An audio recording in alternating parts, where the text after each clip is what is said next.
In the eastern expanse of Shenzhou, within the domain of Deqian, lies Fengxi County. The moon hangs like a crescent hook. The night is dark and the wind howls fiercely. Yet, within the Zhang family ancestral hall, a radiant light illuminates the surroundings. A youthful lad, fair-skinned and handsome, strides forth with confidence from the moon gate, clad in a resplendent sapphire robe, his demeanor composed. Zhang Jian gazes at the solemn and dignified hall, his eyes reflecting an unusual glint. This is not his first visit to this hallowed ground of his clan. With a swift gesture, he signals, and boxes of banknotes are brought in by sturdy young servants clad in blue. Nearby, the family's temple priest sets up a fire pit within the hall, dressed in austere black, resembling a Taoist priest, his expression stern and grave. "Brother Jian, everything you require has been prepared," he states, pausing briefly before, adding with a furrowed brow, "In truth, there's no need for such diligence. A heartfelt intention is sufficient." Zhang Jian waves his hand dismissively. "Uncle E, our ancestors overcame countless hardships to establish the Zhang family's current foundation. It is only right that we serve them." With earnestness, upon hearing this, the black-clad priest examines Zhang Jian closely, choosing to remain silent, though a peculiar expression flickers in his eyes. He merely perceives Zhang Jian as somewhat eccentric, that a triumphant smile graces Zhang Jian's face as he strides past the solemn ancestral hall. This time he does so with rightful pride, for he has successfully passed the provincial examination and earned the title of the top scholar in the 5 classics. The title of the 5 classics champion does not denote the top position in the provincial examination. It refers to the 3rd to 5th place scholars, merely a title with little distinction from other scholars. However, being a scholar allows one to hold official positions, thus bringing honor to the family. Worshipping ancestors and expressing gratitude to the lineage is a rightful duty, even though the Zhang family has already performed such rites. As Zhang Jian gazes at the imposing hall, it transforms in his eyes into a vast treasure trove, his eyes gleaming with excitement. Yet he maintains an air of solemnity. Zhang Jian is a transmigrator, or perhaps one could say, a person awakened to his latent wisdom that he is now the eldest son of Zhang Yi, the clan leader, a prodigy renowned in Deqian, having achieved success in his teenage years, earning the esteem of his family. The Zhang family is a prominent household in Fengxi County, having gradually evolved from mere local gentry to a line of scholarly distinction since the 6th uncle achieved the title of Jinshi. Their fervent dedication to honoring their ancestors is entirely due to Zhang Jian's realization that he can glean benefits from them. Meanwhile, in a nearby corridor, a beautiful woman named Luo Shang observes the scene with a cold gaze, adorned with a phoenix gold hairpin, expressing her dissatisfaction at the commotion at the ancestral hall's entrance, that he certainly knows how to ingratiate himself with the patriarch and the elders. Beside her stand 2 figures, one tall and one short. The shorter figure, a youth clad in blue, hesitates but cannot restrain himself from speaking. "My lady, mother says that this is called filial piety. Our dynasty has always been governed by the principles of filial respect. My elder brother's diligence at the ancestral hall is a mark of respect for his elders, a tale worth sharing." As the blue-clad youth grows increasingly righteous in his tone, a girl in pink beside him cannot help but pout. "Mingir, you crawled out of my lattice womb. Why do you side with outsiders?" Upon hearing these words, the young man in green attire turned pale with rage, his expression darkening. The lady in flowing robes, noticing his reaction, rebuked, "Green, such words should not escape your lips. If others were to overhear, do you wish to jeopardize your life?" At this, Green's delicate face drained of color, and she hastily lowered her head. Zhang Min hesitated, glancing at Aunt Zhou, whose demeanor was less than pleasant, and he felt a wave of discontent wash over him. He despised this treacherous intrigue, finding it utterly distasteful. Deciding to offer a subtle apology to Aunt Zhou, he turned away and departed. Aunt Zhou's expression was grim, her eyes shadowed with a hint of sorrow. Though the Zhang family was not a lineage of noble pedigree, they had adhered to the exacting standards of such families since their rise to prominence. Zhang Min, her own son, had been raised under the care of the matriarch, leaving Aunt Zhou feeling powerless and resentful of her solitude. Thus, she was left to rely on Green's support as they returned to the left wing, the Spring Garden Cottage. In the ancestral hall, Zhang Jian cast a glance ahead.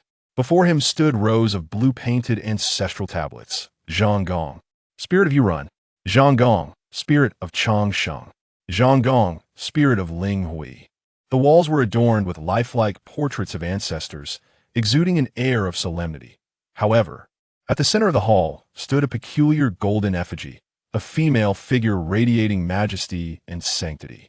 Before this golden figure was an ancient stone mirror, intricately engraved with countless bird and beast motifs, presenting a time-worn gray hue. This was a treasured heirloom of the Zhang family.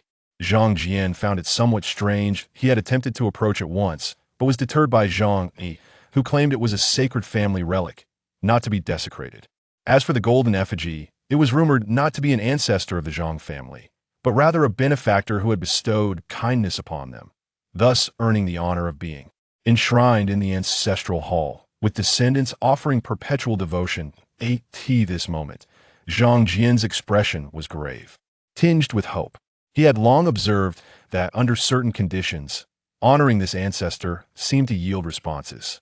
He had previously received feedback on 7 or 8 occasions, with the most precious being 3 instances: a spoonful of golden fortune, a golden ingot of luck, and a golden pearl of fortune.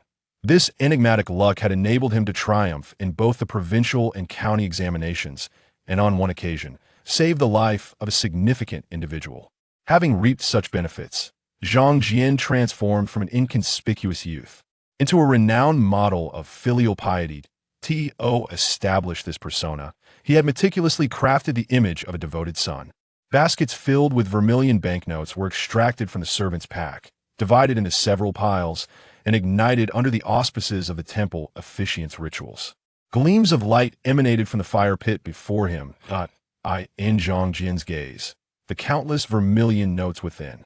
The fire pit were reduced to ashes, alongside a newly acquired paper pagoda purchased from a nearby paper crafting shop.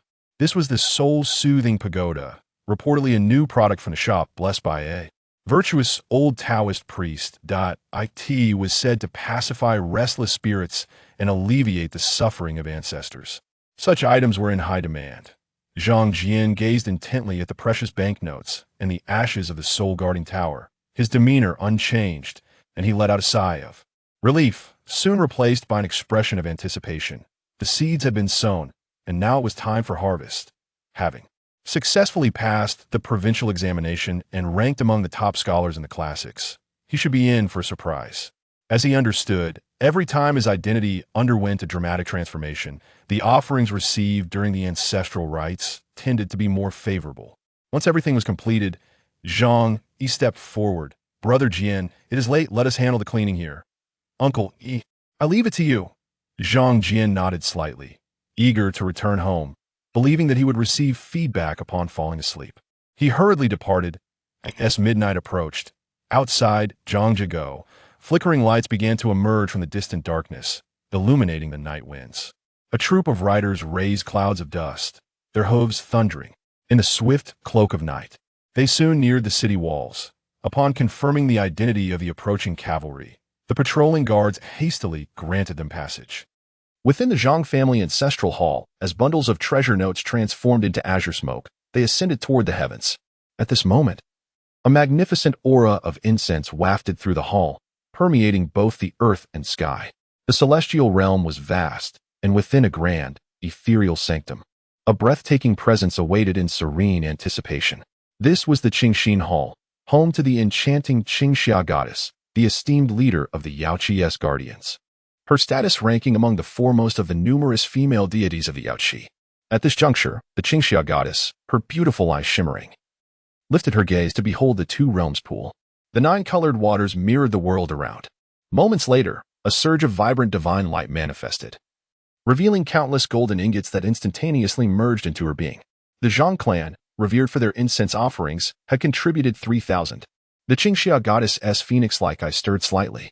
For a goddess of her caliber, such a modest offering bore little significance, even if it were of impeccable quality.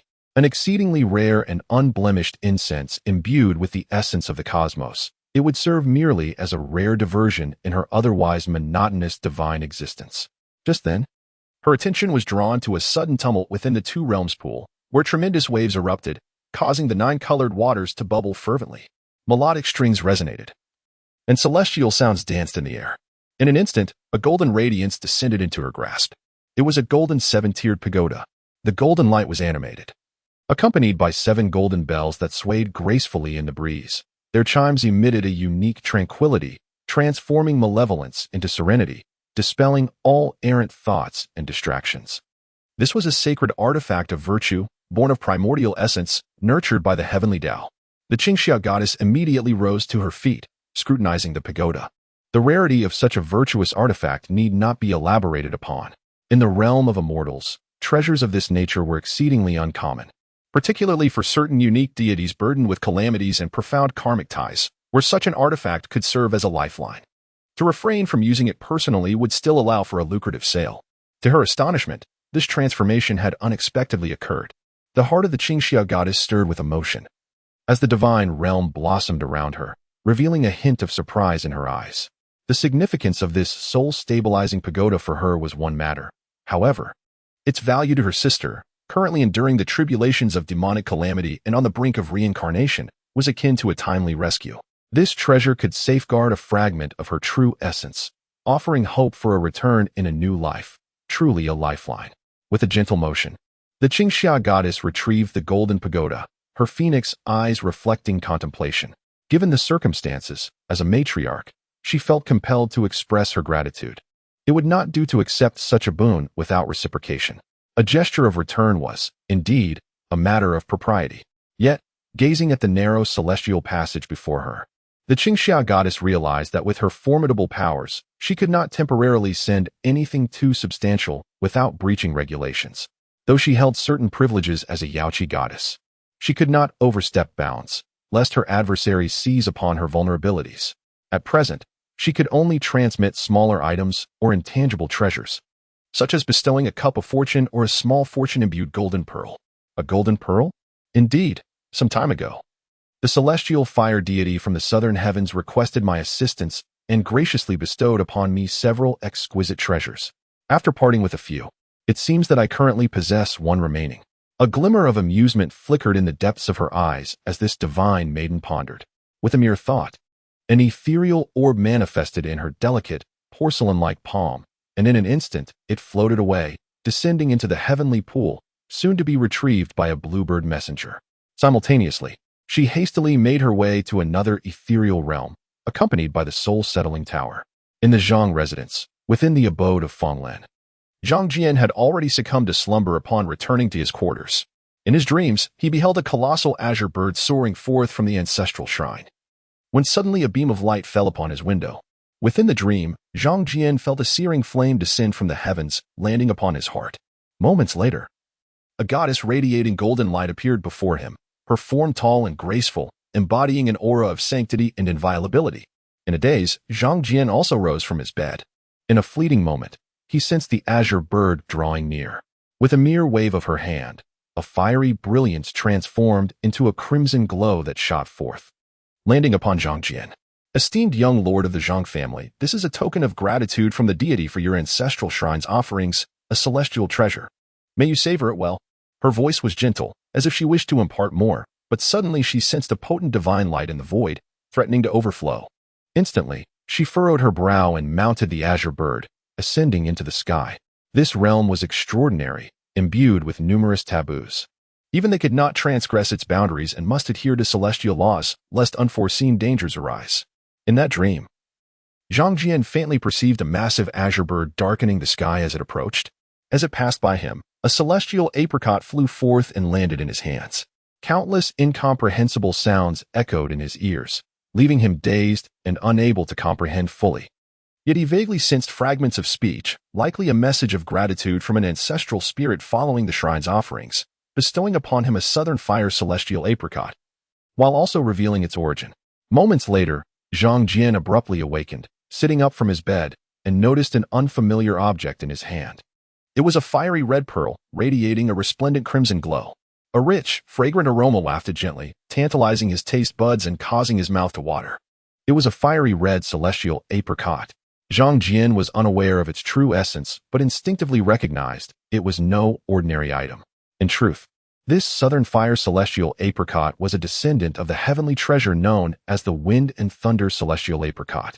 Although it was 4 or 5 generations removed from the original celestial root, it remained a rare gem, capable of fortifying one's foundation, nourishing wisdom, and enhancing the spirit. Excitement danced in Zhang Jian's eyes, barely concealed, for this was his first encounter with a tangible object. There was indeed a distinction between the material and the immaterial. Gazing at the celestial apricot in his hand, he contemplated briefly before taking several bites. The flavor was delightful, crisp, sweet, and juicy, each morsel releasing an invigorating essence that seemed to permeate his very being, rendering him whole. A warm current surged from his stomach, flowing through his limbs. Zhang Jian raised his hand, his eyes momentarily clouded and swaying. Yet slowly he began to perceive a faint light emanating from deep within his flesh, warm and radiant. Gradually, he became akin to a person deeply intoxicated, his face flushed as he gradually leaned to the ground. Fortunately, a vigilant servant outside noticed the commotion within and hastily summoned others to lift him onto the couch. On the following day, in the gentle morning light, the courtyard was alive with numerous guards of the Zhang family practicing with swords and engaging in vigorous martial arts exercises. The warriors, who cherished their blades stained with blood, placed utmost importance on their fists and weapons, for these were their means of livelihood. Particularly in the Zhang family's numerous enterprises, the escort of martial prowess was indispensable. Though the courtyard lacked the clashing of swords, the occasional whisper of blades cutting through the air brought an unsettling chill, creating an uncomfortable atmosphere. Beneath the corridor, Zhang Jian, tall and slender, was clad in a simple azure robe, his hair elegantly secured with an obsidian hairpin. His personal attendant, Zhang Lu, wore an unusual expression. As Zhang Jian had been standing there for quite some time, seemingly captivated by the martial skills of these warriors, Zhang Jian's gaze swept across the crowd. Although these estate guests possessed formidable skills, his attention was primarily drawn to 3 figures. Previously, he had been unable to discern the strengths and weaknesses among these guests, but now he perceived certain nuances. The seemingly ferocious punches and kicks appeared to bear subtle distinctions. Yet, these differences remained elusive to Zhang Jian, akin to an outsider attempting to comprehend the intricacies of an expert's craft. It must be the effect of the fire apricot, truly a celestial artifact. His gaze was uniquely captivating, stirring curiosity among some of the estate guests. However, upon noticing Zhang Jian, they dismissed him and resumed their morning exercises. Zhang Jian was not regarded as an outsider. Had it been anyone else, such prying would not be tolerated. For these battle-hardened men, rules were sacred, upheld by blood, with no room for compromise. Only power could bend these regulations. Suddenly, a figure approached Zhang Jian silently. Dressed in black and adorned with a lotus crown, the person bore a grim expression. Yet their gaze softened as they regarded Zhang Jian. Just as Zhang Jian turned, a gentle smile graced his face, his eyes sparkling with mirth. "Uncle Li, I observe that these masters possess extraordinary skills and exude a commanding presence. Might I learn a thing or two from them, if you deem it appropriate?" Upon hearing Zhang Jian's words, the other estate guests noticeably paused in their movements. Zhang Yi cast a glance at the crowd, his brow furrowing in silence. Zhang Jian, the literary star of the Zhang family, had already excelled in the provincial examination at a young age, destined for a formal career in the imperial court. Zhang Yi worried that martial training might distract Zhang Jian, jeopardizing his preparations for the Ministry of Rites examination, which would be counterproductive. Moreover, he felt he had no authority to intervene in this matter. Zhang Jian quickly perceived Zhang Yi's hesitance and sought to allay his concerns. "Uncle Li, you know that my recent provincial examination was an arduous endeavor. I emerged from the examination hall barely intact. My health is quite frail, and even if I am destined to become a local magistrate, it would be rather inconvenient. I do not aspire to match the prowess of seasoned warriors. But at the very least, I wish to attain a healthy physique and seek longevity." Zhang Jian's expression was earnest. He had previously contemplated the pursuit of martial arts, yet was constrained by limited energy and had to choose the optimal path. However, after consuming the fire apricot, he felt invigorated and ready to embark on martial training. Zhang Yi nodded slightly. "So, which master do you wish to learn from?" Zhang Jian replied, "I believe you possess skills as well, Uncle Li. Why not take you as my master?" This notion had long been on Zhang Jian's mind. Zhang Yi regarded him with surprise, a peculiar expression crossing his face. Brother Jian, why do you wish to take me as your teacher? Zhang Jian candidly shared his thoughts. Because I observe that these masters seem rather apprehensive of you.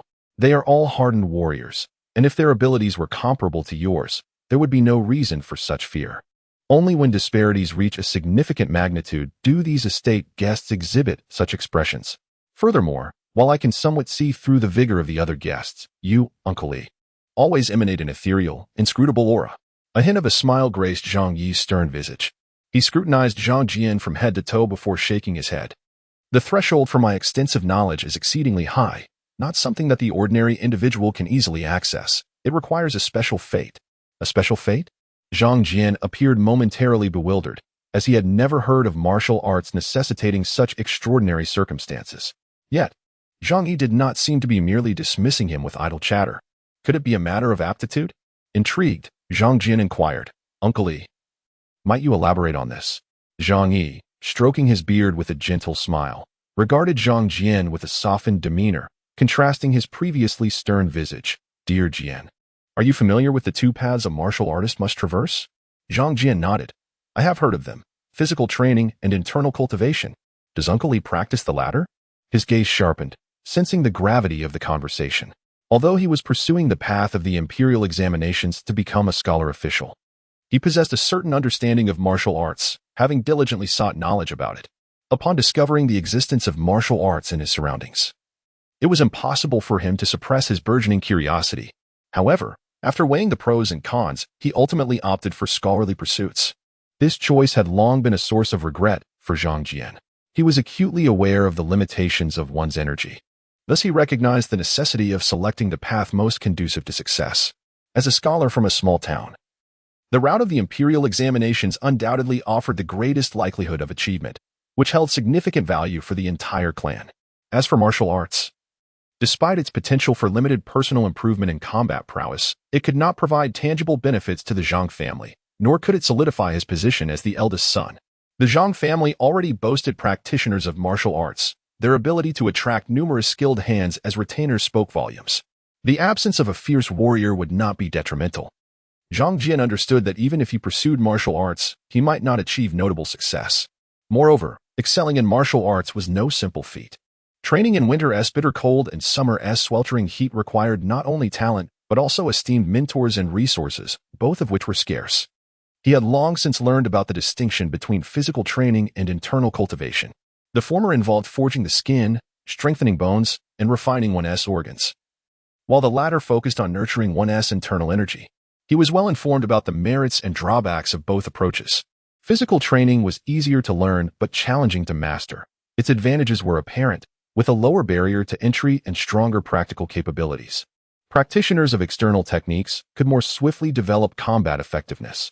Conversely, internal cultivation primarily nourished the internal organs in its early stages, making it difficult to manifest explosive power. Yet, when mastered to a profound level, it could yield extraordinary strength. However, such instances were rare.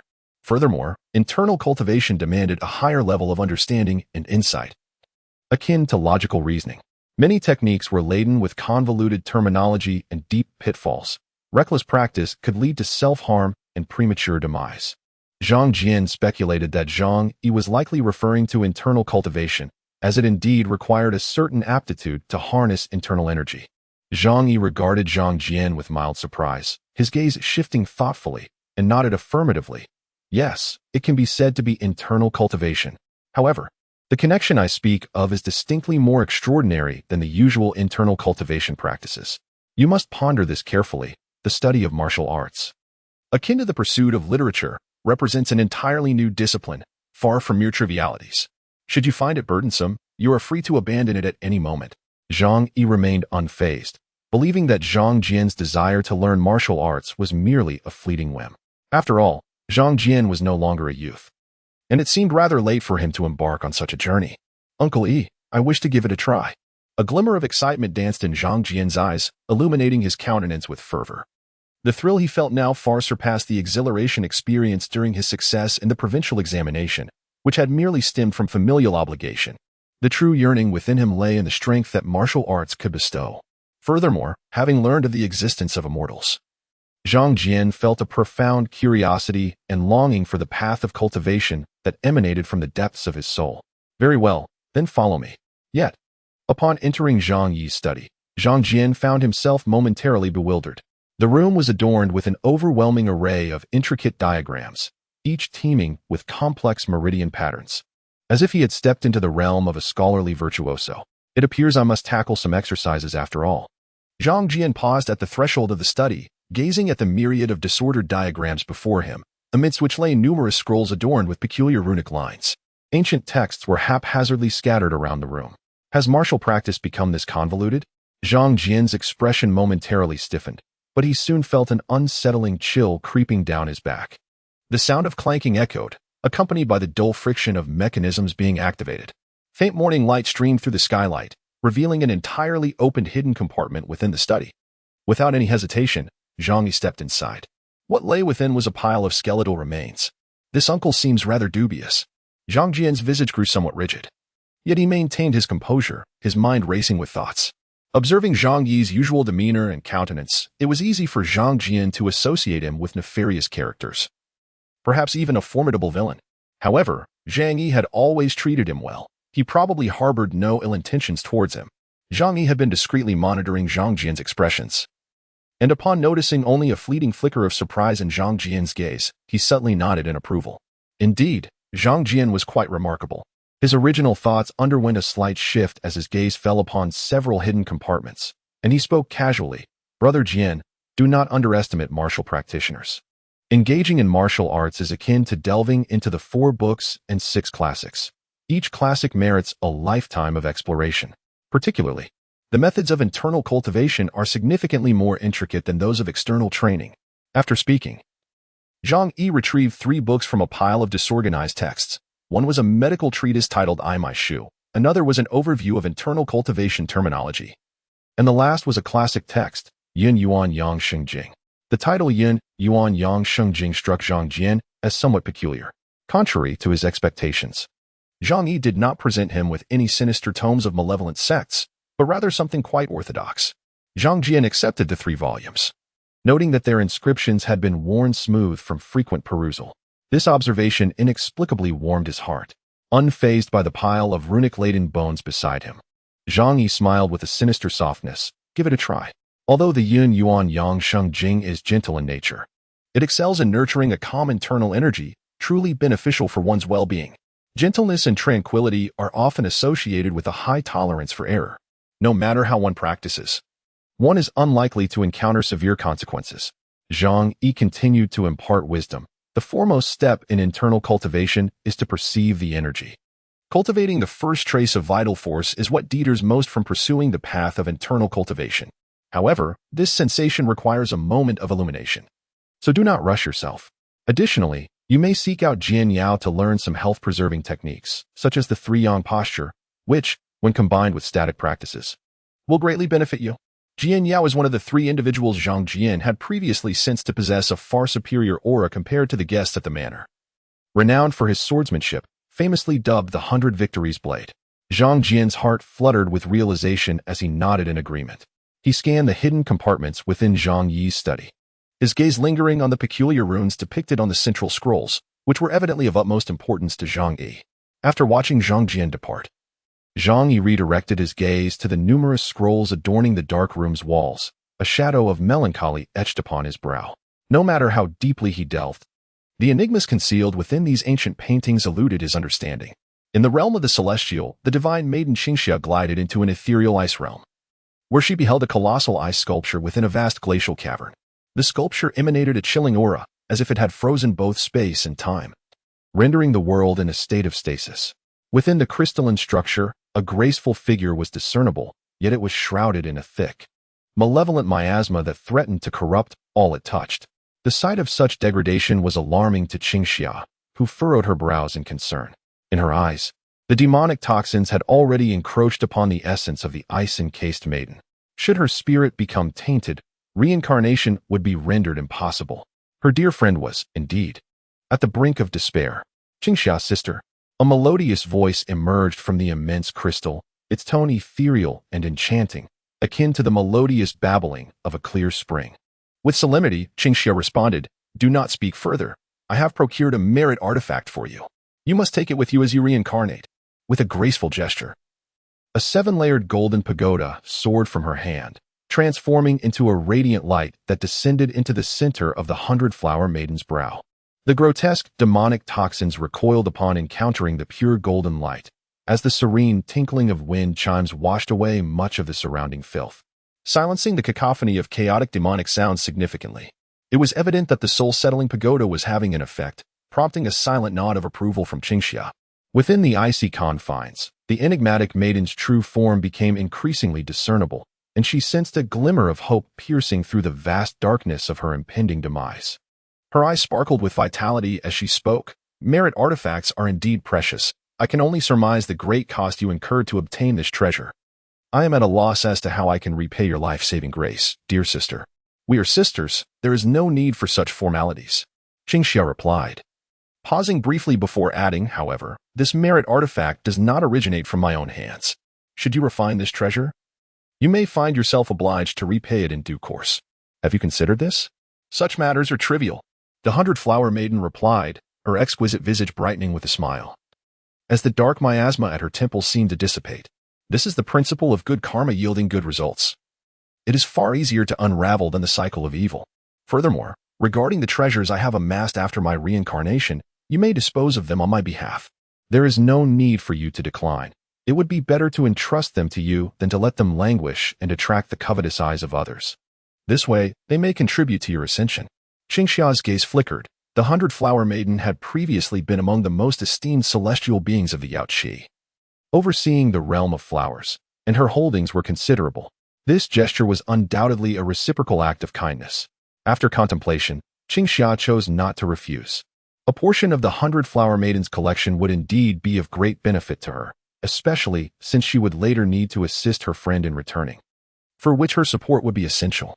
In the Zhang family, an unusual phenomenon began to manifest in Zhang Jian. After a brief period of discernment and instruction, Zhang Jian perceived a distinct difference in his ability to sense qi. Under the scorching sun, he stood resolutely, his gaze illuminated with fervor, as he recalled the process of cultivating qi detailed in the Yin-Yang Health Sutra. According to Zhang Yi's teachings, the cultivation of qi requires a harmonious blend of movement and stillness, a continuous adjustment of one's breathing, coupled with specific training methods to strengthen the internal organs. Ultimately, one seeks to discover a subtle rhythm where the internal organs resonate with the breath, capturing the elusive presence of qi from the void. This is the essence of internal qi cultivation. However, Zhang Jian felt a peculiar dissonance in his current state. He practiced the breathing techniques outlined in the Yin-Yang Health Sutra, and it seemed as if his entire being was suffused with qi, devoid of the rigidity and obscurity that Zhang Yi had described. Not merely qi, but a radiant light as well. This divergence piqued Zhang Jian's curiosity. Could it be due to the fire apricot? After a moment's hesitation, he proceeded with the breathing exercises, embarking on his first genuine attempt at qi cultivation. As he maintained his rhythmic breathing, the luminous energy within him transformed into internal qi, a refreshing and invigorating force. It felt as if an endless stream of qi was emanating from a specific point in his abdomen, flowing through the meridians recorded in the Yin-Yang Health Sutra under his control.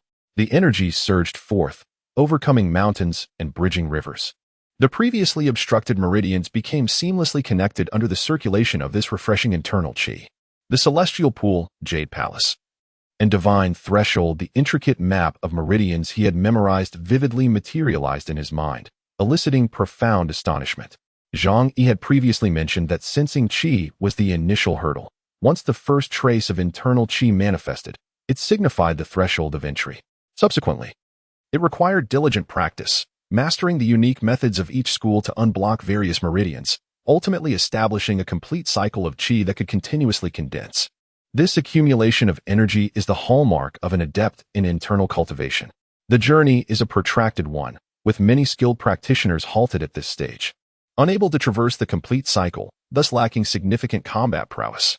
This process may span from several years to a few decades before fruition. Yet, as Zhang Jian inhaled and exhaled, the countless subtle meridians detailed in the Yin-Yang Health Sutra began to pulsate with internal qi, rolling within him like precious pearls. The three-dimensional map of his meridians seemed to illuminate entirely, producing an extraordinary effect.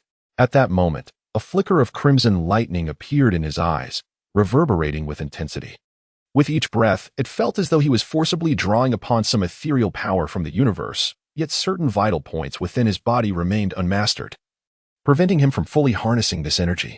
Nevertheless, the sensation was profoundly terrifying. Zhang Lu, standing nearby, gazed into Zhang Jian's opened eyes, sensing an innate heat radiating from within. Overwhelmed by an instinctual dread, he instinctively lowered his head, feeling as though he were engulfed in flames, on the verge of fainting from the intensity. After a considerable time, he regained his senses, cautiously surveying his surroundings, and breathed a sigh of relief upon realizing he was unscathed. The circulation of the internal energy had been fully established, unexpectedly. Zhang Jian swiftly advanced to the stage of bodily enhancement. He sensed the rich internal energy flowing freely within him, and a glimmer of astonishment flickered in his eyes. Raising his hand, he discerned a luminous jade-like radiance emanating from his gaze, penetrating through the flesh to perceive the condensed essence within. The process of physical refinement consists of 5 stages: bone forging, muscle transformation, marrow cleansing, organ refining, and mastery. Similarly, internal cultivation comprises 5 stages: energy sensing, bodily enhancement, essence nurturing, innate development, and mastery. The 2 paths share significant similarities. However, practitioners on the internal cultivation path possess limited combat capabilities during the energy sensing phase. Upon reaching the bodily enhancement stage, they begin to acquire a degree of self-protection. At this moment, Zhang Jian could distinctly perceive the vigorous life-sustaining energy surging within him. This profound internal essence circulated ceaselessly within his organs, refining them like gentle spring rain nurturing the body, indeed providing substantial benefits. Nevertheless, his life-sustaining energy bore no specific attributes, rendering it somewhat deficient in lethality. Yet, a clear distinction emerged when compared to the energy sensing stage, where the circulation was not yet established. Practitioners at that level exhibited merely heightened vitality and slightly improved physical strength, lacking substantial resistance against skilled physical cultivators. Martial artists in the bodily enhancement stage gradually revealed their innate powers. As they continuously nourished their organs with internal energy, those organs grew stronger, their limbs became more agile, their senses sharper, and their internal energy operation could be sustained for longer durations. However, the ability to generate actual lethality materializes primarily in the essence nurturing stage. A vibrant light radiated from Zhang Jian's eyes. Completing the energy sensing phase in a single day bolstered his self-confidence immensely. To advance to the bodily enhancement stage, one must continually circulate their internal energy, refine their organs, and open more major meridians and acupoints, ultimately amplifying the internal energy to the point of manifesting an outward force, thereby achieving success. This process in martial arts is essentially an internal transformation culminating in the unity of heaven and man. Zhang Jian felt that this transformation would occur swiftly within him. After consuming a fire apricot, he sensed that his body had been invigorated by the fiery essence contained within. There were few impurities within him, and the previously blocked meridians had already been opened. He merely needed to familiarize himself with the process of regulating the valves of the meridians. A single fire apricot had bestowed upon him such significant benefits. It seemed prudent to seek opportunities to visit the ancestral shrine more frequently and honor his forebears. Zhang Jian felt a surge of eagerness. After some contemplation, he decided to visit his father. "Father, I have heard that the surrounding areas of Fengyang County have suffered from a severe drought for months. With refugees now heading toward Fengxi, I wish to establish porridge stations outside the city to provide assistance to the people and offer my modest support." Zhang Yi regarded his son with a hint of curiosity but nodded in agreement. The Zhang family was among the most affluent in the region, possessing numerous merchant caravans.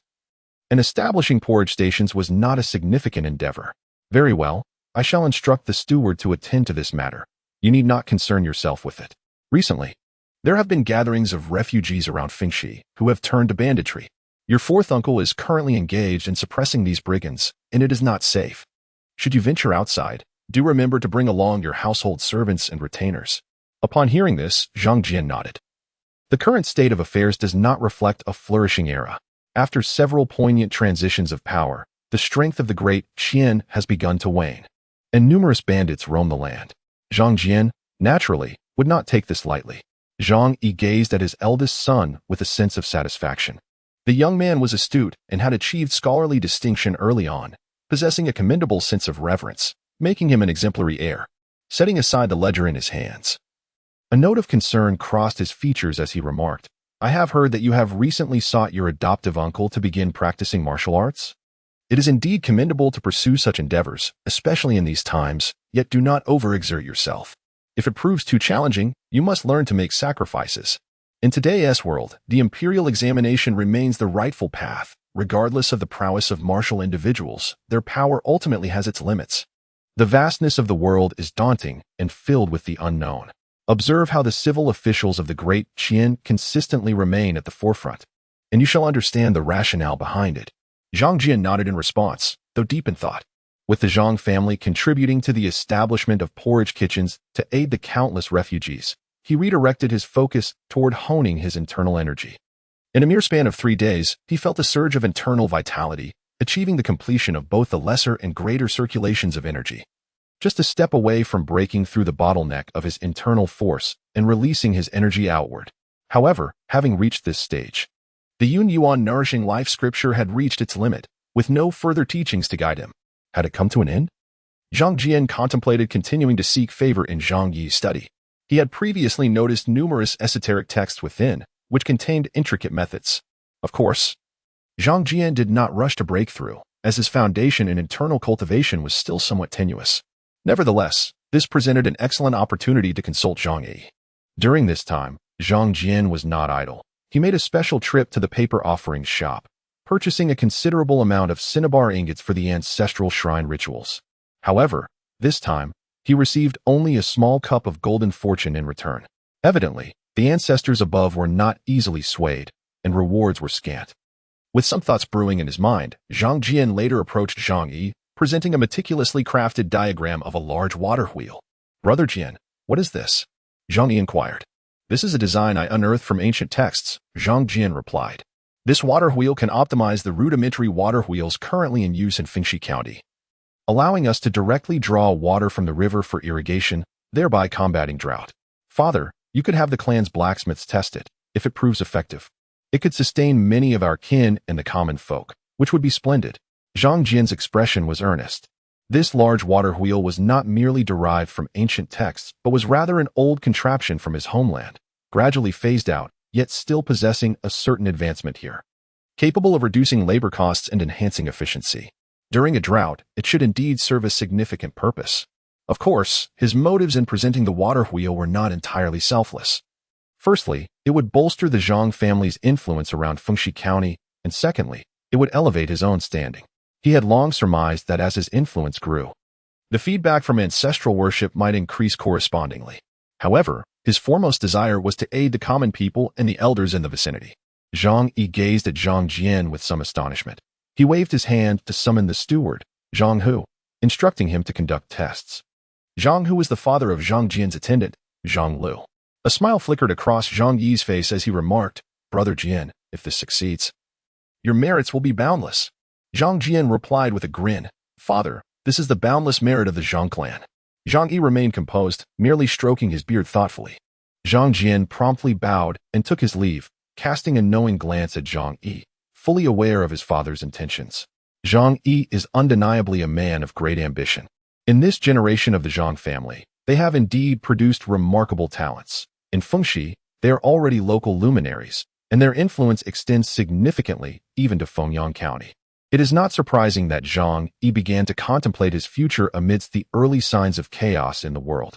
The Zhang family harbored various thoughts, and at this moment, it could only be said that their previous studies were insufficient, knowing many things superficially without grasping their deeper significance.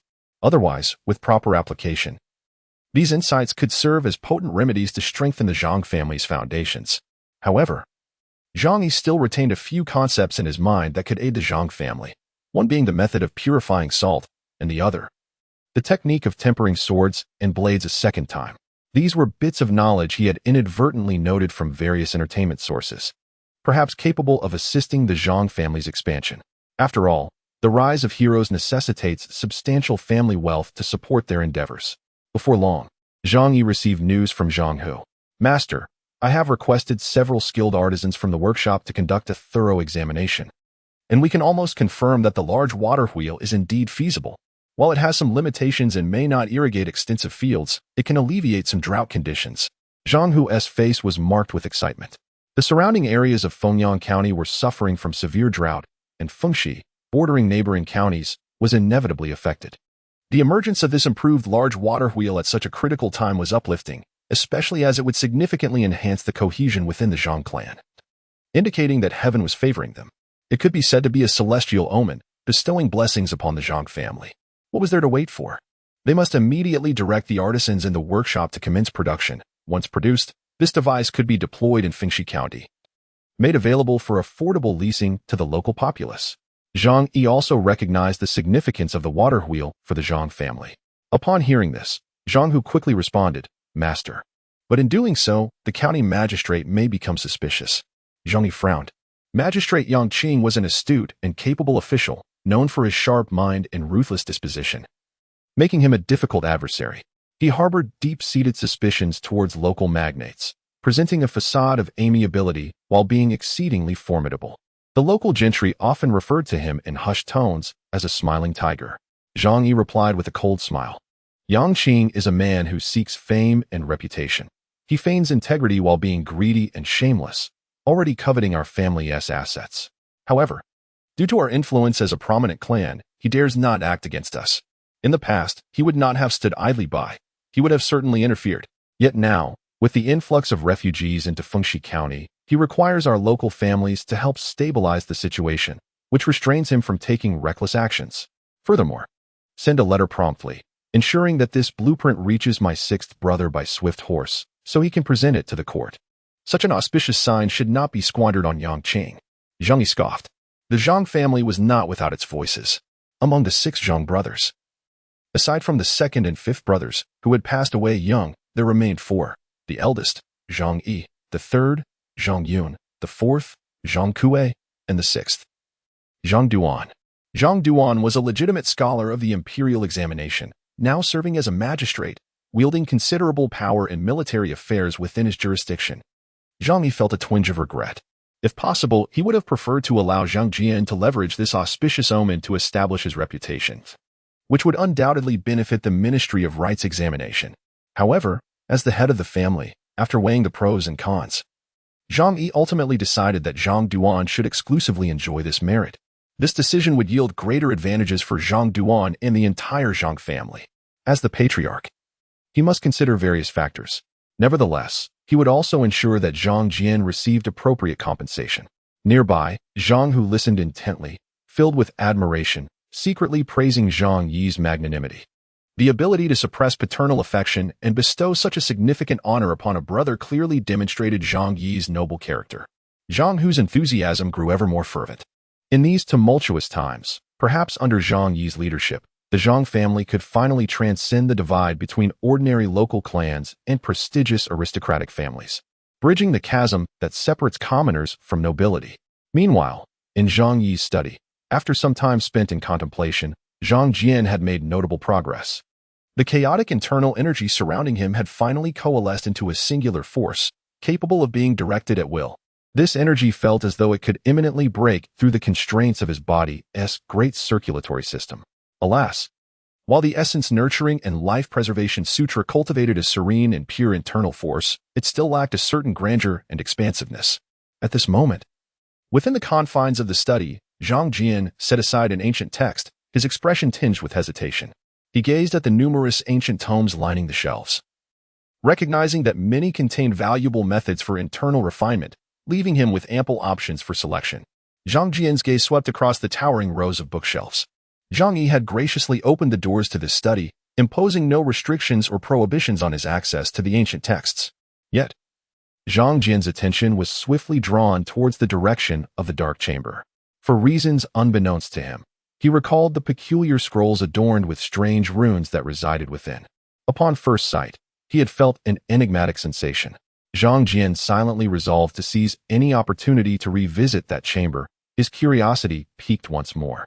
Such intrigue is a universal trait, yet he chose to suppress it, given Zhang Yi's trust in him, allowing him the privilege to traverse this private sanctum. He was acutely aware of the importance of discretion and would not dare to pry into Zhang Yi's secrets. Everyone harbors secrets, particularly those who detest having their mysteries scrutinized. Though the Yun Yuan Nurturing Classic possessed remarkable qualities for health cultivation, it ultimately lacked a certain assertiveness and was devoid of the subsequent stage of cultivation methods, necessitating the search for a new internal refinement technique to break through his current limitations. His gaze lingered upon a section of the bookshelf dedicated to internal cultivation methods. However, he refrained from rising to examine them, as he had already perused the few available volumes, most of which were incomplete, even inferior to the Yun Yuan Nurturing Classic. As he gazed at the vast array of texts, he realized he must embark on a quest for knowledge independently, a matter he would rather not disclose to Zhang Yi. Nonetheless, Zhang Jian had an alternative approach. He recalled a cup of golden fortune bestowed upon him during a recent ancestral worship at the clan shrine.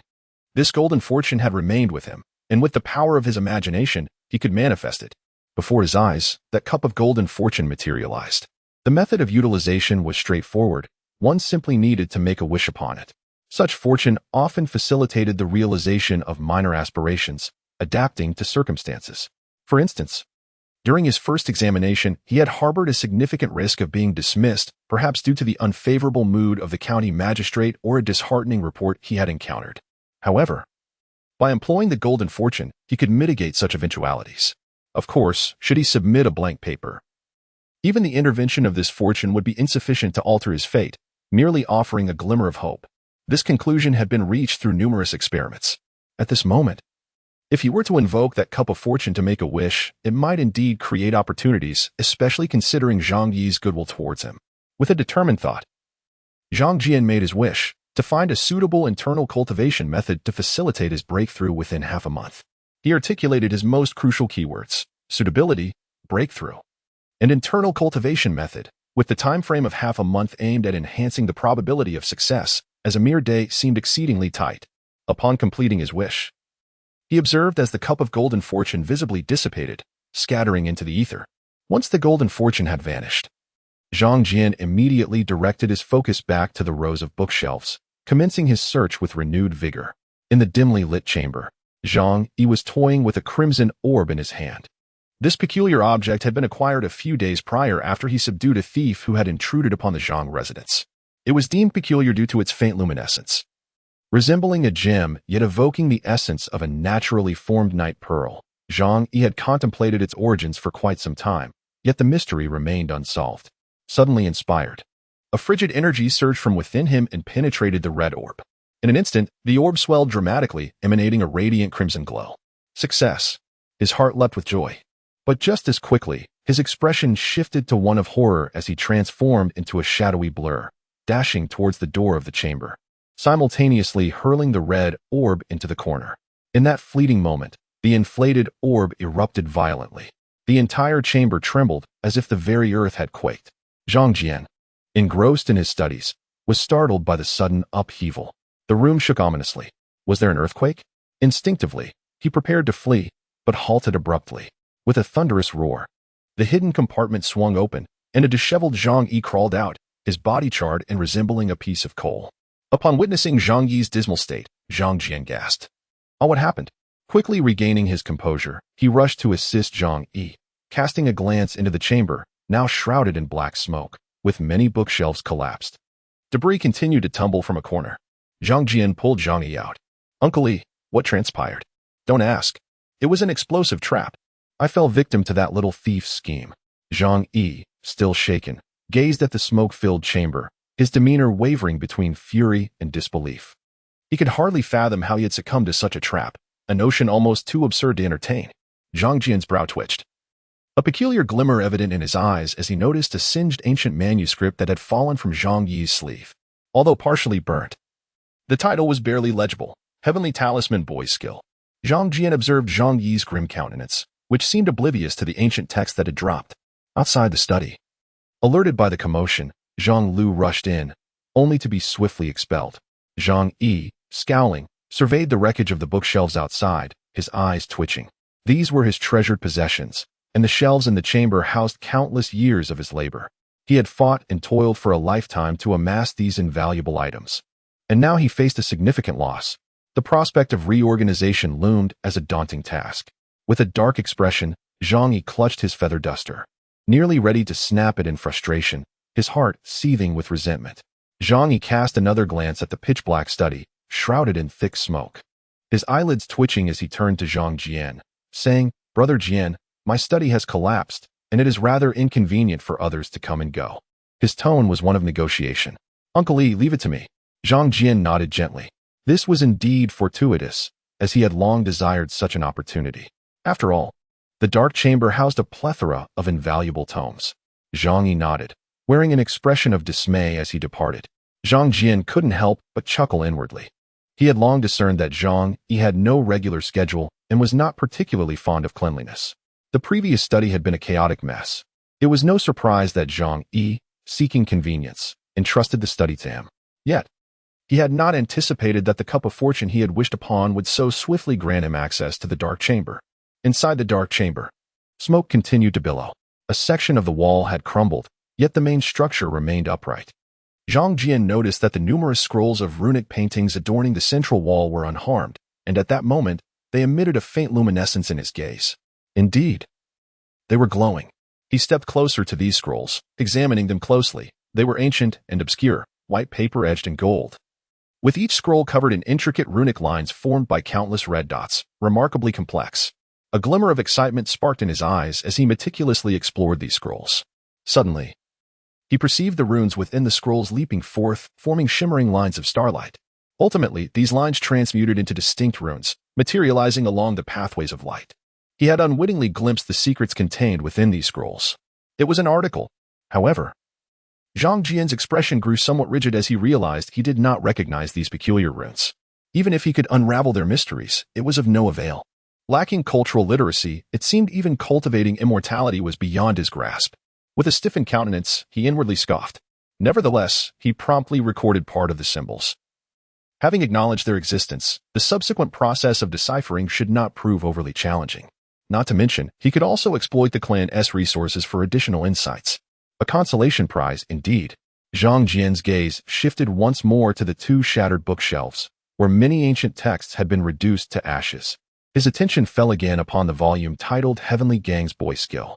He picked it up casually, tidying the room while seizing the opportunity to read. Since Zhang Yi had permitted him to enter the dark chamber to clean, it was evident he also tacitly allowed him to engage with the text within. As he had surmised, the Heavenly Gang's Boy Skill was a superior technique for internal cultivation, yielding a vigorous and unyielding inner vitality. This grand tome encompassed all 5 stages of internal cultivation, its value far exceeding that of ordinary methods. However, it did come with a stipulation. Prior to reaching the innate stage, one must maintain a youthful form to prevent the absence of true yang in the vigorous inner essence. For Zhang Jian, this posed no difficulty at all. Soon, the Zhang family's response regarding the grand water wheel diagram arrived swiftly. Not long after, an envoy arrived from the county town and entered Fengxi. Within the county office, a middle-aged official clad in a blue robe and donning azure cloud boots, with a beaming smile, bid farewell to the arrogant envoy. Yet, upon turning away, his expression darkened as if water were dripping from his visage. The surrounding officials, perceiving the county magistrate's discontent, hastily seized the opportunity to slip away. In the rear courtyard, gazing at the imposing plaque adorned with crimson silk, Yang Qing's countenance was cold and forbidding. The plaque bore 4 gilded characters, a royal grant, a house of accumulated virtue. How he loathed that phrase. At this time of severe drought in the northern regions, had he been able to present the improved water wheel, he might not have been promoted. But at least he could secure a commendable evaluation in today's civil service assessment, which would significantly aid his prospects for a transfer to a larger county. Yet, the auspicious omen that was within his grasp had been wholly usurped by the Zhang family. Yang Qing was filled with both fury and helplessness. As the magistrate of Fengxi, it was utterly shameful that he remained oblivious to such an omen occurring right beneath his nose. It was conceivable that his backing would be profoundly disappointed in him. However, the Zhang family was indeed a formidable adversary, making retaliation a daunting task. This left Yang Qing feeling a suffocating frustration that he could not express.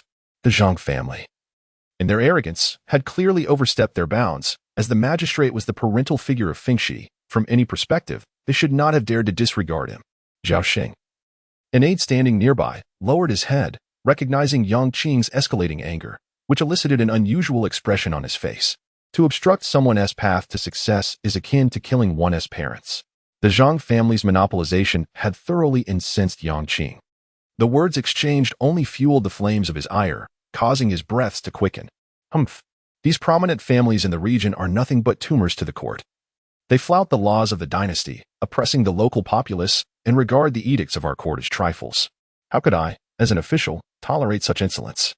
Yang Qing maintained a calm facade, yet a cold glimmer flickered in his eyes. Observing this, Zhao Xing seized the moment to step forward. Master, I have an idea that may help you vent your frustrations. What idea? Yang Qing paused, casting a glance at Zhao Xing. For he held a measure of trust in him. He had investigated Zhao Xing, who was originally a scholar from a humble background and had once been a suave figure in the realm of alliances. In his youth, he had run a gambling den but had incurred the wrath of the Zhang family, which led to the confiscation of his assets and the loss of his beloved wife, making any collusion with the Zhang family impossible. Moreover, Zhao Xing had murky connections with some bandits outside the city, and he held leverage over him, assuring Yang Qing of his reliability. A shadow of a sinister smile crept across Zhao Xing's face as he spoke. Master, the audacity of the Zhang family stems from their reliance on Zhang Lu and Zhang Si. While we need not dwell on Zhang Lu, isn't Zhang Si currently engaged in an anti-bandit campaign? Should he fail in his endeavor, the elder authorities could very well denounce Zhang Kuei for his disgraceful defeat, bringing ruin to military honor, and subsequently, he could be taken down and executed. The corners of Zhao Xing's mouth curled slightly. Without the military force at Zhang Si's disposal, this mere local family would be at the mercy of the elder authorities. Zhang Si, of course, referred to Zhang Kuei.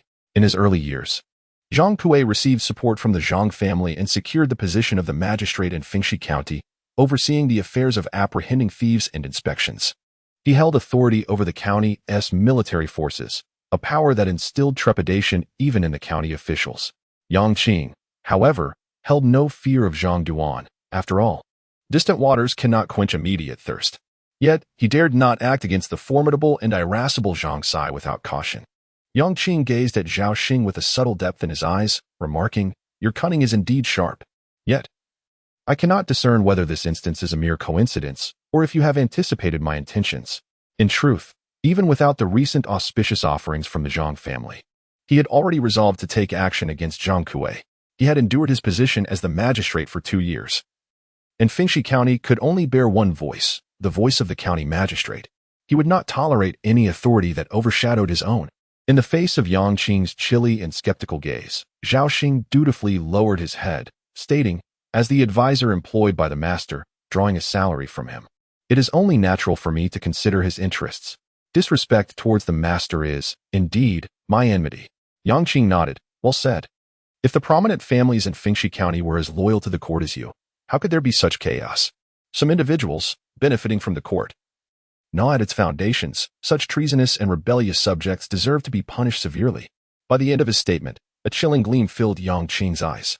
Zhao Xing remained silent, head bowed. Yang Qing, tempering his anger, glanced at the plaque inscribed with a family of accumulated virtue and scoffed. By the way, have not numerous wanderers arrived in Fengxi recently?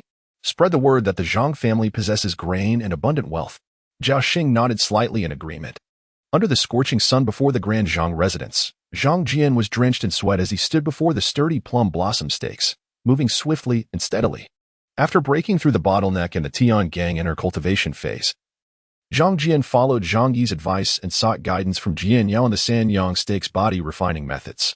As he progressed in his internal training as anticipated, Zhang Jian was eager to explore external refining techniques. Should he possess such talent, he would gladly pursue both internal and external mastery. On the high platform, several burly attendants marveled at the scene, clearly recognizing Zhang Jian's rapid progress. In just a few days, he had firmly established himself on the Sanyang stake. Such talent and aptitude among martial practitioners are indeed rare. In reality, Zhang Jian was intentionally concealing his prowess. The fiery apricot essence that had merged within him had transformed his physique entirely. As the Tian gang, Tongzi Gong circulated within him, an astonishingly intense energy surged through his meridians, accompanied by flickers of crimson lightning, embodying a colossal force akin to a dormant volcano. This energy resonated with the Sanyang stake, permeating his sinews and bones, swiftly tempering and stretching his physique. Before long, the entrance of the Zhang family became lively. Rumors had begun to circulate in Fengxi County, suggesting that the Zhang family possessed rice mountains and flower mountains even larger than the Shuangfeng mountain behind Fengxi. Especially regarding the copper coins and silver tails, they are transported in large carts, forming a procession that stretches for miles. This has imbued the Zhang family with a sense of becoming a target of public scorn. Such rumors have provoked considerable anger among many disciples of the Zhang family. The timing of these rumors is suspicious, clearly indicating that someone is deliberately targeting the Zhang family. Outside Fengxi County, the tide of refugees is swelling, and should unrest arise, the Zhang family's enterprises would be easily jeopardized. Following the spread of these slanders, several elders of the Zhang family could no longer remain idle. They returned to the family to implore Zhang Yi to take charge and establish a protocol to prevent the rumors from wreaking havoc on the family's normal operations. There's no need for the elders to be anxious. I am fully aware of who has instigated these rumors. However, I assure you, my nephew is capable of turning their schemes against them. With your assurance, clan leader, we can rest easy. Indeed, the perpetrator of these slanders must be punished. Their actions are utterly detestable and should not go unpunished.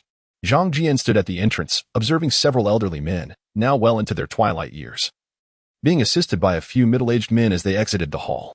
Third uncle, fourth uncle, Uncle Chi, Uncle Yu. Upon seeing them, Zhang Jian greeted them with a smile. Ah, it is young brother Jian. The elderly men looked up, their faces breaking into smiles. However, Zhang Jian did not engage in lengthy conversation with the elder. Zhang Yi called him over, tasking him with handling the matter at hand. As Zhang Jian entered the hall, Zhang Yi was leisurely sipping tea, his demeanor calm and collected, seemingly unconcerned about the rumors circulating outside. Father, Zhang Jian spoke up slightly ahead of the conversation. Zhang Yi gently set down his teacup and, in a relaxed tone, inquired, "You are already aware of the rumors outside? I wish to know your thoughts on the matter." This was both a test and a potential lesson, the implications of which were unmistakable. Zhang Jian's heart stirred, yet he replied with a smile, "Father, is it not a good thing that someone is advocating for our Zhang family?" Zhang Yi paused, contemplating, and asked, "What are your thoughts?" Zhang Jian responded with poise. "For years, Father, you have been fortifying the foundations of our Zhang family, not to mention our clandestine influence. We are already on par with the prominent families in the county, especially since sixth uncle achieved his degree. In other words, we are not intimidated by mere trifling rumors. What distinguished family does not possess some wealth? Conversely, we might leverage these rumors to elevate the influence of the Zhang family." "Oh, is that so? How come I have not noticed?" Zhang Yi maintained his composure. "Father, are you testing your son?" Zhang Jian smiled gently. With the impending tide of refugees, those who spread rumors merely seek to exploit this opportunity to undermine the Zhang family. Yet, we can also seize this opportunity to win hearts and solidify our standing. We can equally circulate the news that the Zhang family intends to establish a workshop and watermill by the river, willing to take in a portion of the young refugees, providing them with work in exchange for relief. That is a commendable plan. But how many refugees can we truly gather this way? Zhang Yi shook his head. With a cunning smile, Zhang Jian remarked, "We can seize this opportunity to shield the merchant caravans and protect the villagers, establishing a guard with both financial and physical support, all in the name of safeguarding against bandits." Upon hearing this, Zhang Yi glared at Zhang Jian and scolded, "You audacious boy! Do you not realize that establishing such an armed force without permission is punishable by death?" Zhang Jian retorted, "Father, we are not recruiting soldiers in secret. We aim to protect the Zhang family's legacy from the incursions of vagrant bandits. Reports indicate that many villagers have suffered disturbances from these marauders recently. Forming a guard would also alleviate some pressure from the court, and we can easily disband afterward." A glint of intrigue flickered in Zhang Jian's eyes. In truth, the Deqian court forbids local gentry from mustering private troops, with specific regulations against it. However, there were loopholes. Whenever local conditions became tumultuous and banditry escalated, local officials could temporarily conscript townsfolk to quell the unrest or grant certain families limited rights to form guards. Particularly since the Zhang family had a county captain in command of troops, finding a way around the rules was not overly challenging. Zhang Yi stroked his beard thoughtfully and glanced at Zhang Jian. "Will you truly disband afterward?" Zhang Jian replied with a confident smile, "Absolutely certain." Zhang Yi nodded. "That is good to hear. However, while this matter may not harm us, you must remain vigilant. Recently, some ill-intentioned individuals have appeared around the Zhang family. They are reckless, and we must deal with them." As he spoke, a glimmer of coldness emerged in Zhang Yi's eyes. Zhang Jian felt a surge of eagerness. Having recently made progress in his Tiangang martial arts training, he was tempted to engage in actual combat. Yet, he swiftly suppressed this fleeting thought. Rather than flaunting his skills, he deemed it more prudent to retreat to Zhang Yi's study and immerse himself in a few books. Lately, he had been investigating the origins of the unknown runes depicted in a scroll, and he had finally uncovered some leads. Among Zhang Yi's collection, he found similar artifacts known as ancient golden scripts, said to be a written language established by ancient deities to elucidate the principles of heaven and earth, steeped in antiquity. Fortunately, Zhang Yi's library contained several fragmented texts related to the ancient golden scripts, and Zhang Jian resolved to piece them together diligently. In Fengxi County, as rumors began to target the Zhang family, the announcement of their relief efforts immediately shifted public sentiment. Crowds of villagers and vagrants began to gather at the Zhang family's doorstep, eagerly awaiting news. With the impending drought, many were gripped by a sense of crisis, unwilling to miss any information. The earlier rumors seemed irrelevant to them. The Zhang family possessed ample resources, which implied a solid foundation. In these times, aligning oneself with a family of substantial means was the only way to stave off the ravages of hunger. At the Jinyu Tavern, located several hundred meters from the Zhang family's entrance, a group of individuals with distinctly different airs observed this scene. These were some of the wandering heroes of Fengxi County. They exchanged whispers among themselves, and gradually, most of their hostility dissipated. They had also gathered information about the Zhang family's reputation through their respective channels. The Zhang family has always enjoyed a commendable reputation in Fengxi County. Although they wield considerable influence, the family members have traditionally refrained from reckless behavior under the guidance of their patriarch, Zhang Yi. The tenants and sharecroppers of the Zhang family have historically benefited from lower rental rates compared to those imposed by other affluent households.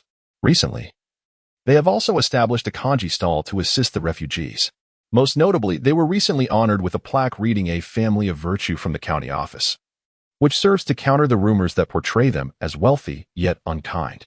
Moreover, the Zhang family has recently showcased numerous skilled tenants, which has caused many wandering knights to reconsider their rash intentions after weighing the potential risks and rewards. Who would have thought that such a small place could nurture a dragon? On the second floor of the Jinyu restaurant, a pair of figures resembling golden boys and jade maidens leaned against the railing. The man, clad in a green satin robe and wielding a jade blade, stood tall and austere. The woman, graceful with fair skin, was partially veiled in a light gauze. Her beauty captivating. Her voice was soft and melodious. While they may not qualify as a dragon, their influence is indeed significant, perhaps rivaling that of established noble families. The local strongmen are always adept at seizing opportunities. It remains uncertain whether they can sustain their newfound wealth.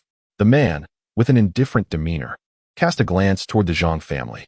Their recent offering of the grand water wheel diagram stands as a testament to their contribution to the nation and their immense goodwill toward the common people. In an age where conscientious wealthy individuals are dwindling, one can only hope they navigate this challenge successfully. At that moment, the duo furrowed their brows as they noticed several figures entering the Jinyu restaurant, each wielding peculiar weapons. These 5 figures exuded a robust aura, embodying a sense of iron and blood. They were the renowned 5 heroes of the North. Exchanging glances, the siblings sensed a weighty foreboding. The 5 heroes of the North were celebrated for their physical prowess in the vicinity of Fengyang County, and they were not without backing. They were esteemed members of the Sanhe gang. What could have brought them to Fengxi County? In another elegant chamber of the Jinyu restaurant, Zhang Jian, adorned in exquisite attire of jade brocade and crowned with a hairpin, exuded an aura of purity and refinement despite his youth. Today, he had set aside Zhang Lu and found a rare moment to indulge in a few drinks at the esteemed establishment, known for its fine cuisine and vibrant entertainment. A haven for scholars and gentlemen. With his keen senses, Zhang Jian quickly discerned a gathering of wandering knights within the restaurant. Their energy, to his heightened perception, flickered like candle flames in the darkness. After consuming the fiery apricot, his senses had sharpened remarkably, especially his eyesight, which seemed to perceive things beyond the ordinary. His hearing was also more acute than that of typical martial artists, particularly after mastering the Celestial Gang Youth technique. The group of wandering heroes murmured softly, believing they could evade the attention of others, yet their whispers fell upon his ears as clearly as if they had spoken aloud.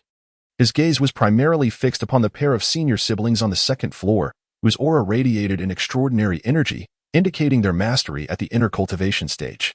In Fengxi County, he had scarcely encountered any adept practitioners, most remaining at the initial stage of energy sensing. Only Zhang Yi stood out, far surpassing his peers.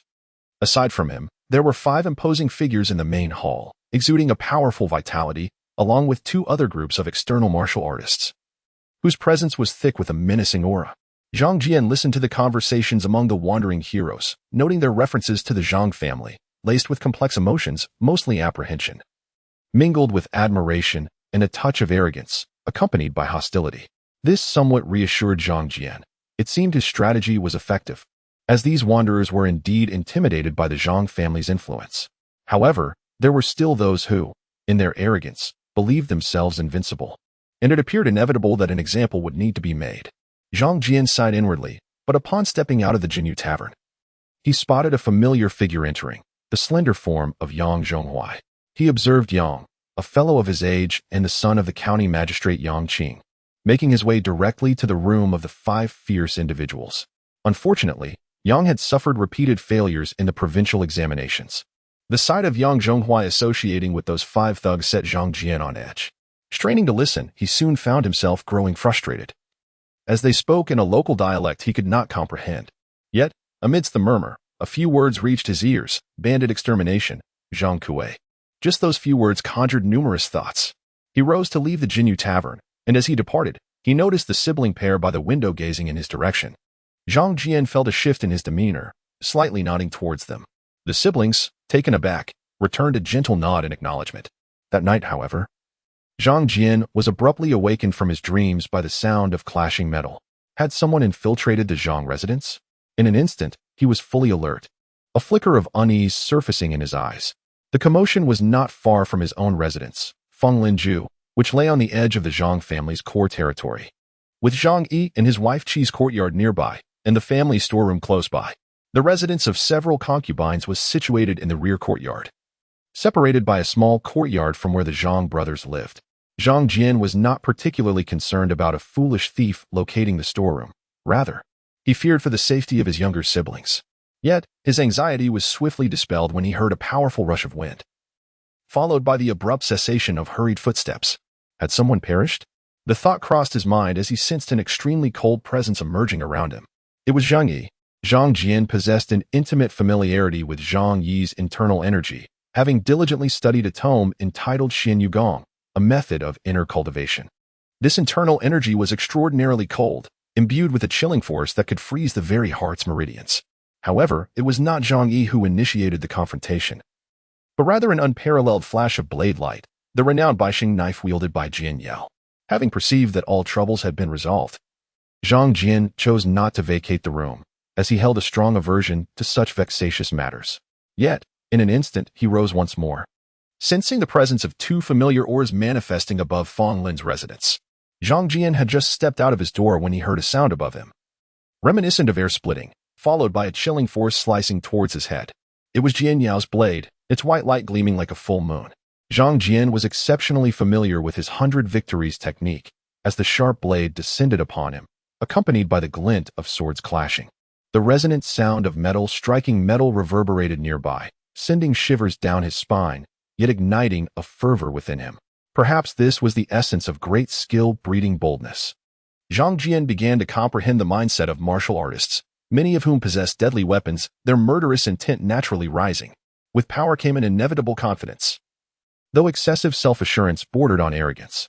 In a flash of thought, Zhang Jian's ears perked up in their initial clash. He sensed the convergence of 2 powerful forces upon the blades, a particularly cunning force injuring Jian Yao's tiger's mouth. He could even perceive a faint scent of blood.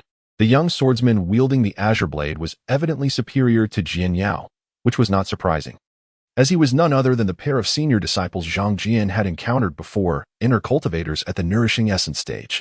Yet Jian Yao disregarded his injury, unleashing the strength of his I Ching technique, causing the stone slabs beneath him to shatter as he lunged fiercely at the young swordsman.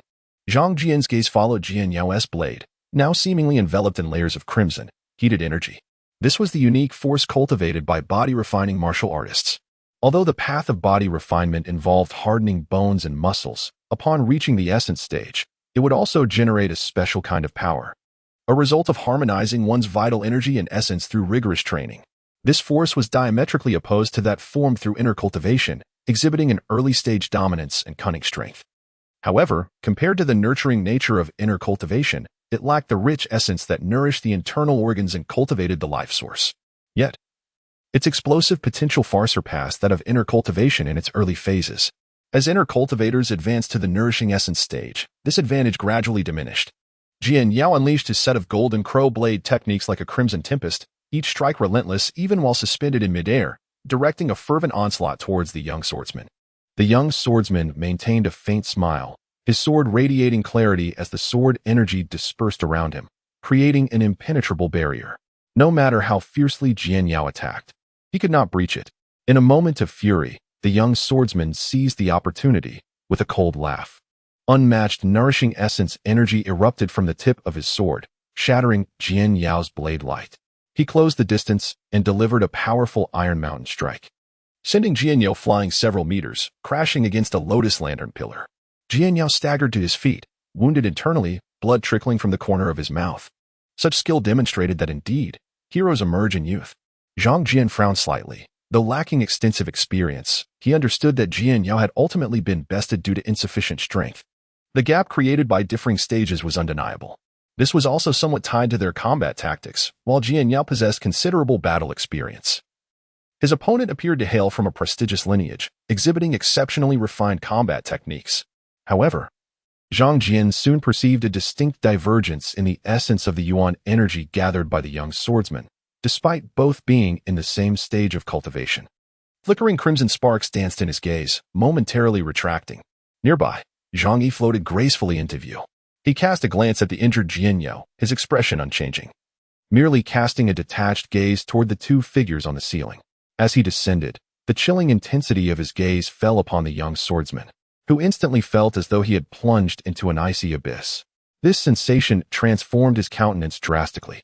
A force, seemingly imbued with frigid malevolence, surged towards the depths of his soul, seeking to paralyze him in place. This was the realm of mental intent.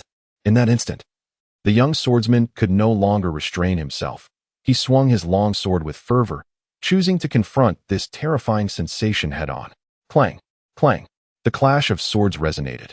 The scabbard flew from his grasp, striking the ground with the precision of a dagger, embedding itself 3 feet deep. A beam of icy brilliance shot toward Zhang Yi. A tangible manifestation of yuan energy harmonized with his swordplay, sweeping forth like a torrent of frost toward Zhang Yi. Yet, what awaited him was a hand as pure as jade, a figure appearing like a wraith beside the young swordsman.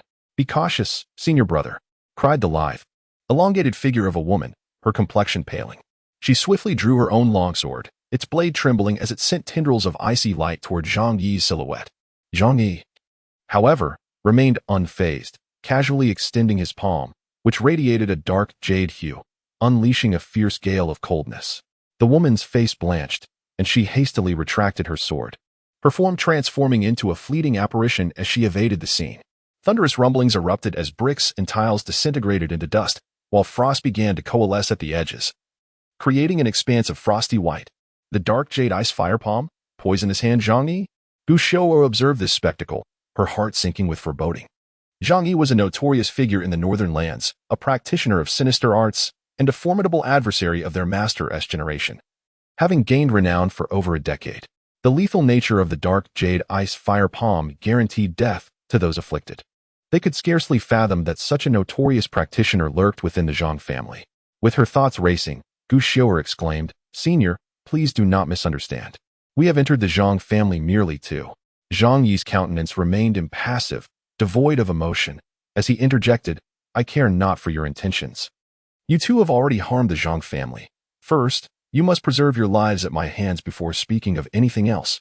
His figure surged forward, enveloped in a tempest of coldness, recklessly advancing upon the young swordsman, his demeanor resembling that of a predatory eagle hunting its prey, the dark robe billowing, and his whisk sweeping forth an onslaught of frigid air, akin to countless icy needles raining down upon the young swordsman. His strikes bore no semblance of mercy. Duan Muyin sensed the overwhelming chill and silently lamented his plight. The oppressive force of the dark jade coldness was overwhelmingly tyrannical. In terms of strength and agility, he was vastly inferior to this nefarious giant, fearing he would succumb after only a few exchanges. Gu Xiao felt an acute sense of regret. The two of them had come at someone else's behest to probe the depths of the Zhang family, yet they had not anticipated that the family concealed such formidable talents. And upon their arrival, they were immediately detected and surrounded. Now, she finds herself facing the dreadful figure of Zhang Yi. Her bright eye swept across the audience, landing momentarily on the engrossed Zhang Jian beside her. What? Has the spectacle taken an unexpected turn? Zhang Jian, with his keen senses, felt a stir in his heart as he caught Gu Xiaoer's gaze, immediately adopting an air of innocence, seemingly oblivious. Yet, deep within his palm, a fierce crimson glow gathered. He harbored a dark heart, calculating that should Gu Xiaoer dare to rush over and seize the hostage, he would unleash a powerful blow, mercilessly shattering her intentions. At this moment, Gu Xiaoer indeed hesitated, her mind racing with her master's evaluation of Zhang Yi, a man known for his venomous cunning and profound scheming. As her thoughts flickered, she turned her attention to the faltering Duanmu Yan, raising her voice once more. Duanmu Shixiang, cease your actions.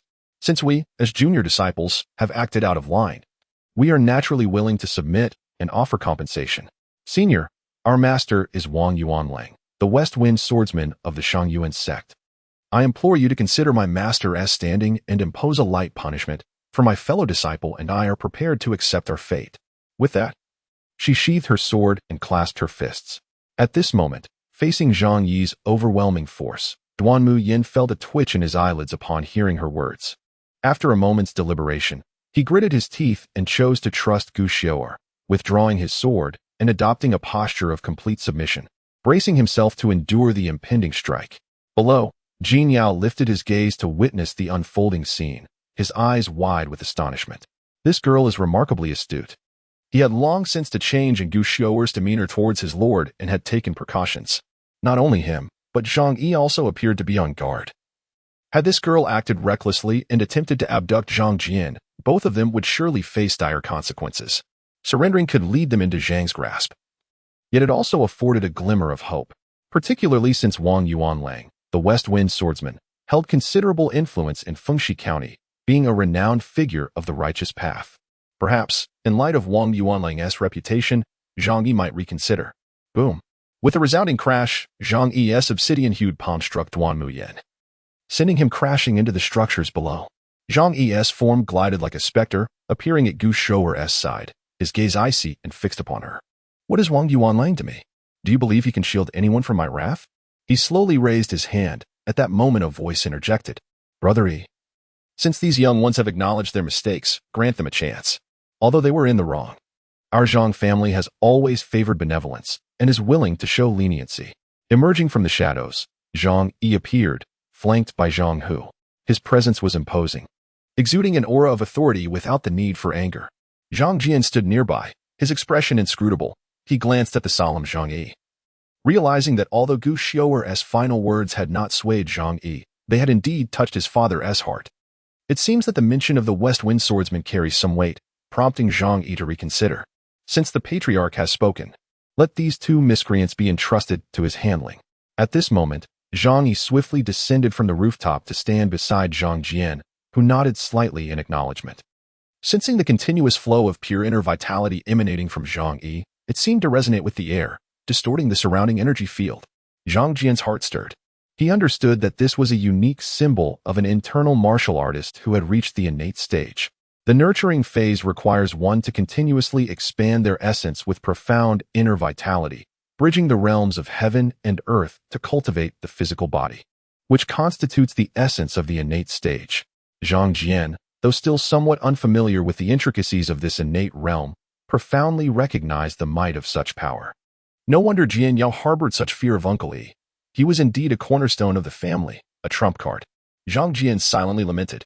Although he had only just begun his martial journey, he was aware that innate martial artists were nearly the pinnacle of expertise within the martial world, a rare breed. Such practitioners were exceedingly scarce, with only a select few affluent and powerful factions able to recruit them. It seems I must diligently train, for the outside world is fraught with peril. This thought flickered through his mind. The junior, Gu Xiaoer, expressed her gratitude on behalf of senior brother Duanmu for the Zhang family's magnanimity. At this moment, Gu Xiaoer offered a slight bow and swiftly leaped into the debris. Her jade-like face beneath the white veil slightly pale, as she was deeply concerned for Duanmu Yin, who had been fiercely struck by Zhang Yi's final blow, leaving his fate uncertain. Zhang Yi gazed at Zhang Yi, who shook his head slightly. Whether he survives depends on his own fortune. His last strike was delivered without any intention of holding back. Zhang Yi silently shook his head, inwardly hoping he would not perish. His gaze fell upon the graceful figure of Gu Xiu'er, his eyes subtly shifting. The surname Gu. Meanwhile, outside Fenglin residence, other guests and patrolling servants gradually gathered. Zhang Yi waved his hand, signaling the crowd to disperse.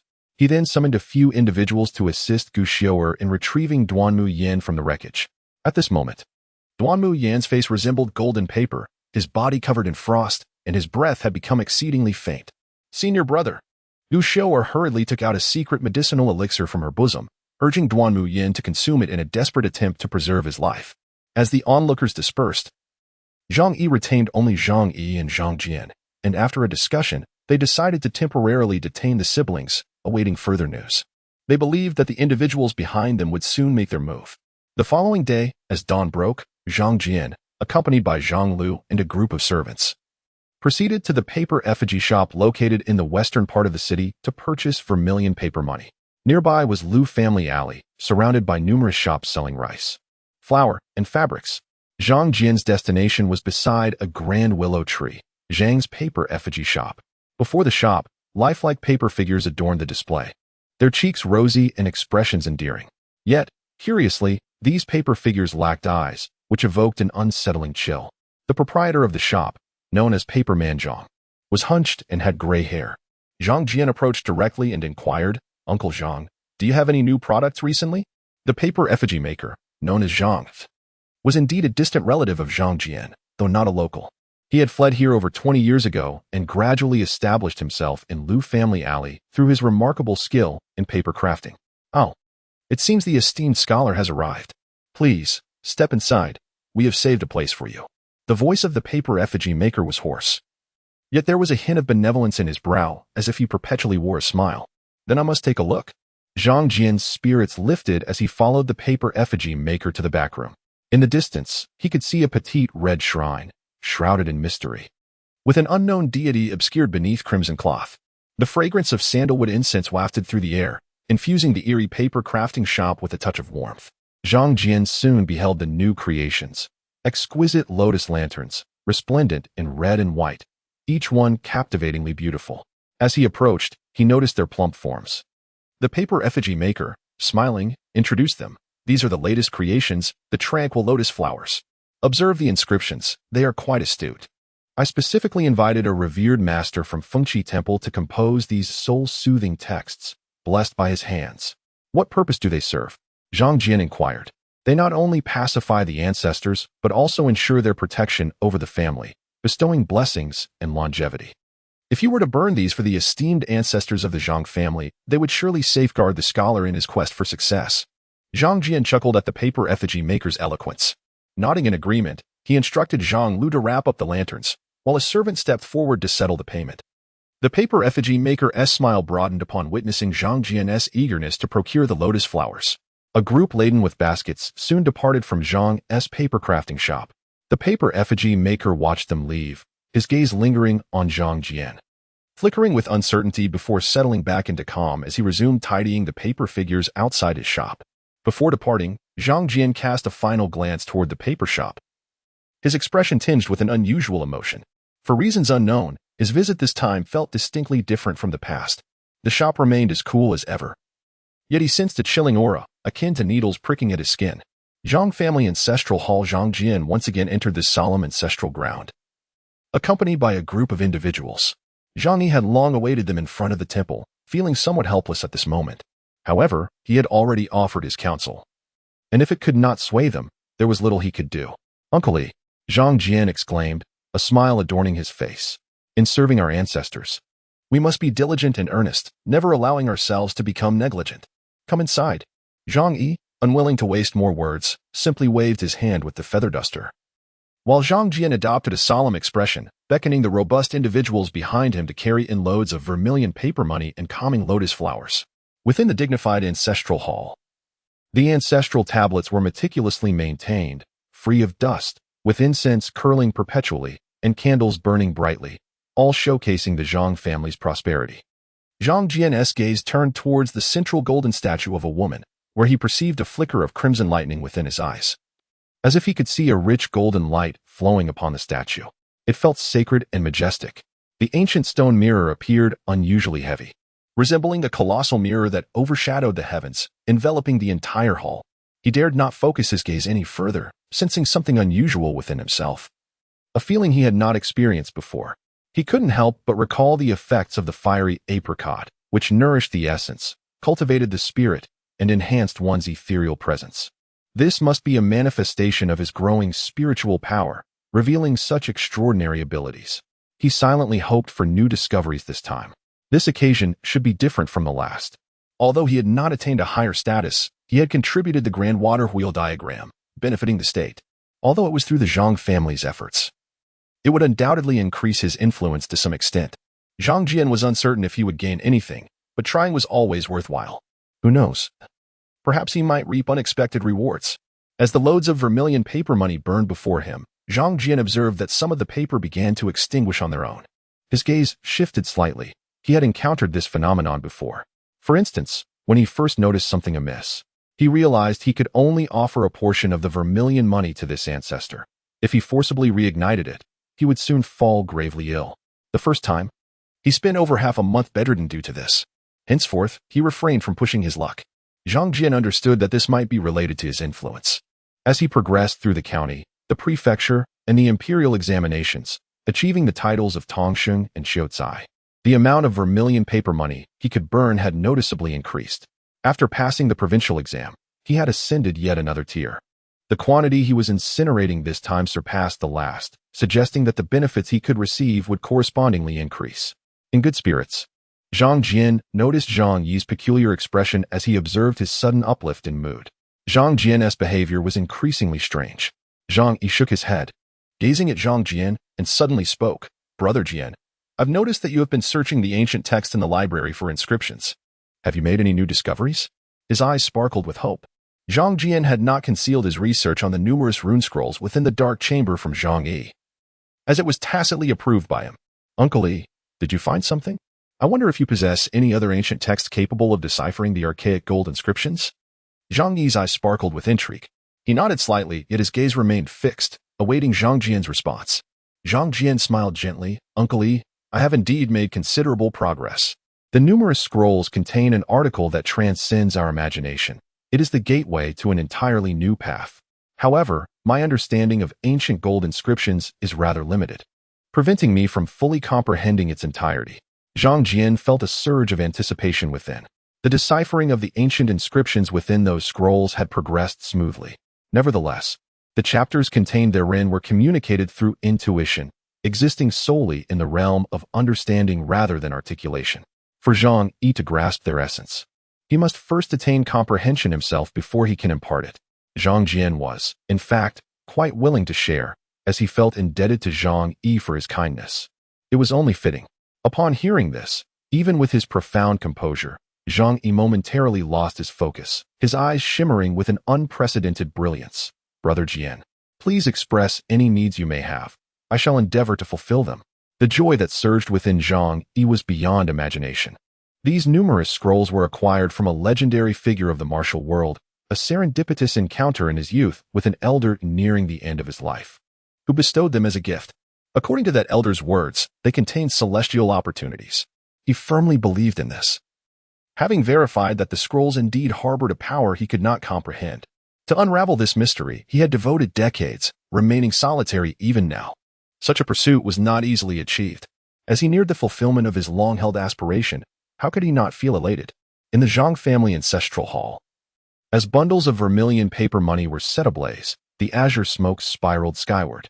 Within the grand celestial realm, the nine-colored red waters of the two realms' pools surged, and golden rays burst forth, transforming into a multitude of endearing gold ingots. The golden light shimmered, accompanied by ethereal melodies.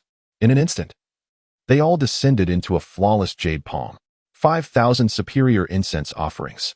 As this immaculate incense permeated her being, the Qingxia goddess finally perceived a visible enhancement in her cultivation. This was merely the beginning of its effect. Subsequently, she witnessed countless golden lights swirling in the heavenly pool, among which a dozen beams radiated a rich fragrance, circulating with virtuous golden light. Golden lotuses of merit floated forth, instantly descending before her. However, this time, the merit lotuses did not solidify. Rather, they existed in a state between the tangible and intangible, emanating an intense, sacred brilliance. Merit lotuses? A mere glance caused a cascade of wondrous hues to flicker in the depths of the Qingxia goddess's eyes. Such merit lotuses were a rarity she had only observed among a select few divine practitioners. With such an omen surrounding her, external demons could not encroach upon her. She would not easily fall into external calamities. Only those who had long attained enlightenment and possessed extraordinary abilities could be accompanied by the auspicious sign of merit lotuses. Once again, she was met with a delightful surprise. The Qingxia goddess, ethereal and exquisite, bore a rare touch of radiance upon her already unparalleled beauty. During this ritual, she felt a deep sense of satisfaction. This would undoubtedly aid her in accumulating her spiritual essence and ultimately attaining the status of a Tao Lord. Slowly rising, her ethereal figure was a vision of beauty amidst the clouds, her phoenix-like eyes lost in contemplation. The last time the other party performed an ancestral rite, she had merely bestowed a cup of golden fortune. Clearly, such a meager offering would not suffice this time, as it might dampen their enthusiasm. In an instant, an idea blossomed in her mind. She retrieved from her sleeve a golden lotus seed, resembling a precious pearl, upon which countless intricate innate patterns flowed, exuding a harmonious Tao essence. This was the golden lotus seed from the Yaoqi. It had been brought back by a powerful female immortal from the Yaoqi. As a celestial being of Yaoqi, she could acquire several of these every century. While plentiful in the Yaoqi, such treasures were rare and highly valued elsewhere. Offering something too precious could be problematic, perhaps even against the rules. However, with a bit of discretion and through private channels, it should pose no issue. This time, the celestial maiden of Qingxia refrained from summoning the azure bird once more, as it was too conspicuous. Zhang Jian had frequently performed ancestral rites, compelling the Qingxia maiden to adopt a more discreet approach. She would bestow the golden lotus seed through various channels. Meanwhile, in the county office, within the magistrate's residence, Yang Qing and his son were engaged in a discussion when Zhao Xing hurriedly entered. Something is amiss. Zhao Xing's face bore signs of fatigue. Ever since Duanmu Yin and Gu Xiu'er had not returned for a day and night, he had been gathering information around the Zhang family. Through whispers from the Zhang household, he finally learned of the troubling news. What? Sister Xiu'er has fallen into the hands of the Zhang family? Yang Qing's expression remained stoic. But Yang Zhonghuai could not contain his agitation. Noticing his father's grim demeanor, Yang Zhonghuai's face stiffened, and he inquired, "Father, what shall we do now?" Yang Qing's countenance darkened. Yang Zhonghuai's feelings for Gu Xiu'er were apparent even without thought. Yet, how could a noble lady of such high status be within the reach of the Yang family?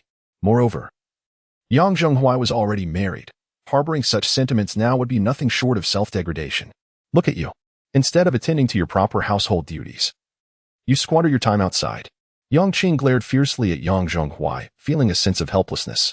Duanmu Yin and Gu Xiu'er were esteemed guests of the Yang family. Gu Xiu'er was even the niece of his wife. She had volunteered to investigate the Zhang family out of concern for him. Little did they anticipate such unfortunate developments. I will speak with my wife. Do not make this matter public. Yang Qing hastily made his way to the inner quarters. Although he was greedy and cunning, he held an unusual respect for his wife, not only due to her noble lineage from the esteemed Gu family of Fengyang, but also because of her formidable and ruthless nature, which made her quite difficult to deal with. Over the years, none of his concubines had survived until New Year's Eve, a testament to the Gu family's fierceness. Within the inner courtyard, a resplendent noblewoman was engrossed in her morning readings under the gentle light of dawn. Her demeanor was striking, her skin radiant as white jade beneath the sun, and her serene features belied the fact that she had borne several children, presenting instead the countenance of a tranquil maiden. At that moment, Yang Qing hurried in, and upon hearing the news from him, Gu's expression turned contemplative. It seemed that the Zhang family's concealed power surpassed our expectations, and the situation was likely perilous. Rising to her feet, Gu immediately recognized the dangers within this predicament. She was uncertain whether the Zhang family had sensed the hostility emanating from Yang Qing. If their plans were unveiled, the Yang family could face grave danger. My lord, can we still reach the 5 heroes of the north? We must instruct them to halt immediately. Gu, though shrewd, was by no means foolish. Otherwise, she would not have been able to keep Yang Qing firmly under her control. Yang Qing's countenance darkened as he shook his head. Those 5 have their own methods. They do not trust us, and it is unlikely we can trace their whereabouts. Taking a deep breath, he lamented that the sword had already been drawn, and retracting it would not be so simple. Gu shot him a fierce glare and reproached, "Every time I ask you to consult with me, you insist on acting independently. If not for your stubbornness, we would not find ourselves in this predicament." Yang Qi was accustomed to such rebukes and offered a wry smile. "Madam, our only recourse now is to seek assistance from old Taishan." Gu's expression turned grave as she sighed. "Currently, Gu must contend with the oppression from the Yu family in the county town. That individual from the Yu family is hell-bent on subjugating the various families of the county and claiming dominion over them. My father lacks the energy to assist you." With a scroll in hand, she pondered for a moment before suggesting, "Xiu'er is indeed a disciple of the Shangyuan sect. I shall draft a letter and send it swiftly to the Shangyuan sect, requesting Wang Yuanlang to intervene. Both Tuan Muyin and Xiu'er are disciples of the Shangyuan sect, and it would be more fitting for them to take action, as I shall also inform my father. Perhaps this presents an opportunity to eradicate the Zhang family." "Humph. How dare such a trifling local aristocracy detain a member of the Gu family? Moreover, you should investigate further. It would be best to uncover how Xiu'er and the others fell into the clutches of the Zhang family. They are adept practitioners of the nourishing Yuan stage, well trained by esteemed masters, and should not be easily ensnared." Gu's expression revealed a hint of doubt. The Zhang family was merely a prominent local clan, hardly more formidable than an ordinary wealthy landlord. It should be impossible for them to confine 2 inner-refining martial artists of the nourishing Yuan stage. Beside her, upon mentioning Wang Yuanlang, Yang Qing's demeanor grew somewhat uncomfortable, his expression darkening. Gu noticed this but paid it little heed. With limited capabilities, any grievances he harbored must be swallowed. Thus, she set about composing the letter, instructing Yang Qing to dispatch it post-haste to Fengnan County. In the tranquil night, akin to water, Zhang Jian found himself in a dream, yet this time he felt a heightened clarity. He sensed his essence detach from his corporeal form, his soul gracefully descending into a realm thick with incense. In the distance, he beheld a grand stone mirror, flanked by figures emerging from various ancestral tablets, all smiling warmly at him. In a fleeting moment, these apparitions vanished, leaving him pondering whether he had wandered into a spirit hall, perhaps experiencing a spectral journey. His thoughts meandered as he recalled similar descriptions from scattered writings, evoking a sense of wonder. Amidst the shifting radiance, only the magnificent golden figure of a woman remained, gradually transforming into an exquisite silhouette. Suddenly, a beam of golden light descended from her, merging into his being. He discerned it to be a shimmering lotus seed, exuding a fragrant allure that penetrated his very essence, as if awakening warmth within his soul. Simultaneously, a message resonated in his mind.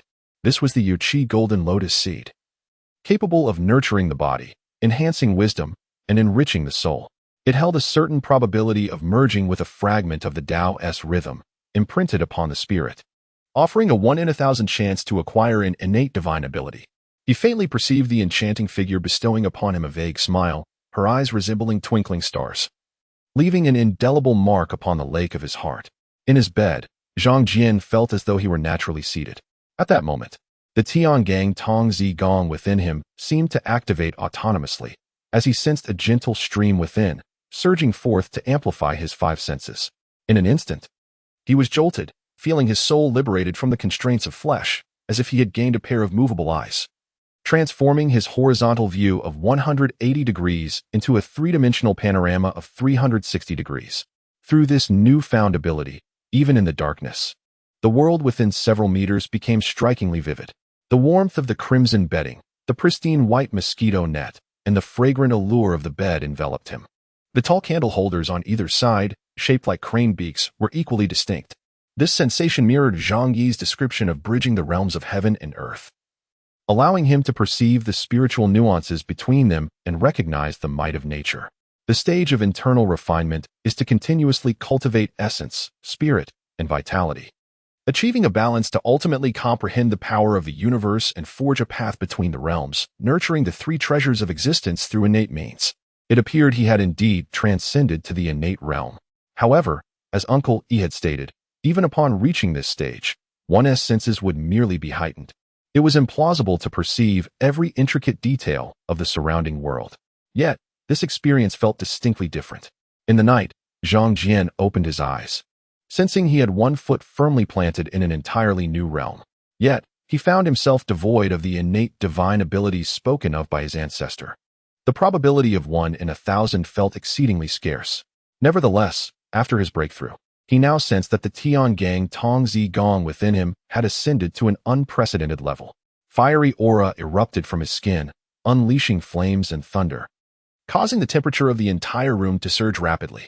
As Zhang Jian's gaze swept across the surroundings of the bed, he observed the brocade blankets and bedding transforming into charcoal at an astonishing rate, not ignited by flames but instead reduced to powder by an intense heat.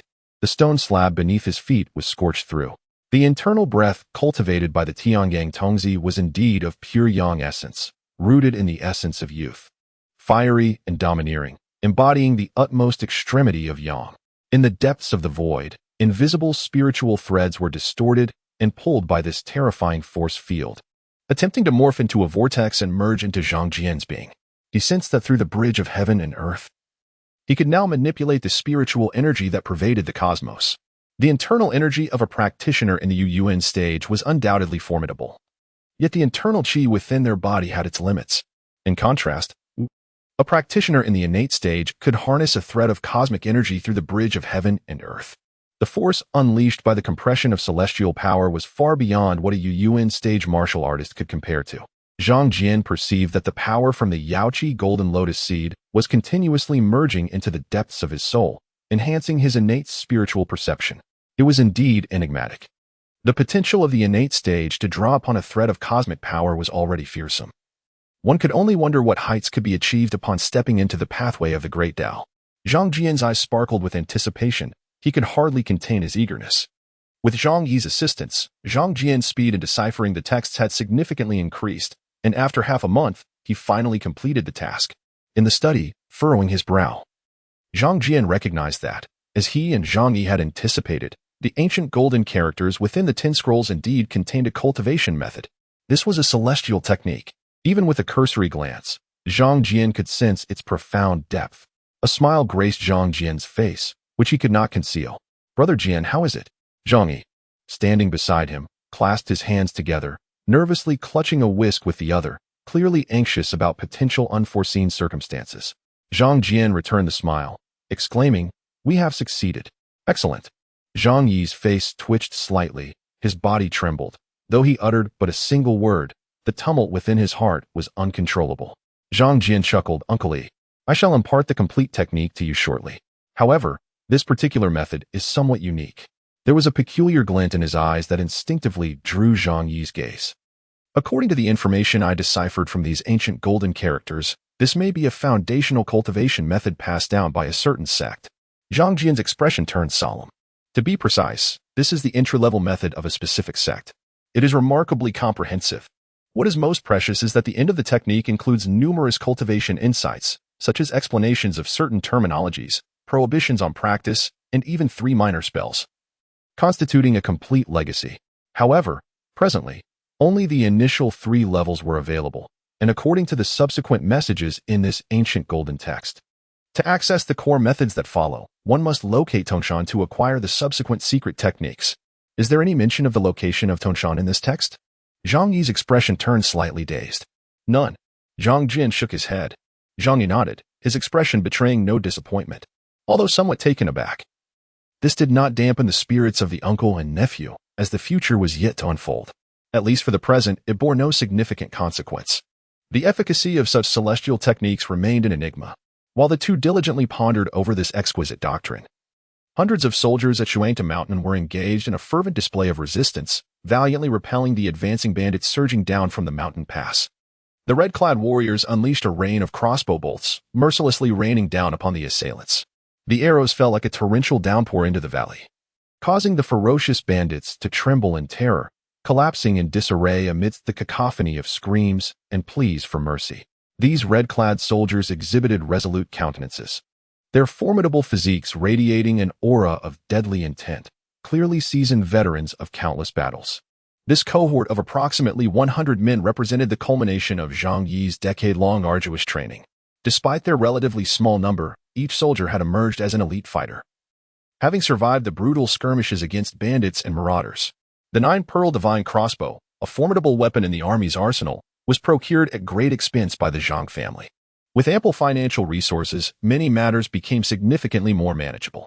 Today, Zhang Jian entrusted these elite troops to Zhang Kuei, deploying them as a surprise force to eliminate the coalition of bandits from the Three Villages Alliance. This alliance consisted of Bama Village, Heihu Village, and the Shaoan Mountain Marauders. Notorious strongholds within the Fengwang Mountain Range, infamous for their ruthlessness and frequent highway robberies. The affluent merchant caravans surrounding Fengshi County had long suffered at their hands, harboring deep resentment yet feeling powerless against these three strongholds. However, through the machinations of a schemer, they had united to confront Zhang Kuei's band of soldiers. At this moment, the valley was awash with blood, the bodies of bandits and marauders strewn across the ground. Even the leaders of the three major strongholds faced the relentless onslaught of the military's 9-pearl crossbow, succumbing to its lethal precision. Only the two foremost bandits, along with the 5 heroes of the north, utilized their formidable external training to shield themselves with the fallen, desperately staving off the relentless hail of arrows. Their erstwhile allies had become mere targets, and as the barrage of arrows continued unabated, the makeshift shields were gradually perforated. A sense of dread enveloped them. The arrowheads of the 9-pearl divine crossbow were specially crafted to penetrate energy defenses, and they could scarcely endure many more strikes. How many arrows has that wretched Zhang family procured? At that moment, the leading figure among the 5 heroes of the north, the Black Eagle Zhu Hong, nearly ground his teeth in frustration. This was sheer tyranny, empowered by wealth. They knew well that the soldiers were not to be trifled with. Such military-grade weaponry was notoriously difficult to acquire, and even when available, it came at a staggering cost. Yet Zhang Kuei unleashed wave after wave of crossbow bolts, each one a cascade of copper coins and silver. Zhu Hong, did you not assure us of a certain victory in this battle? How could it come to this? As despair gripped the remaining leader of Heihu Mountain, he watched in anguish as his makeshift shield was systematically dismantled by the relentless storm of arrows. With a roar akin to a raging tiger, he charged forth, only to be engulfed by the deluge of bolts, screaming in agony as he was struck by numerous arrows. He was exceedingly ferocious. Even as he transformed into a hedgehog, he continued to charge fiercely toward Zhang Kuei, wielding a beheading sword, with the formidable force of his energy shattering large boulders around him. Yet, in an instant, a figure beside Zhang Kuei raised a gun and pierced him to the ground, the divine strength penetrating the stone several feet deep. The 5 heroes of the north, witnessing this predicament, felt an overwhelming despair. They rushed forth, but their situation hardly improved. They barely reached Zhang Kuei before being encircled by a dozen attendants, who overwhelmed them in a brutal assault. In the face of a well-organized army, individual prowess displayed significant limitations, particularly against elite troops equipped with heavy weaponry. Indeed, this was a calculated ploy against the 5 heroes of the north, as they had been drawn apart. Otherwise, even if they sought to slay these external martial artists, Zhang Kuei would have to pay a price. A pack of frightened dogs could hardly pose a threat. Zhang Kuei was a towering figure, his face marred with pockmarks from childhood ailments, giving him an intimidating appearance. Beside him, a handsome middle-aged man wielding a red tassel spear advised, "Fourth Master, it would be prudent to leave a few alive. Perhaps the chance to bring down Yangqing may rest on their shoulders." He was Wang Quan, the king of the Phoenix Spear, one of Zhang's 3 most capable attendants. Alongside Jian Yao and Zhao Jihong, Zhang Kuei glanced at the valley stained with blood, nodded slightly, indicating his subordinates to spare some lives. The 5 heroes of the north, though ferocious, had already sustained numerous injuries and were unlikely to escape. In the Zhang residence's inner quarters, Gu Xiu'er found herself immobilized, unable to move. Yet her countenance remained calm, devoid of panic. The white veil that had covered her face had been removed, revealing her exquisite complexion, fair as jade, with an ethereal presence akin to a celestial being. At the entrance, Zhang Jian hesitated slightly, while a line of maidservants behind him held jade platters, their heads bowed low. These were not Zhang Jian's personal maidservants. The young masters of the Zhang family were raised without female attendants to prevent them from being corrupted by feminine allure or developing weak, indecisive characters. The maidservants dared not lift their heads to look around, as the Zhang family enforced strict control over this matter. Zhang Jian gazed at the wine and delicacies on the platters, feeling somewhat helpless. It was evident what Zhang Yi intended by sending him personally to deliver the food and drink. This was a ploy to employ the charms of a handsome man. After a moment of hesitation, Zhang Jian crossed the threshold and noticed Gu Xiaoer meditating with her eyes closed. He spoke first. "Miss Gu, you seem to be in good spirits." Upon hearing his voice, Gu Xiaoer opened her lively eyes and replied with a serene expression, "Young Master Zhang, it appears your uncle has not taught you how to engage with a young lady of my age." A hint of derision graced her lips, as she immediately discerned Zhang Jian's intentions. Zhang Jian gestured for the maidservants to set down their jade platters. His gaze turned to Gu Xiaoer, recognizing her as an exceptionally astute young woman. Her ability to escape from Zhang's grasp illustrated her resourcefulness and cunning nature. Zhang Jian never imagined he could deceive her. When dealing with such an astute individual, one can only prevail through overwhelming strength. With a smile, Zhang Jian said, "Gu Xiaonyang, you are quite intelligent. An intelligent person should be aware of what is about to transpire, correct?" At this moment, Gu Xiaoer's bright eyes gleamed with a hint of amusement. "There is no need for you to expend so much effort on me, Zhang Langjun. You will uncover no valuable information here. Your Zhang family faces the dual onslaught of the Yuan sect and the Gu family, and your chances of triumph are scant. As it stands, you possess only me and my senior brother as your pawns. You ought to recognize my identity. I am the legitimate daughter of the Gu family's head, indeed possessing some worth, but not nearly as substantial as you might imagine. I am unaware of many matters." Seeing that Gu Xiaoer was completely unyielding, Zhang Jian realized he would likely struggle to extract any useful information from her. Given Gu Xiaoer's unique status, certain tactics were not appropriate to employ. Gu Xiaoer elegantly took a seat at the table, deftly picking up delicious dishes with bamboo chopsticks, her beauty captivating and alluring. Zhang Jian shook his head and remarked, "I find it quite the opposite. I have heard whispers regarding your Gu family's predicament. Consider this. If our Zhang family were to align with the Yu family, do you think your Gu family could withstand such a loss?" A charming smile blossomed on Gu Xiaoer's enchanting face. "Zhang Gongzi, do not indulge in alarmist rhetoric. Anyone could potentially ally with the Yu family, yet your Zhang family is an exception." Upon hearing this, Zhang Jian blinked at Gu Xiaoer. He did not press further. With a clever person, there is no need for excessive inquiries. "Earlier, my father mentioned that the Gu family is an excellent match for the Zhang family. I was skeptical at first, but I now find myself somewhat intrigued." At his words, Gu Xiaoer's expression changed, her chopsticks nearly freezing midair. Observing her reaction, Zhang Jian let out a hearty laugh and turned to leave. In the western part of the city, at the Zhang family's paper offerings shop, two exceptionally distinguished guests arrived at the entrance. Upon seeing them, the slightly stooped figure of Zhang, the paper man, showed a momentary pause before warmly approaching. "Esteemed guests, are you in need of paper offerings?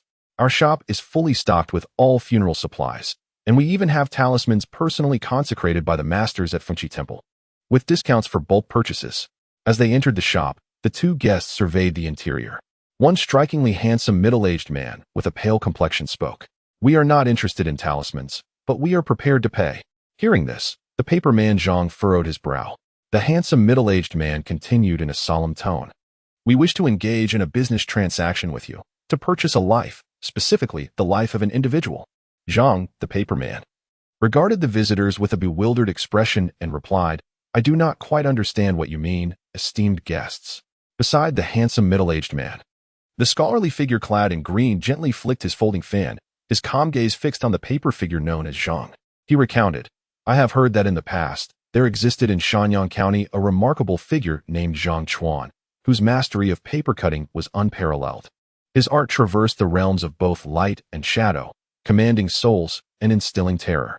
Many renowned martial artists have met their demise at his hands. Alas, 20 years ago, this extraordinary individual faced familial strife and was pursued by vengeful foes, ultimately compelled to flee to Fengnong. The Gu family exerted considerable effort to ascertain that this master had settled in the small locale of Fengxi County." Upon hearing the scholarly figure recount his life with such familiarity, the paper figure Zhang furrowed his brow. "What exactly do you intend to achieve?" he inquired, turning to face them. In an instant, the paper boy at the door and the towering paper figures within all pivoted in unison, their gazes fixed upon the two visitors. At that moment, crimson seeped from the eyes of these paper figures, gradually transforming into ethereal blood-red pupils, reminiscent of vengeful spirits ensnared within. The two visitors hailed from Fengyang County. The extraordinarily handsome middle-aged man was none other than the West Wind swordsman, Wang Yuanlang. The other was a revered figure summoned by the Gu family, known as Ji Ming, whom Wang Yuanlang regarded with utmost respect. This endeavor to locate the remarkable Zhang Chuan was orchestrated by Ji Ming himself. Beneath the eerie transformation, Wang Yuanlang felt a chill envelop him. Instinctively gripping the sword at his side, his innate energy radiating involuntarily. The paper-cutting shop seemed to dim suddenly, a wave of terror washing over as blood-red hues emerged. There is no need for anger, esteemed elder. I have heard that your principle is to accept any task, provided the rewards are sufficiently enticing. The scholarly figure in green gently waved his fan, revealing intricate scriptures etched into the blue ribs, a subtle celestial melody emanating from within, dispelling a sliver of darkness. At the sight of the jade fan, the paper figure Zhang's gaze flickered, and after a moment's contemplation, he ceased his movements. Wang Yuanlang hastily gestured, and moments later, a large crimson wooden chest was brought in. We dare not be remiss concerning your principles, esteemed elder. Zhang merely cast a glance, his expression softening slightly. These are indeed fine treasures. You are quite generous. Whom do you wish to eliminate? I am genuinely curious, with your skills, who in Fengxi County could possibly withstand you? Zhang's gaze deepened, a hint of blood red apparent in his eyes. Poisonous hand Zhang Yi. The Zhang family? He shook his head decisively. No, that will not do. Why not? Jiming pressed, his eyes glinting. Is it because the Zhang family possesses the aura of dragons and tigers? There is no reason. It simply cannot be. Zhang replied with unwavering finality. Jiming frowned. What if it were merely to investigate? What difference is there between investigation and assassination? Zhang scoffed. Is not investigation a form of hostility? Any sovereign would refuse such disrespectful probing, and should any secrets be uncovered, it could easily lead to an irreparable enmity. Of course, it is different, for we continue to pay the same price for our inquiries. Additionally, there is another piece of news, the whereabouts of your grandson. Ji Ming smiled grimly. The moon hung like a hook in the night sky, its delicate light piercing through the dark clouds above, cascading down into Fengxi County.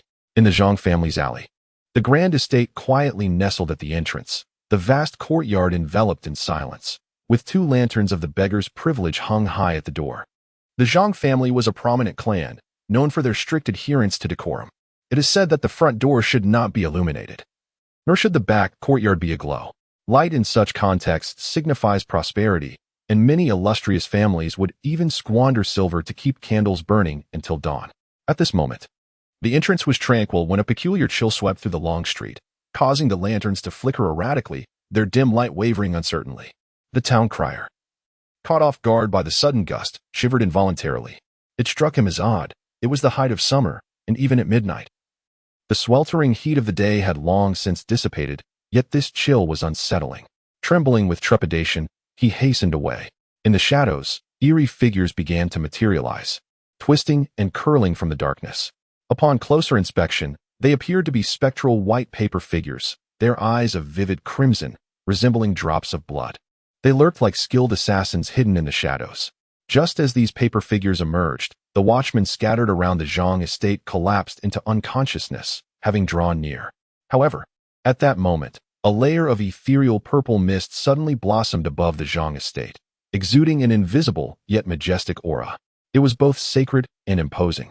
This aura trembled slightly, causing the paper figures to quiver, thick smoke rising from their forms as they recoiled in haste, their faces betraying fear. The aura of the dragon and tiger. In the backyard of Zhang's paper-making shop, the paper figure Zhang opened his eyes beneath the shrine, his expression shifting subtly. On the table, the oil lamp flickered as if buffeted by a tempest, swaying precariously. An invisible maelstrom seemed to sweep in from within. Behind the paper figure Zhang stood Wang Yuanlang and Ji Ming. Upon witnessing this scene, Wang Yuanlang could not discern the profundity of the situation. But Ji Ming was acutely aware. The Zhang family had received the imperial grant of the plaque inscribed a family of accumulated virtue, which provided a measure of protection against external evils. Yet, this was not the crux of the issue.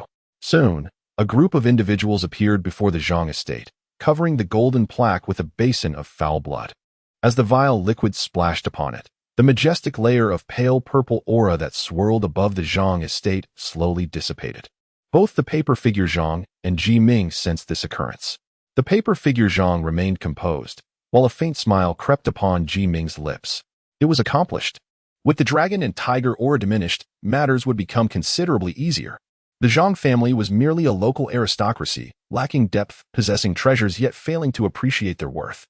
The essence of the dragon and tiger aura resided in the court, suppressing the myriad evils and ensuring the legitimacy of the imperial authority remained untainted. This powerful aura was vast and far-reaching. As for the origin of this dragon and tiger aura, Ji Ming had heard it was said to stem from the legitimate power born of the national foundation established by the court. One narrative suggests the origin of an unimaginable entity, referred to as the god of state and society. Another posits that it derives from the celestial order, bestowed by divine mandate to protect the populace with extraordinary powers, or perhaps it is simply the collective strength of the people.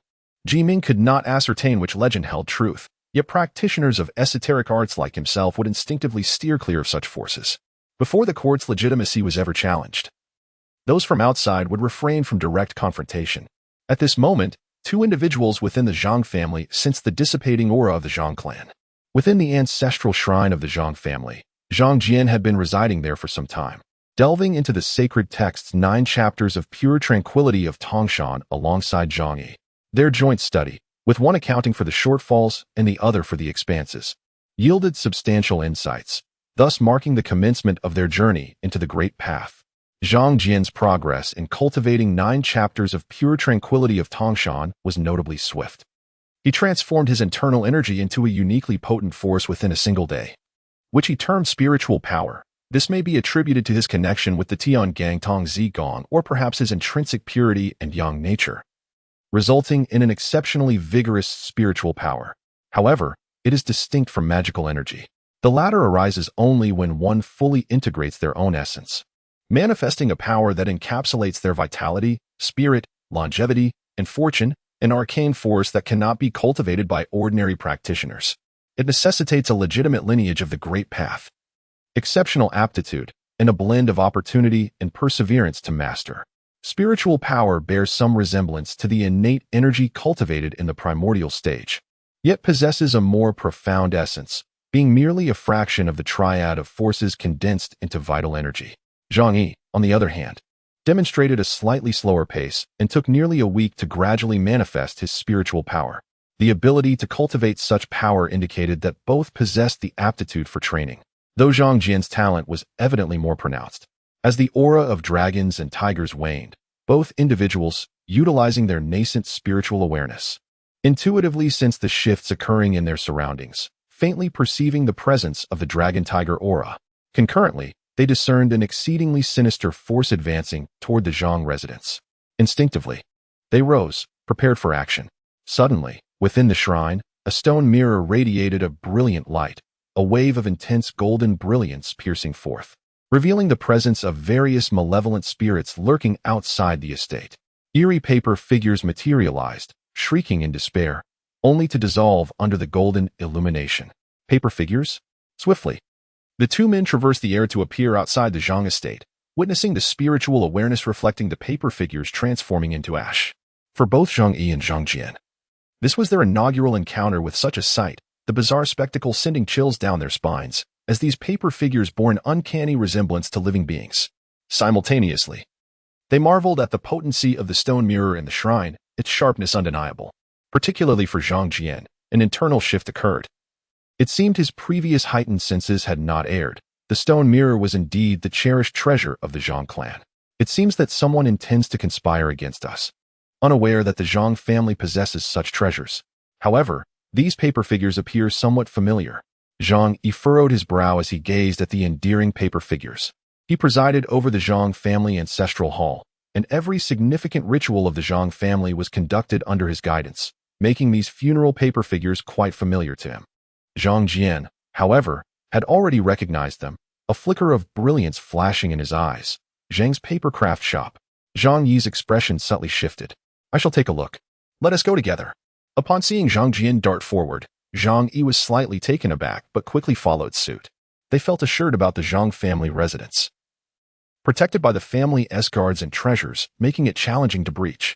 Meanwhile, inside Zhang's papercraft shop, the paper figure Zhang was suddenly struck as if by lightning, erupting in a powerful golden light that nearly cooked him alive, as he emitted low, mournful wails. Even his eyes radiated with golden light. The scorching glow seared his body. and he let out a series of inhuman cries. The oil lamp on the table was violently shaken by a gust of wind, nearly extinguishing. It has backfired. Watching this scene, Ji Ming's expression changed dramatically. His eyes reflected a mixture of anger and shock. Fortunately, he had prudently brought the paper figure Zhang along. There truly was something amiss within that Zhang family mansion. He felt both astonished and relieved. We must depart. Ji Ming immediately rose, preparing to leave. What about him? Wang Yuanlang inquired, glancing at the struggling paper figure Zhang before the altar. He has been backfired by the spell. He cannot survive. Ji Ming's face remained impassive as the two figures swiftly departed, even setting fire to the paper craft shop before leaving. In an instant, the entire Zhang's paper craft shop was engulfed in flames, transforming into a vast sea of fire.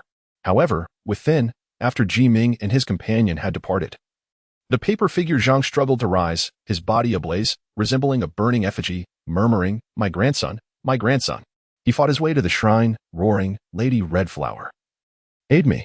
As he cried out, the red silk before the altar suddenly fluttered, and a fierce black wind surged forth, revealing a statue of a three-headed, eight-armed, alluring black demon, with a dot of vermilion in its brow radiating a hint of sanctity.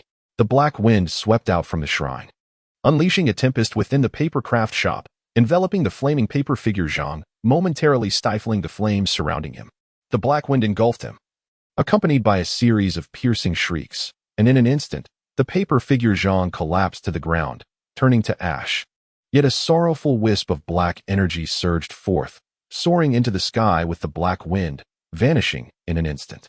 The tremendous commotion immediately startled the neighboring residents, who hurriedly drew water from the well to extinguish the flames. Zhang Jian and Zhang Yi arrived at Zhang's paper craft shop almost simultaneously. Have we arrived too late? Zhang Yi exchanged glances with Zhang Jian. Zhang Jian frowned, surveying the scene before him, which bore the unmistakable marks of a cover-up. A cremation to destroy evidence? As Zhang Jian surveyed his surroundings, his keen perception sensed the presence of two pairs of watchful eyes lurking in the shadows. In an instant, he turned his gaze toward the corner of a nearby street, catching a fleeting glimpse of two figures vanishing from sight. With a thought, he darted forward with an uncanny swiftness. Beside him, Zhang Yi was momentarily taken aback, but soon hastened to follow. Observing Zhang Jian ahead, moving with a speed that even surpassed his own, Zhang Yi was struck with a sense of astonishment. The aura of spiritual energy surrounding his nephew was remarkably potent.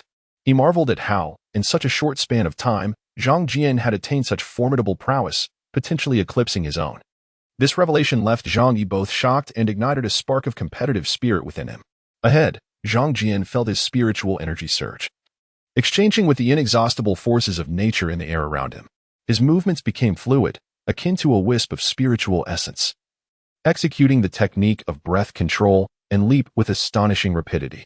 Like a great bird, he swiftly positioned himself in front of the two figures, who were none other than Ji Ming and Wang Yuanlang. Confronted with the unabashed turbulence of spiritual energy, Ji Ming's expression darkened. He was perplexed, for despite having concealed his aura with the left-hand secret seal, his adversary had discerned his presence. The uncertainty of facing an unseen foe gnawed at him, prompting a reluctance to engage further. With a flourish, he wielded a jade fan in his hand, its surface shimmering with arcane inscriptions aglow in a ghostly black light, from which 5 tendrils of intense negative energy erupted. 5 rampant spirits summoned forth the spectral warriors. Go, swiftly vanquish this intruder. In that moment, terrifying figures cloaked in dark hues emerged from the shadows at his feet. An onslaught of black light surged forth, hurtling toward Zhang Jian with alarming speed. The chilling winds howled, cutting through the air with a bone-deep cold. Amidst the tempest, 5 imposing figures, reminiscent of colossal apes, lunged toward him. Zhang Jian felt the frigid air pierce through his veins from all directions, rendering his limbs icy.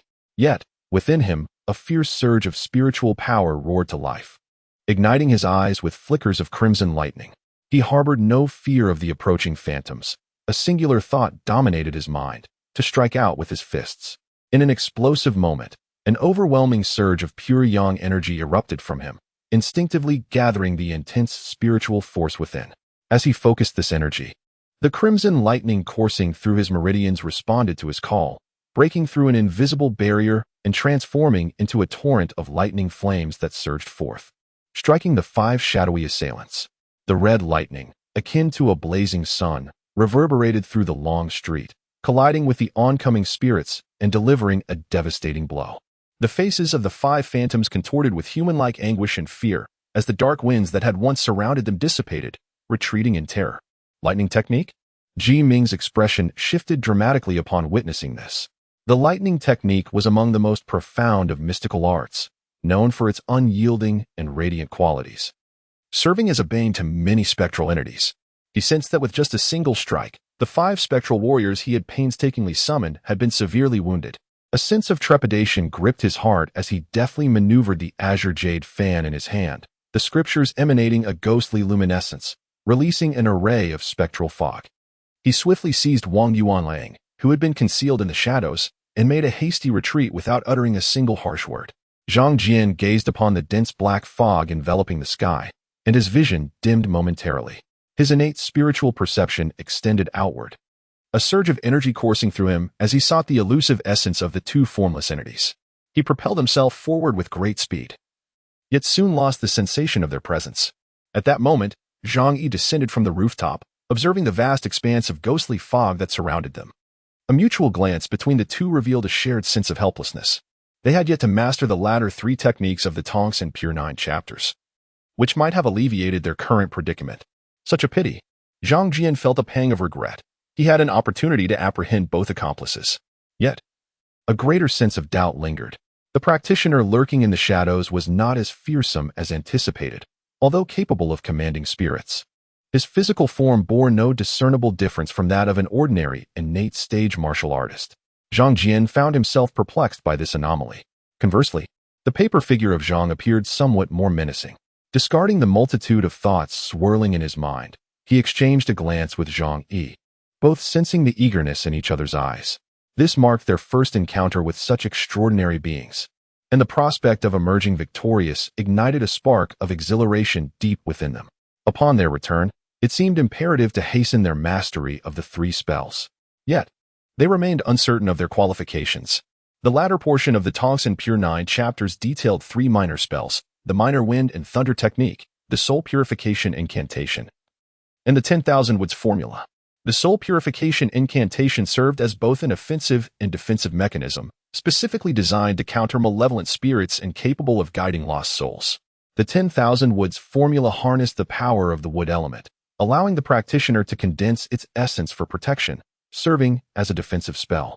Meanwhile, the minor wind and thunder technique could be divided into two aspects, one facilitating the manipulation of wind currents for a brief period, and the other, the wind and thunder technique, wielding substantial divine power. However, the cultivation of these three spells came with certain prerequisites, hinging on the practitioner's constitution, particularly their spiritual root. While not all cultivators are required to possess a spiritual root, having one can significantly enhance the efficacy of practicing spells of a particular attribute. Both the 10,000 woods formula and the minor wind and thunder technique demand specific conditions. Lacking a spiritual root would undoubtedly render the cultivation process more arduous. In contrast, the soul purification incantation boasts universality, a spell accessible to all, testing only the practitioner's logical comprehension and insight. That night, the Zhang family was beset by thieves, and the news of the destruction of their imperial plaque swiftly spread the following day.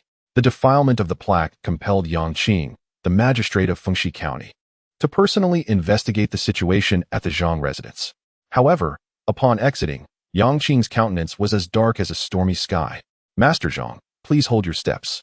Brother Yang's noble intentions are greatly appreciated. The Zhang family extends their gratitude," Zhang Yi remarked, his demeanor as refreshing as a spring breeze. From the loft of Fenglin residence, Zhang Jian observed Yang Qing's departing figure, while Zhang Yi and Zhang Kuei emerged from the hall. Capturing the 5 living members of the Northern 5 heroes was tantamount to seizing Yang Qing's lifeblood. The evidence against Zhang Zhonghuai's collusion with bandits was irrefutable.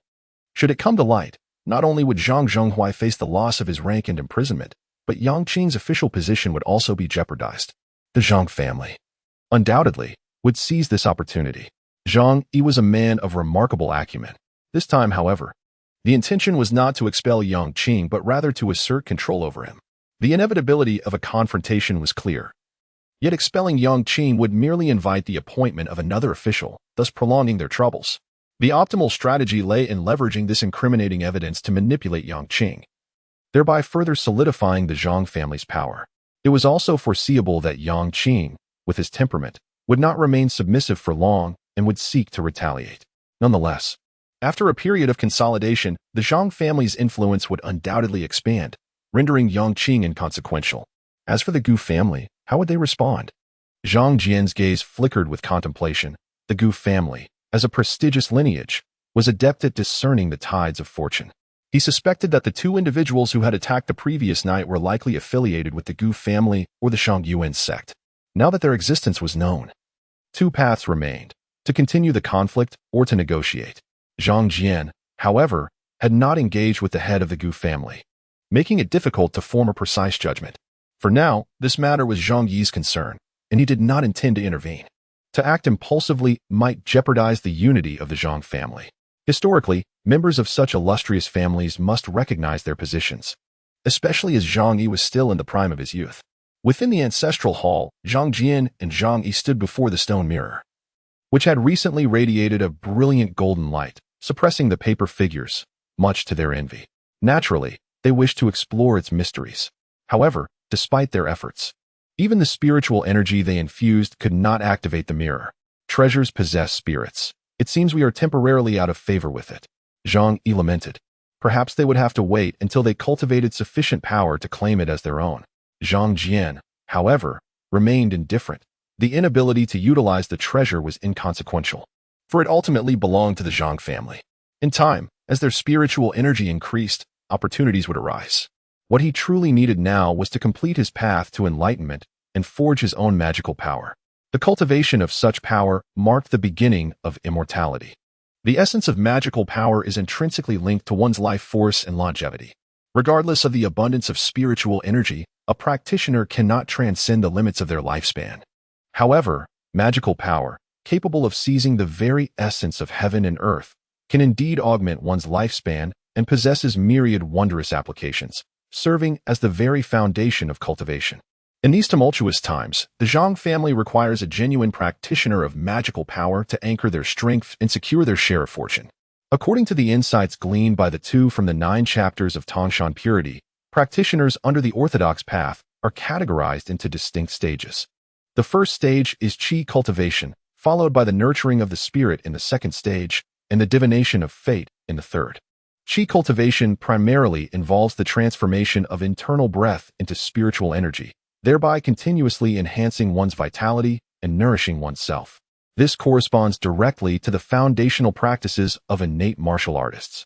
In contrast, the methods of celestial beings establish a bridge to communicate with the heavens, utilizing the forces of nature to nourish oneself, while employing sophisticated techniques to form various spells.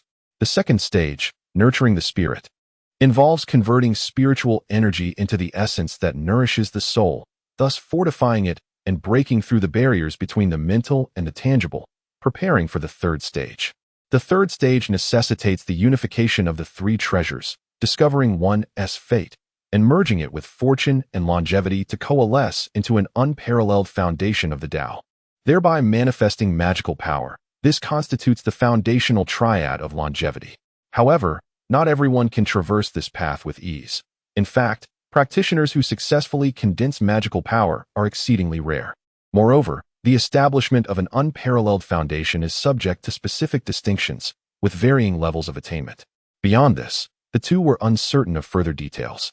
As the 9 chapters of Tangshan Purity lacks comprehensive explanations, merely suggesting that the accumulation of fortune might significantly aid in the foundation-building process. They encouraged one another and then redirected their focus to their current stage of cultivation. The immediate strategy was to enhance their spiritual energy, bolster their vitality through the forces of nature, and thoroughly cleanse their bodies of any impurities, ensuring that no vestige of contamination tainted their souls, thus guaranteeing the success of the spirit-nurturing stage. This bears a remarkable similarity to the ascent of innate martial artists to the master stage. However, innate martial practitioners primarily rely on honing their martial will, achieving internal and external refinement through extreme trials to elevate to the master realm. Such an ascent, albeit extreme, is more about achieving the transition to divinity, rather than a simultaneous transformation of essence, energy, and spirit. Even if one ascends to the master stage in the future, becoming a celestial being comparable to the practitioners of fate poses an even greater challenge. Within the ancestral hall, after a period of cultivation, Zhang Yi turned his gaze towards Zhang Jian.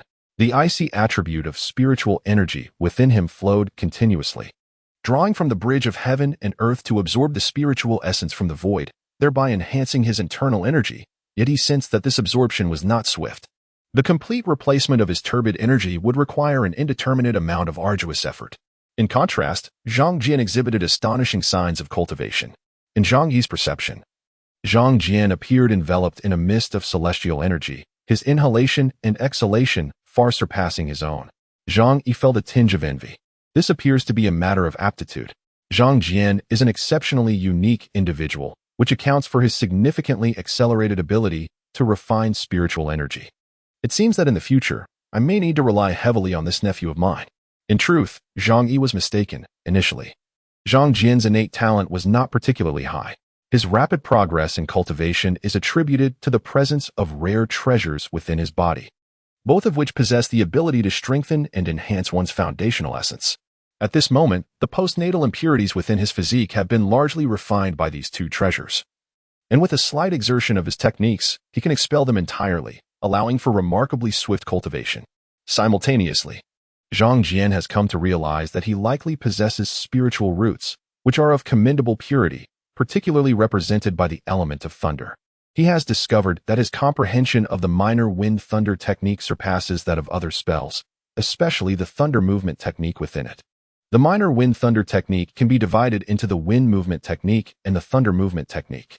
The wind movement technique is a divine art of maneuvering the winds, while the thunder movement technique allows for the manipulation of a portion of celestial thunder, which is incredibly potent yet perilous, as it does not arise from the collision of yin and yang within one's body, but rather from the thunder that pervades the world, embodying pure yang.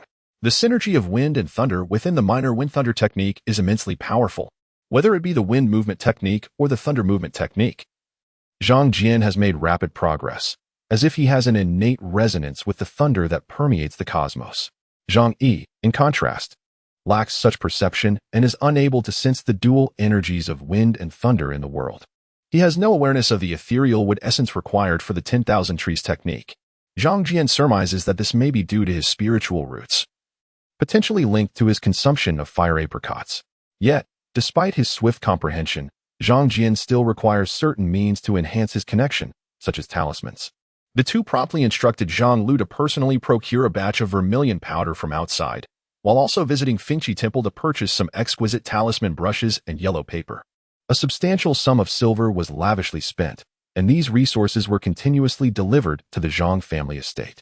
After half a month, through meditation, Zhang Jian gradually became aware of two ethereal runes arising from his spiritual consciousness, two profoundly mysterious symbols that, with a slight tremor, could coalesce in the void and unleash thunderous strikes. The thunder movement technique. Zhang Jian opened his eyes, and a vermilion talisman materialized in his hand. Instantly, a surge of spiritual energy erupted from within him, transforming into a red lightning bolt that struck against a boulder situated before the ancestral hall. Boom! With a thunderous roar. The boulder, towering as a person, was shattered into pieces, its core charred black. Have I succeeded? At that moment, two figures stood at a distance, observing intently Zhang Yi and Zhang Yi. Zhang Jian and his companion did not conceal their path of cultivation from Zhang Yi, who regarded it with utmost seriousness. However, he remained somewhat skeptical. Now witnessing Zhang Jian wielding thunder, disbelief was no longer an option, and his heart swelled with joy. Yet, maintaining his composure, he took a deep breath, keeping his expression serene. In the Zhang family, the emergence of two extraordinary figures has significantly enhanced the prospects of realizing their aspirations. It is astonishing how swiftly progress has been made. Meanwhile, Zhang Yi finds himself grappling with a twinge of envy. He and his nephew have both embarked upon the path of enlightenment, yet among the three arcane arts, he has barely grazed the threshold of the soul purification incantation, while the other two arts remain entirely beyond his reach. The challenge feels insurmountable, leading him to even question the authenticity of these disciplines. Yet now, Zhang Jian has managed to touch upon the threshold with remarkable speed, even if he requires the aid of talismans. Zhang Yi cannot help but feel an overwhelming sense of admiration. There remains a considerable gap. Zhang Jian shakes his head. Mastering such profound magical arts should ideally stem from one's own mental focus, without reliance on talismanic paper. His ultimate aspiration is to conjure lightning with his bare hands. He recognizes the need for prolonged practice, crafting talismans to ingrain the wind and thunder talisman in his heart, ultimately striving for the highest realm of thought-driven magic. In the ensuing time, both Zhang Jian and Zhang Yi dedicate themselves to the study of the three arcane arts in the vicinity of their ancestral shrine. Although the wind and thunder art has reached an initial stage of development, it demands extensive practice. The soul purification incantation, due to its formidable nature, is not slow to comprehend, proving to be on par with the wind and thunder art. Conversely, the 10,000 trees technique progresses at a noticeably slower pace. However, compared to Zhang Yi, who feels no connection whatsoever, Zhang Jian perceives a marked improvement. As time silently slips away, half a month passes in the blink of an eye. In the back garden, Gu Xiao'er, accompanied by two robust maidservants, glances at Duanmu Yin from a distance. At this moment, Duanmu Yin is unable to rise, being carried on a bamboo chair, completely immobilized. A look of despondency crosses his face as he remains oblivious to Gu Xiao'er's presence. Gu family niece, are you satisfied now? However, we are far from pleased. Your father has dispatched individuals to damage the Zhang family's treasured possession without any sign of remorse. How do you suppose I should address the two of you? Despite the Zhang family's inherent generosity, certain rules must be adhered to, otherwise, how could the patriarch unite the clan and uphold his position as their leader? At this juncture, Zhang Yi stands composed, his expression tranquil. Gu Xiao'er, upon hearing this, casts a glance at Zhang Yi, a hint of bitterness swelling within her. She realizes that the Gu family must have encountered obstacles. Otherwise, they and her master would never have remained silent for such an extended period. This situation may not pose a significant threat to the Gu family, but for the two of them, it is undoubtedly the most unfavorable circumstance. After a moment's contemplation, Gu Xiao'er speaks. Uncle Zhang, I am willing to draft a letter for you to take back to the Gu family. I believe my father will dispatch someone promptly. However, Uncle Zhang, my influence is minimal, and I fear my efforts may yield little effect. Please prepare yourself for this eventuality. After a brief pause, Gu Xiao'er raises her head again and adds, additionally, I have an idea that might assist you, Uncle Zhang. While it may not rectify the transgression, it could serve as a modest form of compensation. Oh, Zhang Yi's gaze sharpens. Yet, upon the completion of Gu Xiao'er's statement, his demeanor shifts to one of solemnity, and he promptly departs. In the same place, Gu Xiao'er furrowed her delicate brows, casting her gaze around the Zhang family. She sighed inwardly. The Zhang family's surveillance over her was stringent, and despite her intelligence, she felt like a bird trapped in a cage, left with no choice but to safeguard herself temporarily. With Yangqing no longer obstructing their plans, a series of schemes by the Zhang family gradually came to fruition. Whether it was strategizing disaster relief, winning public favor, or forming a protective militia under the pretense of quelling chaos among the displaced, the Zhang family was not short of funds and had specialized personnel, quickly assembling a security team. Officially, they still sought the involvement of local prominent families in Fengxi County to petition Yangqing to establish a local guard, aimed at protecting the villagers from the impending tide of refugees from Fengyang Prefecture. Meanwhile, after suffering setbacks, Jiming and Wang Yuanlang were at a loss for alternative strategies. Jiming could only relay the news back, awaiting a response. This significant loss instilled in him a sense of trepidation towards the Zhang family. It was his first encounter with someone capable of wielding thunderous magic. Jiming felt a flicker of fear. This time, he resolved to further advance his summoning and dispatching skills before returning to cause trouble. His art of summoning and dispatching was a legitimate and profound practice, if cultivated properly. It could yield a legion of spectral soldiers to guard him and assist in times of urgency. When executing spells or engaging in combat, they were formidable and merciless, unlike the mere 4 or 5 unruly spirits he could currently summon. At the entrance of Fengxi County, a long queue had already formed. Ever since the news spread that several prominent families were funding labor to repair riverbanks and roads, more and more young men and women came to inquire. Even the local populace, busy with farming, could not resist taking time out of their schedules to learn more. Master, Fengxi County is indeed filled with benevolence. These families are contributing both money and effort at this critical juncture, truly commendable. Amidst the crowd, several figures wearing straw hats gazed intently at the scene. Indeed, had it not been for the compassion of the Zhang family and a few other affluent households, Many of these refugees would have perished from hunger. They even invited several physicians from outside the city for free consultations. A well-dressed young man interjected, pride glimmering in his eyes. The figures in straw hats exchanged glances. Master, should we go visit those affluent households? One youthful figure, brimming with eagerness, suggested, his eyes sparkling with anticipation. If they are willing to donate, we could gather the funds necessary for our ancestor's golden body. The others turned their attention to the middle-aged man at the forefront, who, despite his straw hat, wore a Taoist robe, a pure yang scarf, and carried a precious sword on his back. If there are indeed benevolent individuals, we shall endeavor to test the waters. The leading figure nodded slightly, though a peculiar smile danced in his eyes. Very well, master, I shall go ahead and investigate.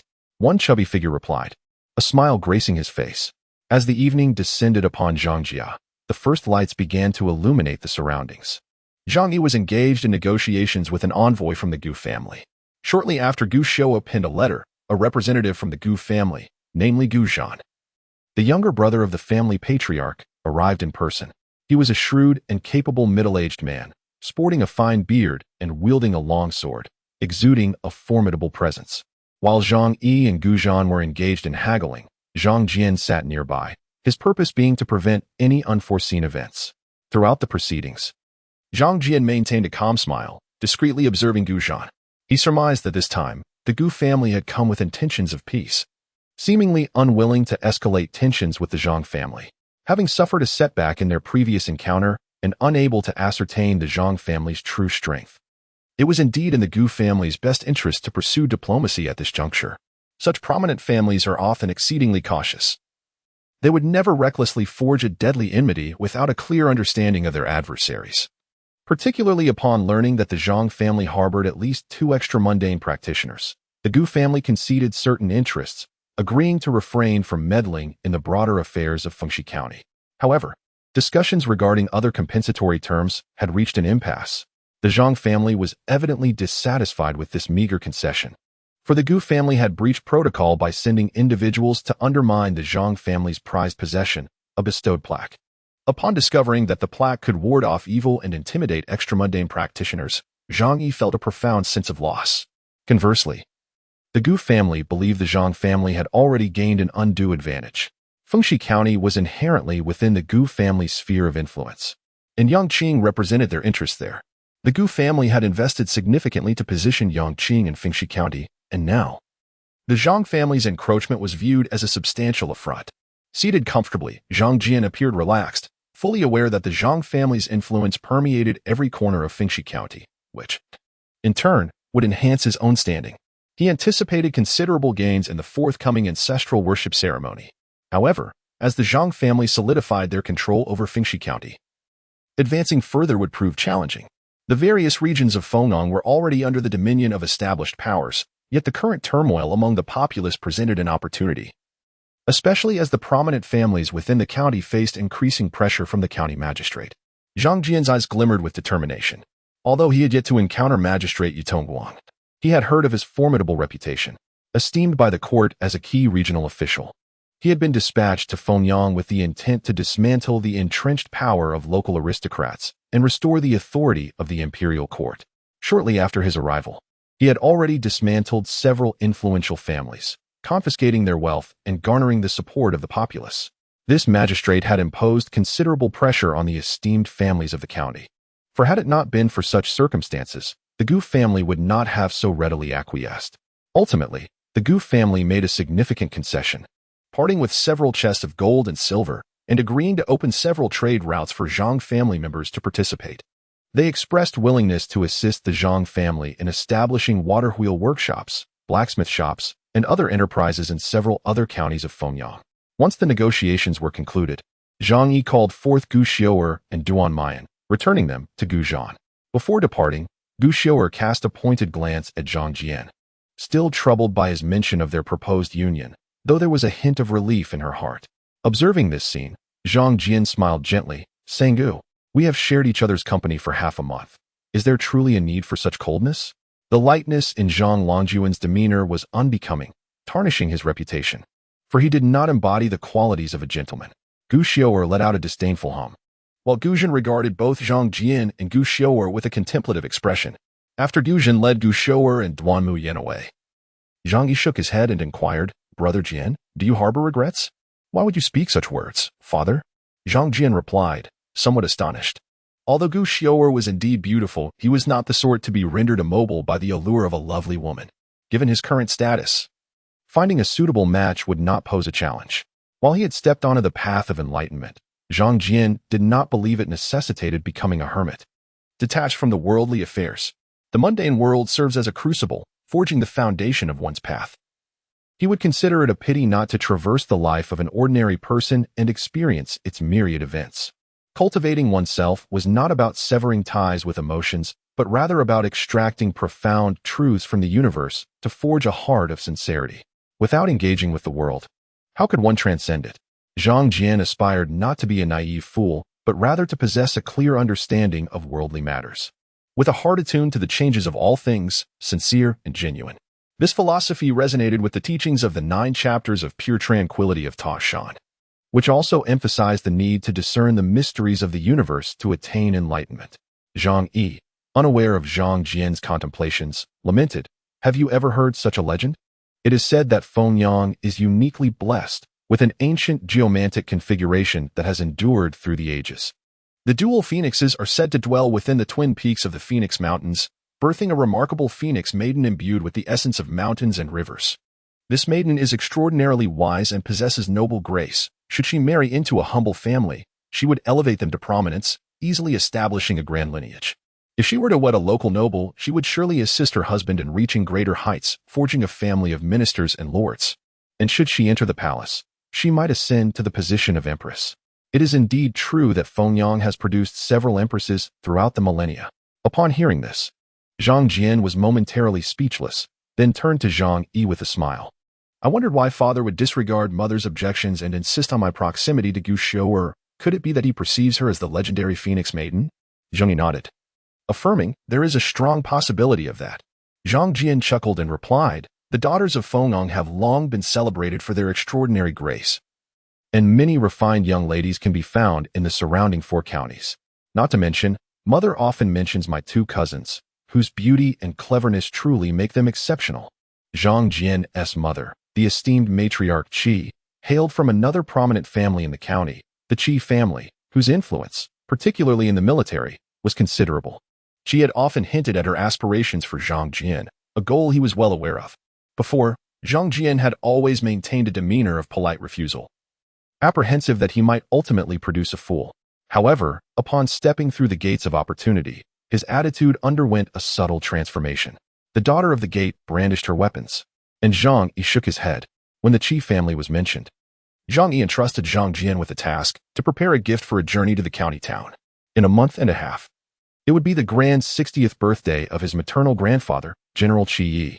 Naturally, sending Zhang Jian ahead was also accompanied by several missions, one of which involved eradicating bandits. Zhang Yi stated, "Between Fengxi and Lingang, a band of robbers has long occupied the Fenwei Mountain, one of the 2 main routes from Fengxi to Lingang. They frequently plunder merchant caravans and harass the populace, committing countless atrocities. I initially planned to wait until the situation in Fengxi stabilized before addressing them. Since you are heading to the county town, you might as well lend your assistance to your 4th uncle. I will allocate 500 soldiers to you, and you shall eliminate them in one fell swoop." 500 soldiers?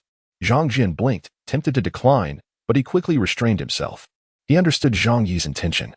This was an opportunity for him to lead troops and cultivate respect among the private soldiers. As the future head of the family, how could he command the loyalty of these martial men without leading them in battle? Zhang Jian promptly agreed, recognizing that with the support of these private soldiers, many matters would become more manageable. Zhang Yi then mentioned another objective, matchmaking. Zhang Jian was to meet several young ladies in advance to fulfill the Qi family's wishes and alleviate their constant longing. However, before setting off, Zhang Jian adhered to tradition and sought out a funeral parlor in the western alley of the city, purchasing a significant amount of gold ingots for sacrificial rites. He visited several establishments and noticed that, compared to the Zhang's paper figures, these funeral parlors seemed rather perfunctory, not due to inferior products, but rather a lack of innovation. He found himself somewhat nostalgic for Zhang's paper figures.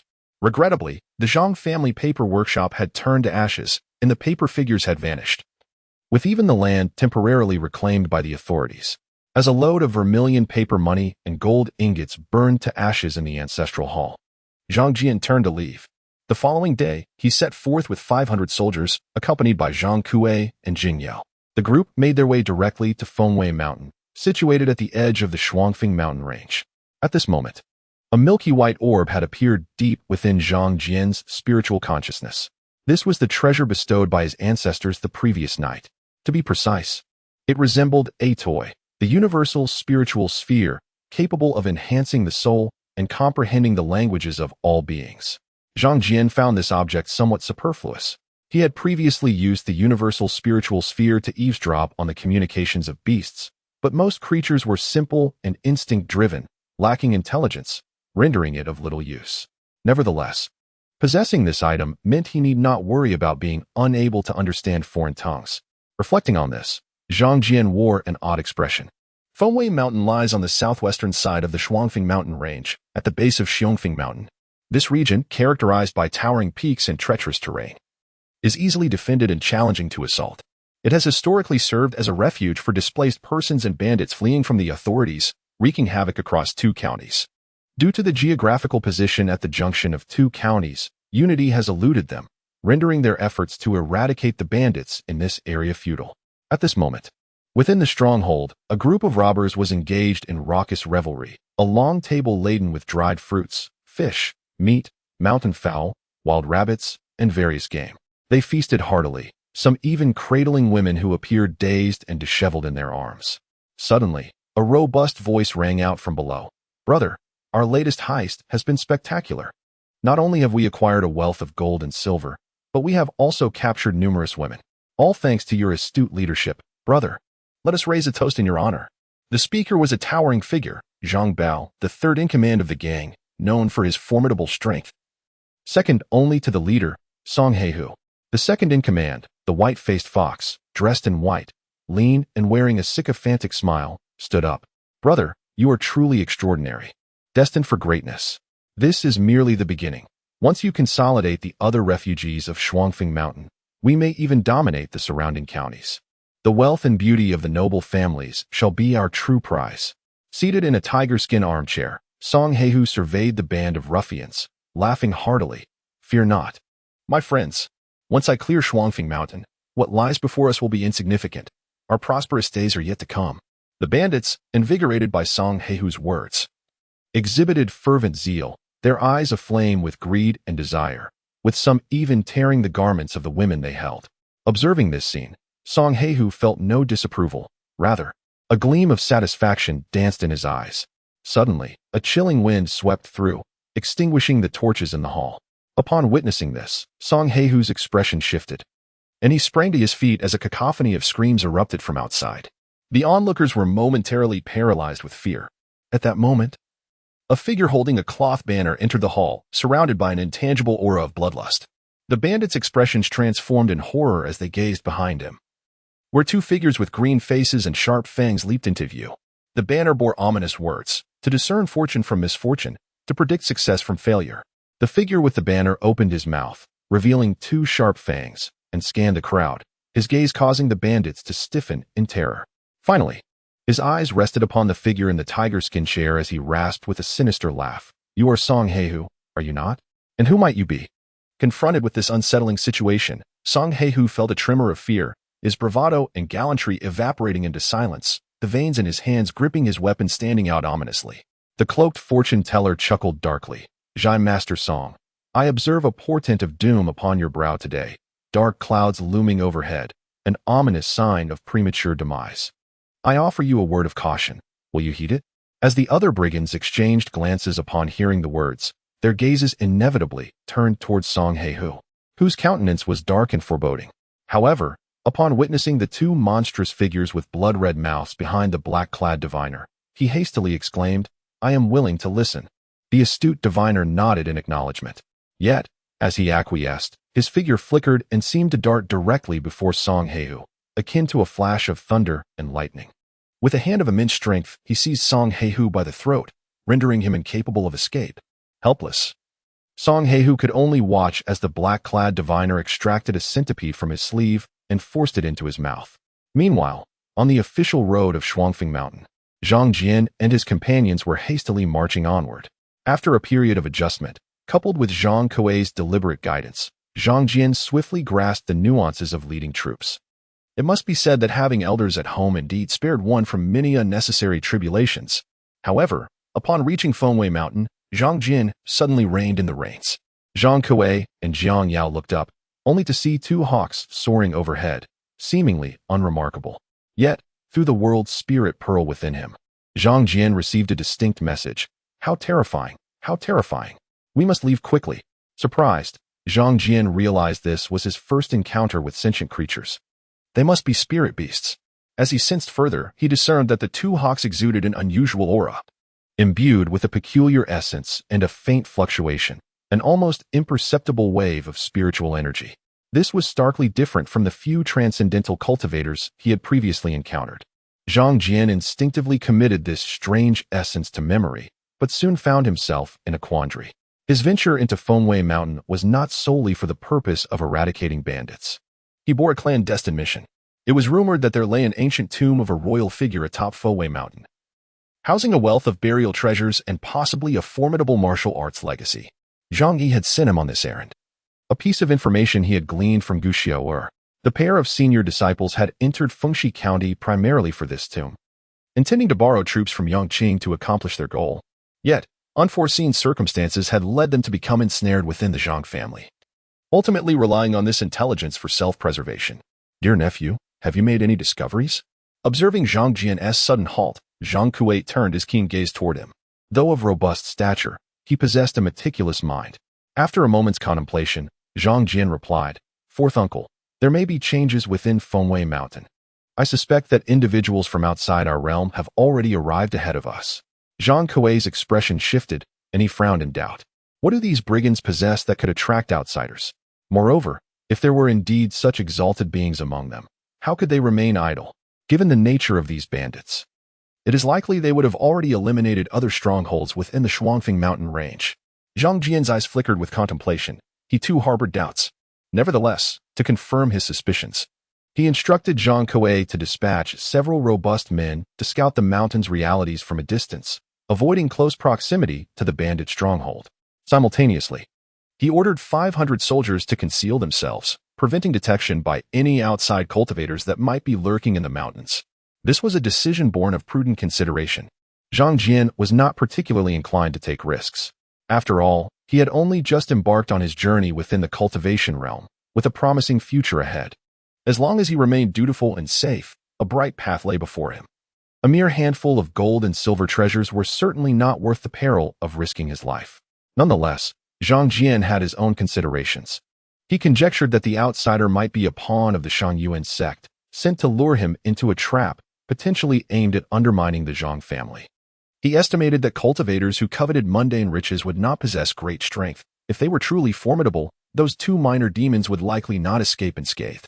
Before long, several valiant individuals returned with news. The stronghold was still intact, and patrols were ongoing. This revelation jolted Zhang Jian, confirming his suspicions.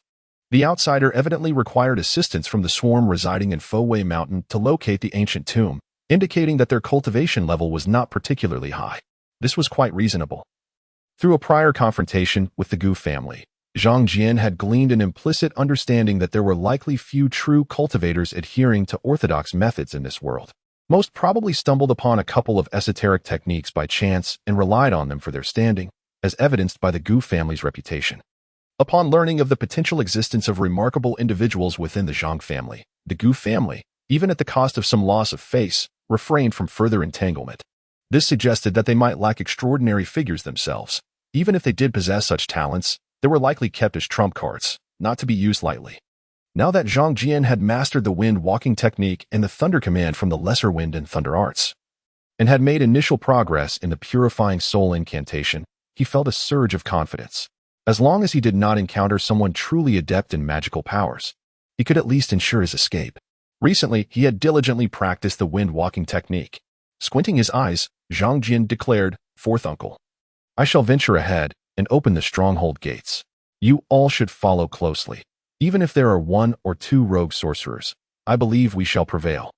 Though he spoke with bravado, a tinge of regret lingered. The destruction of the plaque of the accumulated virtue house was a loss unworthy of such circumstances.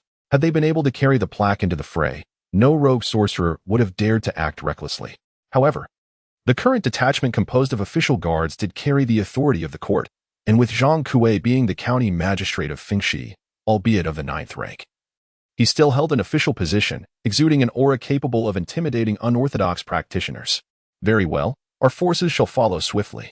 Zhang Kuei's expression was solemn as he slightly urged his horse forward, then commanded his personal guards to relay orders for advancing into Fowei Mountain, while simultaneously clearing obstacles. Within Fowei Mountain, Zhang Jian moved with remarkable speed. Having reached a decisive conclusion, he resolved to trust the truth he had discerned through his deductions. Along the way, he noticed a striking absence of hidden sentinels and soon stumbled upon several corpses, now mere mummies, within the shadowy woods. They exuded an unsettling and peculiar energy that made him feel nauseous, further corroborating his suspicions. At Fengwei Stronghold, Zhang Jian soared into the air, with several yellow talismans affixed to his legs. In a moment of clarity, he felt as though he could harness an invisible current of air, his keen innate perception gradually attuning to the subtle rhythm of the wind swirling around him. The wind-walking technique had been cultivated by Zhang Jian to a remarkable level of proficiency. However, due to a lack of sufficient practice data, he found himself unable to transcend the barrier in the short term. Utilizing the wind-walking technique, he effortlessly maneuvered around the towering walls of the bandit stronghold, incapacitating the lookout thieves with ease. After neutralizing the outer bandits, Zhang Jian did not rush into action. His exceptionally keen spiritual awareness had subtly sensed a potent, chilling aura emanating from the depths of the bandit lair, a presence that was quite formidable. Yet, it did not resemble the authentic cultivators of the righteous path as described in the 9 chapters of Pure Tranquility of Tongshan, which instilled in Zhang Jian a measure of confidence. Nonetheless, being a prudent individual, he refrained from taking reckless action, sealing his own spiritual aura and opting to remain concealed in the shadows. Before long, the sounds of clashing swords and cries of battle echoed from below the city walls, as Zhang Kuei led a contingent of men who had successfully breached the stronghold's gates. Bad news, brother. The officials are storming the mountain. When the bloodied 3rd chief, Zhang Bao, rushed into the rear mountains, the 1st chief was directing a group of fierce bandits, laboriously digging and moving boulders. He was taken aback by the news.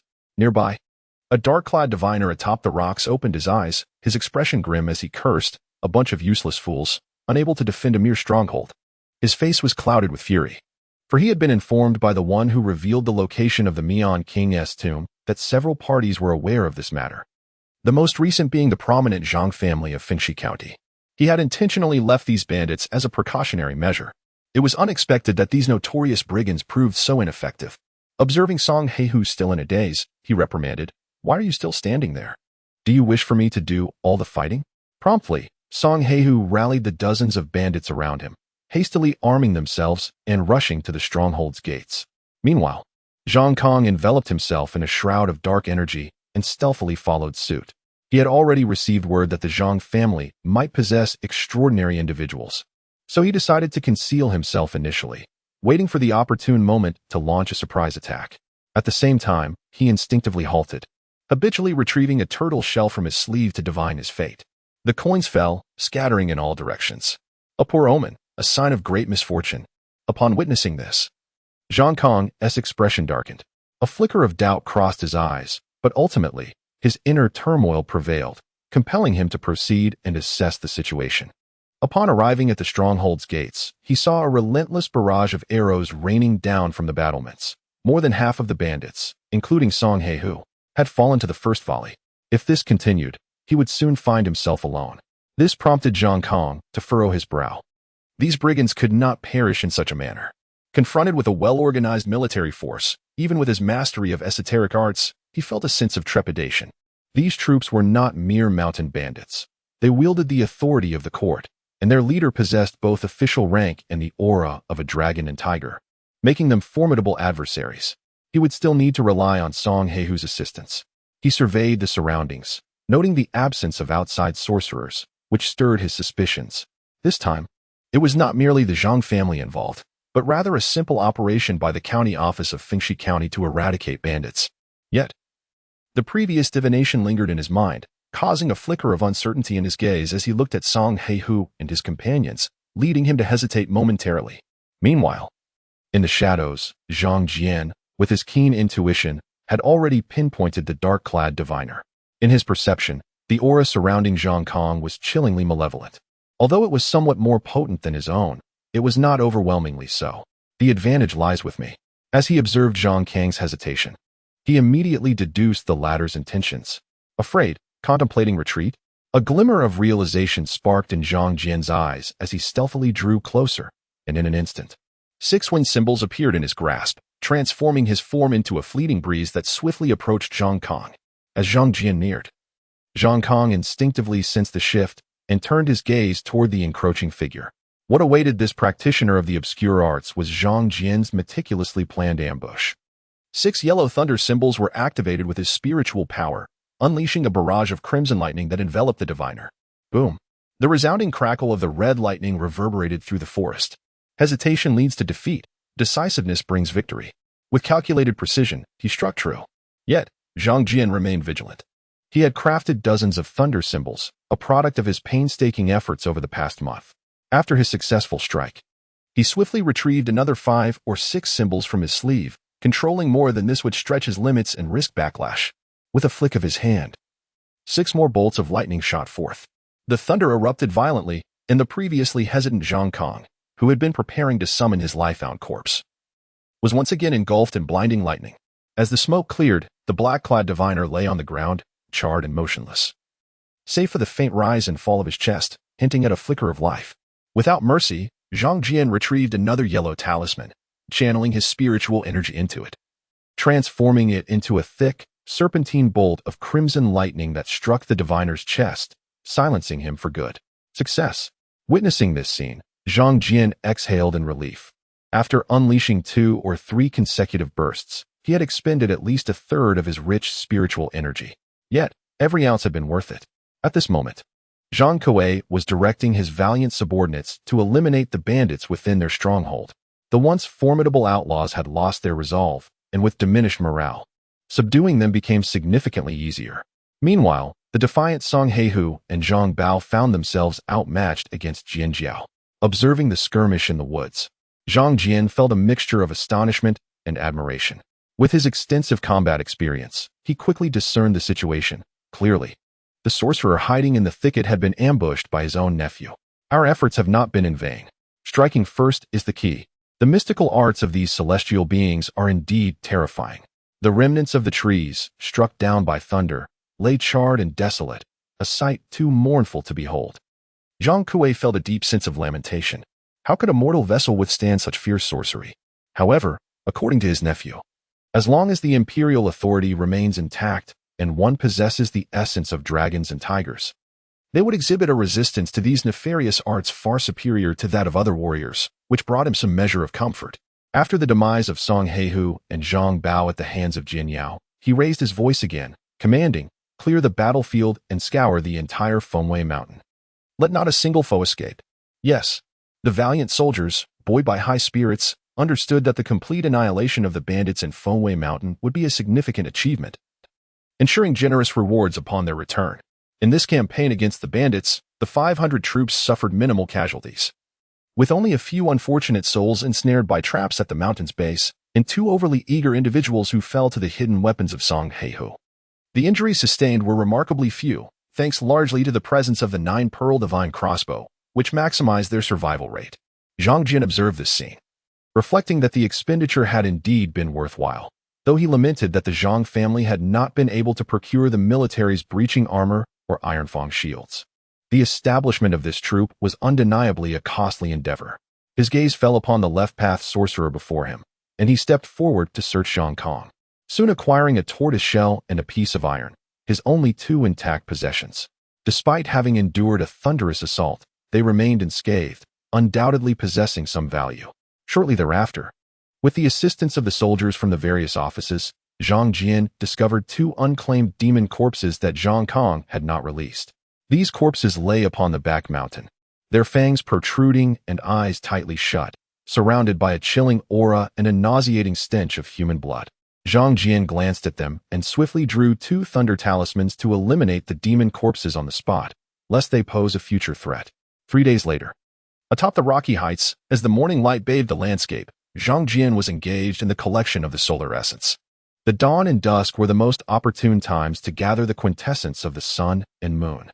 Most practitioners of the celestial path spend their time absorbing the power of heaven and earth to nourish their bodies. Yet the orthodox methods also require the harnessing of the energies of the sun, moon, and stars, as these three sources are particularly nourishing to the three treasures. However, without the orthodox teachings, mastery over them is elusive. Unbeknownst to Zhang Jian, he simply followed the established practices, gathering the energies of heaven and earth while blending them with the unique medicinal properties within his body to refine his pristine form. His progress was extraordinary, as the spiritual energy within him surged daily. His very soul, inherently powerful, was nourished by this energy, drawing him closer to the threshold of a breakthrough. In such a brief span, reaching the pinnacle of qi training was unimaginable for him. Clearly, with the aid of the medicinal properties of fire apricots and golden lotus seeds, his untainted body had been thoroughly tempered. He had derived great benefits from this potent elixir, and once he fully absorbed it, everything would fall into place naturally, significantly reducing the arduous cultivation period by 2 or 3 decades. However, the next challenge lay in subduing the errant thoughts within his consciousness, which was essential to transcending the formation of spiritual intent and overcoming the trials of nurturing the spirit. Certainly, this premise is predicated on a state of vitality and harmony, which provides the foundation for nurturing one's spiritual consciousness. Once the spiritual consciousness is cultivated, one can gradually delineate their own destiny and engage with the profound mysteries of the universe, establishing a basis for the ultimate path. As dawn breaks and the essence of the morning sun is gathered, Zhang Jian slowly opens his eyes, his gaze settling upon 2 items beside him. The 2 objects acquired from Zhang Kong possess considerable value. The dark iron plate contains remnants of a left-hand sorcery technique concerning the yin-yang refinement of corpses, emphasizing the creation of 2 protective corpse spirits to manipulate the undead, thereby achieving a divine protection of yin and yang. This art is both sinister and perilous. Should it backfire, it could easily transform the practitioner into a hybrid of human and ghost, ultimately succumbing to the fate of the undead and losing their humanity. Zhang Jian regards it with disdain and reluctance to engage. Conversely, the turtle element strategy inscribed on the tortoise shell piques his interest. He picks up the tortoise shell, and on its jade-like surface lies a small script of around 800 characters in seal script, which delves into metaphysical principles and the nuances of the natural world. This text is a complex discourse on celestial phenomena and divinations, laden with esoteric terminology, leaving Zhang Jian with only a partial understanding. He surmises this was once Zhang Kang's area of expertise. Yet it seems Zhang Kong had little regard for the traditional craft of divination and instead strayed onto a misguided path. Zhang Jian glances at it with some intrigue, but he merely views it as a means to reinforce his own comprehension of universal principles rather than aspiring to the role of a diviner. Diviners are often seen as purloiners of celestial secrets, and such practices are prone to backlash, much like Zhang Kong himself, who ultimately failed to foresee his demise in this very place. Zhang Jian purely considers it an ordinary reading material to pass the time. Boom.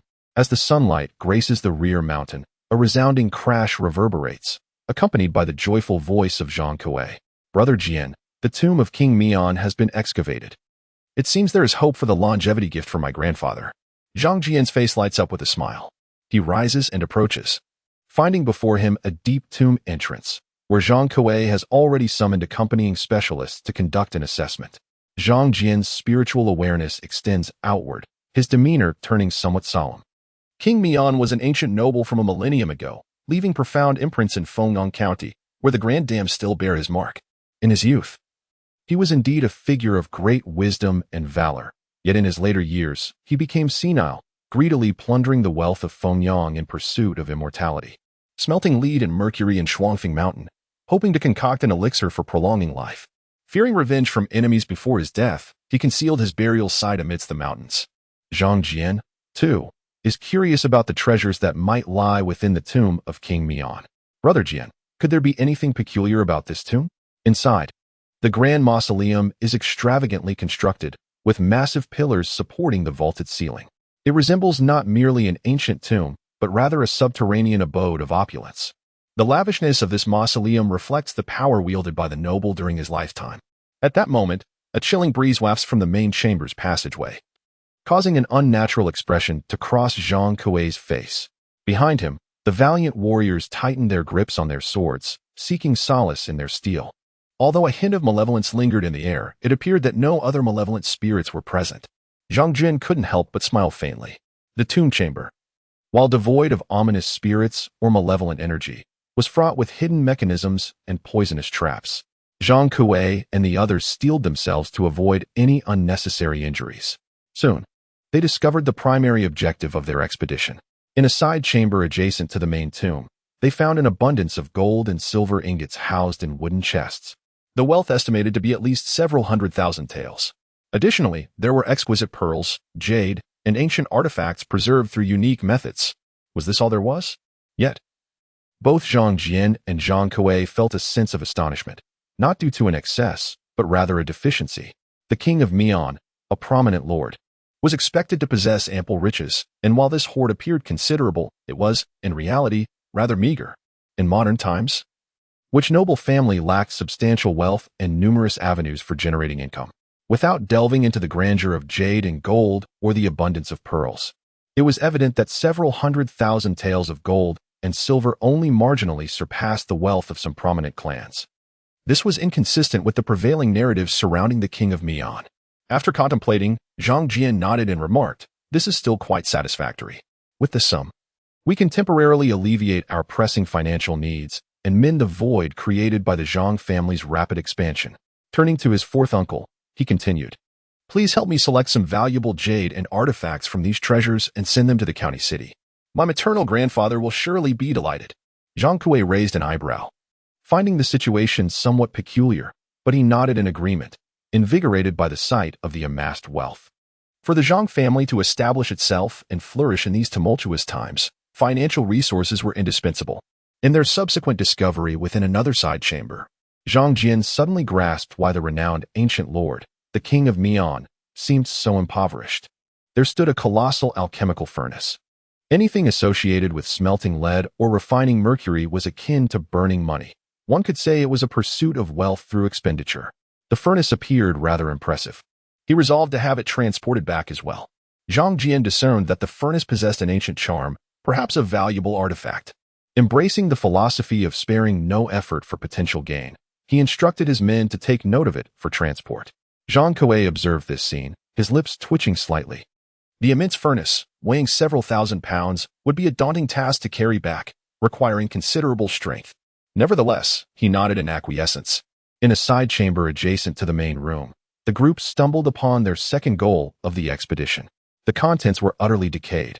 Just a glance revealed a look of sorrow on Zhang Kuei's face, marked by pockmarks.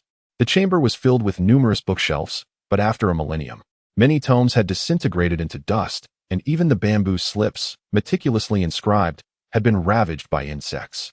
As a martial artist pursuing the path of physical refinement, Zhang Kuei harbored great expectations for this journey, having sought out the tomb of the king of Mian. In his youth, King Mian was renowned for his martial prowess and was an accomplished practitioner of the arts of war, reputed to command a multitude of extraordinary individuals under his banner and to have raised a formidable army. However, the invaluable tomes upon the bookshelf before him had succumbed to the ravages of time. "Uncle, do not despair. There must still be some hidden treasures." Zhang Jian pointed to the stone wall under examination. Although the wall bore signs of erosion, a portion of the sacred texts remained relatively intact. Additionally, atop the central platform lay 2 jade tablets inscribed with writings, alongside 3 massive iron scrolls forged from black iron. Zhang Jian approached, took a glance, and casually tossed one to Zhang Kuei. The latter, upon catching sight of it, was instantly filled with elation, exclaiming, "With this inheritance, the Zhang family shall embody both literary and martial prowess. We shall surely realize our aspirations of rising above our station." Zhang Jian smiled and nodded in approval. The aspiration to elevate their family status had been a cherished dream for generations of the Zhang clan, dating back to the patriarch, who envisioned transcending their humble beginnings rather than merely remaining a local gentry. Zhang Kuei, brimming with excitement, immersed himself in the exquisite body refinement techniques, while Zhang Jian strolled into the principal burial chamber, which exuded opulence. The grand chamber featured elegantly poised celestial cranes, towering golden dragon pillars, and a colossal golden coffin suspended in midair by iron chains. Zhang Jian cast a cursory glance at these extravagant artifacts, but did not immediately approach the golden coffin.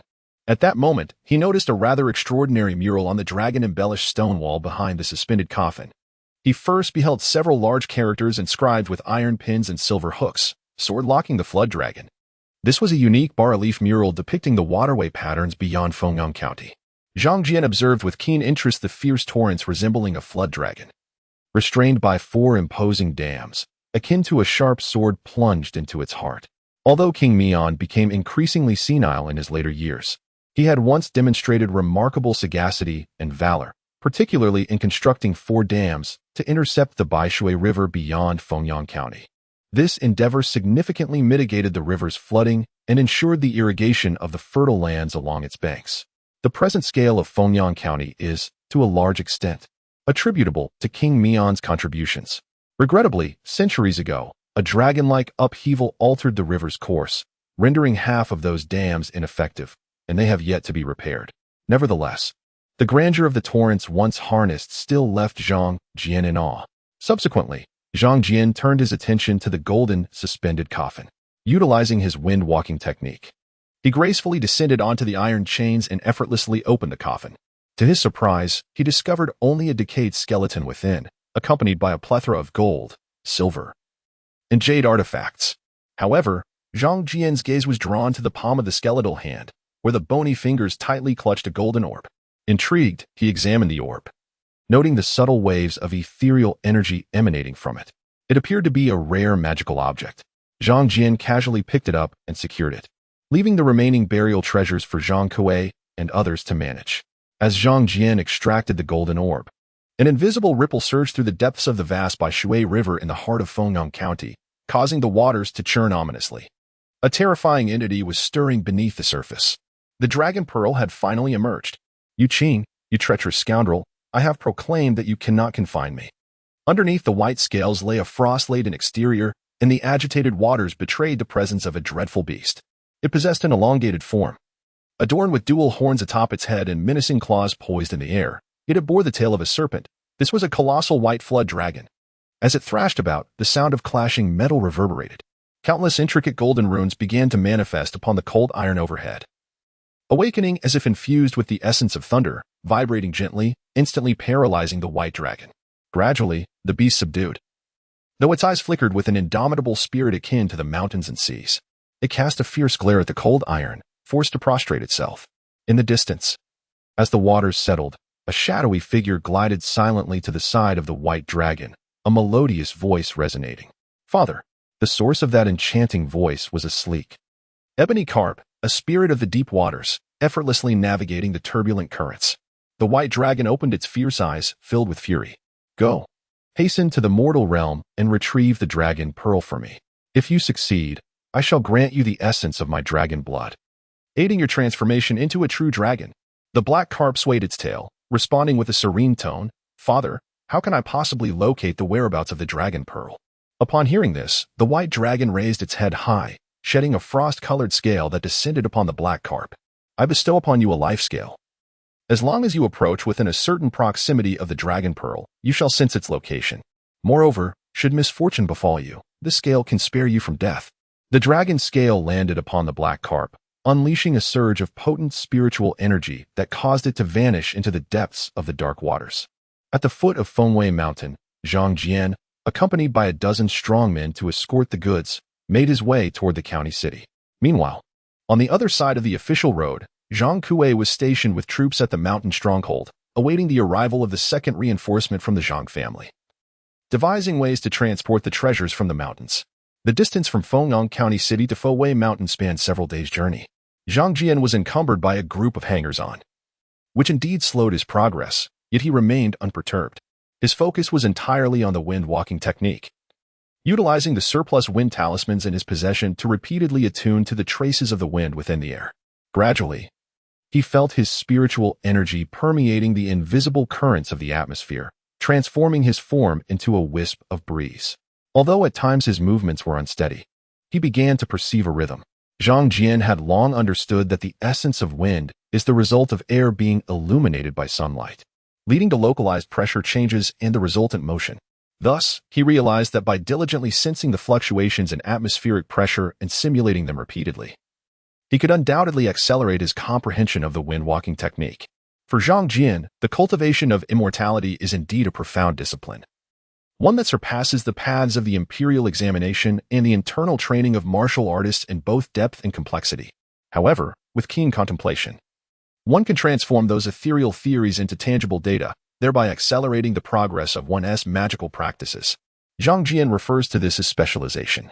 In contrast, the practitioners he previously encountered seemed rather unprofessional in his eyes. Of course, this can also be interpreted as a matter of sincerity and a genuine pursuit of the Tao. It is merely a difference in terminology. At this moment, Zhang Jian's gaze flickered with intensity, having grasped the principles of thermal expansion and contraction. And with the assistance of the windwalk technique, which alleviated the gravitational effects upon him, he gradually began to lift off the saddle after several attempts, achieving a stable flotation at a height of 4 to 5 meters above the ground. In a fleeting thought, several windwalk talismans adhered to his legs, propelling him forward like an arrow released from a bow. His speed markedly enhanced compared to before, though he still struggled to pinpoint an exact location. Success. Amidst the thicket, Zhang Jian brushed off the leaves clinging to him, a broad smile illuminating his eyes. The adept application of spiritual energy can sometimes yield efficiency multiplied several times over, resulting in a vastly different destructive force. Meanwhile, a group of sturdy warriors gazed at this spectacle, utterly astonished. Rumors had long circulated within the Zhang family that their young lord was a fallen celestial. This moment only solidified their beliefs. The excitement among the 10 or so men was palpable, and to serve such an individual, they felt akin to fallen celestial subordinates, sharing in the glory. Zhang Jian paid little heed to the boisterous soldiers as he continued to refine his understanding of the windwalk technique. Once both the windwalk and thunderwalker techniques reached a certain level of mastery, he could attempt to merge them, significantly amplifying the resultant destructive power. Just then, a hesitant voice broke through his concentrated state. "Young lord, the day is waning and the brothers are weary. Might we find a place to rest for the night? To kindle a fire and prepare a meal?"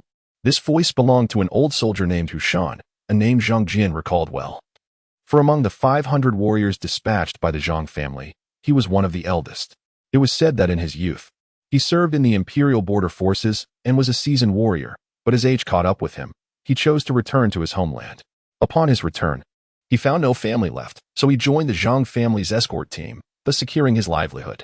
Zhang Jian nodded in agreement, and the group soon settled for the night in a dilapidated earthen temple nestled beside a mountain hollow. This was a fallen shrine dedicated to the mountain deity. Its once majestic form now obscured by the ravages of wind and rain, the deity's statue reduced to an indistinct shape, its head having tumbled to the ground. Nonetheless, Zhang Jian was aware of the place's name, Fengqiao Mountain. The loquacious old soldier, Hushan, busied himself gathering firewood, igniting dry grass to drive away the mosquitoes and snakes within the temple, chuckling to himself as he worked. "My dear lord, I have heard from the elders that once upon a time, Phoenix Nest Mountain truly witnessed the presence of a phoenix. It is said that the melodious songs of birds could often be heard echoing through the mountain, a sound so enchanting it captivated all who heard it. In those days, scholars from nearby villages frequently visited to admire the scenery or find solace in quiet contemplation. The mountain's temple was a sight to behold, flourishing with incense offerings. Its beams were so wide that even a few strong men could barely encircle them. I recall that in my childhood, my mother would bring me here to pay our respects." Hushan's dark visage bore a hint of nostalgia, tinged with melancholy. By the fire, the gathered crowd kept their distance, the heat oppressive. They merely sought to ward off wild beasts with the flames, not genuinely seeking warmth on such a sultry summer night, where the bonfire blazed too fiercely. It was then that the valiant Yao could no longer contain his curiosity. Old Hu, how did the mountain temple come to be in such a state? As he surveyed the surroundings, the fallen golden statue of the mountain deity lay amidst the rubble, a scene of profound desolation. Hushan set down the firewood in his hands and shook his head. "I know not. I have only heard that strange occurrences have plagued this area, resulting in numerous deaths. Fearful, the townsfolk have ceased their visits, and my mother forbade me from inquiring about the happenings here, fearing it would invite misfortune." The young soldier, upon hearing this, could not restrain a scoff. What nonsense! Such strange occurrences! As he spoke, he cast a furtive glance towards Zhang Jian's position. Just then, a chilling breeze swept through, prompting him to tighten his garments. A flicker of apprehension crossing his mind, which elicited hearty laughter from the surrounding brave souls. By the campfire, Zhang Jian wore an expression of faint amusement. His gaze drifted to the severed head of the mountain deity behind him. Despite his keen intuition, he sensed no spiritual essence lingering around the shattered golden form. After the group had partaken of their rations, they soon succumbed to slumber, leaving only a few seasoned soldiers to keep watch. Zhang Jian, however, chose meditation over sleep. Yet, in the dead of night, he suddenly opened his eyes. Chirp. In an instant, he was graced with the ethereal sound of a phoenix's cry. Zhang Jian cast his gaze around the small temple, noticing that the dozen or so soldiers by the fire remained undisturbed. Even the two night watchmen were oblivious to their surroundings. Have you two heard any sound? Zhang Jian inquired directly. The two watchmen, startled by his voice, quickly stood up. My lord, what sound? One of the younger guards, slightly bewildered, was the same one who had previously exchanged words with Hushan. Zhang Jian recalled that the others referred to him as Xiaoxie. Observing the other soldiers awaken, Zhang Jian furrowed his brow and gestured with his hand. A hint of peculiarity in his eyes. The sharp cry of the phoenix rang clearly in his ears, undeniably real. He recalled the tale recounted by Zhang Yi. It was said that in Fengyang County, there existed an ancient geomantic formation known as the Twin Phoenixes, where a male and female phoenix resided within the Twin Phoenix mountain range, nurturing the Earth's veins. Periodically, an extraordinarily gifted noblewoman would emerge from the region. This geomantic formation might be situated around Fengchao Mountain, potentially harboring something astonishing. Could it be a treasure? Or something far more terrifying? Pondering deeply, he cast a glance into the depths of the mountains. At that moment, he had no inclination for adventure. Sometimes, a touch less curiosity might prove beneficial.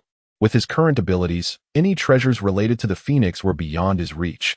Thus, there was no necessity for perilous ventures. If a phoenix truly resided within, who could ascertain its temperament? Should it be ill-tempered, it would only invite trouble. Furthermore, Zhang Jian sensed something strange emanating from the phoenix cry. Suddenly, he heard the cry once more, sharper and tinged with an eerie urgency. My lord, it seems something is. Xiaoxie raised his head, anxiously glancing at the dark mountain, instinctively drawing closer to Hushan. I think I felt it too. Several other guards began to nervously survey their surroundings. Zhang Jian, at a loss for words, regarded these soldiers. They hardly seemed to have heard anything. It appeared more as a psychological effect. He lifted his spirit eye, perceiving a surge of ominous spiritual energy erupting from the mountain's base. The air trembled violently. In his innate spiritual awareness, it felt as though a spiritual earthquake had transpired at the foot of the mountain, the aftershock sweeping over him, sending a chill down his spine. This sensation filled Zhang Jian with foreboding. After a moment's contemplation, he retrieved 7 or 8 yellow talismans from his possession and handed them to Hushan, Xiaoxie, and the others. You all must affix these talismans around the temple. Remember, if an unforeseen event occurs, maintain your composure and do not wander. My lord, Hushan, the seasoned soldier, sensed an undercurrent of danger and could not help but glance at Zhang Jian, who waved his hand, urging them to remain calm.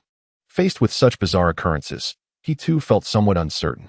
After 2 successive cries of the phoenix, an uncanny tranquility enveloped the small temple at the mountain's base.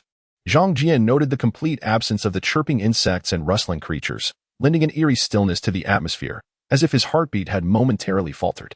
Zhang Jian cast a glance at the valiant warriors, each gripping their swords firmly, and then shifted his gaze to his empty hands, feeling a slight pang of insecurity.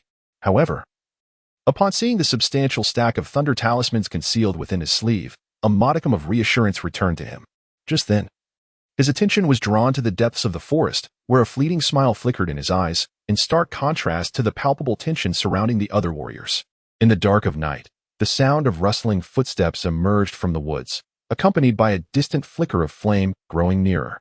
Soon, figures materialized from the shadows, a man and a woman, seemingly a couple. The man, wielding a long blade, was robust and had a ruddy complexion, though his eyes bore a hint of weariness. Following him was a woman, her head bowed in silence, her figure graceful yet veiled by a headscarf. Upon seeing the armored individuals within the temple, the swordsman grew cautious but nonetheless greeted them with a respectful salute. Dear friends, might you be officials from the government? After a brief pause, he continued, My wife and I have inadvertently strayed from our intended lodging. Noticing the light from this humble temple, we have come to seek refuge from the storm. We only wish for a place to rest for the night. and we would be immensely grateful if you could accommodate us." A group of warriors directed their gaze toward Zhang Jian, collectively exhaling with relief. The presence of fellow travelers was far more reassuring than the unknown. Slowly rising, Zhang Jian's piercing eyes scrutinized the couple, his brow furrowing. His gaze fell upon the woman, and inexplicably he sensed an uncanny familiarity about her, a subtle fragrance that his instincts seemed to recognize. Yet, there was an element of suspicion lingering. After a moment of contemplation, he replied coolly, "I beg your pardon, but this temple space is limited and rather inconvenient for guests. I suggest you seek shelter elsewhere." Though his words lacked warmth, his priority was their safety, prompting him to decline their request outright. Upon hearing this, the swordsman frowned deeply and spoke in a low tone, "Good sir, while your numbers are considerable, I believe there is still room within this temple. My wife and I have traveled a long, arduous night, and we are quite fatigued. We seek merely a place to find shelter without imposing upon you. We are but strangers, yet perhaps we could forge a friendship?" Despite his fierce demeanor, there was a genuine sincerity in his plea. Zhang Jian hesitated momentarily, then advanced toward the couple. As he approached, an unusual expression flickered in the swordsman's eyes. The woman, lifting her head, allowed her scarf to slip away, revealing a stunningly beautiful visage, her delicate features imbued with an air of vulnerability. In the dim light, she appeared like an enchanting spirit of the night. "Demon?" Zhang Jian abruptly halted, his mind finally grasping the source of his unease. It was not merely their late-night journey that unsettled him. In the world of martial arts, nocturnal travelers were not uncommon. What truly gnawed at him was that familiar scent that lingered in the air. The scent emanating from the woman bore an uncanny resemblance to that of the two eagles. Yet it was further tainted by a nauseating stench reminiscent of the grotesque corpses he had previously vanquished with a thunderous strike. In light of this, Zhang Jian could effortlessly arrive at the conclusion that she was not of human origin. Moreover, her provocative demeanor only intensified the impression of her dubious nature. This was not a matter of racial prejudice. Almost instantaneously upon uttering that word, he sensed a shift in the atmosphere around him. It was as though an enchanting beauty was casting him a beguiling glance, as if to suggest that anything was permissible. Yet, in his grasp, 6 thunderous talismans surged forth. A resounding boom reverberated before the small shrine.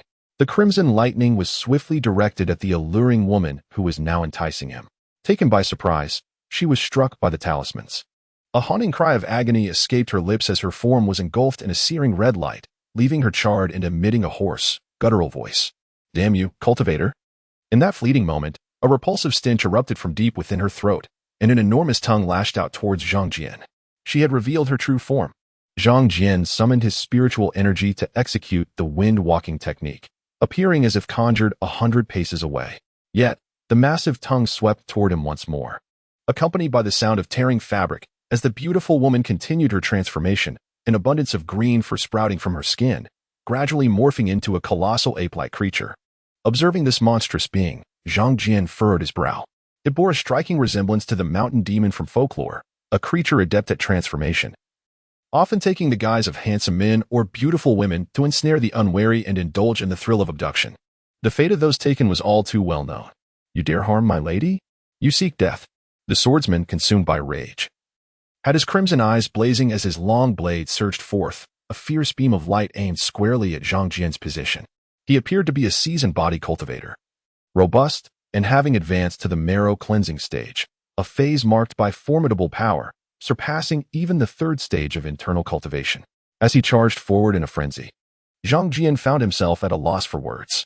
He cast another glance at the imposing green-furred ape. The swordsman's taste astonished him, especially considering the creature was male. Yet, he soon speculated that the swordsman may have fallen under the creature's spell, as it had indeed attempted to charm him moments ago. Concentrating his spiritual energy, the crimson lightning descended like a torrent upon the swordsman, sending him careening backwards for several meters, rendering him unconscious upon impact. Fortunately, his control over the thunder strike technique had become increasingly refined. Otherwise, this strike would have proven fatal rather than merely incapacitating. Meanwhile, the mountain demon swiftly advanced, its formidable furry claws striking out menacingly at Zhang Jian. He noted that while the earlier bolts of lightning had inflicted some damage upon the demon, their lethality was not as pronounced as he had anticipated.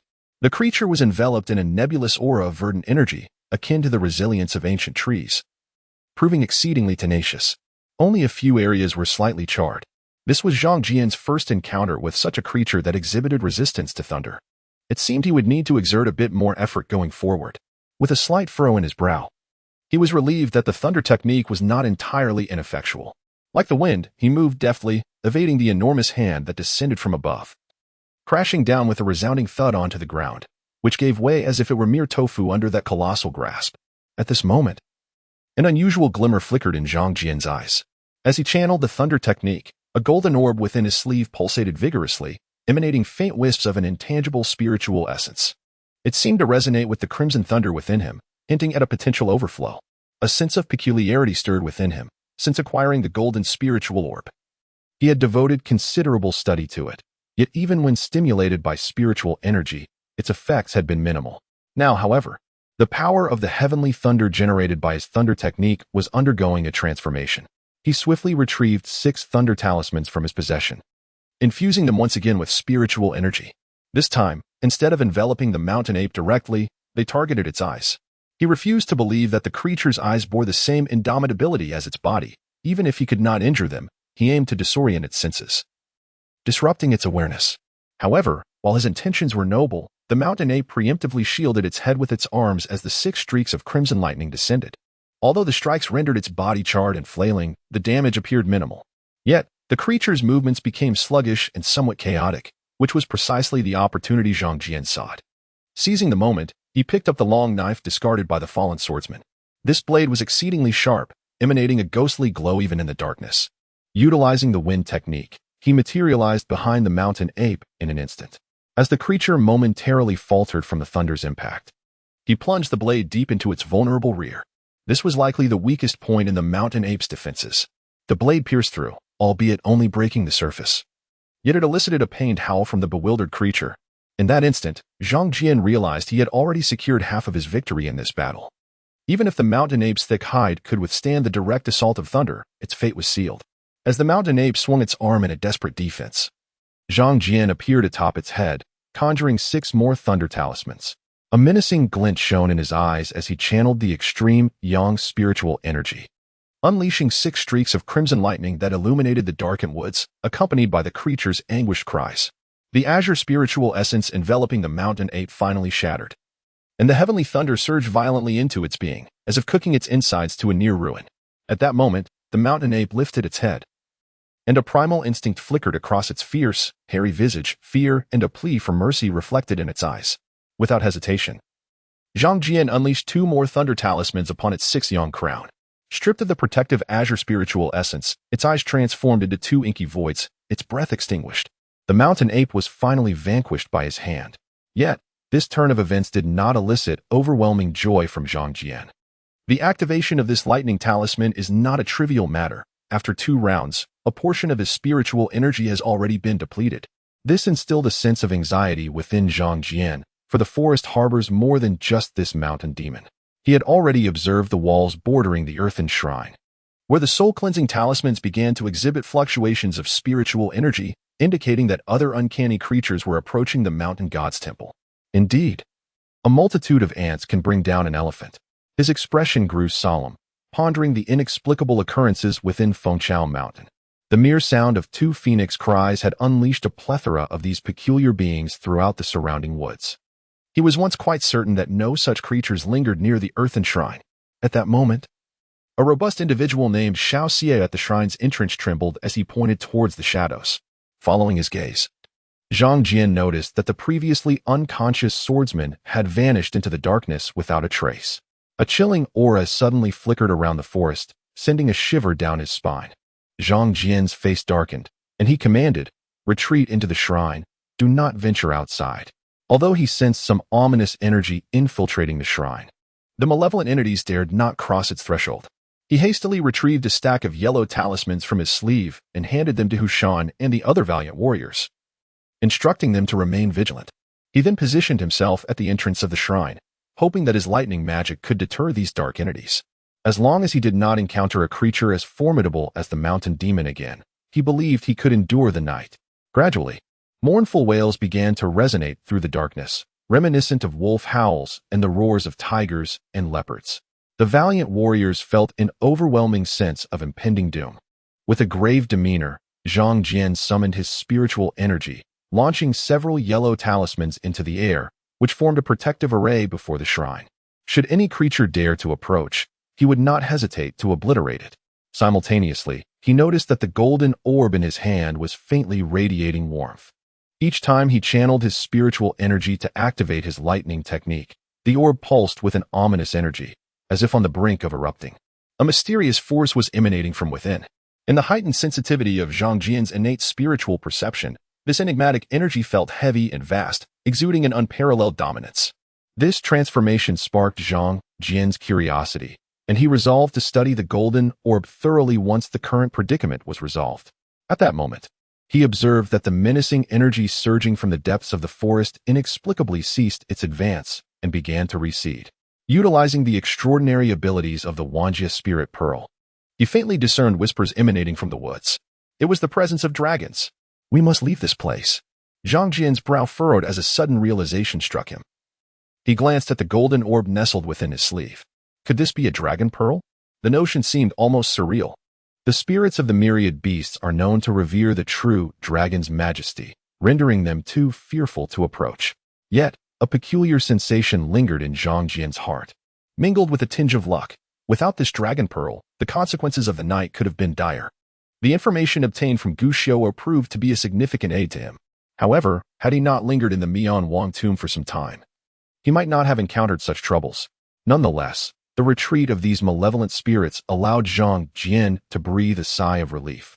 Though a hint of perplexity lingered in his eyes, what could account for the abundance of spectral entities within Fengqiao Mountain? Simultaneously, he cast a glance deep into the mountain, where the surging aura of malevolence abruptly ceased. Within those depths, a layer of obscure transformation emerged, yet Zhang Jian could not discern its nature. This incited a shift in his gaze and a flurry of speculation in his mind.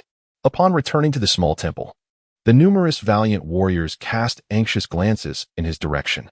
Zhang Jian waved his hand, prompting these valiant souls to exhale in relief, some even swaying unsteadily, as the rustling sounds outside the temple had instilled considerable fear in them.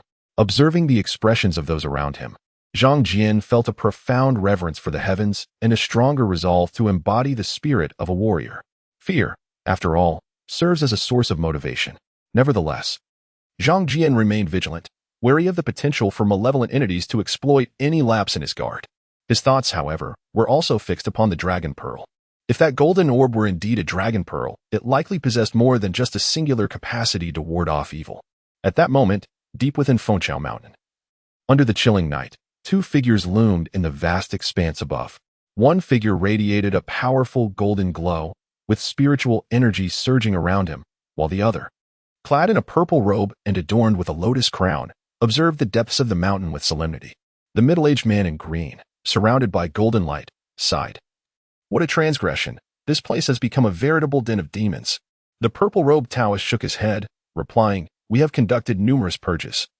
Yet there will always be some elusive spirits influenced by the phoenix spirit. We must simply conduct a few more cleansings." The middle-aged man in green responded gravely, "Truly terrifying. Fortunately, the half-volume of the Jade Saint's hand scroll is suppressing this malevolence, safeguarding this region. However, it seems the power within this half-scroll can no longer endure for long, as it is merely a fragment with limited strength. Brother Yuha, when might your esteemed master arrive?"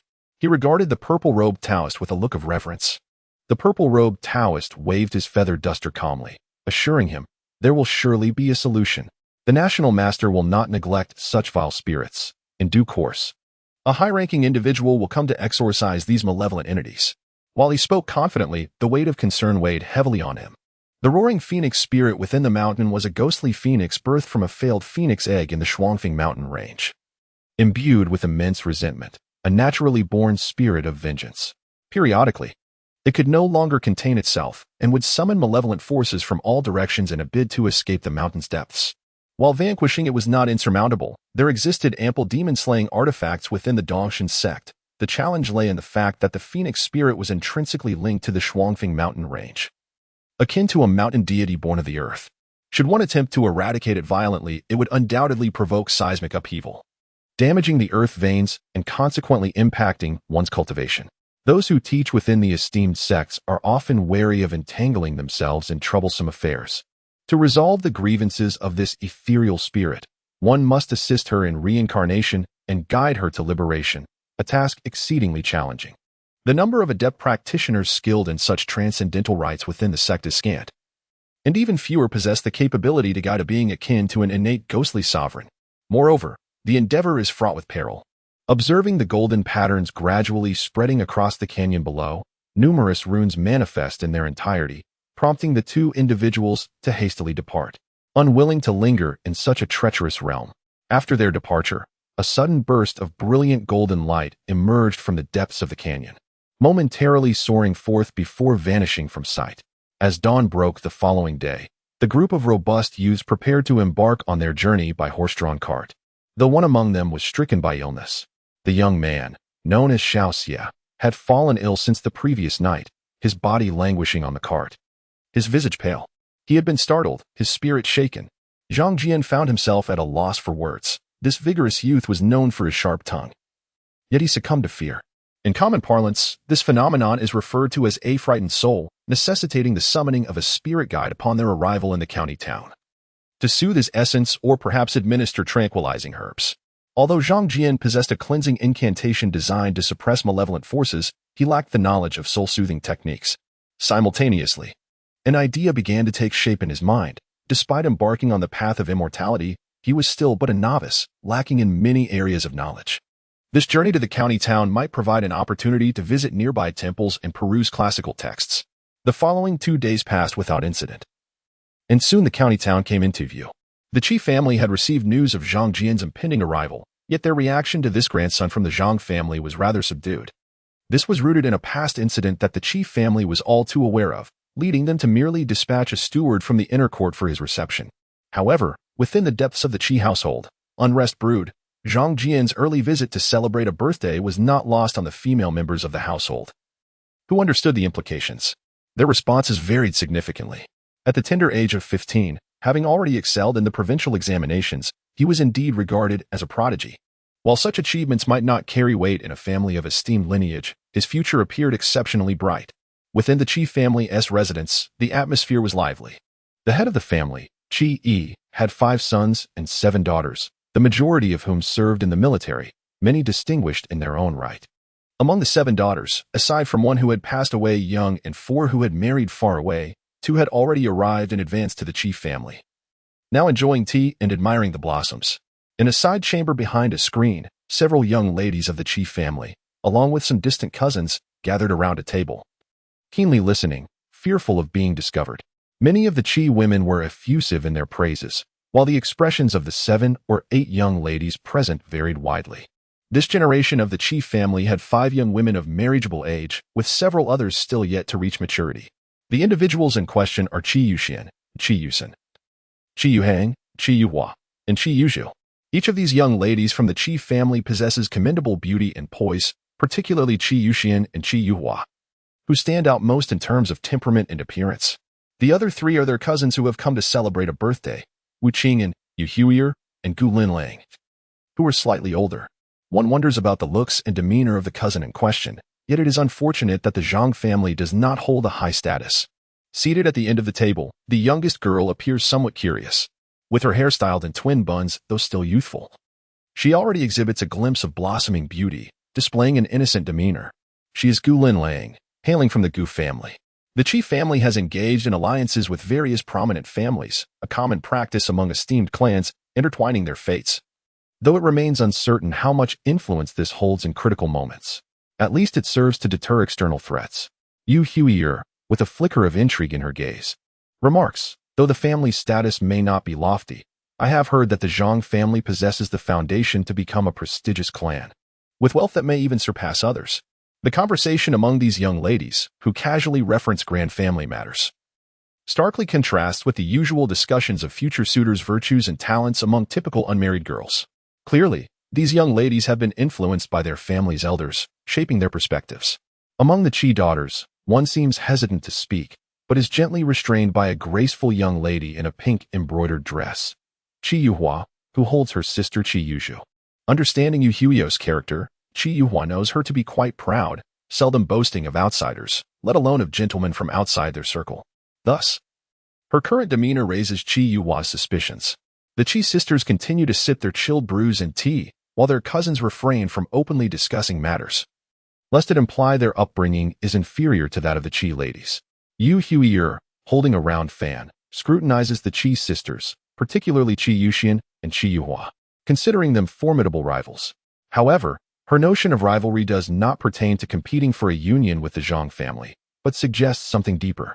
Soon, the banquet in the rear hall disperses, and the young ladies in the side hall rise, offering gentle farewells as they follow their respective elders out.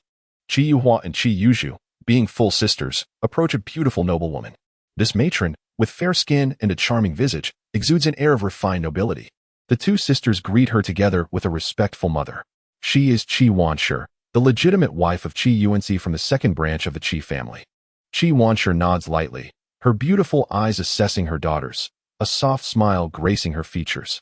Once they return to their quarters, Qi Wanshi calls her daughters to her side to inquire about their intentions. She is well aware that her daughters are the only suitable candidates for a union with the Zhang family, first, due to her close relationship with the third Qi daughter, and second, because her daughters are of the right age for Zhang Jian, being merely a year or two younger. The other three Qi daughters are either of the same age or older by 2 or 3 years. Within the spacious flower hall, Qi Wanshi's gaze fell upon her two daughters. Qi Yuzhu could no longer contain herself, had it not been for Qi Yuhua's restraint. She would have confronted Yu Huier long ago. At this moment, she poured forth her thoughts unabashedly.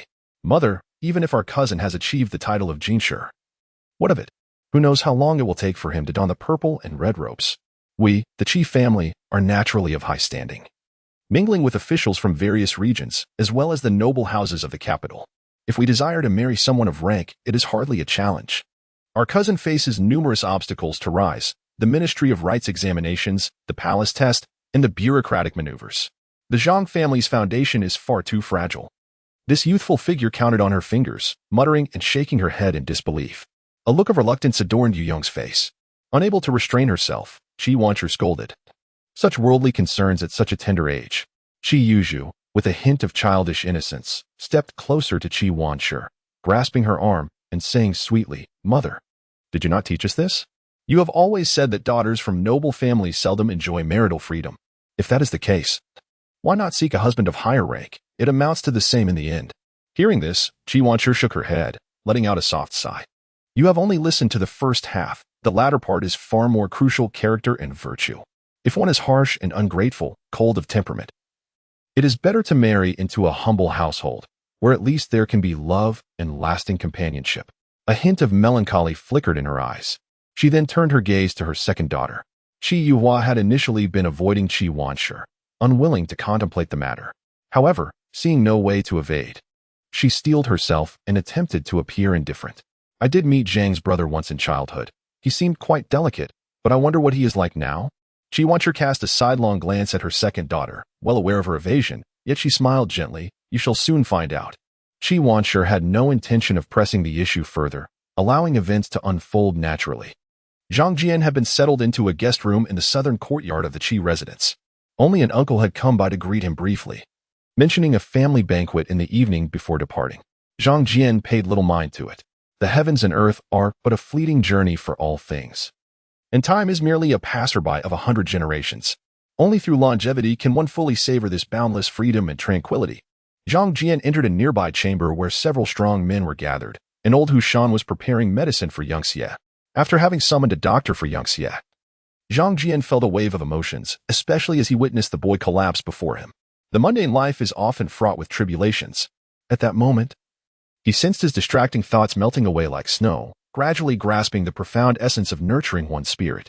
Having refined his energy to perfection, he realized that by eliminating his errant thoughts, he could strive to enter the realm of spiritual cultivation. After a harrowing journey, his distractions had diminished, and he was poised to seize this opportunity to break through his limitations and further solidify his soul. Once one enters the phase of nurturing the spirit, one's consciousness will further expand, transforming into divine thought.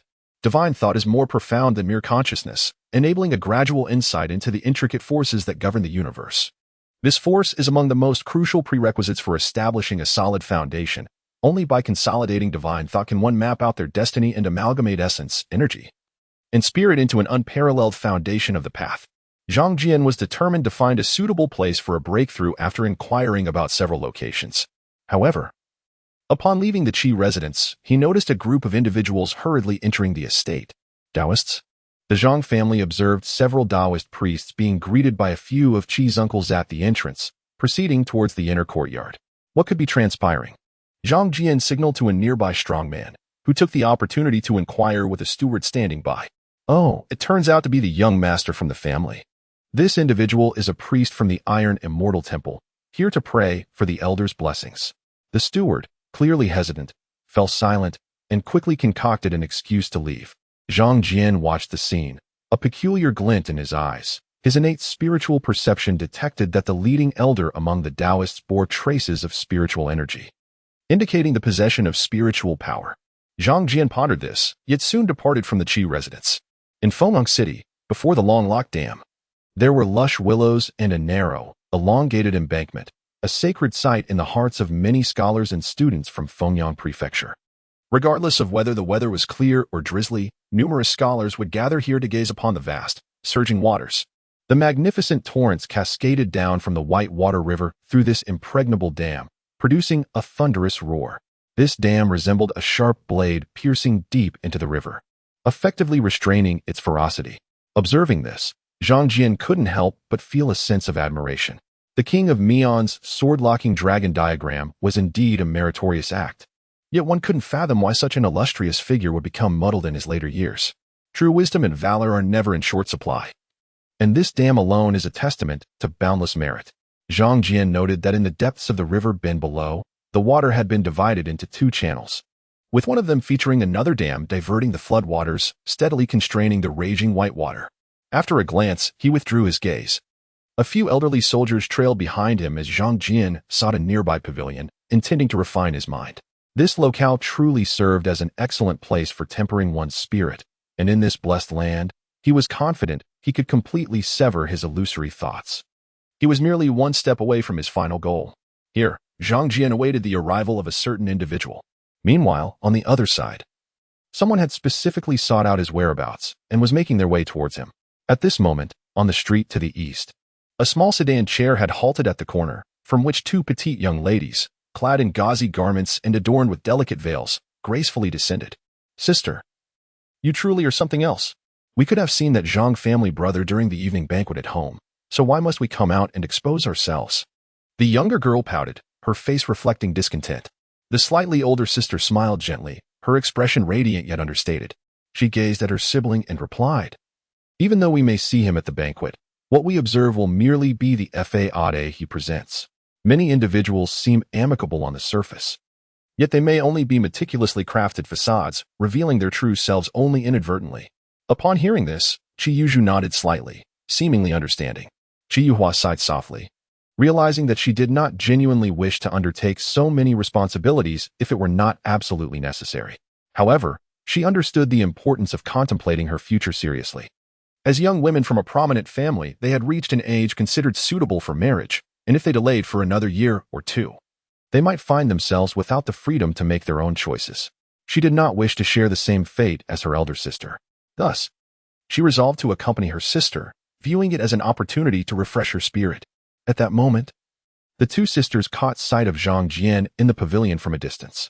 He had his back turned towards them, his gaze seemingly lost in the snow-capped waves. From afar, the two young women could not help but notice the elegance of his posture and silhouette. This cousin from the Zhang family appeared quite handsome, possessing a tall figure and an air of refinement. Although Qi Wanshi had previously mentioned Zhang Jian's good looks, witnessing it firsthand was an entirely different experience. Even Qi Yuzhu, who was generally reluctant, felt a flicker of curiosity in her eyes. A pleasing appearance often granted one an advantage during initial encounters. Madame Ma, let us head directly from the dam, Qi Yuhua suggested after a moment's thought, guiding Qi Yuzhu back into the sedan chair and instructing the steward beside them to lead the bearers past the pavilion. As they caught sight of Zhang Jian's features, both young women turned their gazes towards him, with Qi Yuzhu unable to contain her surprise. I did not expect this cousin from the Zhang family to be so handsome. Qi Yuhua maintained her composure, shaking her head. Good looks do not necessarily reflect a noble character or solid virtue. She then whispered a few words to an elderly woman beside her, who promptly moved towards a corner where several figures were reclining. Meanwhile, deep within the pavilion, Zhang Jian slowly closed his eyes, having entered a state of profound tranquility. Amidst the thunderous roar akin to a tempest, he harnessed the thundering resonance of the vast torrents, allowing his pure yang spiritual energy to merge deeply into his soul. His yang spiritual energy was exceptionally refined, devoid of any impurities. However, even such purity could not accelerate the growth of his soul, which had already become remarkably potent after consuming the fire apricot and the golden lotus seeds from the Yao pool. In this regard, he had already met the criteria for a breakthrough long ago. His reluctance to advance stemmed from a desire to thoroughly master the three treasures of essence, qi, and spirit, thereby avoiding any unforeseen mishaps. The breakthrough during the nurturing phase required utmost attention to the purity of one's essence. Even the slightest impurity could transform into a toxin, embedding itself within the depths of the soul. This could lead to the proliferation of distracting thoughts within the soul, making future breakthroughs to achieve an unparalleled foundation exceedingly difficult.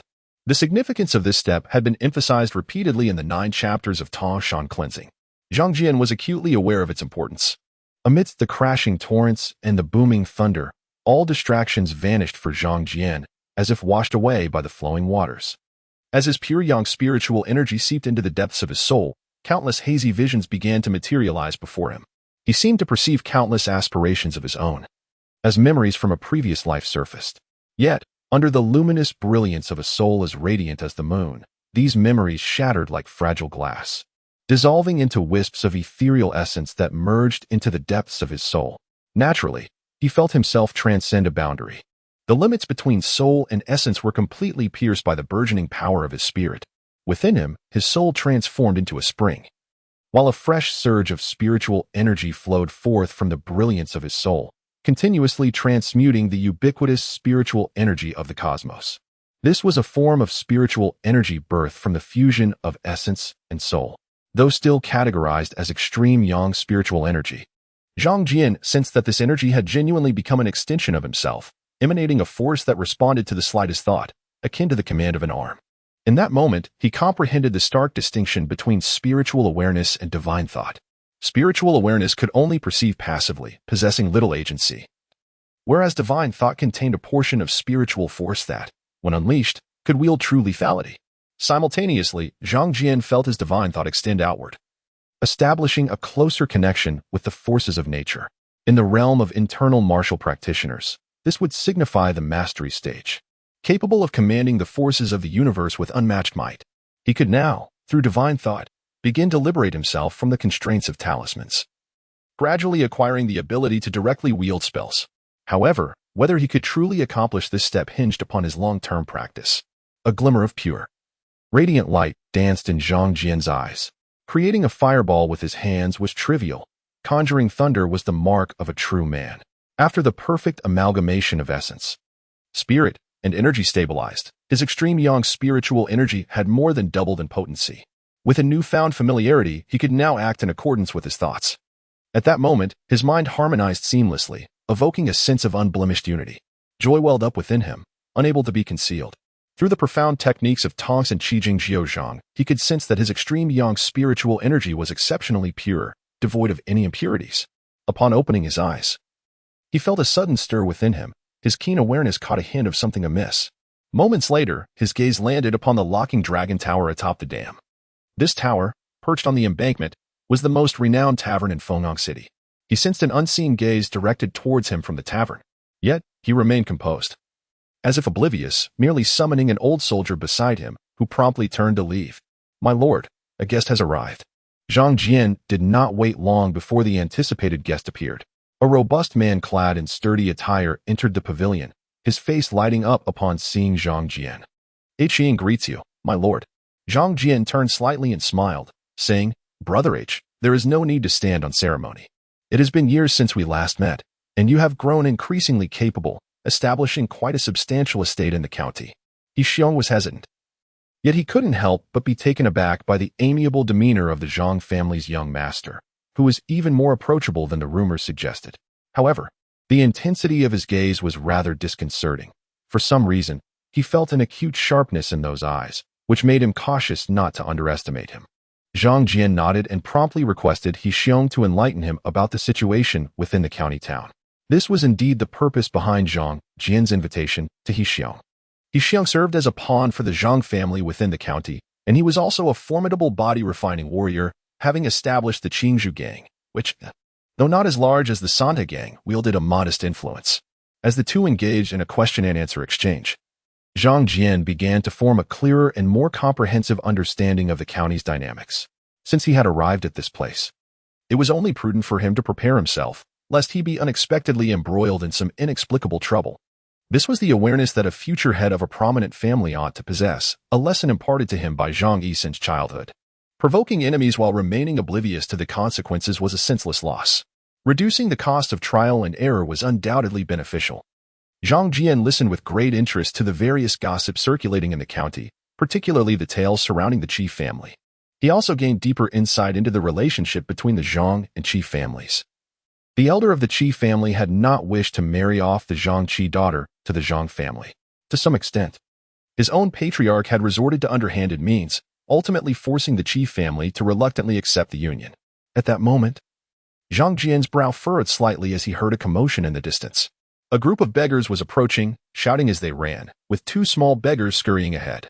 The guards stationed by the pavilion, witnessing this scene, could not allow it and immediately intervened to block their path. The beggars, seeing the burly guards wielding weapons, instinctively took a few steps back, fear evident on their faces. Only the leading tall and thin beggar, suppressing his trepidation, clasped his hands in a respectful gesture and addressed the guards. "Gentlemen, we mean no trouble. It is merely these two unruly children who have been begging on our turf and stealing from us. Please allow us to take them back, and we shall leave at once." Meanwhile, another young and robust beggar had already seized the two filthy little beggars. The two, with wide eyes, began to protest loudly, with one exclaiming, "Gentlemen, please do not listen to their lies. We have not taken anything from them. This silver is a reward from some generous lords. They harbor malicious intent and wish to steal our copper coins." The other beggars immediately expressed their displeasure, shouting, "This boy is lying. These two little rascals have stolen our silver. It belongs to us." The guards, growing impatient, were about to disperse the rowdy beggars when Zhang Jian, observing the scene, furrowed his brow slightly.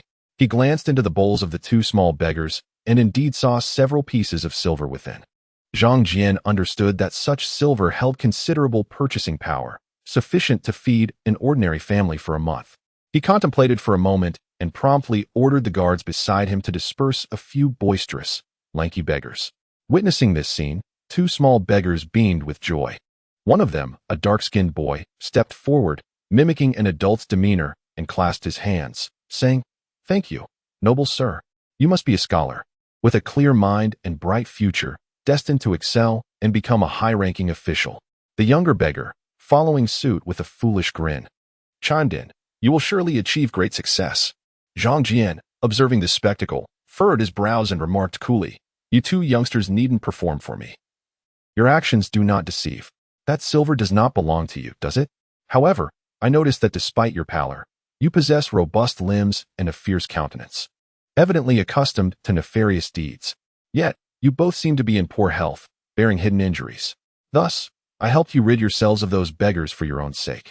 I may assist you this once, but consider yourselves fortunate, for such luck may not come again." He waved his hand dismissively. His words left the onlookers momentarily stunned, while the small beggar's gaze flickered evasively. Upon seeing Zhang Jian's gesture, he earnestly bowed and hurriedly departed. Nearby, He Xiong observed this exchange, his eyes reflecting curiosity. How did the noble sir discern that the silver was pilfered by those two beggars? Zhang Jian replied with a smile, "It is quite simple. The coins are tarnished and smeared with grease, indicating they have been hoarded close to the body for a long time, frequently handled by someone, which clearly contradicts the claims of these two beggars."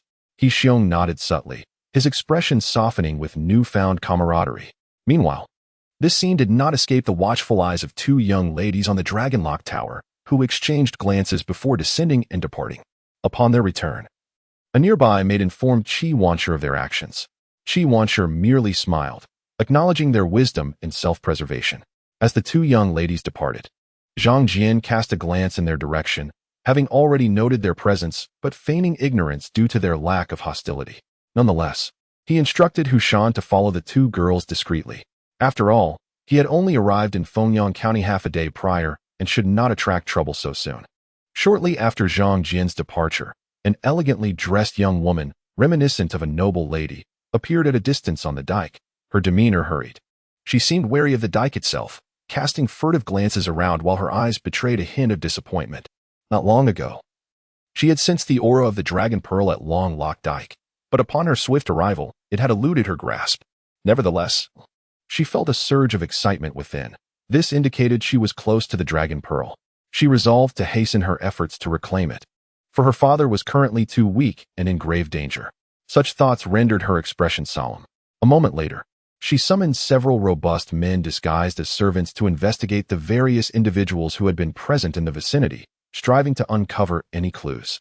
As night fell, the Qi residence was aglow with lights, bustling with an atmosphere of unparalleled festivity, as they hosted a family banquet specifically for their grandson visiting from afar. The Zhang family, particularly the Zhang clan of Fengxi, could be deemed prosperous in descendants, yet upon witnessing the grandeur before him, Zhang Jian felt that his grandfather's efforts still fell short. During this family gathering, Zhang Jian also encountered his grandfather, who had long claimed to be recuperating. Qi was a towering figure with a square face. Despite nearing his 60s, he exuded the aura of a seasoned warrior, embodying a rigid adherence to propriety. Beside him stood his grandmother, Qi Qianshi, who appeared as a kind-hearted elder, adorned in gold and silver, exuding an air of nobility. Upon seeing Zhang Jian, she eagerly pulled him closer to showcase him, exclaiming in admiration, "What a handsome lad! My grandson is truly a celestial star, destined to achieve great scholarly success. How could a mere grandson, of ordinary appearance, dare to accept such lofty praise from an esteemed ancestor?" Zhang Jian smiled modestly, recognizing the genuine affection his grandmother held for him, in stark contrast to his grandfather's more austere demeanor, which remained unyielding throughout. The other aunts were relatively kind towards him, yet only his fourth uncle, Qi Yuanjia, was present among the uncles to keep him company. His maternal grandfather had 5 brothers, Qi Yuanwu, Qi Yuanxi, Qi Yuansheng, Qi Yuanjia, and Qi Yuanxing. Among these 5 uncles, the eldest, Qi Yuanwu, held the highest position, serving as a Zheng Lupin Jiao Wu Shaowei in the imperial capital's garrison, entrusted with the vital duty of guarding the palace, thus earning considerable esteem from the court. Following him was Qi Yuanxi, who also served in the military as a county inspector, commanding 3,000 troops within his jurisdiction. Although his rank was lower than that of the county lieutenant and subject to their authority, he had accumulated military achievements during his time on the front lines, indicating a promising future. The remaining 3 uncles were comparatively less distinguished. For instance, his fourth uncle was merely a wealthy idler, a frequent visitor to various entertainment establishments. It was evident that this fourth uncle looked down upon him. Previously, he had discreetly observed 2 young ladies by the Longlock Dam, and he had since discerned their identities as his 2 cousins from the second branch of the Qi family, Qi Yuhua and Qi Yuzhu. His gaze subtly swept over them. The 2 cousins exhibited starkly contrasting temperaments. Qi Yuhua was notably more reserved, keeping her head lowered in silence while nibbling on her food, seemingly engrossed in the dishes before her. In contrast, the other cousin, Qi Yuzhu, was animatedly engaged in conversation with the elderly lady, her curiosity evident in her bright eyes. Zhang Jian reciprocated her interest with a smile. His second uncle, Qi Yuanxi, maintained a cordial relationship with the Zhang family, leaving a lasting impression on Zhang Jian. This uncle, though appearing stern, possessed a warm heart. Zhang Jian recalled his previous visits, during which he had brought numerous gifts. However, he did not anticipate that he would forge a connection with his 2 cousins, who were, in essence, his true matchmaking counterparts, in such a manner. Zhang Jian's gaze flickered. His early arrival in the county city was not merely to celebrate his grandfather's birthday, but also to seek further opportunities for the Zhang family. A marital alliance would serve as an excellent means. Although Zhang Jian was a cultivator embarking on the path of immortality, he did not harbor a strong aversion to this notion, for his journey was not the conventional path of longevity, but rather a preparation to enter and exit the mundane world. Furthermore, in numerous official myths of the Great Qian, those genuine beings of immortality were not entirely without familial ties. Many were accomplished practitioners who left home only after reaching middle age. Zhang Jian's composed demeanor, coupled with an ethereal quality, left a remarkable impression on the young men and women at the family banquet, altering the initial perceptions of many young ladies and cousins from lesser backgrounds. This impression was intentionally cultivated by Zhang Jian, since he sought opportunities in the county city. He could not afford to appear mediocre or ordinary, yet he also refrained from fully revealing his astute and capable side. Simultaneously, Zhang Jian was quietly observing his maternal grandfather. Rumors circulated that Qi Yi, the esteemed elder of the Qi family, was in poor health and intended to pass on the leadership of the clan. However, Zhang Jian noted that Qi appeared vigorous and flourishing, not at all resembling someone in ill health. On the contrary, he emanated the presence of a peak martial general. There was no need for an exorcist. The powerful aura surrounding him was so overwhelming that even Zhang Jian felt a sense of pressure in direct confrontation. Could it be someone else? Just then, a young lady in pink, positioned beside the matriarch, suddenly parted her cherry lips and smiled enchantingly. Zhang family younger brother. You are the champion of this year's provincial examination. Do you have confidence in the imperial examination conducted by the Ministry of Rites? As she spoke, the other Qi young ladies and several cousins turned their curious gazes towards him, scrutinizing him closely. Zhang Jian pondered for a moment before responding. The imperial examination attracts the finest talents from various provinces, akin to our champions. Even the second and third place winners are plentiful, akin to 1,000 troops traversing a narrow bridge. To claim absolute confidence would be disingenuous. All I can say is that I will give my utmost effort when the time comes. Zhang Jian's response was impeccably measured, neither boastful nor timid. Qi Yuhua, however, was not entirely satisfied. Her smile was poised, and she was about to jest when, suddenly, a servant in blue hurriedly entered from the courtyard, whispering urgently to Qi Yi, whose expression darkened at once before he hastily departed. At that moment, Qi Yuxian seemed to recall something, gasping in shock, and without further ado, she hurriedly followed him into the rear courtyard. Could it be that the elder aunt's madness has flared up again? Zhang Jian's gaze shifted slightly as he noticed one of his cousins murmuring softly. This cousin, standing beside their fourth uncle, Qi Yuanjia, was Qi Tonglu, the eldest son of Qi Yuanjia. This individual is indeed of the same lineage as my fourth uncle, having established a family at an early age. Yet, in essence, he remains a person of leisure amidst wealth. The graceful woman by his side is notably cautious, quickly lending him a hand. However, Zhang Jian discerned a hint of something amiss. There was an unusual glint in his eyes. The Qi family, a prestigious household with connections to the court, surely could not harbor anyone under a malevolent influence within their inner quarters. As this is a matter concerning the household, Zhang Jian refrained from probing directly. Yet his curiosity piqued, sensing it might present an opportunity for him to turn the tide. As the family banquet unfolded, the atmosphere gradually waned with the unexpected developments. Nevertheless, Qi Wanshi extended an invitation to Zhang Jian, which he graciously accepted.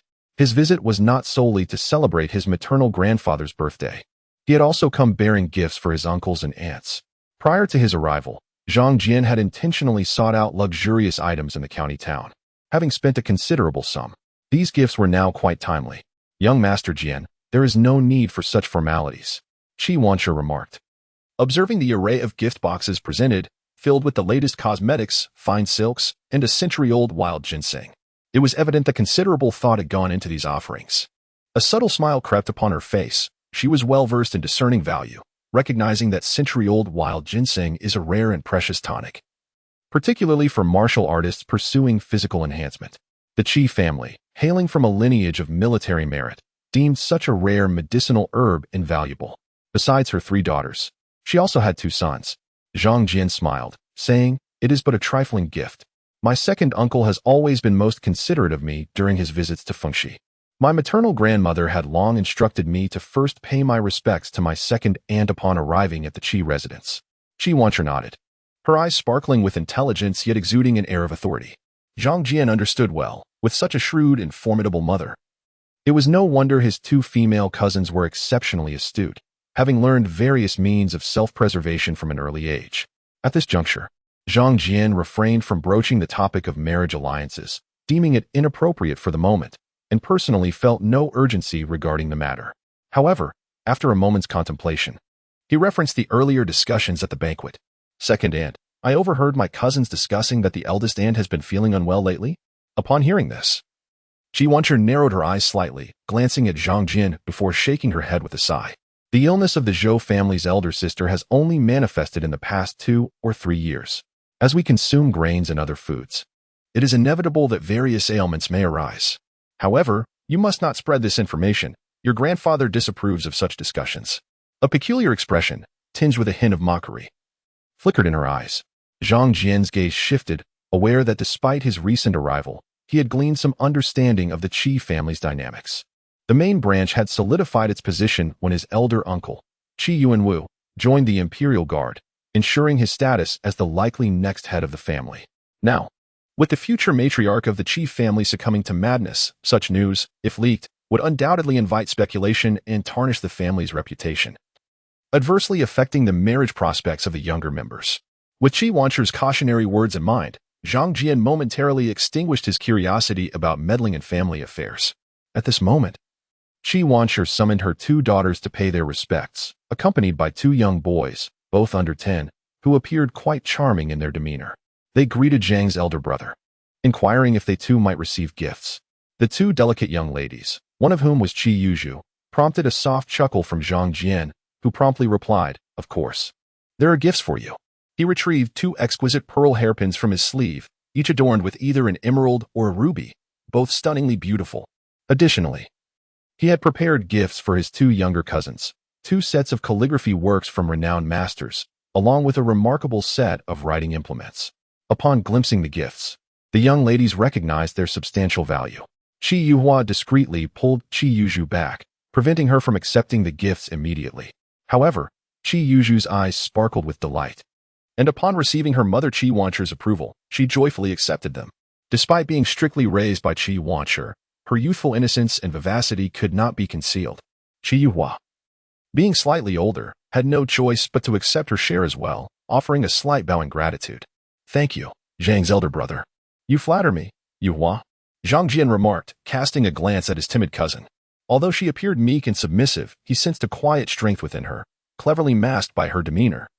Zhang Jian found it peculiar that, given her status as a legitimate daughter of a prominent family like the Qis, she would be so overly cautious. Having lingered in the inner courtyard long enough, Zhang Jian left the gifts behind and departed the second household. Just as he exited the backyard, his gaze sharpened unexpectedly.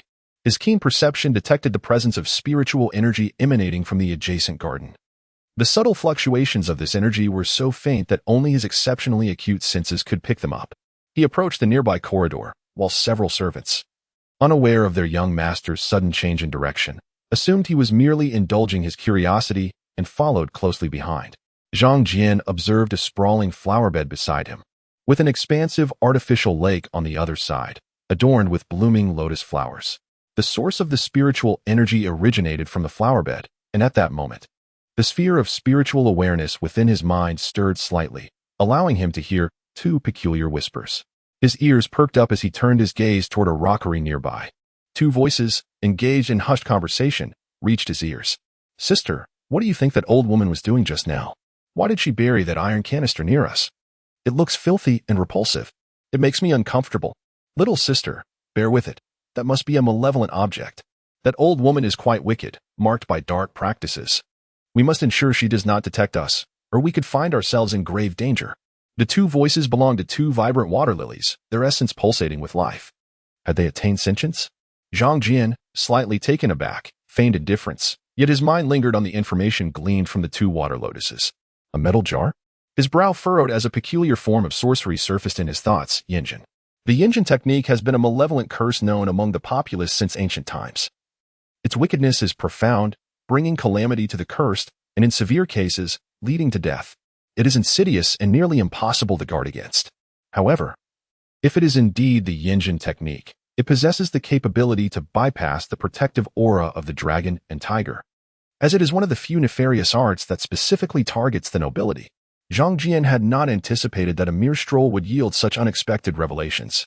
He refrained from making any hasty movements, opting instead to inform his servant of his intention to wander through the Qi family estate alone.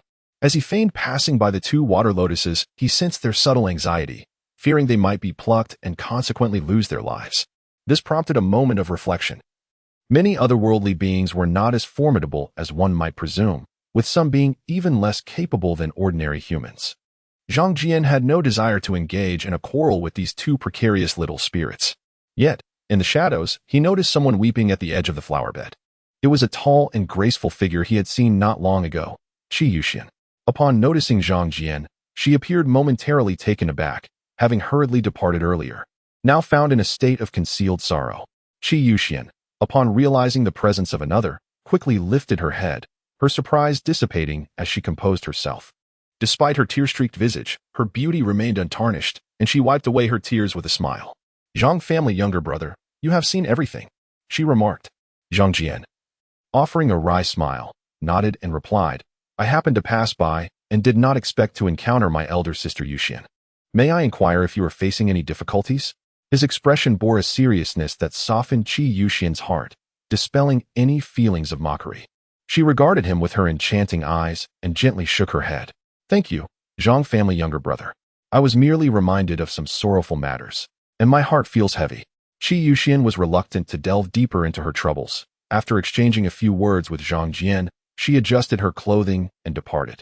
Watching her retreating figure, Zhang Jian fell into contemplation. It seemed that his aunt's condition was more severe than he had initially thought. He observed the center of the flower bed, hesitating to act immediately. After all, the Qi family was inexorably linked to the Zhang family, and considering the threat of the dark arts, he knew he ought to take action.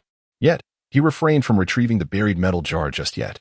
Although the Yinjin technique could be disrupted by the destruction of the cursed object, the root of the problem would still remain, posing a lingering risk. Zhang Jian cast a glance at the spot where the cursed object lay hidden. Ideally, this matter should be uncovered by someone else rather than by him, the outsider. After all, family disgrace should not be aired in public. As Zhang Jian pondered, deep within the inner courtyard, events were unfolding. One of the estates, however, was besieged by the private soldiers of the Qi family, rendering it inaccessible. Qi was engaged in a conversation regarding this matter with an elderly man clad in a purple robe, the celestial void Taoist from the Iron Immortal Temple. Renowned for his unparalleled medical skills, the celestial void Taoist held a considerable reputation in Fengnan County. After careful examination, he discerned some troubling signs and candidly warned his old friend, Do not blame me for not forewarning you. Your eldest daughter-in-law bears significant sins. Had it not been for this, such calamity would not have befallen you. Upon hearing this, Qi stroked his beard and sighed. Indeed, it is my elderly wife's soft-heartedness that has led to this unrest in our household. However, the immediate priority is to save the life of the Zhou family member. Mention of the Zhou family darkened Qi Yi's expression. The Zhou family held a unique status. Hailing from the Marquis of Ding Yuan's estate, a family distinguished by martial achievements at the founding of the nation, their influence far surpassing that of the Qi family. The Qi family's ability to navigate the turbulent currents of Fengnan County and avoid calamity was largely due to their reliance on the Marquis of Ding Yuan's support. Otherwise, the powerful county magistrate would have long since exerted pressure, making neutrality impossible. Even if the Zhou family were to err gravely, Qi Yi had no choice but to endure. In that case, I shall establish a ritual to expel the malevolent spirits afflicting your eldest daughter-in-law, declared the celestial void Taoist. He lamented, currently, the Zhou family is beset by two layers of treachery. The first is the maternal curse, which likely resides within the Qi household and can be eradicated once identified. The second is the soul suppression technique, which is stifling her spirit, leaving her in a state of confusion and madness. Nearby, a group of disciples clad in purple Yang Tao robes had already prepared various instruments for the ritual. The altar faced the grand entrance of the estate. As the celestial void Taoist donned his purple robe and stepped onto the altar, a copper bell adorned with numerous runes appeared in his hand. This artifact, known as the soul-capturing bell, was essential for him to perform a special technique known as the soul-summoning method, a legitimate and orthodox practice, not a mere side trick. By utilizing this artifact, he could conserve some spiritual energy. As he executed the ritual steps, his spiritual energy surged, and an imperceptible chime resonated throughout the estate. This bell's sound was clear and penetrating, echoing far and wide. Yet the estate had already been surrounded by a band of seasoned soldiers, making it difficult for others to enter. Even if they were curious, they could not breach the perimeter.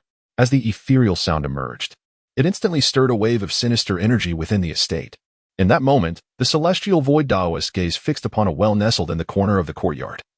Surrounded by 8 flags and adorned with countless tightly drawn magical seals, which had already been marked for attention, a chilling aura suddenly erupted from the well. Truly a heinous act, where both mother and child meet their demise, defying the natural order. Upon witnessing the chilling spirit emanating from the well, the Taoist of celestial void felt a twinge of reluctance in his gaze. He had long been aware of the vengeful spirits concealed at the bottom of the well. A mother and child who had perished unjustly, buried together in the netherworld, giving rise to a formidable ghost, the union of mother and child, exceedingly powerful. Were it not for his special bond with Qi, the Taoist would have never taken on such a troublesome affair. At that moment, an excruciatingly sharp wail seemed to rise from the depths of the well, causing discomfort to the ears of all present, stirring a sense of unease in their hearts. Unbridled, Qi bellowed, channeling his energy as he raised a seal in his hand. As the seal illuminated, the Taoist of Celestial Void sensed an invisible surge of dragon and tiger energy being summoned, crashing towards the well like a torrent, momentarily striking a heavy blow to the mother-child specter within. This dragon-tiger energy can be wielded in such a manner? On the courtyard's wall, Zhang Jian observed this remarkable scene with astonishment. Having heard the bell ringing from deep within the Qi residence, he had seized the opportunity to approach, and thus witnessed Qi alongside the Taoist of Iron Immortal. The force emanating from the dragon-tiger energy was astonishing, especially enhanced by an official seal of indeterminate rank, its power surpassing that of Zhang Kuei, a mere county official of the 9th rank, by at least tenfold. This overwhelming force imposed a sense of pressure upon Zhang Jian. The imperial court, in its grandeur, indeed posed a significant weight upon cultivators. Zhang Jian mused inwardly. Fortunate that he was not merely a novice stepping into the realm of the Tao, he had also ventured into the path of the imperial examination, having one foot firmly planted within the bureaucratic system. The paths of cultivation and governance were not mutually exclusive. At this moment, observing the Taoist of Celestial Void seize the opportunity to completely seal the well, Zhang Jian was taken aback by the old priest's prowess. Such experience in combat was something he lacked. Although his immense yang spiritual energy might even surpass that of the Taoist, he lacked the diverse techniques that, when combined, could yield extraordinary capabilities. Presently, he only possessed the soul-cleansing spell and minor thunder wind technique, which were indeed potent but insufficient for confinement. Just then, a subtle noise caught Zhang Jian's ear, drawing his gaze down towards the well's depths. From within the sphere of universal spiritual awareness, a murmuring voice emerged. "Brother, this madwoman and her child staying in our home is exceedingly bothersome." Another voice chimed in, "Since someone is calling the soul, let us seize the opportunity to expel them completely." Was an unexpected turn of events approaching? Zhang Jian's heart quickened, and in an instant, he heard the piercing wails from the forbidden grounds intensifying severfold, as countless runic formations inscribed around the well erupted into cracks, followed by a cataclysmic explosion. Meanwhile, in a narrow alleyway outside the Qi estate, within a humble abode, a myriad of paper coins lay strewn across the floor. An aged figure stood resolutely before a flickering candle. Despite the summer's warmth, she was enveloped in a thick quilted coat, her gaze fixed on the dancing flame, reflecting a deep-seated resentment and bitterness. "Hongmei, my pitiful daughter, you can finally rest in peace. Your mother will soon avenge you. And not only that treacherous woman from the Zhou family, but everyone from the Qi family will pay for your demise. They are all your murderers," she murmured, occasionally interrupted by a cough, her eyes reflecting lingering pain. Her daughter had originally been a second-tier maid in the main residence, serving diligently until Qi Yuanwu took her as a concubine. Everything seemed well until a stroke of misfortune brought an unexpected pregnancy, leading to the tragic fall into the well, resulting in the loss of both mother and child. She had long warned her daughter to remain wary of that venomous woman, yet despite her precautions, the power and influence of the Zhou family proved insurmountable, culminating in this dire fate.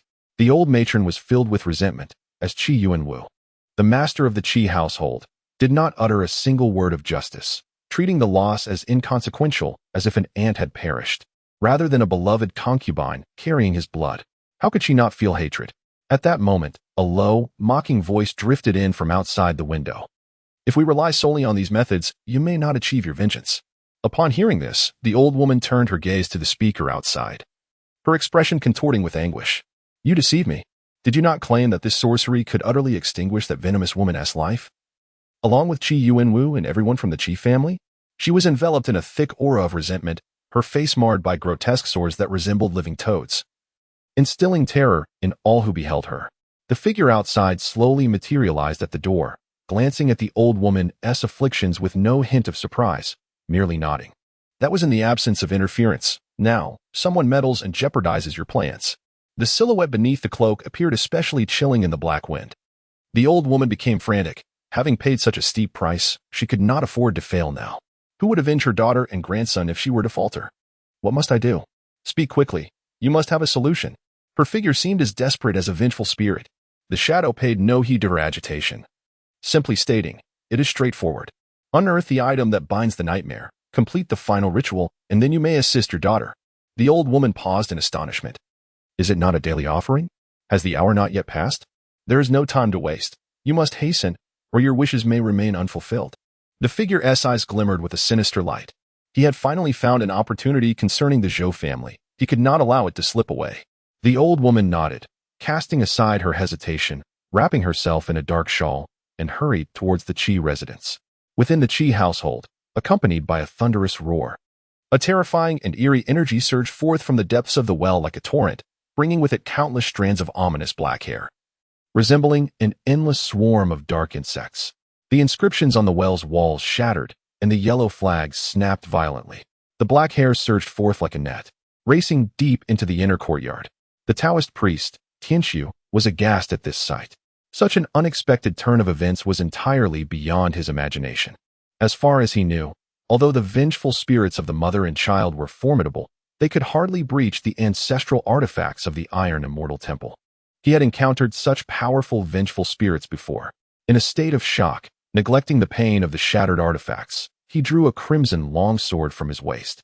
The spiritual essence emanating from this sword was far more potent than that of the previously mentioned items, subtly infused with a deeper mystical resonance.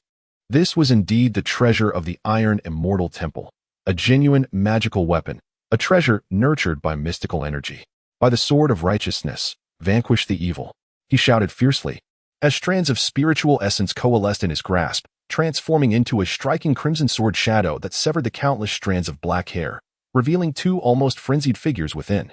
One was a tall woman with delicate features, now marred by a ghastly pallor, cradling in her arms a sinister infant with sharp fangs.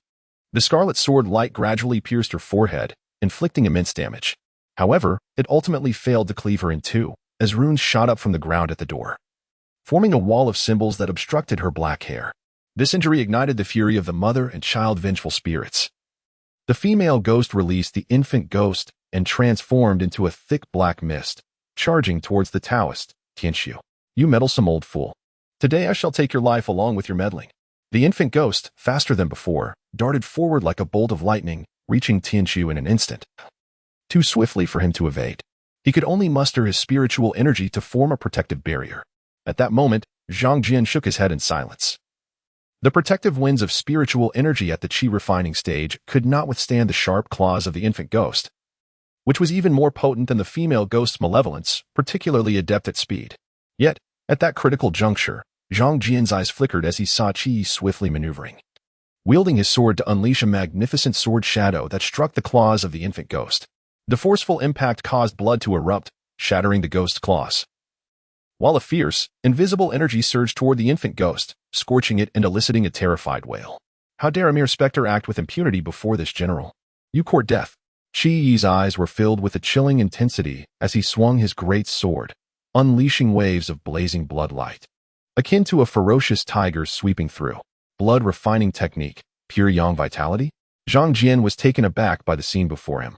Blood refining was the fourth stage for body refining martial artists, equivalent to the innate stage for internal cultivators. His grandfather was indeed a blood refining martial artist. Such practitioners were rare among body refining warriors, and the difficulty of their breakthrough surpassed that of internal cultivators. No wonder that even in his 60s, his grandfather possessed a youthful vigor, his lips vibrant and teeth white.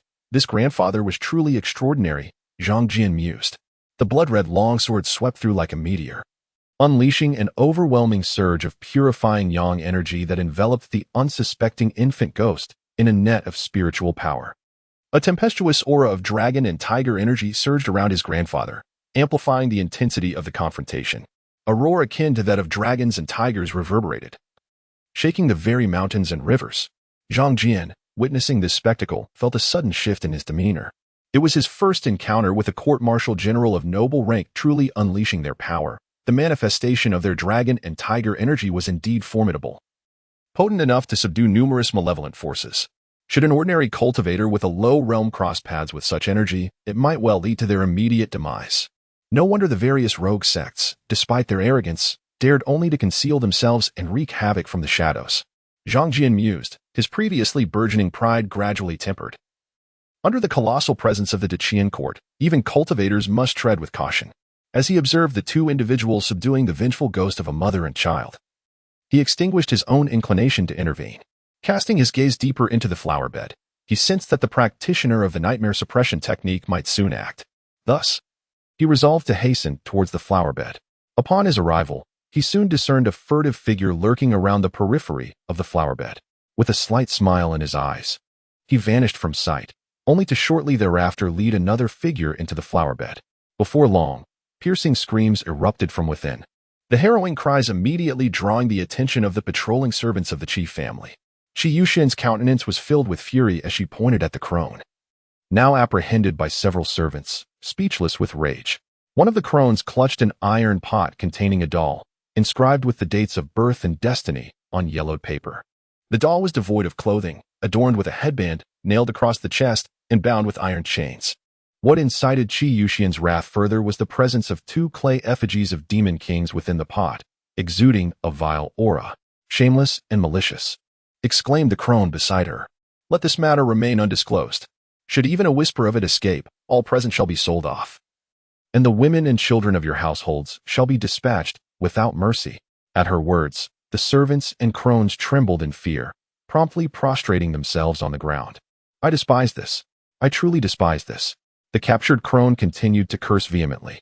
Her eyes seemed to bleed with rage as she glared menacingly at Qi Yuxian. You vile wretch, you accursed spawn have ruined my plans.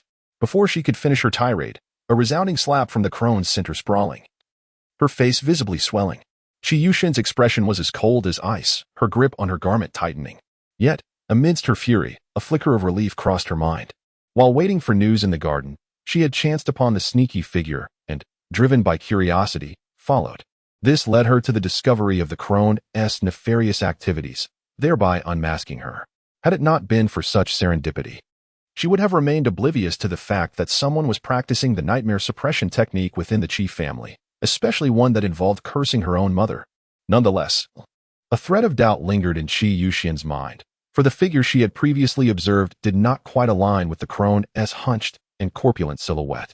This thought flickered and vanished in an instant. In her seething anger, she could not restrain herself from accusing the terrifying old hag before her.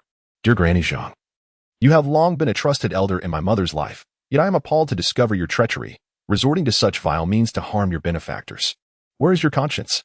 Upon hearing this, the old woman erupted into maniacal laughter. Conscience? Trust is merely a facade put on by that venomous woman, Zhou, to shield herself from the whispers of jealousy that could tarnish her husband's prospects. And you, wretched girl, cease your feigned ignorance. The deaths of my daughter and grandchild were truly mere accidents? Over the years, many concubines in the master's household have vanished under mysterious circumstances or suffered tragic miscarriages. You are well aware that it is that jealous harpy who has caused the demise of so many innocent souls, including my poor daughter and unborn grandchild. I can scarcely contain my rage against that vile woman. Alas, I am powerless to exact vengeance. As the curses continued to pour from Granny Zhang's lips, the imposing matron gestured to a nearby servant to silence her, lest she utter further shocking revelations. She then approached Qi Yuxian and inquired, Miss, how should we deal with this wretched Granny Zhang? At this moment, Qi Yuxian's expression shifted dramatically. She had long been aware of Zhou's misdeeds, but clung to a hope that they were mere rumors. Now that the truth was laid bare, how could she not be filled with doubt? Indeed, the main house had seen fewer offspring than the other households, with only her and two younger brothers to represent them. However, as the gaze of the crowd fell upon her, Qi Yuxian quickly regained her composure and retorted, those who are truly guilty will invariably shift the blame onto others to alleviate the guilt gnawing at their conscience. Granny Zhang, I witnessed the events surrounding your daughter's demise firsthand. It has been decreed by my father that your daughter colluded with a servant, breached the rules, and, fearing punishment, chose to end her own life in despair. This has nothing to do with my chief family. Furthermore, your attempt to use dark sorcery against my mother is backed by irrefutable evidence. Your crime is unforgivable. I shall escort you before my father to face the consequences dictated by our family's laws. Moreover, there may be accomplices behind you. For a person of your stature would hardly dare to plot against the family alone. I will pursue this matter to its conclusion. Qi Yuxian's demeanor turned icy. her gaze piercing through the assembly. In the shadows, Zhang Jian observed the scene unfold, his heart in turmoil. He inwardly lamented, leaning towards believing Granny Zhang's claims. If it were not for deep-seated enmity, she would not be so reckless as to suffer the backlash of her own dark sorcery in an attempt to harm others. It was a mutual destruction. Zhang Jian sensed that he might genuinely be hindering the divine retribution that ought to befall such a malicious ant. Yet, he could not entirely absolve himself of blame, for it was the sinister arts that had ensnared them. The sorcery was undeniably nefarious. Just then, he suddenly raised his head, spotting a dark arrow swiftly hurtling toward Granny Zhang, with several more arrows aimed at the strong men surrounding her, as well as at Qi Yuxian herself. As Zhang Jian witnessed the scene, an overwhelming surge of spiritual energy erupted from him, manifesting as a formidable and radiant gale that instantaneously sent several arrows flying.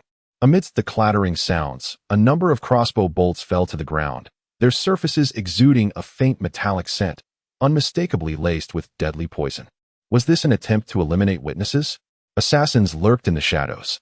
At that moment, a group of maids and house servants reacted swiftly, one of them paling in countenance as they raised their voices in alarm. Several burly female attendants hurriedly escorted Qi Yuxian beneath the eaves for refuge. Although Qi Yuxian's exquisite features paled slightly, her eyes instinctively scanned the surroundings, yet she could not discern the assailant's whereabouts. Zhang Jian, however, had already pursued the figure, his spiritual awareness exceptionally sharp. The instant he locked onto the shadow, he activated the wind movement technique, gliding like a gentle breeze over the high walls. In the darkness, one figure clad in black darted away in a frenzy, akin to a startled bird. This individual, suddenly stricken with fear, realized the gravity of the situation upon feeling the overwhelming spiritual pressure approaching. Such a potent manifestation of spiritual energy could only be wielded by a skilled practitioner of the left path, those who stood on the verge of the Tao. Most of them possessed formidable abilities, far beyond the reach of a mere Qi refinement stage practitioner like himself. On the long street, Zhang Jian observed the rapidly receding shadow. His gaze narrowing slightly, yet he chose not to pursue further. His figure, shrouded in moonlight, appeared exceptionally radiant. In truth, had he deemed it necessary, he could have immediately employed the minor wind thunder technique to intercept the fleeing figure. However, after careful consideration, Zhang Jian opted to refrain from further intervention. The rationale was simple. He realized he had no compelling reason to act. The Zhang and Qi families were not yet allies. As for familial ties, judging by his maternal grandfather's demeanor, they were hardly intimate. Thus, he saw no reason to expend his efforts on investigating this matter. Furthermore, the assailants targeted the primary branch, not the secondary branch closely linked to the Zhang family, so there was no need for him to engage in conflict, as it bore little relevance to him. Should he act impulsively, he would inevitably become entangled in the intricate machinations of the county. His intervention to save Qi Yuxian was merely a gesture of familial courtesy. Otherwise, he would have been disinclined to act at all. Perhaps it would be best to return to rest. Zhang Jian mused, promptly making his way back. What he required now was a tranquil existence, a stable environment to accumulate his strength, rather than instigating turmoil. This left the fleeing figure in black, Zhang Liren, in a state of bewilderment. He had distinctly felt the presence behind him, as if death itself were nigh. Yet, as he ran, the presence vanished. Had his pursuer grown weary? Zhang Liren was somewhat dazed. Had he truly escaped death so effortlessly? Or was that formidable figure merely passing through? Perhaps not even affiliated with the Qi family? Why else would they cease their pursuit? Zhang Liren slowly tucked away another golden talisman, his trump card, knowing that if the situation became dire, he could invoke the power of spirits to contend with his adversary. His expression darkened as he cast a fleeting glance toward the Qi family's direction. Now, his mission has ended in failure, and he can only return to report back while awaiting the next assignment. A shadow of gloom lingers in his eyes. In the inner chambers of the Grand Estate, upon encountering Qi Yi and the Taoist Tian Su, Qi Yuxian swiftly dispelled the nightmare-binding technique that had ensnared the Zhou family. Although this technique is both bizarre and malevolent, unraveling its magic is not particularly arduous once the corresponding object is located. Meanwhile, Zhang Pozi has been taken away by Qi for interrogation. Qi Yuxian did not withhold any details from Qi Yi regarding the various underlying reasons. At the entrance of the main hall, Qi Yi and the venerable Taoist Tian Su departed together from the inner quarters. Old friend, in your opinion, who intervened to aid our Qi family in repelling that external threat? Qi inquired, gazing intently at the Taoist. After Qi Yuxian voiced her suspicions, Qi concurred, noting that the likelihood of discovering the object related to the nightmare binding technique at such a critical juncture seems exceedingly slim. How could it be so fortuitous to uncover such a clue at this moment? Moreover, there were those crossbow bolts. Pondering deeply, he concluded that had it not been for the assistance of a powerful figure, the Qi family might not have so easily rescued the Zhou family. Tian Su shook his head. Fengyang County has always been a land of exceptional talent.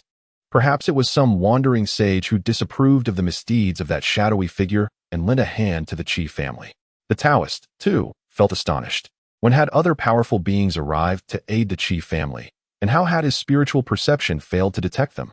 This suggested that the hidden individual's cultivation might rival his own. Qi sighed inwardly, acknowledging that fortune favored the worthy. They had narrowly escaped a perilous situation. Yet regrettably, they could not meet this powerful being and forge a bond of goodwill. As storms brewed over Fengyang County, the Qi family found themselves amidst turmoil. If they could secure the presence of another formidable ally, it would undoubtedly grant them greater autonomy. Fortunately, the Zhou family had not encountered any misfortune this time. Otherwise, the Qi family would have had to contend not only with the pressures from several local factions, but also with the impending recrimination from the Duke of Dingyuan's estate. The two reminisced about some of the potent figures in the county, but ultimately, they yielded no results. Meanwhile, after Zhang Jian had successfully completed his good deed, he remained in his quarters, quietly accumulating spiritual energy within. The cultivation phase of nurturing the spirit necessitated his continual transformation of spiritual energy to nourish his essence, spirit, and vitality, harmonizing his inner forces until he reached a certain threshold, at which point he could attempt to map his destiny and complete the foundational building process. This step is of paramount importance. The accumulation of spiritual energy and the nurturing of the soul may proceed more rapidly for him than for the average cultivator. Owing to his inherently powerful spirit, Zhang Jian is utterly convinced of this. His mental acuity is remarkably high, and once he breaks through the spirit-nurturing phase, the area covered by his consciousness will surpass the Tinjiang range described in the 9 chapters of Tanshan Purity, potentially extending to several dozen zhang. Were it not for his innate spiritual strength, Zhang Jian could hardly explain this phenomenon. The speed of his spiritual energy accumulation is attributed to his pristine constitution and the purity of his spiritual roots. Although he has not actively tested his physique, Zhang Jian is certain that he possesses some degree of innate talent in this regard. Such gifts can significantly reduce the time required for refinement, sparing him from decades or even centuries of arduous cultivation at this stage. As the cultivator reached the stage of nurturing the spirit, his lifespan could indeed gradually approach its limit, nearing 2 centuries. However, while enduring this was one matter, minimizing the arduous process was undoubtedly preferable. In moments of leisure, Zhang Jian found himself recalling another matter. He instructed several of his seasoned subordinates to procure writing supplies. Yet, upon examining the ink and paper brought by the young servant, he shook his head in disappointment. It was evident that this young lad had been deceived by the local and scrupulous merchants, receiving inferior goods disguised as quality. Nevertheless, he did not cast blame upon him and proceeded to pick up the brush, beginning to sketch. Before long, a graceful figure began to emerge on the paper, holding a stone mirror. This was the likeness of an ancestor from the ancestral hall. Having spent some time away, Zhang Jian found himself nostalgically yearning for that female ancestor within the family shrine. Cognizant of the regret that might come from being unable to honor his ancestors during his travels, he contemplated whether he could alter the traditional practices, perhaps by creating a portrait of that ancestor for a remote tribute. Uncertain of its feasibility, he resolved to give it a try. Once the entire image was completed, Zhang Jian asked the young servant to hang it in the room to dry, while he planned to acquire gold ingots for the intended offering. Subsequently, he stepped out into the soft morning light. At that moment, the Qi family was becoming increasingly lively. As guests arrived in droves from afar in anticipation of his grandfather's grand birthday celebration, Zhang Yi and the Zhang Qi siblings were already en route. He lifted his gaze. Although it was morning, the sun was already beginning to show its fierce rays. The drought in Fengyang County and the surrounding regions persisted, with only the area around Long Lock Dam thriving due to its water retention. Zhang Jian chose not to venture out, as the influx of refugees had been rising. And despite the county governor's efforts to bolster patrols, chaos outside was escalating. Unbeknownst to him, he found himself once again in the flower garden. The 2 water hibiscuses basked in the sunlight, greedily absorbing the pure essence of the morning rays to nourish themselves.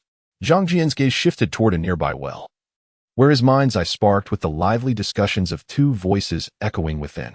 A smile crept into his eyes as he decided to sit in the pavilion beside the well, eavesdropping openly. Initially, the two were merely venting their frustrations or gossiping about the various households in the city. However, a particular exchange gradually captured Zhang Jian's attention. Brother, when do you think we can leave this place? The bottom of this well is far too dark, damp, and chilling. One voice lamented. What nonsense! We are the Dragon Kings of the well. Where would we go if we left? To the Whitewater River, perhaps? Came the somewhat irritable retort. It's not as if there is no hope. The Dragon Lord of the Whitewater River has long been trapped. Why should we fear him? The other voice responded, clearly unwilling to remain subdued. Before him lay an opportunity. The Fengyang County and several surrounding regions were suffering from drought. If they could manage to summon a gentle rain, it would undoubtedly attract the reverence of the local populace, possibly allowing them to shed the identity of the Well Dragon and seize control of the expansive Baishui River. The divine authority of Baishui River far surpassed that of the confined Well Dragon. Listening to the debate between the two voices, Zhang Jian's gaze flickered with interest, a glimmer of insight igniting in his eyes. He was uncertain whether the foundational methods of other paths required fortune.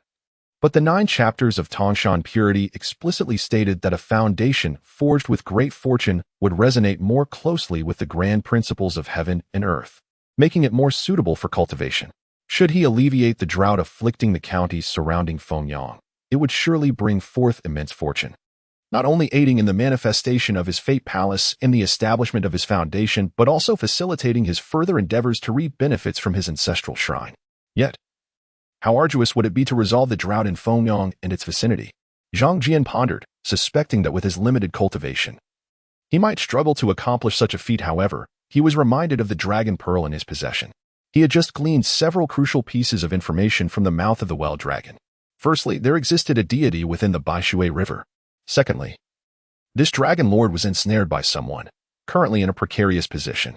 Such thoughts ignited further speculation within Zhang Jian, a dignified Dragon Lord, a deity in his own right. How could he find himself trapped in such a shallow predicament? The image of the sword locking the flood dragon diagram surfaced in his mind, recalling the waterway illustrations from the tomb of King Mian. Since a Dragon Lord resided in the Baishui River, it was evident that when King Mian constructed the dam to control the river's floods, he must have confronted the Dragon Lord. The relationship between King Mian and the sword locking the flood dragon appeared to be subtly intertwined. In that fleeting moment, myriad fragmented clues flooded Zhang Jian's mind. Upon careful contemplation of these fragments, he glimpsed a ray of hope. Perhaps the sudden notion that had arisen within him might not be in vain. The two voices deep within the well continued to envision their future, yet they remained cautious in their calculations, clearly indicating their intent to vie for the position of the river god. After a brief pause, a soft voice emerged. Brother, there is indeed another method to contend for the position of the river god. What do you mean? The tone shifted to one of gravity. At that moment, the two voices abruptly ceased. Zhang Jian, engrossed in the conversation, was suddenly cut off at a crucial moment, furrowing his brows but intuitively grasping their implication.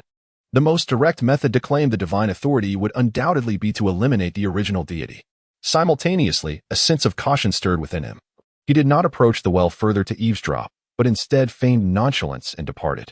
Shortly after his exit, an invisible spirit sensed no unusual activity and gradually withdrew. Deep within the well, a slender figure clad in a dark dragon robe let out a soft hum. He turned to his scale-armored brother beside him and remarked, "Younger brother, how could we speak of such matters so rashly? If others were to learn of this, would it not invite calamity?" Upon hearing this, another slender figure glanced around and remarked with a smile, "Elder brother, you are overthinking. In this Waterwell Dragon Palace, it is but the two of us, and we communicate in the language of the Dragon Clan. Even if someone were to overhear us, so what? There are few in this world who can comprehend our true dragon tongue."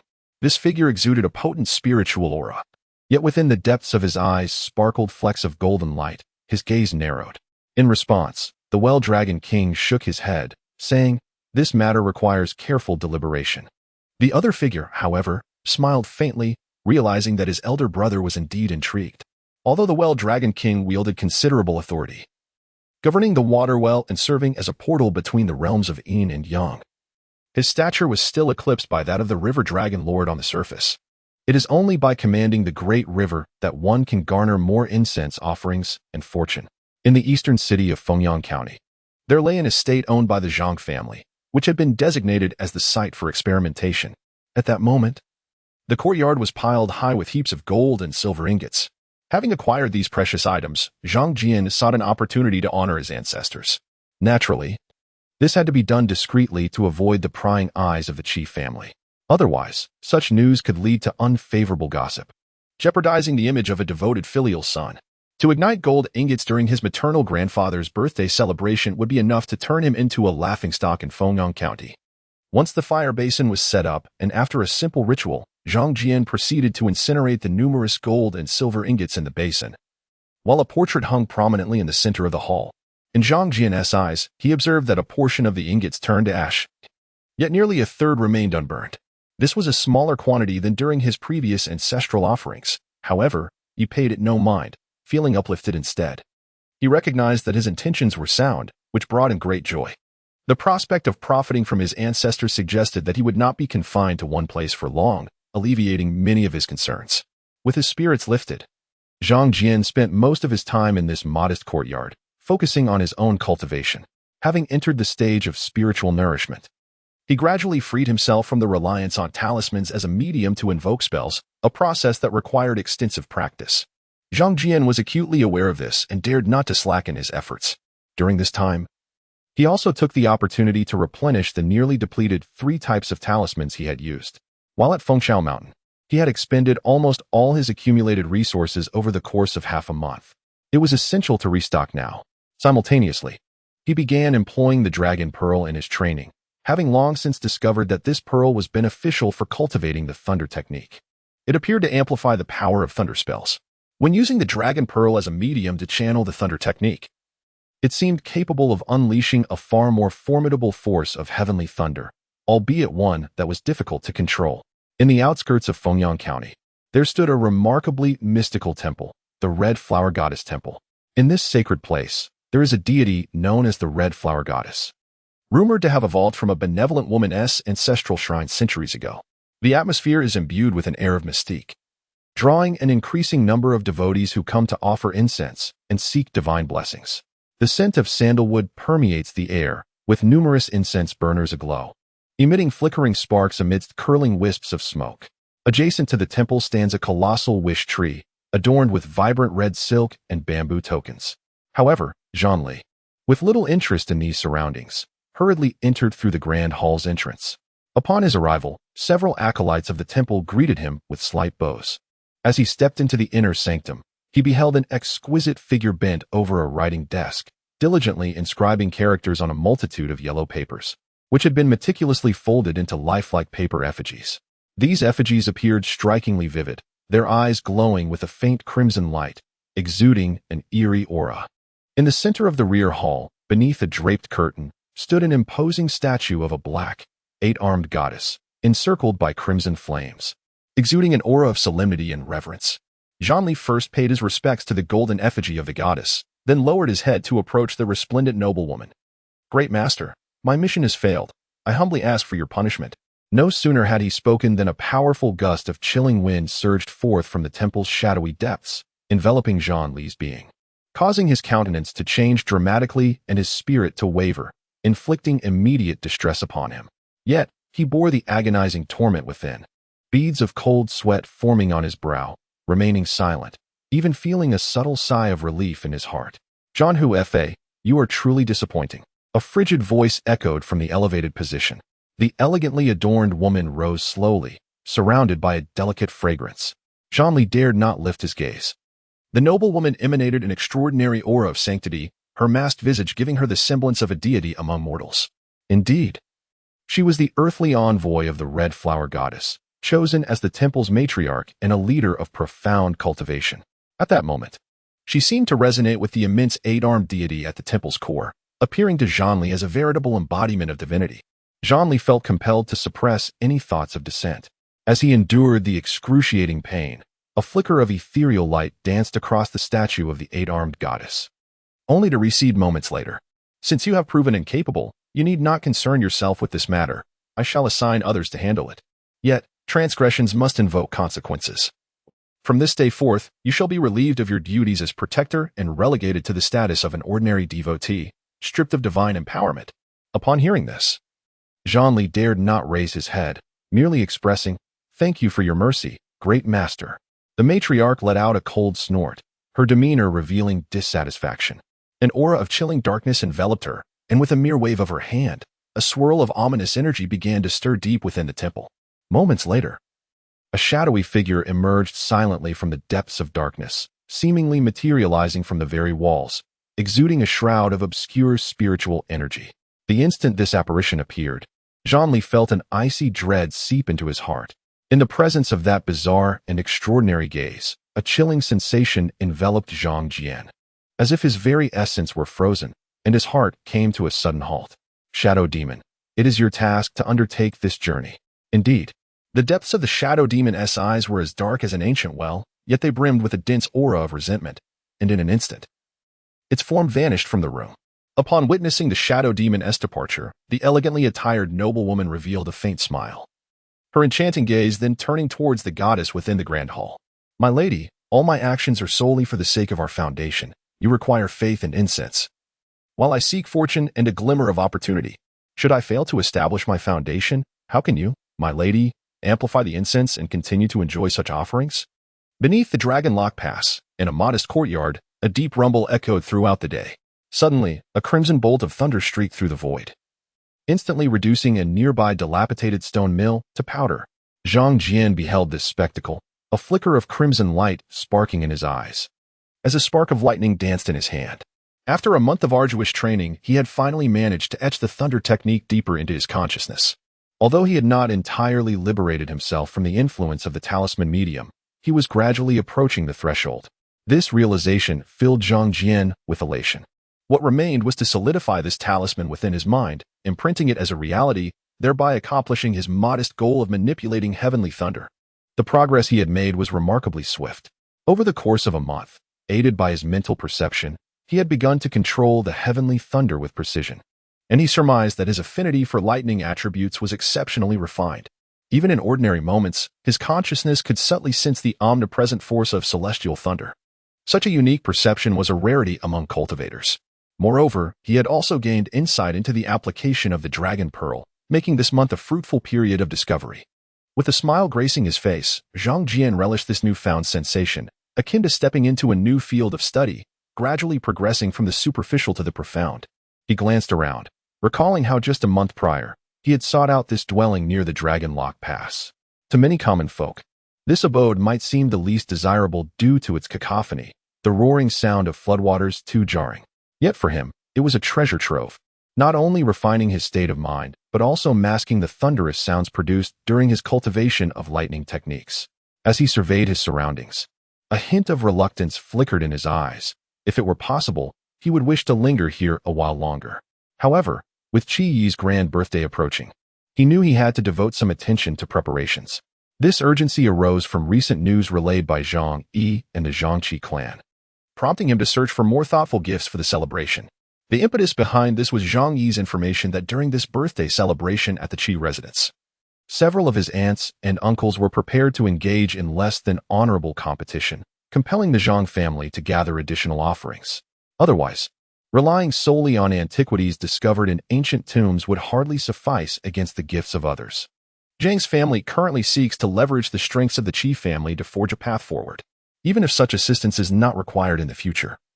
It is essential that the Qi family does not become an impediment. Thus, Zhang Yi has urged him to be more diligent in his efforts. Zhang Jian has decided to explore a few of the old streets within Fengyang County. Upon returning to the Qi residence, he encountered a strikingly beautiful young maiden approaching him. She was youthful, adorned with twin buns, and upon catching sight of Zhang Jian, her eyes sparkled with intrigue as she greeted him first, "Brother Zhang." "Sister Linling?" Zhang Jian had long noticed his cousin, a faint smile gracing his lips. However, there was an unusual glimmer in his eyes as he nodded slightly and remarked, "Are you, dear sister of the Gu family, preparing to visit the flower garden to admire the blossoms?" Gu Linlong's pure gaze fixated on Zhang Jian as she spoke, "Brother Zhang, I have heard that the golden silk imperial chrysanthemums in the garden are blooming with exceptional brilliance. I wish to see them. Would you accompany me to admire the flowers?" She did not shy away from Zhang Jian's gaze, her eyes shimmering with a hint of yearning. Zhang Jian shook his head with a smile and said, I fear I must disappoint Sister Linlong's kind intentions. Today, I have already arranged to visit the Iron Immortal Temple in the eastern part of the city with several peers from the county. Thus, Zhang Jian gently declined. Gu Linlang pouted and remarked, What a pity. Zhang Jian, upon witnessing this, chuckled and remarked, It would be perfectly acceptable to arrange another meeting next time. Zhang Jian felt a sense of helplessness in his heart. Ever since their initial encounter at a family banquet, this cousin from the Gu family had been subtly inviting him. He was somewhat aware of her intentions, yet he graciously declined. Although Gu Linlang was not particularly a materialistic noblewoman, her actions might simply be a reflection of her family's expectations. However, he currently had no desire to become entangled with her. To his surprise, the Gu family truly seemed to entertain the notion of a marital alliance with the Zhang family. Zhang Jian found it somewhat amusing. He could hardly fathom when he had become a desirable suitor, attracting the attention of a daughter from such a prestigious lineage. Nevertheless, a union between the Gu and Zhang families would indeed be mutually beneficial. Beyond the Zhang family's current influence and power, the existence of two cultivators within their ranks would be a boon for the Gu family in these times of need. Yet for the Zhang family, the Gu family was not their sole option. The chance encounter in the flower garden soon reached the ears of those who were observant. Within the second branch, Qi Wancher frowned, noticing Gu Linlong's repeated attempts to approach Zhang Jian, which certainly did not escape her attention, nor that of certain discerning individuals within the Qi family. Qi Wancher found it hard to comprehend why the Gu family, a distinguished clan, would allow their noblewoman to deign to associate with an outsider. This seemed rather astonishing. The Gu family, as a prominent lineage, wielded significant power, comparable to that of the Qi family. While Zhang Jian was indeed remarkable, a noblewoman of the Gu family could easily set her sights on someone from the ranks of royalty or other esteemed families. In contrast, the Zhang family, though affluent, might possess limited allure. A young scholar, even if promising, requires at least a decade, if not several decades, to establish influence. Qi Wancher pondered deeply. Nonetheless, she felt compelled to intervene. Zhang Jian had already emerged as the ideal son-in-law in her eyes. Even if she were to concede to the Gu family, it would only be after her two daughters had reached a resolute decision. She could not allow others to intrude. Qi Wancher contemplated creating opportunities for her daughters. As someone with experience, she understood that sometimes, a little serendipity and increased interaction could indeed gradually alter the affections of the young. If fate were to play its hand, many seemingly insurmountable unions could soon come to fruition. Of course, this was contingent upon both parties lacking significant flaws. Undoubtedly, neither Zhang Jian nor the two daughters of the second branch bore any notable shortcomings. In Fengyang County, at the western side of the Gu residence, Gu Linlong's circumstances over the past month had not escaped the notice of the family head, Gu Qingyan. Gu Qingyan, of average height, possessed a rather somber countenance, with elongated eyes that bore an unusually profound gaze. Though he appeared taciturn, none among the many powerful clans in Fengyang dared to underestimate him. He was nicknamed Cunning Fox, a title reflecting his formidable nature. At that moment, Gu Xiu'er stood nearby. In truth, the family was more inclined to have her, the legitimate daughter of the Gu clan, take the initiative in courting the Zhang family for a union. However, Gu Xiu'er had instead recommended Gu Linlang.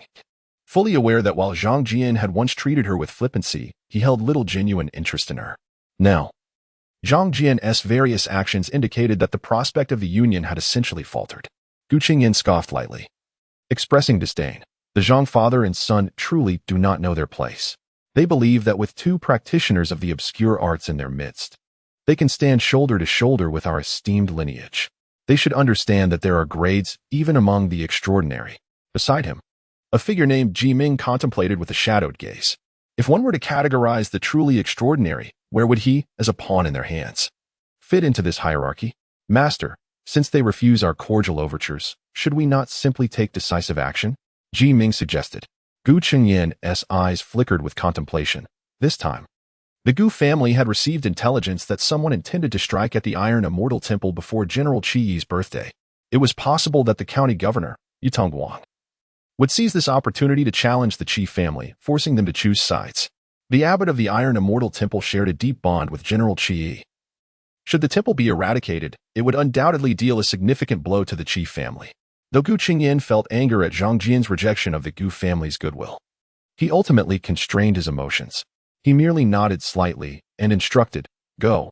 Have Linlang discreetly convey this information to the Zhang family's eldest son." Upon hearing this, Jiming cast a surprised glance at Gu Qingyan. The head of the Gu family was not only refraining from retaliating, but was also extending an olive branch to the Zhang family. Gu Qingyan noted Jiming's astonishment. Feeling a sense of helplessness, he had little choice in the matter. In contemporary times, the governor's methods have grown increasingly brutal. Gu Qingyan is acutely aware that the governor's patience has reached its limit, and it is likely that he will soon take action against the three prominent families within the county. The moment may be imminent, compelling him to forge alliances with the surrounding powers in an effort to enhance his odds, albeit slightly. However, he understands that, in comparison to the governor wielding significant authority, the three esteemed families, even when united, hold little advantage and find themselves in an absolute disadvantage. Yet, a cornered rabbit will still bite. Not to mention these deeply entrenched noble families. Zhang Jian, upon returning to the chief family, has already devised a plan. After wandering through several old streets, he discovered numerous fine goods, yet he realized they might not suffice to outmaneuver several ants. However, inspiration soon struck him. Certain items do not need to possess exorbitant value to be deemed precious. As long as Qi Yi, his maternal grandfather, finds them valuable, they hold extraordinary worth. After accomplishing his tasks, Zhang Jian commenced his daily routine. His regimen, apart from meditating to refine his spiritual energy, involves striving to comprehend the mysteries of his destiny palace. Yet, he currently lacks a clear direction in this endeavor. Although the 9 chapters of Qingjing from Tongshan mentions that establishing a foundation requires the amalgamation of the 3 treasures of essence, energy, and spirit with the destiny palace to forge an unparalleled foundation of the Tao, it provides scant elaboration on how to manifest one's fate or consolidate magical power. Offering only a few cryptic phrases, Zhang Jian finds himself without a reference, grappling to grasp these concepts. He estimates that further accumulation in this domain is necessary, and thus he remains unhurried, recognizing he still requires time to rebalance the 3 treasures and to amplify his spiritual energy to its ultimate limit. Having barely surpassed the nurturing phase, he can still achieve much during this stage of cultivation, enabling deeper accumulation. The more profound the accumulation before establishing the foundation, the sturdier the resultant foundation of the Tao. Additionally, he has taken to the practice of eavesdropping, though it is not precisely eavesdropping, but rather open listening. The 2 dragon kings residing deep within the well seem to have grown fond of communicating after their prolonged confinement in that sealed space. While most of their discourse is merely gossip, a small portion pertains to the secrets of cultivation, which Zhang Jian finds thoroughly engaging. This has also supplemented much of the knowledge he has long lacked.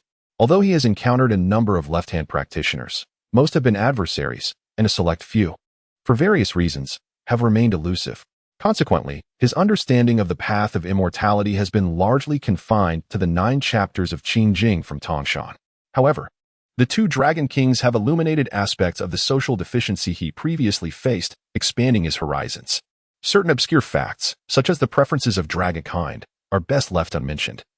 But the common occurrences among cultivators have indeed opened Zhang Jian's eyes. It turns out that not every cultivator possesses the purity of spiritual energy akin to his own. Many left-hand practitioners have merely stumbled upon a technique by chance, establishing their practice on that foundation, resulting in a chaotic amalgamation of spiritual mechanisms within them, rendering breakthroughs nearly impossible. Moreover, he has discerned the distinction between left-hand practitioners and those who genuinely follow the great pathways of cultivation. Most left-hand cultivators have merely acquired a technique through fortuitous circumstances, leading to the cultivation of spiritual energy. Although their techniques may be formidable, their futures remain bleak. Rooted in the art of sorcery, though fierce and ruthless, one cannot attain longevity, nor can one endure through time. Only those cultivators who have genuinely grasped the profound principles of the great Tao can continuously enhance their spiritual power, gradually embarking upon a path of eternal life. Furthermore, true cultivators of the great Tao possess greater adaptability towards the imperial court, much like himself. Although suppressed by the aura of dragons and tigers, the lineage within him remains steadfast, and while many of his techniques are hindered, the pure essence of his spiritual energy flows unimpeded, still granting him the capacity for resistance. This is because orthodox cultivators have mastered the true laws of the universe, having deeply analyzed the mysteries of the great Tao, no longer merely aware of the phenomena without understanding their underlying principles. They possess a degree of proactive capability to unravel the intricacies of the cosmos, which may grow increasingly formidable as they progress. In contrast, most practitioners of the left-hand path are akin to water without a source or trees without roots. Lacking a solid foundation, they cannot delve into the profound mysteries of the Great Tao. Instead, they are compelled to immerse themselves in ferocity and slaughter. Zhang Jian recalled the Taoist of Tianshu from the Iron Immortal Temple, among the many extraordinary individuals he had encountered. The Taoist of Tianshu appeared to embody a degree of orthodoxy, possibly possessing some lineage of the Tao. However, true cultivators of the orthodox path remain exceedingly rare among the common folk, aside from those of genuine noble lineage. Moreover, Zhang Jian learned from the discussions between the two well-dragon kings that they had resolved to contend for the position of the water god. Yet the current dragon lord finds himself ensnared within a subterranean water eye, with the outer perimeter sealed by the imperial court's dragon-tiger aura. The two dragon kings have yet to ascertain the situation and are hesitant to act rashly. Their power is sufficient to shatter the outer layer of dragon-tiger aura, but they cannot ascertain the condition of the water dragon lord within. Should he not resemble the rumored dragon trapped in shallow waters, they fear inviting disaster upon themselves. This instilled a sense of urgency within Zhang Jian. His current cards are limited. Apart from the Dragon Pearl, he relies solely on his covert presence. While these two remain overt, to complete his strategy, further actions are necessary, such as truly comprehending the nature of the Water Dragon Lord. On this day, Zhang Jian unexpectedly discovered a small note on the desk.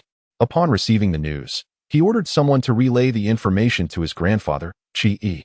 Regardless of whether the Qi family would believe it, Zhang Jian hastened to the Iron Immortal Temple, fully aware that this was an opportunity to intervene in the affairs of the county city. Meanwhile, Qi Yi, upon receiving the message, though somewhat skeptical, immediately gathered the Qi family's retinue and proceeded towards the Iron Immortal Temple, nestled on the outskirts of the city. The Iron Immortal Temple is renowned for its thriving incense offerings. The Taoist Tian Su is celebrated as a master of both medicine and sorcery in Fengyang County. With his mystical arts known only within the circles of the elite, yet his medical expertise is widely acclaimed. The temple sees a constant stream of pilgrims, particularly those seeking medical aid. As Zhang Jian approached the outskirts, he sensed several chilling fluctuations of spiritual energy. His crimson eyes catching sight of a surge of blood energy rising ominously. Malice filled the air. Something was amiss. Zhang Jian's heart raced as he noticed hidden figures lurking among the shadows outside the Iron Immortal Temple. Having learned to distinguish between rogue sorcerers and orthodox cultivators, he recognized that these rogue practitioners primarily focused on a singular path, their spiritual energy heavily tainted, even their souls bearing a cold or violent essence. This was, in essence, the impurities contained within their spiritual power.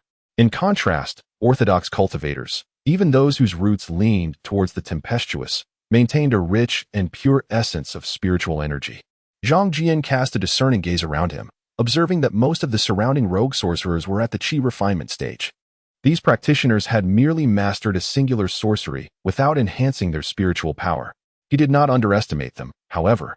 His attention was drawn to the shattered entrance of the Iron Immortal Temple, where two young acolytes lay lifeless on the steps, their bodies withered. What was once a sanctuary of tranquility had transformed into a hellish battleground. The eerie atmosphere permeated the entire temple grounds. Furrowing his brow, Zhang Jian recognized the strange spiritual energy surrounding him. He moved swiftly, and upon entering the main hall of the Iron Immortal Temple, he found the Taoist Tian Su seething with rage, his eyes ablaze with fury. Before him lay the bodies of his purple-robed disciples, unconscious and possibly lifeless, while three terrifying entities loomed in the distance. One was a beast with the head of a tiger and the body of a man. Another a massive serpent towering over Zhang, and the last a fearsome shadow shrouded in blood-red robes. Pointing at the three monsters, the Taoist Tian Su exclaimed, "You think that within and beyond Fengyang County, we are mere decorations? You dare to encroach upon the county city and slaughter my disciples?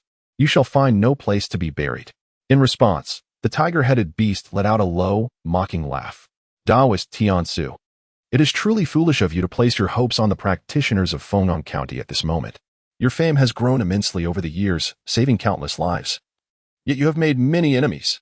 Regardless, you have taken the precious herbs from my mountain, and today you shall pay for it. Amidst the ominous growls, it was observed that the creature began to retreat slowly, while two other strange figures charged furiously, towards the Taoist of Tianqiu. It appeared as though the beast with the tiger's head and human form led the charge. Simultaneously, a dark aura enveloped its being, continuously siphoning the lingering souls of the disciples, drawing them into itself, thereby amplifying the malevolent energy that radiated from its form. Beware the repercussions, demon tiger. The Taoist Tianqiu's eyes nearly burst with fury as he gazed upon the three fiends, recognizing the futility of his situation. These beasts hailed from the small June mountain outside Fengyang County, with whom he had previously crossed paths. Each possessed over 3 centuries of cultivation experience. Notably, the leading black tiger demon boasted an impressive 500 years of spiritual attainment and formidable innate abilities. Though these 3 creatures lacked mastery over arcane arts, their inherent resilience and a few innate spells rendered them formidable adversaries. A 3-on-1 confrontation would surely spell his doom. The innate cunning and strength of the demonic beings far surpassed his own. However, today, even if it meant sacrificing his life, he resolved to take down at least 1 or 2 of them as a tribute to his disciples. With a mighty roar, the Taoist summoned his most potent techniques. By the power of the sword, I shall vanquish evil. His spiritual energy surged, and a brilliant light of pure yang erupted from his being. The sword in his hand trembled and transformed into a streak of purple light, hurtling towards the bloodthirsty figure. Among the 3 demons, he harbored a particular loathing for the bloodsucker, which had laid waste to many of his disciples, draining their life essence. As the sword cleaved through the air, the bloodsucker was momentarily taken aback, transforming into a myriad of crimson shadows that scattered in all directions. Yet, the sword remained resolute, locking onto one of the blood figures and cleaving it asunder. A cacophony of sizzling sounds filled the air as the bloodsucker let out a horrific wail. Its true form struck down. The innate spell of shadowy transformation failed to evade the sword's grip, leading to its grievous injury. At that moment, as its body lay severed and twisted on the ground, a torrent of crimson blood gushed forth. The art of the flying sword. Upon witnessing this, the black tiger's expression shifted dramatically, only to be replaced by a cold smirk. How many times can you wield such a technique? The Taoist's visage had turned pale, the burden of wielding this formidable artifact weighing heavily upon him. Although the sword's might, enhanced by the Iron Immortal Temple's teachings, was tremendous, its power could only be unleashed through the infusion of spiritual energy. He felt the strain of such extravagant expenditure, realizing he could manage it only once more. As the sword returned to his hand, the Taoist's resolve hardened, and without hesitation, he invoked the blade once again, this time targeting the black tiger demon, the true instigator of this chaos. With a swift whoosh, the radiant sword light sliced through the air, akin to a blazing sun ascending within the temple. Aimed directly at the black tiger, the creature's expression faltered, dark mist swirling around it, yet it clutched 2 barely alive disciples in its grasp. You dare! The black tiger demon, filled with rage, had yet to invoke the hostage in his grasp when the old Taoist's sword was thrust toward him. At this critical moment, he could only summon forth his flesh shield, channeling all his demonic energy with a thunderous roar. Simultaneously, a series of resounding thunderclaps erupted before the main hall. As 7 or 8 bolts of lightning converged, instantaneously locking onto the cunning serpent demon, which had transformed into a black wind and was charging toward the Taoist of the celestial void. With a mournful cry, the serpent demon, measuring several zhang in length, fell amidst the crimson thunderclaps. Upon impact with the ground, the serpent lay lifeless, its body charred and devoid of any sound.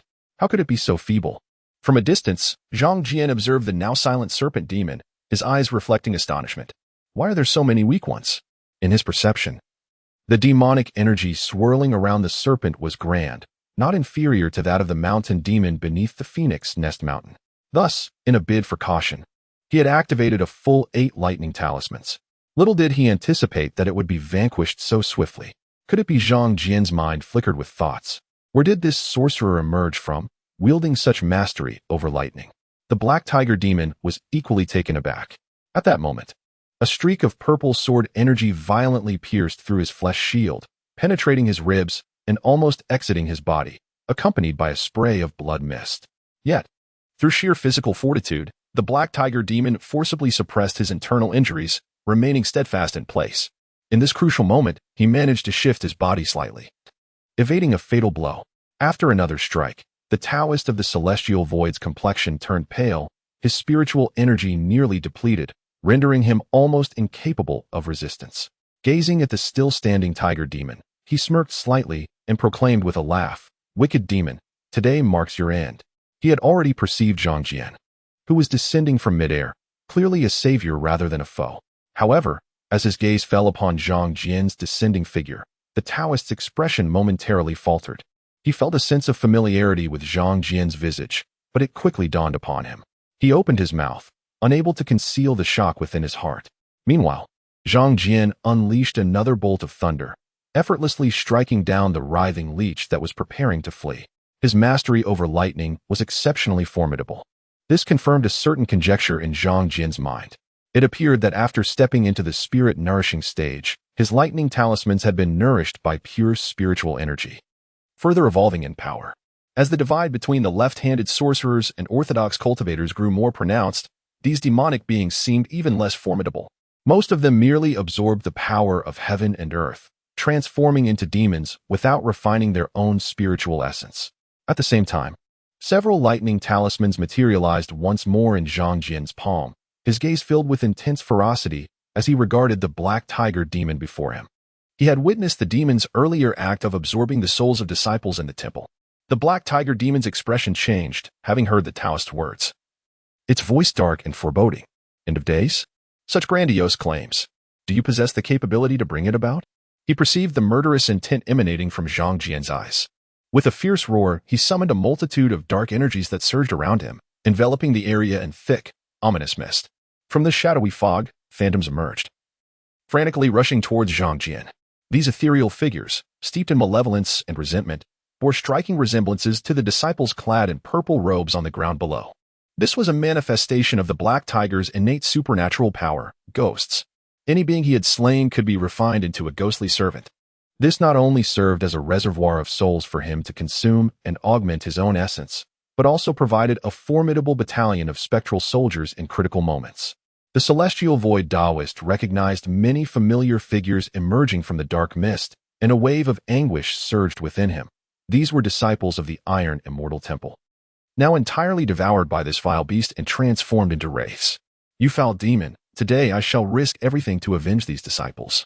The celestial void Taoist's face flushed crimson with rage. Zhang Jian, witnessing this scene, felt a twinge of compassion.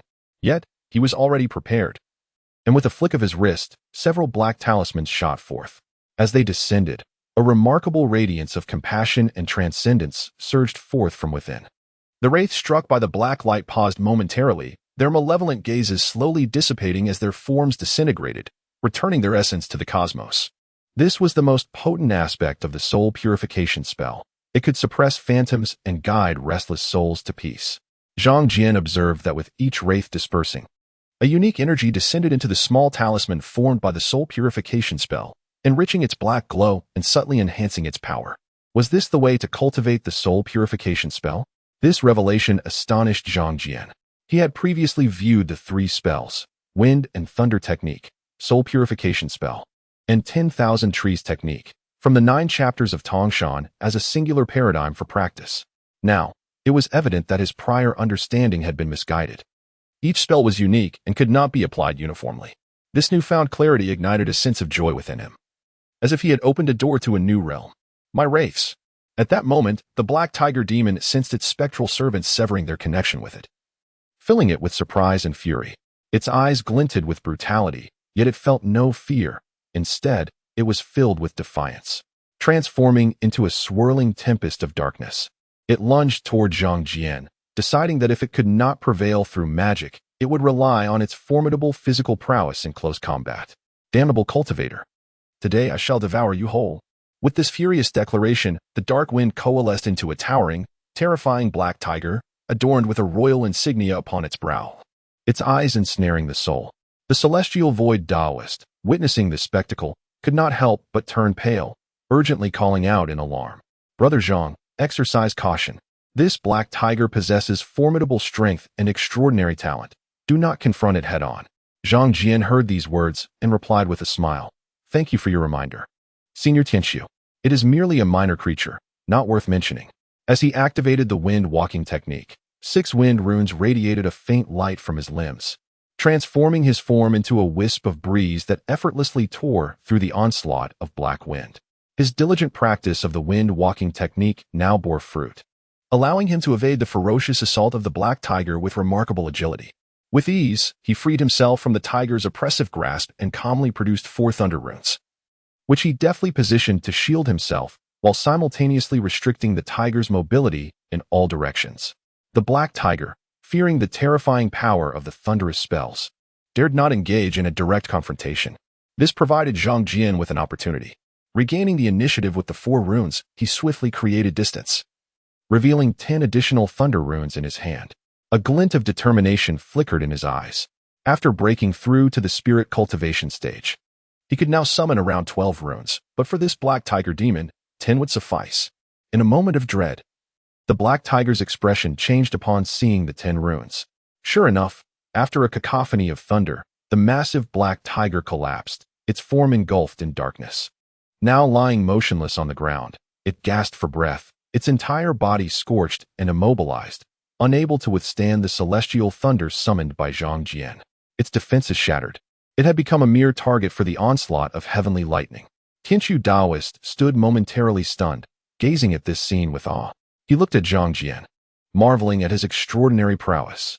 In the realm of spirit cultivation, this Zhang family scion exhibited remarkable skill and decisiveness. Yet, in the next moment, he stooped to retrieve a fallen purple sword, approaching the black tiger silently. His gaze turned fierce as he regarded Zhang Jian, who instinctively stepped back to grant him space. Senior Tianqiu, feel free to take action. I express my gratitude to you, young brother. Nodding, Tianqiu Daoist's eyes blazed with fury as he raised the purple longsword and swiftly beheaded the black tiger demon. My disciples, I have avenged you. As he struck down the tiger demon, Tianqiu Daoist seemed to lose his strength, his face clouded with sorrow. Zhang Jian observed the dazed expression of Tianqiu Daoist and felt a pang of sympathy. Despite his benevolence, Tianqiu Daoist had met a tragic fate. Had he not arrived in time, he too might have shared the same grim destiny as his fallen disciples. The situation in this region was perilously intense. Zhang Jian's gaze shifted, noticing that the rogue sorcerers surrounding the Iron Immortal Temple had retreated upon witnessing the thunderous magic, wisely keeping their distance from this confrontation. His eyes shimmered with intensity, while his keen ears had already caught the thunderous sounds of cavalry approaching from the mountainside, accompanied by a swirling cloud of dust, heralding the rapid approach of a formidable force from the Qi family. However, their arrival was somewhat belated. Zhang Jian cast a measured glance at the Daoist Tianqiu and spoke softly. Elder Tianqiu, shall you accompany me in departure or remain here to await further developments? Zhang Jian's gaze lingered on the Daoist. His intervention to rescue Tianqiu was not devoid of personal motives. It was not an entirely selfless act.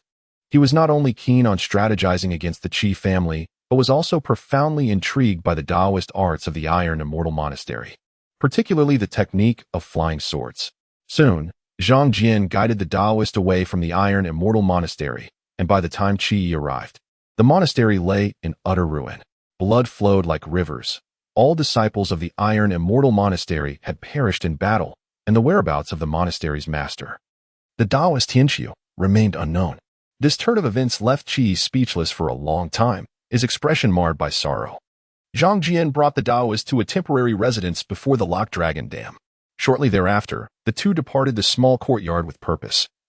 The Daoist concealed his presence and left the county city. The recent attack on the Iron Immortal Monastery had resulted in many disciples falling prey to 3 monstrous beings, and the Daoist Tianqiu was deeply unsettled, especially after receiving intelligence from the Black Tiger Demon, suggesting that the 3 creatures' approach to the monastery might be linked to certain entities within the city.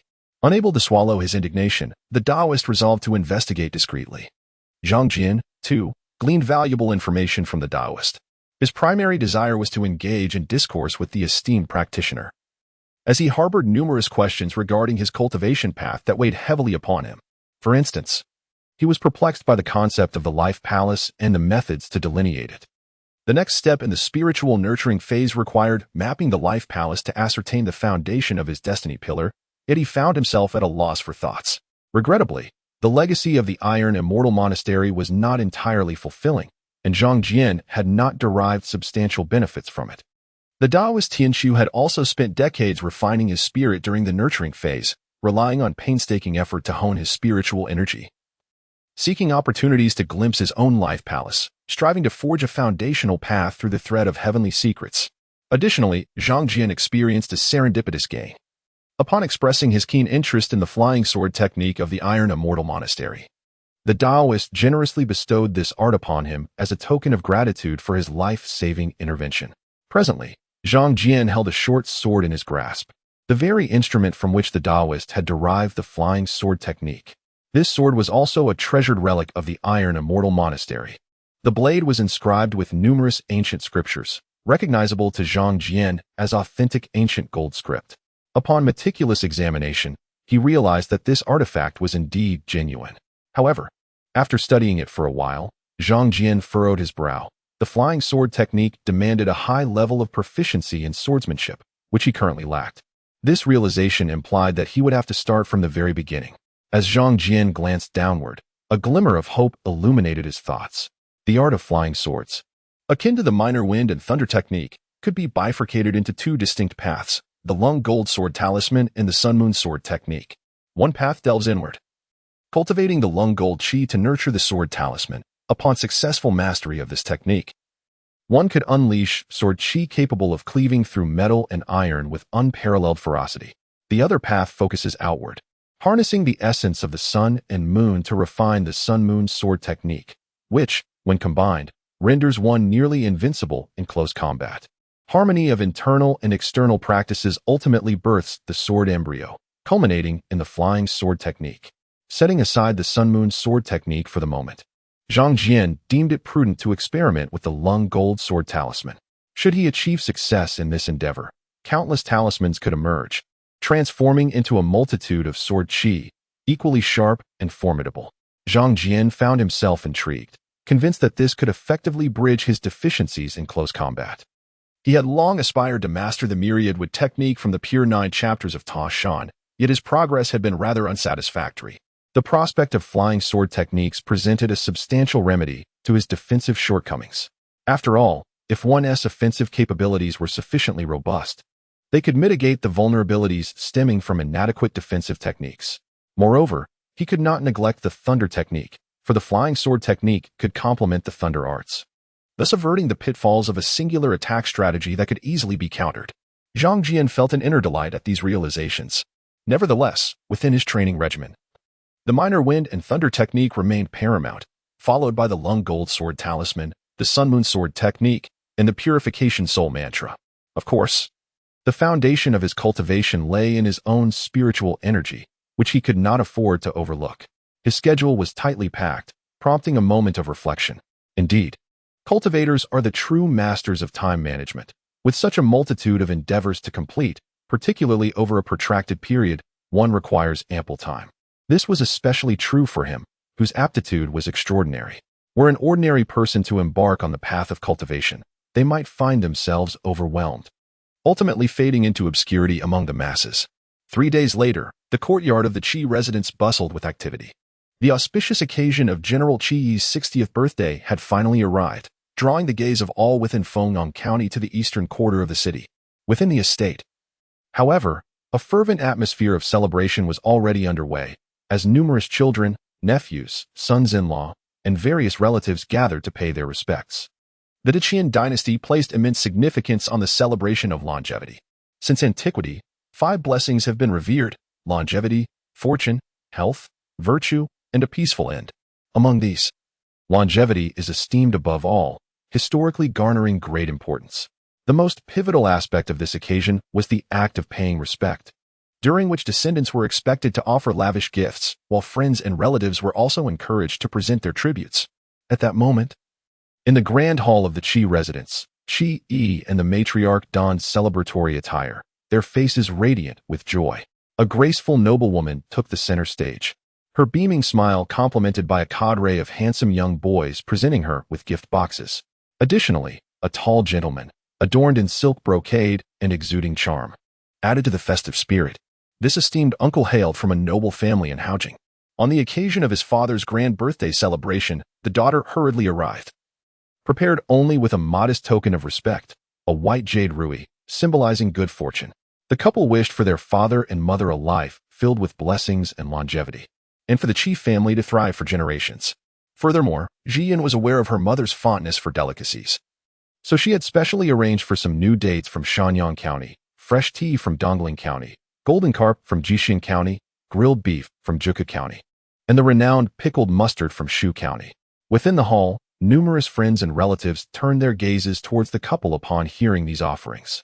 Although each gift was not of exorbitant value, they were indeed rare treasures. More importantly, they embodied heartfelt sentiment.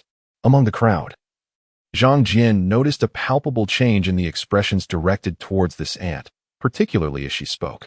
Many uncles appeared visibly displeased. Meanwhile, Qi Yi and the elderly matriarch Qi Qianshi gazed at her with evident satisfaction. Next, a tall noblewoman approached, the second aunt of the Qi family, who was evidently of an impatient disposition. She had come alone, but was accompanied by a young girl. Father, mother, I know that after your retirement from military service, you have developed a fondness for flowers and plants. Therefore, I had my husband personally invite friends to gather some rare blooms for you. I hope you will enjoy them. Here, we have the imperial peony from Chang County, the everlasting chrysanthemum from Beihuang, and various exotic flowers from the wilds, most notably 2 immortal green pines, each standing over a yard tall. We wish you both a longevity equal to the ancient pines of Nanshan and blessings as abundant as the East Sea's endless waters. At that moment, sturdy servants entered, carrying the towering pines, while the exotic flowers filled the courtyard, albeit appearing somewhat wilted under the sun. Zhang Jian observed this scene, particularly the towering pines, and sensed a subtle wave of spiritual energy emanating from them. His eyes flickered as he scanned the expressions of those around him, internally shaking his head at the excessive competition displayed. It was evident that many aunts and uncles wore sour expressions.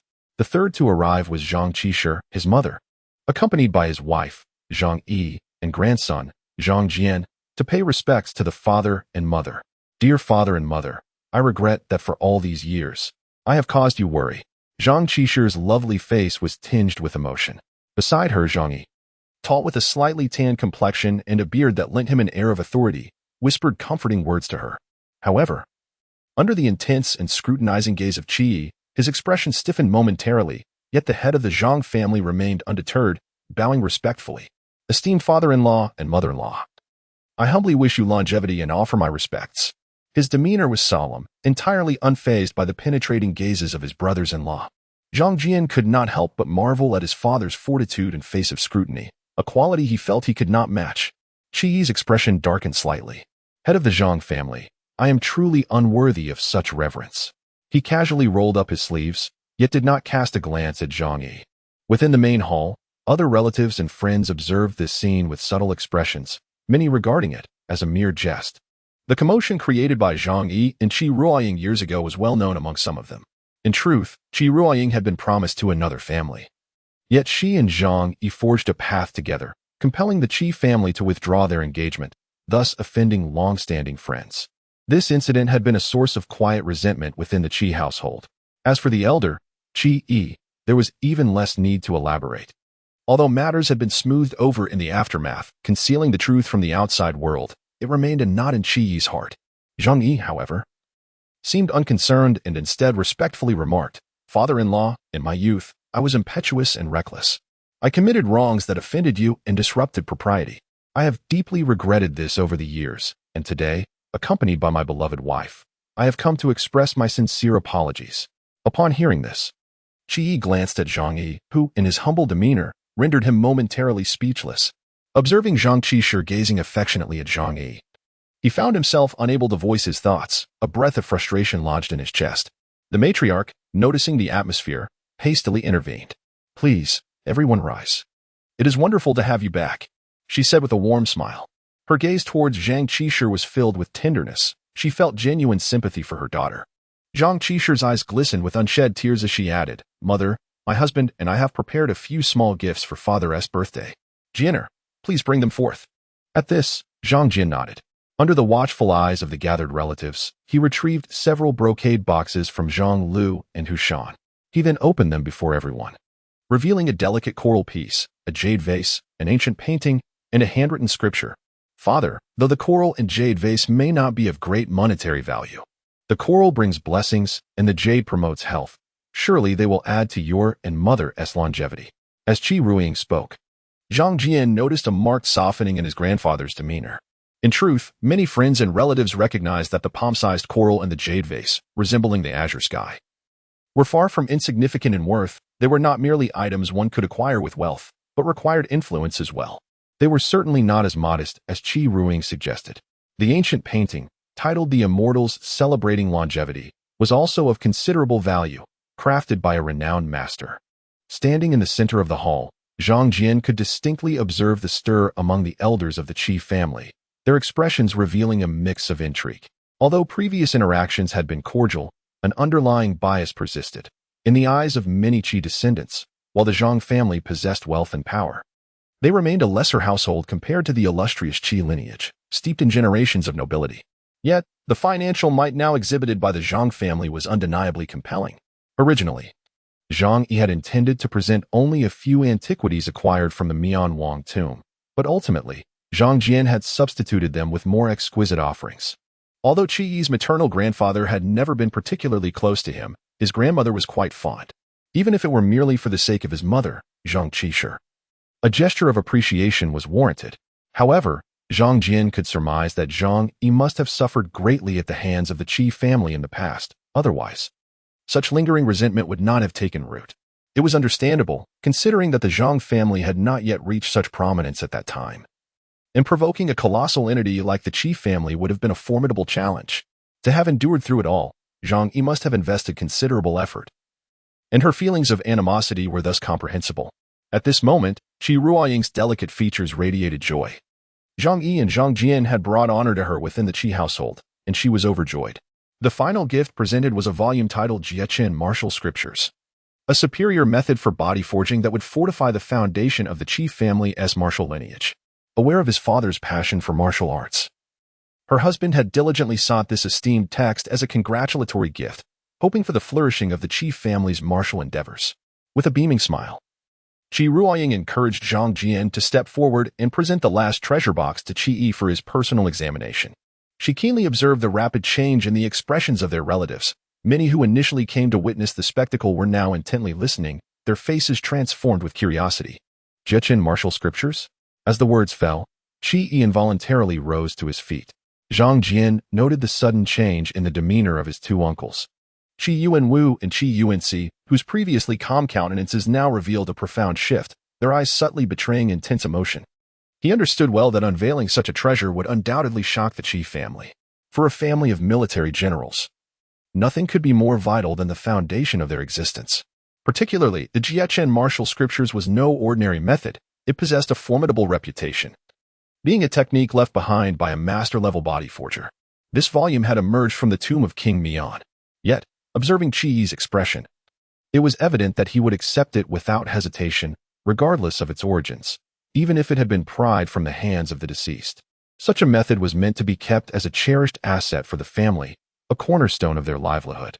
However, upon learning that Zhang Jian and Zhang Yi had embarked on the path to immortality, Zhang Yi had altered his perspective, opting to use this treasure as leverage, a means of negotiating mutual benefits with the Qi family to garner support for the Zhang family's expansion into other counties within Fengyang Prefecture.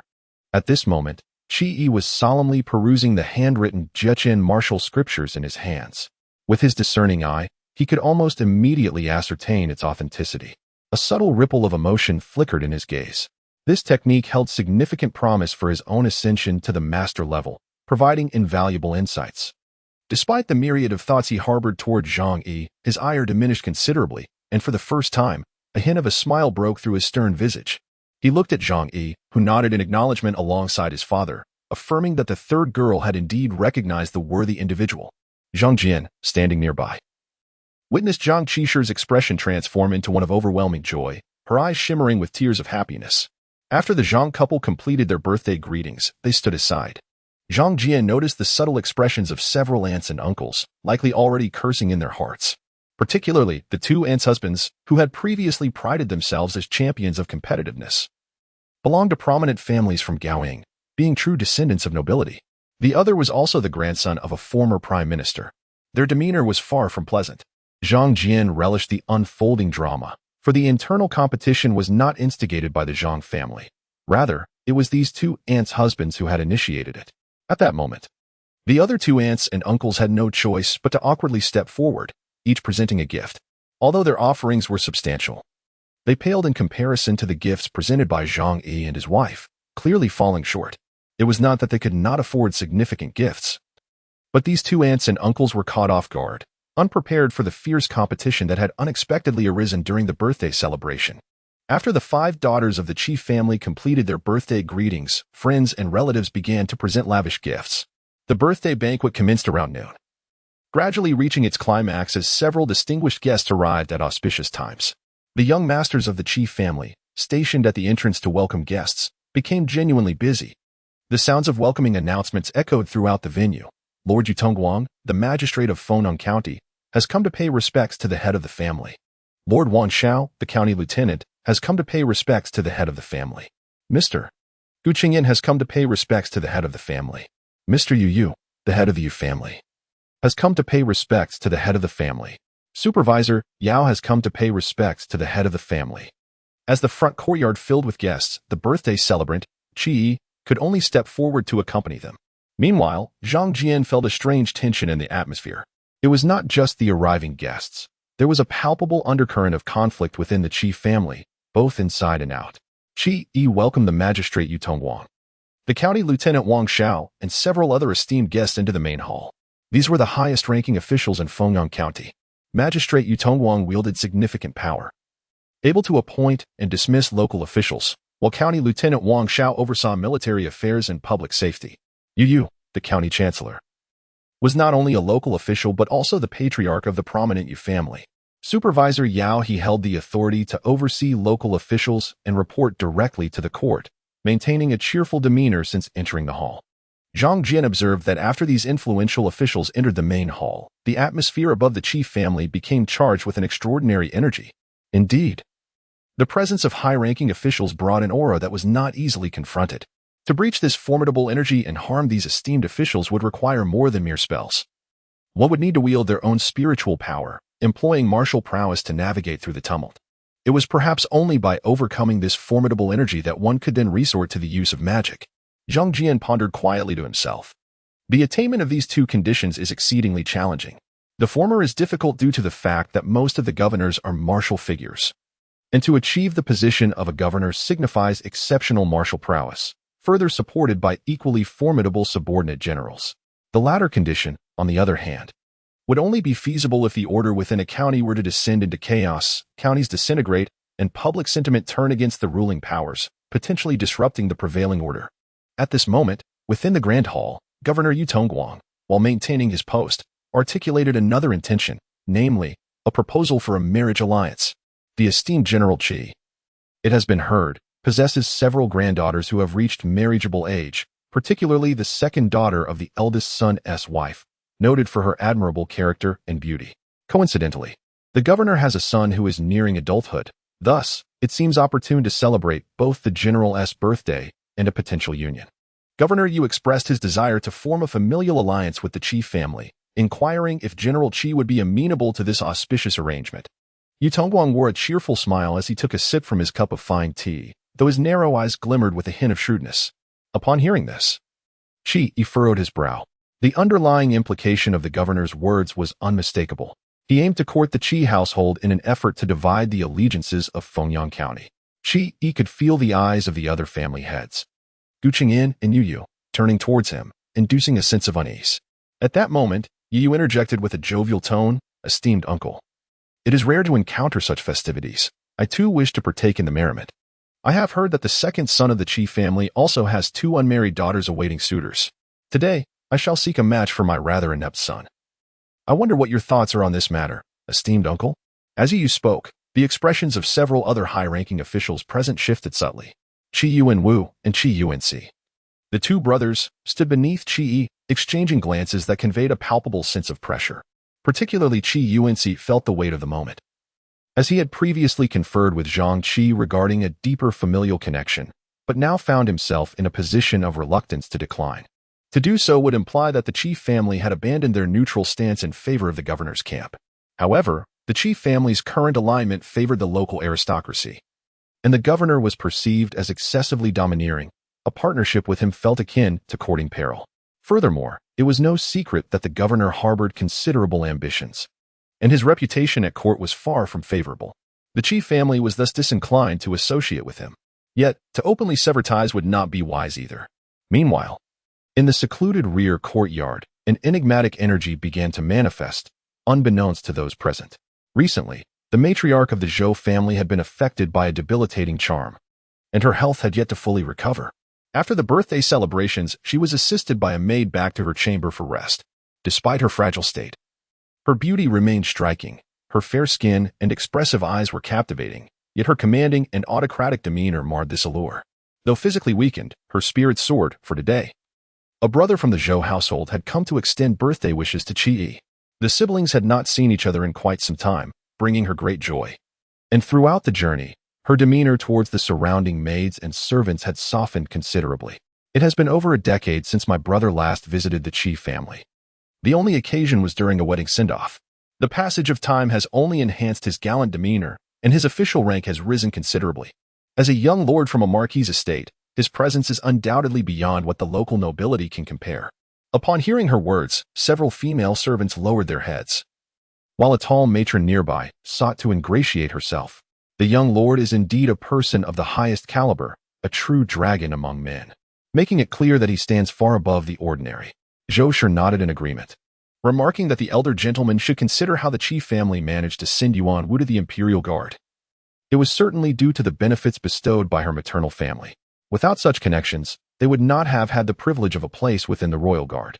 Her expression revealed unmasked pride. As she stepped into the inner chamber, Zhou Shi failed to notice that the ambient light within the room had suddenly dimmed, a thick, ominous aura emerging along the walls. The candles, which had burned steadily for years, flickered and darkened, and in an instant, the doors of the chamber slammed shut. Moments later, a brief, piercing scream echoed, causing the female servants outside to change their expressions and rush inside. Soon after, a cacophony of cries erupted from the back courtyard. In the main hall, Qi racked his brain, desperately seeking a way to placate the county magistrate and the other official, Yu Jun. He chuckled and said, "Yu Jun, you county magistrate, I fear you have both forgotten that our court periodically summons a selection of noble ladies from each county to the imperial palace, where they are educated by the empress." Before he could finish, a hurried figure burst through the door, whispering urgently in his ear, "What?" Upon receiving the terrible news, Qi's expression turned ashen, his gaze sweeping across the assembled officials, which caused several of them to change countenance. Immediately realizing that something unfortunate had transpired within the Qi residence. Beside the county magistrate, a Taoist priest in a robe frowned, casting a glance towards the Qi family's rear courtyard. Nearby, a burly figure, suffused with a menacing aura, silently shielded Yu Tongwang. Unfazed, Yu waved his hand, dismissing the bodyguard. At that moment, Zhang Jian sensed something amiss as well, glancing in the direction of the rear courtyard. His keen awareness detected an elusive chill. Though the dense aura here obstructed his perception, yet he could still sense a fleeting presence of trepidation. Qi, now consumed by rage, bellowed, "Immediately seal off the Qi family estate. Not a soul must escape. Anyone who dares intrude shall be dealt with mercilessly. Yuan Zi, go summon the troops stationed in the county and encircle the Qi family. Anyone who moves recklessly is a criminal. You must avenge your sister-in-law." Qi ground his teeth, his countenance dark as a storm cloud. Today marked his 60th birthday, and yet someone had the audacity to attack Zhou Shi during the celebration, a flagrant act of defiance. What infuriated him further was the realization that with Zhou Shi's misfortune, the delicate balance within Fengyang County would inevitably shatter, and he could scarcely fathom the ensuing chain reaction. However, his actions immediately caused the officials in the hall to change countenance, as if they believed Qi had directly seen through their facades. "Uncle, what are you trying to do?" Yu stood up at this moment, his face solemn. "General, what on earth has happened?" Yu Tongwang slowly rose, with several officials from the various counties subtly gathering around him. Furrowing his brow, Yu Tongwang found it hard to believe that Qi would seize the opportunity to directly confront him today, for such an act would be tantamount to rebellion. Leaving none of the Qi family present today and escape. The Qi family did not fully control all military forces stationed in the county, and he was not entirely unprepared. Outside, several former bodyguards were leading a portion of the stationed troops as a deterrent. His current target was the Gu family, while the other two families were primarily subjected to intimidation and coaxing, employing somewhat gentle means that would not drive them to desperation. Yet, Qi's actions indicated that an unforeseen event had occurred. At this moment, Qi slowly rose, his gaze sweeping across the officials and esteemed guests present. his eyes ablaze with unprecedented fury. Someone has assassinated Qi Zhou from my Qi family's main house. What? Upon hearing this, the crowd was thrown into turmoil, particularly the young Lord Zhou, Qianling from Gaojing, whose complexion changed drastically as he abruptly stood. What? My elder sister. Uncle Qi, what on earth is happening? At this moment, the Taoist beside Yu Tongguang, dressed in a black and white taiji robe and possessing an infantile visage, whispered a few words to him. Yu Tongguang's gaze shifted slightly, and after a moment of contemplation, he spoke. General Qi, if this were your county at this time, you would not only seal off the living present but also invoke the official seal to lock down the entire Qi family territory? What is the meaning of this? County Lord Yu? Qi and Shou Qianling turned their gazes toward him, but Qi Yi's expression darkened. He immediately detached the third-class Wei Yuan general seal he carried and handed it to Qi Yuanwu, commanding him to place the official seal before the plaque of the Qi family residence. He also ordered the warriors to guard the entrance. As the third-class Wei Yuan general seal was placed before the plaque, Zhang Jian noticed an invisible aura of dragons and tigers emanating from the entrance of the Qi family, subtly enveloping the entire estate. Perceiving this scene, the Taoist's gaze flickered slightly. Zhang Jian's attention remained fixed on the old Taoist in the robe. He had long sensed the distinct aura surrounding the old Taoist, whose spiritual energy was well concealed, even better than that of the Tianshu Taoist and those left-hand sorcerers he had encountered. Yet, in Zhang Jian's mind, there was nowhere to hide. Nonetheless, this led Zhang Jian to conclude that the Taoist's cultivation far surpassed that of Tianshu and others. He was indeed a formidable figure. However, it appears that one has not yet attained the mastery of magical powers. Otherwise, the essence of the spiritual energy within would transform, seamlessly integrating with the surrounding aura. Deep within Zhang Jian's eyes, a radiance flickered. His consciousness was exceptionally astute, a remarkable ability stemming from the inherent strength of his soul. Yet, lacking any training in eye-related spells, he could not fully unearth this essence to harness its greater potential. Many of his judgments might not be entirely accurate. At this moment, facing the gazes of the Qi family members, Yu Tongguang remarked calmly, "Not long ago, Mr. Qingyu sensed traces of demonic presence within the Qi residence. Perhaps there are other malevolent forces at play." Demonic forces? Qi Yi's countenance darkened, recalling the previous calamity the Qi family endured due to the Nightmare Town incident. Beside him, Yu leaned slightly on his staff, narrowing his eyes, and after a moment of contemplation, he remarked with subtle implications, "It may not be demonic forces, but rather someone causing mischief while accusing others." Yu Tongguang cast a sidelong glance at Yu, a cold smirk flickering in his eyes, yet he chose not to respond, dismissing the need for such explanations. Qi Yi furrowed his brow, glancing at the two. Whether it was the county governor Yu Tongguang, the county magistrate Yu, or the seemingly indifferent Gu Qingyan standing nearby, all appeared suspect in his eyes. Each could potentially be coercing the Qi family. However, the most advantageous in the present scenario was undoubtedly Governor Yu Tongguang. With Zhou's demise, regardless of whether the Qi family could apprehend the murderer, they would surely be unable to leverage the power of the Marquis of Dingyuan in Gaojing. This situation was immensely beneficial to Governor Yu Tongguang, creating optimal conditions for him to cleanse the entire Fengyang County. Of course, this would also favor the Yu and Gu families. With the Qi family stripped of their neutral leverage, they might soon find themselves compelled to ally with either of the two families to safeguard their interests. A glint of ferocity flickered in Qi Yi's eyes as he resolved that if it were indeed uncovered that Governor Yu Tongguang was behind this, he would spare no expense to bring him down and seek justice in Gaojing, even at the cost of exhausting the Qi family's resources. Qi Yi sealed the Qi residence and dispatched individuals to investigate the crime scene, quickly receiving feedback. In the backyard, he beheld the strangely gruesome fate of Zhou. Surrounding her were a dozen trembling maidservants and matrons. In the main hall, the Zhang father and son occupied the central seats, while various officials of Fengyang County sat at the head. Many officials appeared somewhat anxious. "Brother Jian, what is your perspective?" Zhang Yi inquired, directing a questioning gaze toward Zhang Jian. If there were a need to investigate and subdue the malevolent forces, it would require the expertise of dedicated cultivators, and Zhang Jian, being one, was expected to possess insights on the matter. Zhang Jian's gaze wavered. He had indeed sensed a fleeting trace of malevolent spiritual energy before, yet he responded, "Father, this matter may indeed be linked to malevolent forces. However, the most crucial aspect at present is the attitude of our grandfather." Zhang Yi nodded in agreement. With Zhou's death, The balance of power in the county had been shattered. The current situation was akin to a wire on the verge of melting, poised to snap and inside a bloody clash at any moment. Not only did the chief family face the dilemma of choosing between the three major families and Governor Yu Tongguang, but the Zhang family found themselves in a similar predicament. Zhang Jian, a prominent figure from the esteemed Zhang family of Fengyang County, second only to the three major aristocratic clans, reached a consensus with his father after a thorough assessment of the political landscape of the county town. They naturally leaned towards seizing opportunities amidst chaos, ideally maintaining the current state of affairs where the three major clans could evolve into four, thus re-establishing a balance. They would then await the opportune moment for the Zhang family to ascend further. The county governor, Yu Tongguang, exerted pressure on the other three aristocratic families, which presented a unique opportunity for the Zhang family. If they could grasp this chance, Zhang Jian could transform into a true noble clan. In the past, aspiring to noble status would have meant facing the full opposition of the three existing families and hostility from county officials. However, the situation was now different. At this critical juncture, the three major clans, pressed by the governor, might choose to relent or even offer support. Zhang Jian noticed Gu Qingyan, the head of the Gu family, smiling faintly in his direction. A thought flickered through his mind, while others may have been unaware. Gu Qingyan surely recognized him as a cultivator. It was time to reveal the hidden card he had been concealing and let it serve its purpose.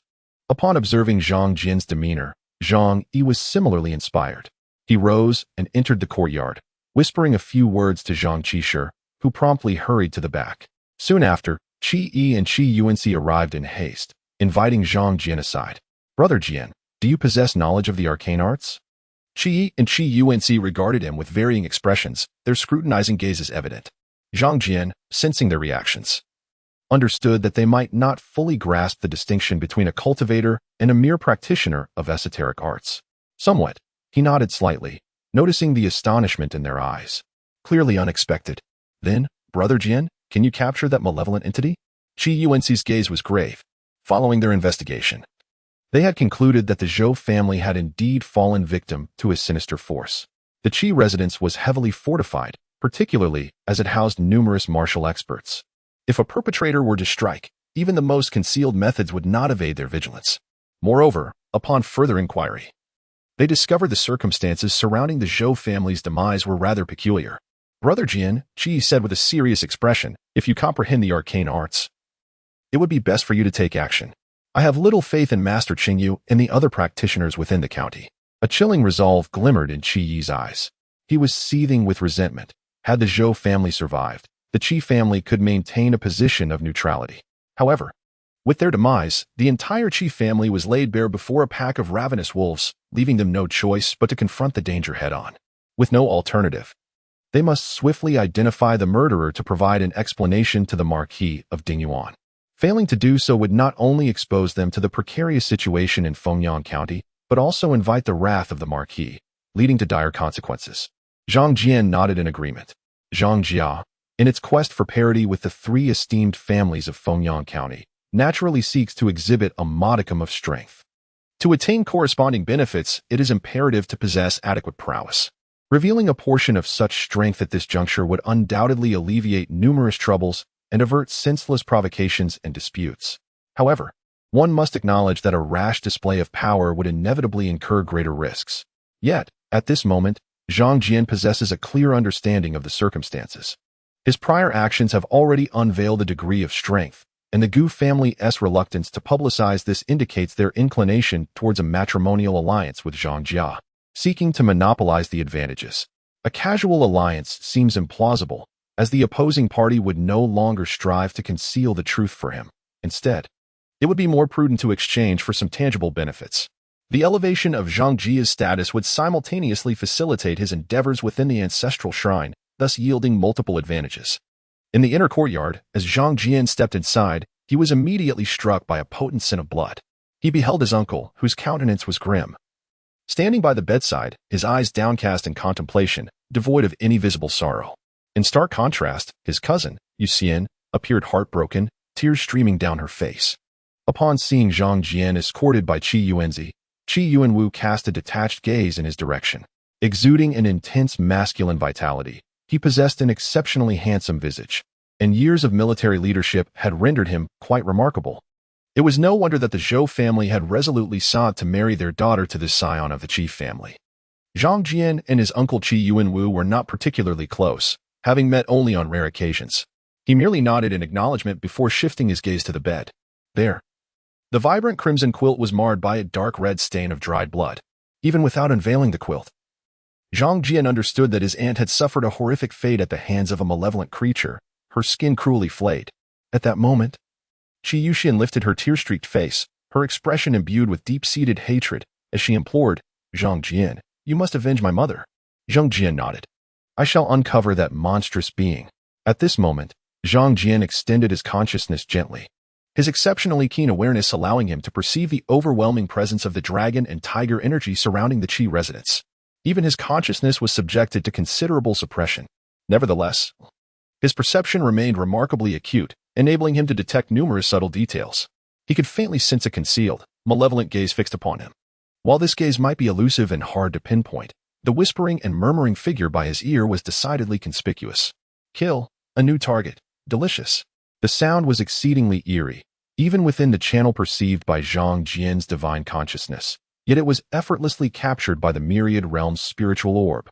Following this gaze, Zhang Jian instantaneously pinpointed the interior of the boudoir, where a grand screen stood before another square frame made of fragrant Nanma wood, adorned with a staircase of candles.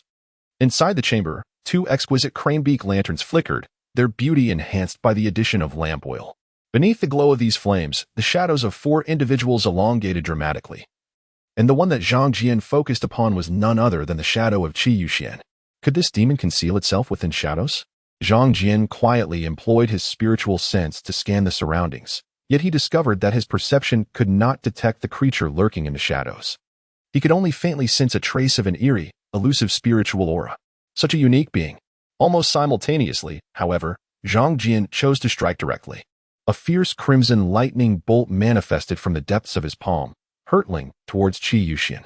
The sound of thunder erupted, causing the weeping Qi Yuxian to freeze in place. Her watery eyes filled with the terrifying crimson lightning, rendering her unable to move. "Zhang Jian, have you lost your mind?" Qi Yuanwu, feeling a surge of anger and alarm, instinctively reached for the sword at his waist, only to see the crimson lightning arc in a peculiar trajectory, turning sharply before crashing into the shadow on the ground before him. Qi Yuanzi, standing nearby, widened his eyes in astonishment, witnessing Zhang Jian conjuring a spell for the first time, and it was indeed a bolt of thunder. Truly, there are individuals capable of wielding the divine thunder of this world. A piercing cry of unimaginable agony resonated from the depths of the shadow, as if struck at its core. Accompanied by this horrific wail, Qi Yuanwu suddenly felt a numbing sensation coursing through his body, rendering him nearly immobile. A demon? Not only Qi Yuanwu, but also Qi Yuanzi, Qi Yuxian, and even Zhang Jian felt their very souls tremble. More accurately, it was the shadow on the ground that quivered, as if suppressed by some terrifying entity. Yet, in an instant, the three managed to break free. Zhang Jian, endowed with spiritual power, could shake off the soul-binding oppression, while Qi Yuanwu and Qi Yuanzi, protected by their noble lineage and the fierce aura of dragons and tigers, were formidable warriors at the refining stage. Their vigorous essence erupted, dispelling the chilling spiritual bind. Meanwhile, Qi Yuxian remained stiff, her eyes darkening as a potent aura of dread emanated from her, transforming her into an ethereal specter that rose from the ground. Had she been possessed? Begone! With a somber glint in his eyes, Zhang Jian acted swiftly. Utilizing his wind movement technique, he appeared beneath Qi Yuxian in a flash, grasping one of her jade-like feet. Simultaneously, several cleansing talismans materialized in his hand, which he aimed at her back. If this entity could possess her, it must belong to the category of malevolent spirits. Thus, the cleansing incantation would be its nemesis. In an instant, several streams of dark energy shot into Qi Yuxian's back like arrows, accompanied by piercing howls, reminiscent of a beast suffering horrific injuries. A bloody red light, unable to withstand the assault, erupted from her form, revealing countless crimson tendrils that clung desperately to her, causing her exquisite visage to contort in profound anguish. "Yuxian?" Qi Yuanwu gazed upon the scene with profound fury, drawing forth his long blade. A surge of crimson qi, infused with an unparalleled ferocity, erupted around him. "Demon, release this general." The crimson blade energy cleaved through the blood-red tendrils, severing them instantaneously. A wave of potent dragon tiger aura swept forth, causing countless streaks of blood light to hiss and sizzle, akin to snow melting under the scorching sun. Zhang Jian observed this spectacle with an enigmatic glint in his eyes. Without hesitation, he cast numerous purifying soul talismans into Qi Yuxian's body, aiding her in dispelling the ominous crimson energy. Simultaneously, a fierce red radiance enveloped him. The extreme yang spiritual energy erupted, rapidly elevating the temperature within the chamber, as an invisible heat wave cascaded throughout.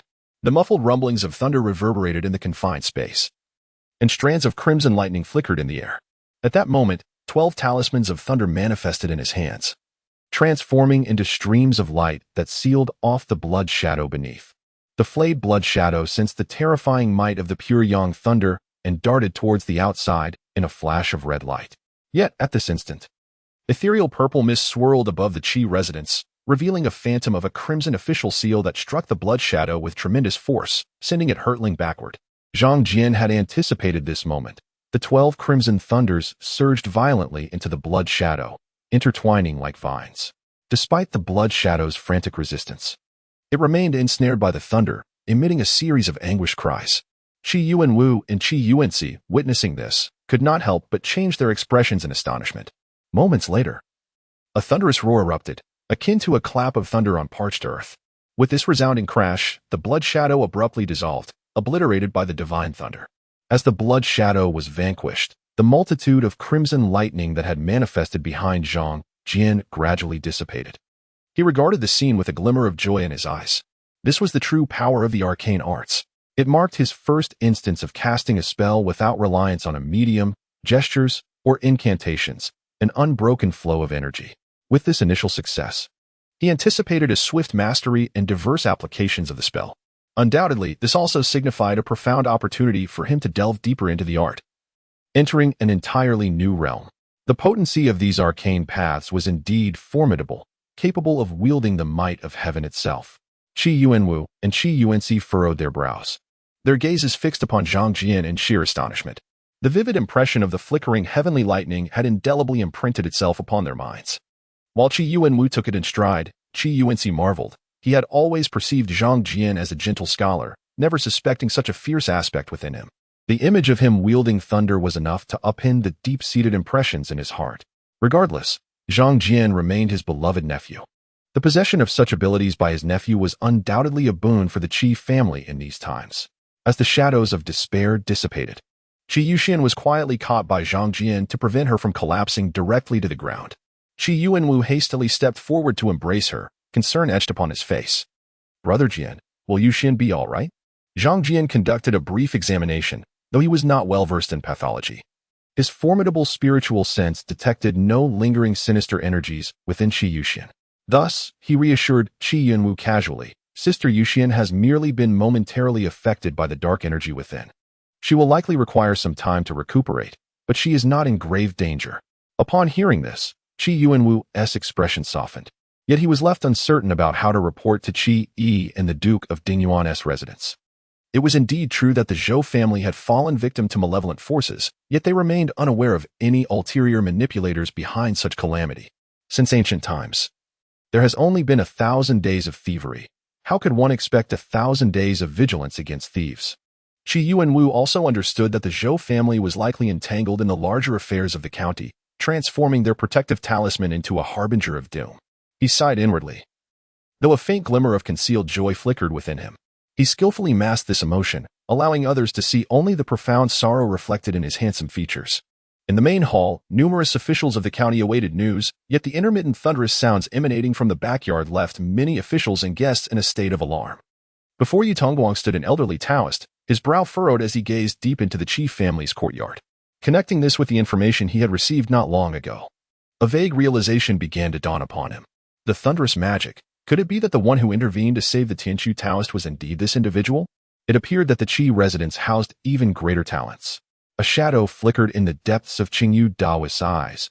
As a supporter of the county governor Yu Tongguang, he could not permit any disturbances to Yu Tongguang's foundation, for it would inevitably affect his own cultivation. Previously, when dealing with the Tianqiu Taoist, the governor's mansion had covertly intervened to further pressure the Qi family and diminish their influence. Now, with the Tianshu Taoist missing and a seemingly stronger cultivator emerging, it was only natural for the Qingyu Taoist to feel unsettled.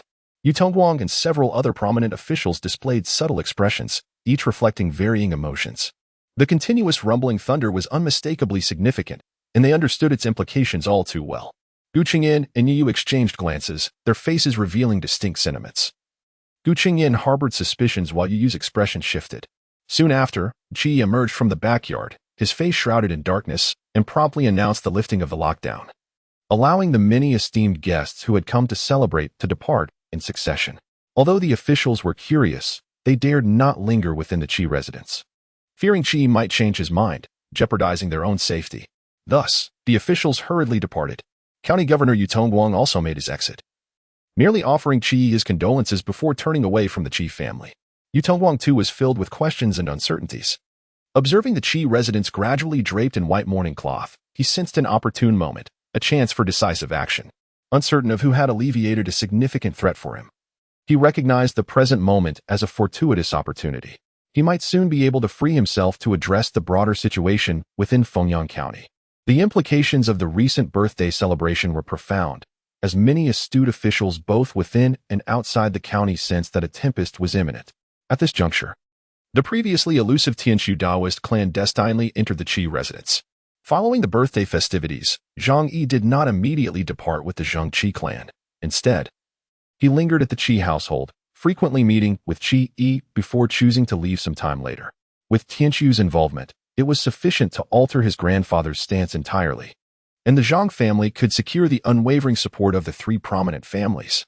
Whether they could successfully elevate their county status would depend on the capabilities of the elder. Within the attic, Zhang Jian gazed into the distance, his eyes narrowing slightly. The Zhang family would not be content merely with the prospect of ascending to a higher status. This was merely a pretext to placate the three major families, and even the county governor, Yu Tongguang. As turmoil loomed, the struggle for power intensified. The nobility, after all, are not immune to fate.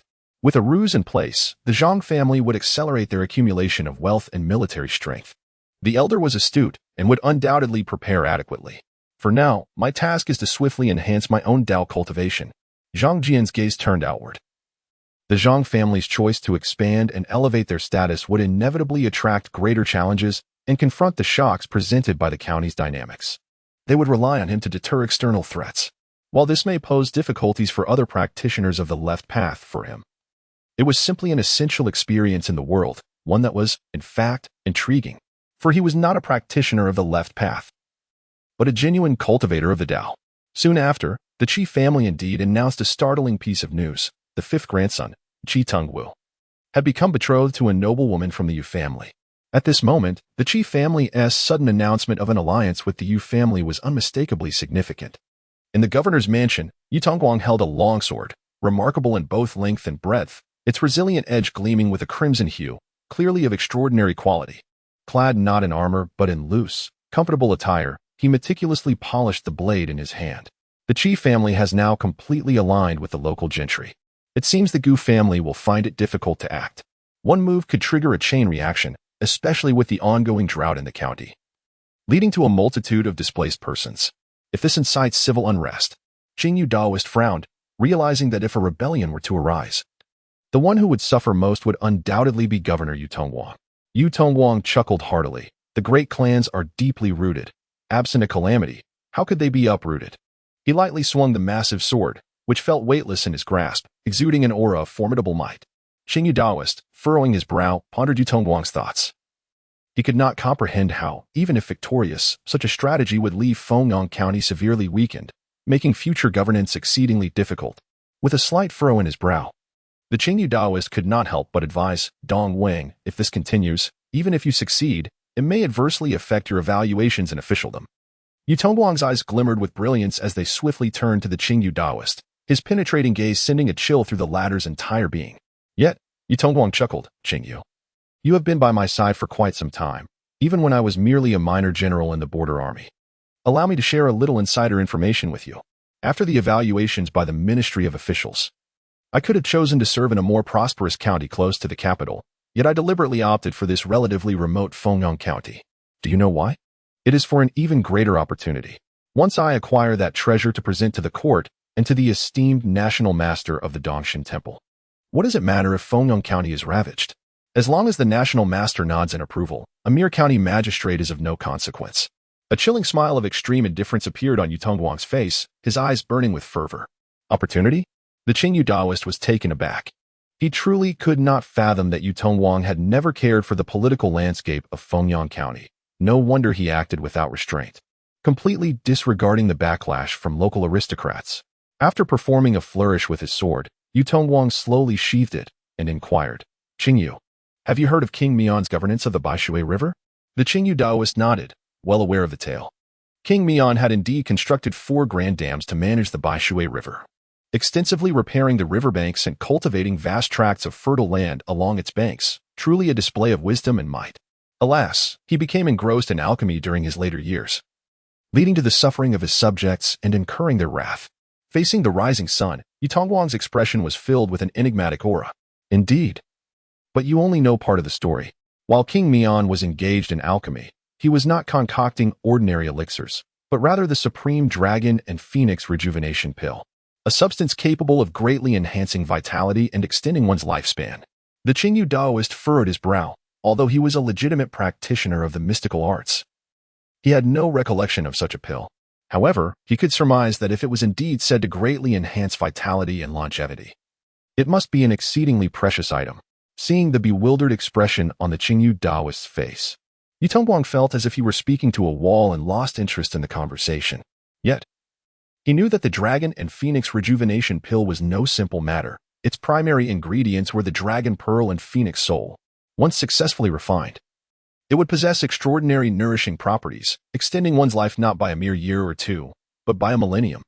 A millennium, sufficient time for a pig to transform into a spirit, not to mention its implications for practitioners of the mystical arts. Even if it were not offered to the national master, the benefits of consuming it oneself would be incalculable.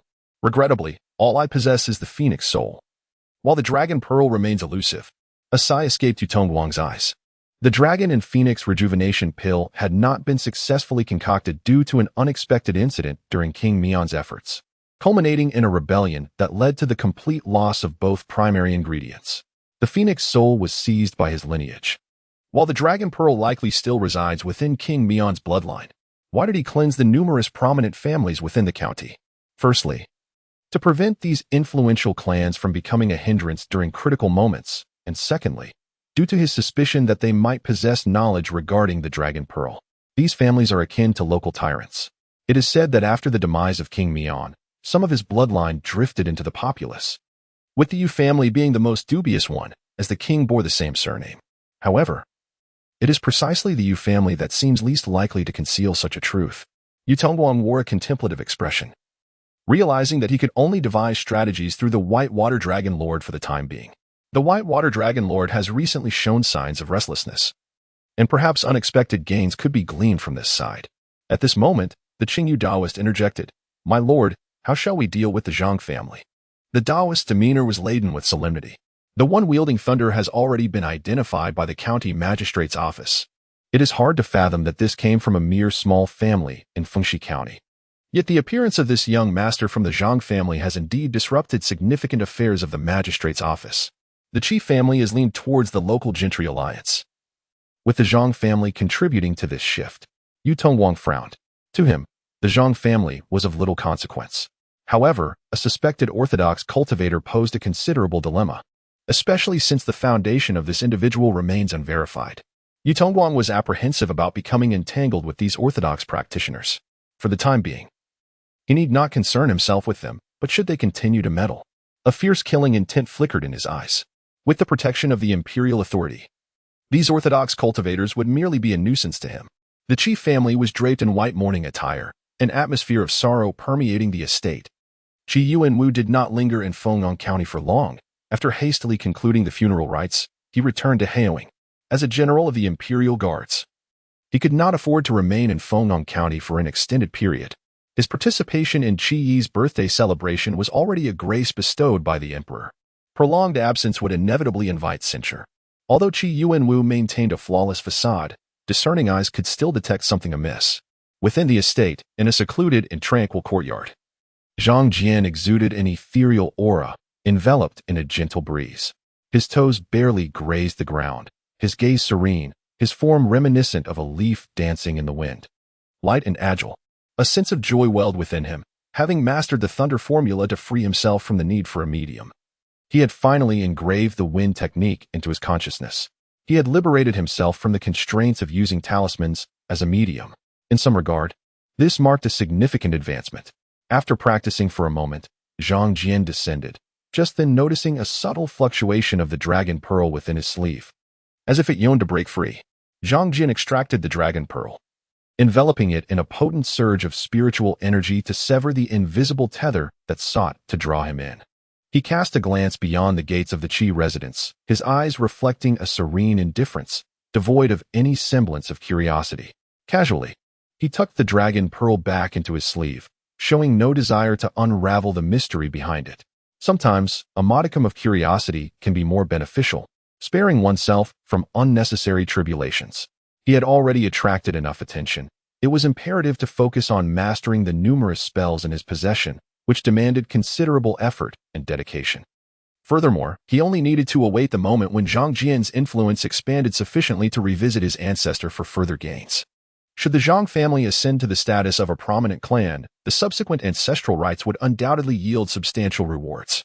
There was no need to court risks that could be easily avoided, particularly with the dragon pearl, which must remain unblemished. If he hoped to alleviate the severe drought afflicting the surrounding regions of Feng'an County, the dragon pearl would be indispensable in due course. Zhang Jian delved into contemplation, pondering the next phase of the wind and thunder technique. The minor wind and thunder art could be deconstructed into the wind walking technique and the thunder command mantra. These were merely foundational spells, and he had already mastered them, lacking the immediate potential for further depth. To advance, he had to comprehend the fusion of wind and thunder. Merging the two spells into a novel wind and thunder talisman, a task of greater complexity. However, it was conceivable that once perfected, its power would be formidable. The Zhang family had already begun to formulate ideas on this front. Simultaneously, he had not neglected the study of the Lung Gold Sword Talisman, which served as the foundation of swordsmanship. To condense the Lung Gold Sword Talisman, certain prerequisites must be met, the foremost being a solid foundation in sword techniques, which Zhang Jian was diligently reinforcing. Only with such a foundation could he grasp the essence of the short sword's lethal intent, capable of cutting through the very fabric of existence, thus etching it into the depths of his consciousness. Alternatively, he could actively absorb the essence of gold and iron into his lungs to forge a lung gold sword talisman. However, as the old Taoist of Tianshu had warned, this was the most rudimentary method of cultivation. The sharpness of the gold and iron essence could inadvertently damage his meridians, leaving hidden injuries. Beyond that, there were likely additional implicit conditions not mentioned in the teachings. Zhang Jian could surmise that possessing a metallic spiritual root would greatly enhance the effectiveness of such techniques, akin to the practice of the wind and thunder art. While Zhang Jian resolutely chose not to venture out, this decision began to trouble certain individuals. Outside the Qi residence, a graceful figure shrouded in ethereal veils, partially concealing her face, stood alongside two handmaidens. Her brow furrowed in concern as she gazed deeply into the heart of the Qi residence, a shadow of gravity in her eyes. She was none other than the daughter of the Dragon King of Baishui, an authentic dragon maiden. Through her secretive methods of perception, she sensed that the dragon pearl was indeed within the Qi residence. Yet, the residence was enveloped in a thick layer of dragon and tiger energy, effectively barring her entry. At that moment, she dared not force her way in. The dragon maiden felt a sense of helplessness. Should the other party persist in their refusal to emerge from the Qi residence, she would be left with no recourse. Currently, one can only adopt the role of an observer, patiently awaiting the appearance of the target. However, she is not one to be easily deterred and is devising a strategy to lure the target into revealing itself. Zhang Jian has been diligently meditating in the courtyard, where the oppressive heat of summer gradually dissipates. Many disciples within the Qi residence have been expressly instructed by Qi not to disturb Zhang Jian's tranquil cultivation unless there is an urgent matter. Qi places immense value on Zhang Jian's practice. After all, the Qi residence has lost a vital protective talisman, and Zhang Jian's existence as a cultivator holds great significance for the entire family. Qi has previously discussed with the Taoist Tian Su, who remarked that Zhang Jian's capabilities far surpass his own. On this day, a fleeting flash of golden light appeared in the courtyard. as a golden talisman took shape in the air, instantly transforming into a beam of sword light that effortlessly cleaved several green bamboo stalks in two, leaving a profound mark on the stone-paved ground. The sharpness was striking. Success. At this sight, a smile flickered in Zhang Jian's eyes, affirming that the past month was not in vain.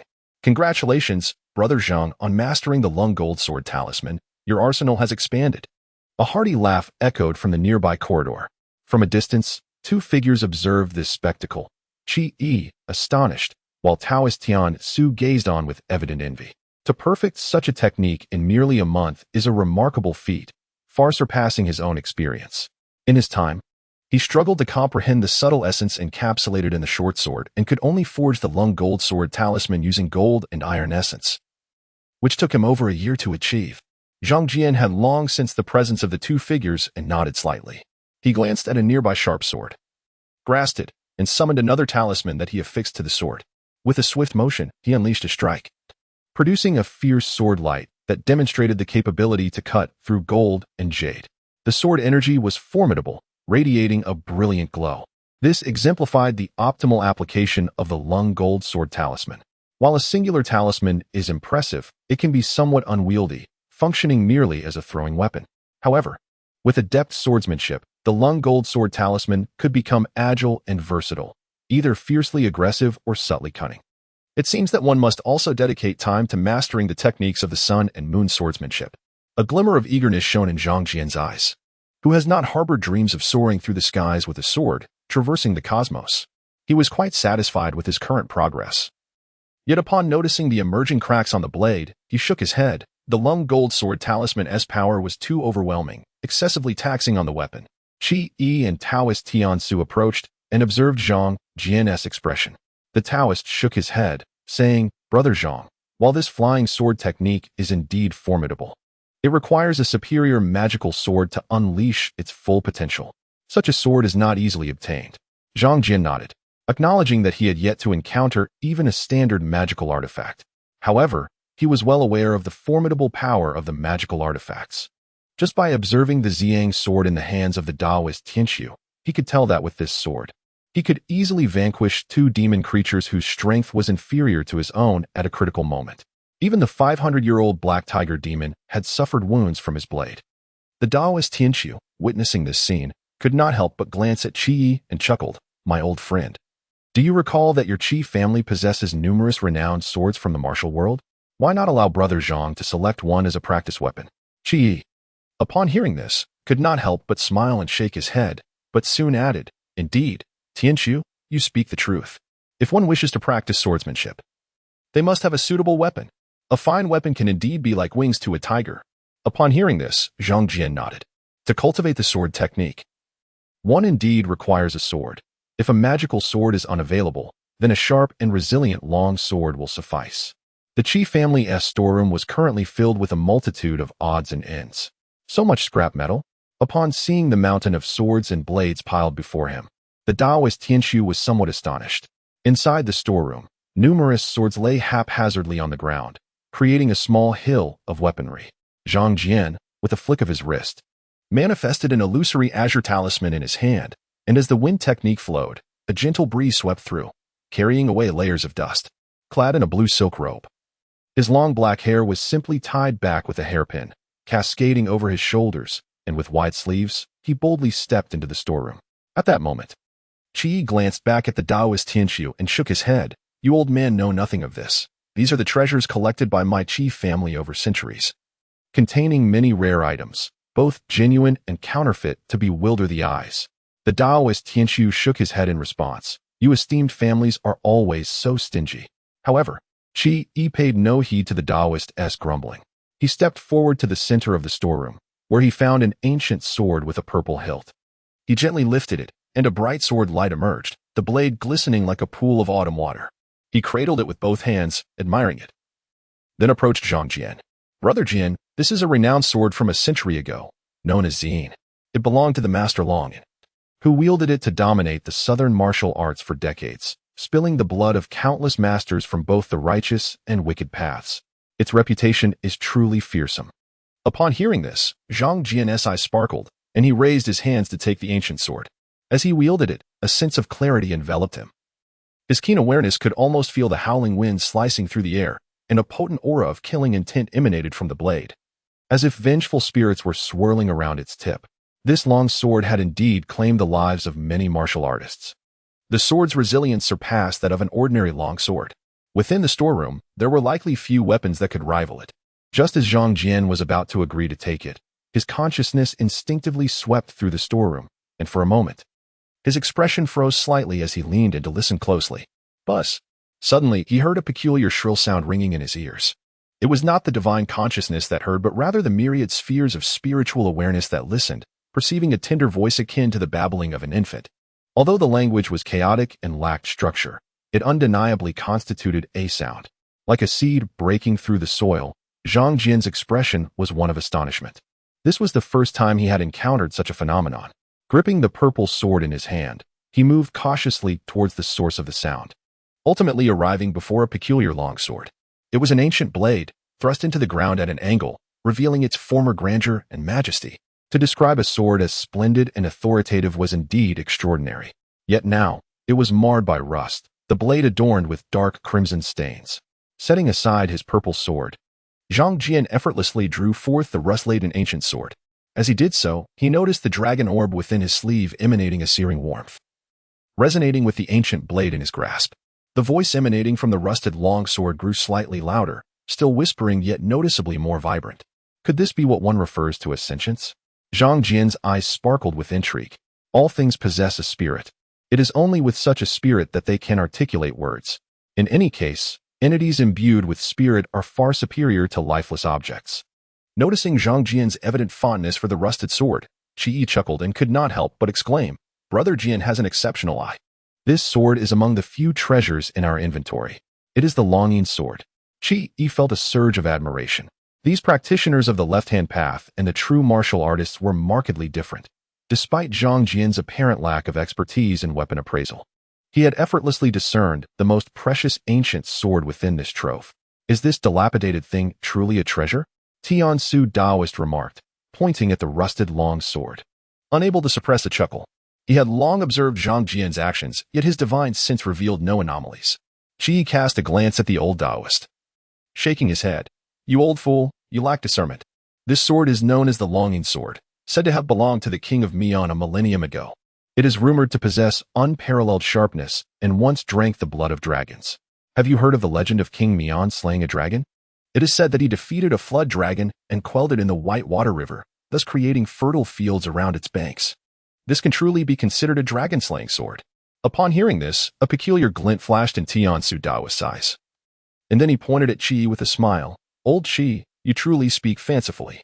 Do you genuinely believe such outlandish folklore?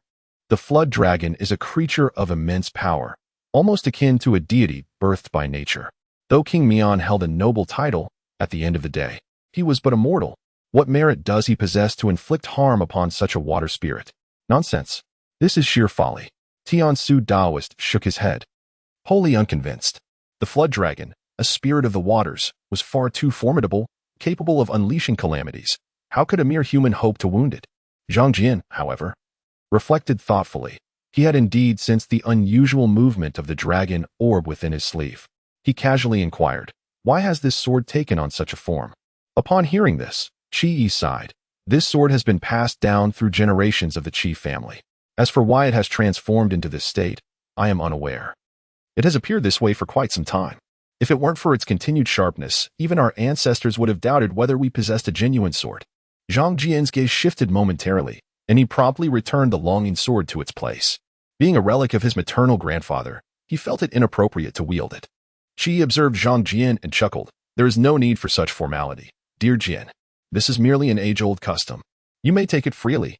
After a brief pause, he added with a hearty laugh, "Moreover, you are not a stranger. It does not contravene our traditions." Zhang Jian hesitated for a moment before clasping his fists and expressing gratitude. "In that case, I thank my grandfather for the gift of this sword." His eyes sparkled with curiosity, particularly regarding this ancient sword imbued with spirit. As he took hold of the rusted blade, a hint of tenderness flickered in his eyes. Meanwhile, outside the Qi residence, the dragon maiden wore a gloomy expression, feeling somewhat despondent. She had lingered around the Qi estate for over a month, yet had failed to sense the presence of the one with the dragon pearl departing. Though she had made attempts to engage directly, her efforts proved futile. Such cunning, she thought, recognizing the situation was becoming increasingly complicated. As the dragon maiden circled the chief family grounds in her anxious state, she was unaware that two scrutinizing gazes had fixed upon her. In the depths of the water, the realm of the underworld was interconnected with the wells of Fengyang County, forming a water system second only to the White Water River, existing between the realms of Yin and Yang. The Dragon King of the Wells wielded considerable authority over this underworld domain. Within, the Dragon Palace was more splendid and bustling than that of ordinary nobility, though such vibrancy was relative among the otherworldly. However, the location of the Wells Dragon Palace was rather delicate, situated directly beneath the Qi estate. The Dragon Maiden was wholly focused on luring Zhang Jian, entirely oblivious that she had already come under the watchful gaze of others with ulterior motives. At this moment, two slender and imposing figures stood before a water mirror, observing the pensive Dragon Maiden within. One, clad in a dark yellow dragon robe, furrowed his brow. "Brother, do you think that little carp has been circling our dragon palace because the Lord of White Water has discovered our movements?" This indeed hinted at something suspicious. The other figure, lean and brooding, bore prominent dragon horns. He was Huang Yuan, the Dragon King of the Wells. He hesitated before responding. "It shouldn't be so swift. Our actions thus far have only involved attempting to subdue some spirits in the White Water. We have yet to gain any real power." Beside him, the yellow snake's demeanor was dark, his eyes gleaming with a sinister intent as he proposed. "My lord, should I intervene and eliminate that young girl?" Huang Yuan's gaze flickered with uncertainty. He was inherently a suspicious individual, with a glint of malice in his eyes, yet he waved his hand dismissively. Slaughtering this small carp posed no difficulty, but it should not be executed by our own hands to avoid giving others cause to gossip. Let the exquisite beings of the White Water take action. A dragon child should suffice to rouse many creatures into motion. At that moment, the two dragon kings of the water well deliberated on certain details, subsequently summoning their shadowy soldiers to convey a message. Beside the garden of the Qi residence, Zhang Jian was savoring tea with his cousin Qi Yuhua, engaging in light-hearted conversation. Since Zhang Jian had revealed his capabilities, Qi had fully opened doors for him in certain respects, even intentionally creating opportunities. However, it was Qi Yuhua, the cousin from the second branch, who maintained the closest rapport with Zhang Jian. Should the Qi family seek to forge a matrimonial alliance with the Zhang family, Qi Yuhua would undoubtedly be the most suitable candidate. Originally, there was supposed to be another, Qi Yuxian, but following the recent passing of the matriarch of the first branch, Qi Yuxian, as a child, was bound to observe mourning rites, a period lasting no less than a year, and potentially extending to 3 years for the sake of Qi Yuanwu's future before any marriage considerations could be entertained. Thus, a perfect opportunity was missed. On another note, Zhang Jian did not harbor any aversion towards this wise and virtuous cousin from the second branch. She was poised and graceful, clad in emerald attire, her beauty both delicate and enchanting, exuding an aura akin to a woodland sprite. Among the many young ladies of Fengyang County, she was certainly a standout. Additionally, Zhang Jian discreetly inquired within the Qi residence to learn more about Qi Yuhua's character and found himself quite satisfied. As they exchanged tales of local amusements, Zhang Jian's thoughts were nonetheless attuned to the happenings in the Dragon Palace of the Water Well. A small carp? Zhang Jian pondered, soon recalling the recent stirrings of the Dragon Pearl within his sleeve. That must be the entity influencing the Dragon Pearl's movements. It appears my assumptions were not misplaced.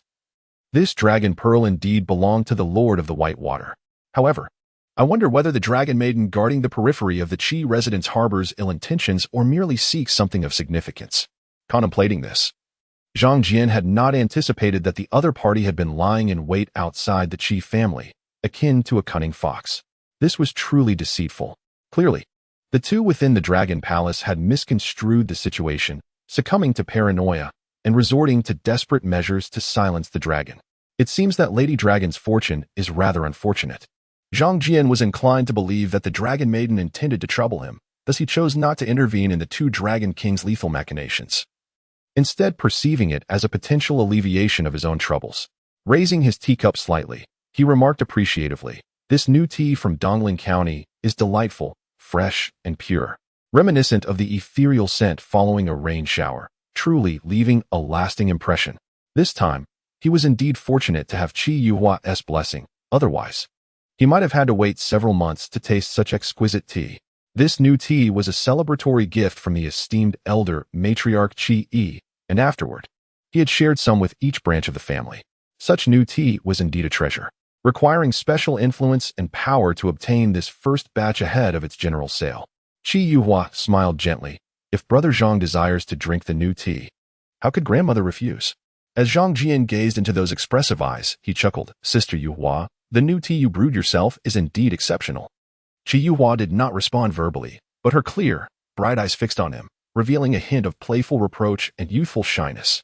She continued, recently, I've heard that our fourth uncle has invited a master skilled in alchemy, rumored to possess the ability to turn stone into gold. Is it true that you, Zhang's younger brother, are knowledgeable in such arts? Turning stone into gold. Zhang Jian blinked in surprise. Altering the structure of matter is indeed a formidable skill. With a sense of wonder, he shook his head. Such extraordinary magic I have yet to encounter. I must witness it firsthand. However, given the chief family as considerable influence, they surely would not be easily deceived by illusions. Qi Yuhua nodded in agreement. After a brief exchange in the garden, Zhang Jian rose to take his leave, burdened by the weight of his daily tasks. Recently, he had acquired a new sword, necessitating diligent practice. Yet, before departing, he cast a glance toward the depths of the garden. Once he had left, a graceful figure emerged slowly, clad in a simple white garment. Her exquisite features bore a hint of weariness as she approached Qi Yuhua, softly stating, Sister Yuhua, I congratulate you on finally finding your ideal partner. With a solemn expression, Qi Yuhua replied earnestly, Sister, I am still in my maidenhood. There is no ideal partner for me. If our grandfather and grandmother were to hear such talk, they would surely be displeased. Her eyes shimmered with depth as she added, Sister must understand that our grandparents detest any private dealings within the household. Qi Yuxian regarded her sibling, noting her cautious nature, as though fearful of attracting trouble. She dismissed the concern with a cool demeanor, asserting, Sister Yuhua, regardless of your words, I must tell you that I will not relinquish my claim to Zhang's younger brother. The union with the Zhang family was meant to be mine. It was merely a misfortune that allowed you to seize the opportunity, but I shall not concede defeat. With a glint of determination in her eyes, Qi Yuxian's initial shyness transformed into assertiveness.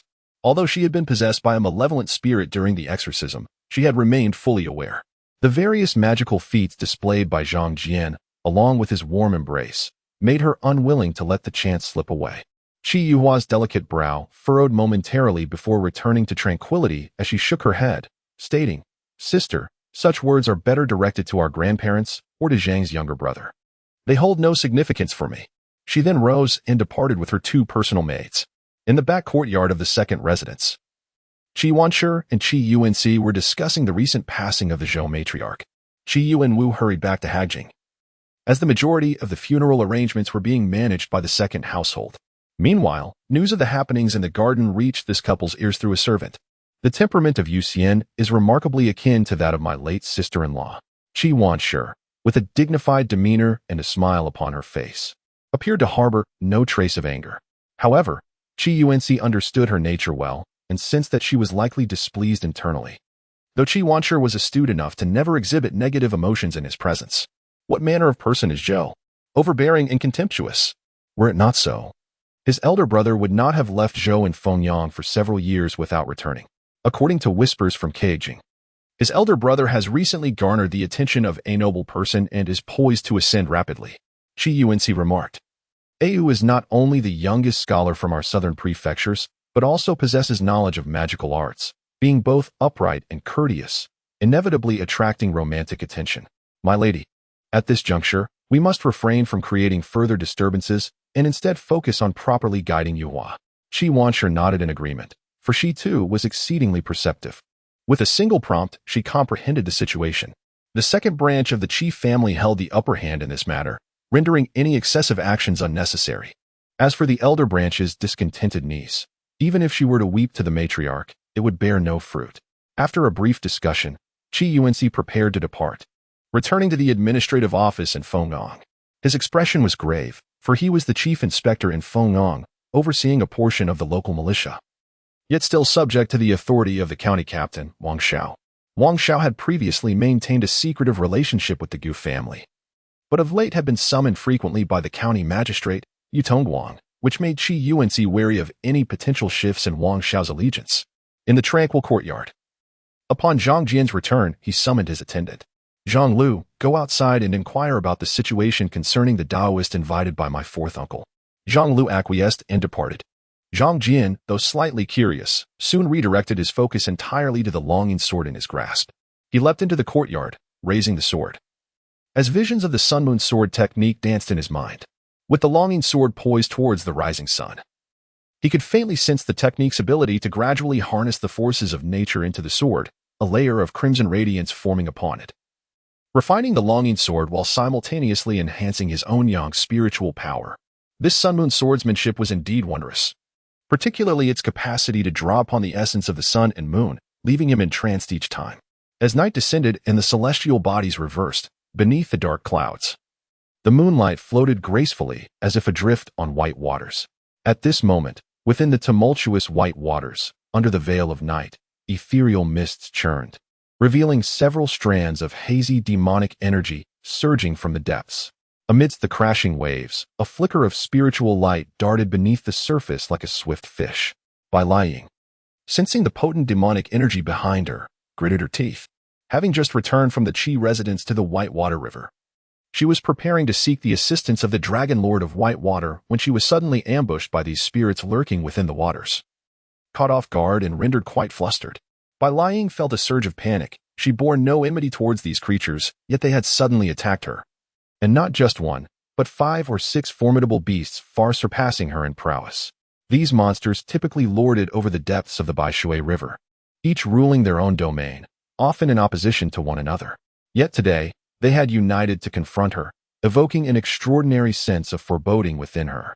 This unsettling thought only heightened her anxiety. Fortunately, the Dragon Lord had bestowed upon her a protective talisman, shielding her from harm. Without it, a mere ambush could have cost her life. Transforming into a streak of light, she sped towards the riverbank, knowing her only chance of survival lay within Fengyang County. Little dragon girl, don't run. We, your brothers, will cherish you dearly. Indeed, you can choose any of us as your husband, or we can all be your husbands. We promise to bring you joy. Behind her, a cacophony of crude banter echoed through the air. Several shadowy figures, resembling shooting stars, hurtled towards Bai Lying. One dark, elongated spike pierced through her invisible protective barrier, only to be obscured by the image of a dragon that manifested around her, causing her to stumble yet propelling her forward with renewed speed. Amidst the black winds, a sharp pain shot through her back as she fixed her gaze upon the borders of Fengyang County, breathing a sigh of relief. A jade seal in her hand shimmered, and in an instant, she vanished into the city. The black winds swept across the countryside, revealing several figures cloaked in demonic energy hovering in the air. They bore human shapes, yet their features were grotesque, some with fish heads, others with crab bodies or toad forms, each exuding a strong, fishy odor. A few of the monsters expressed their frustration. Captain Wu, has she entered the city? Should we pursue? Whispered a smaller creature. But they were on the threshold of the city where the city god resided.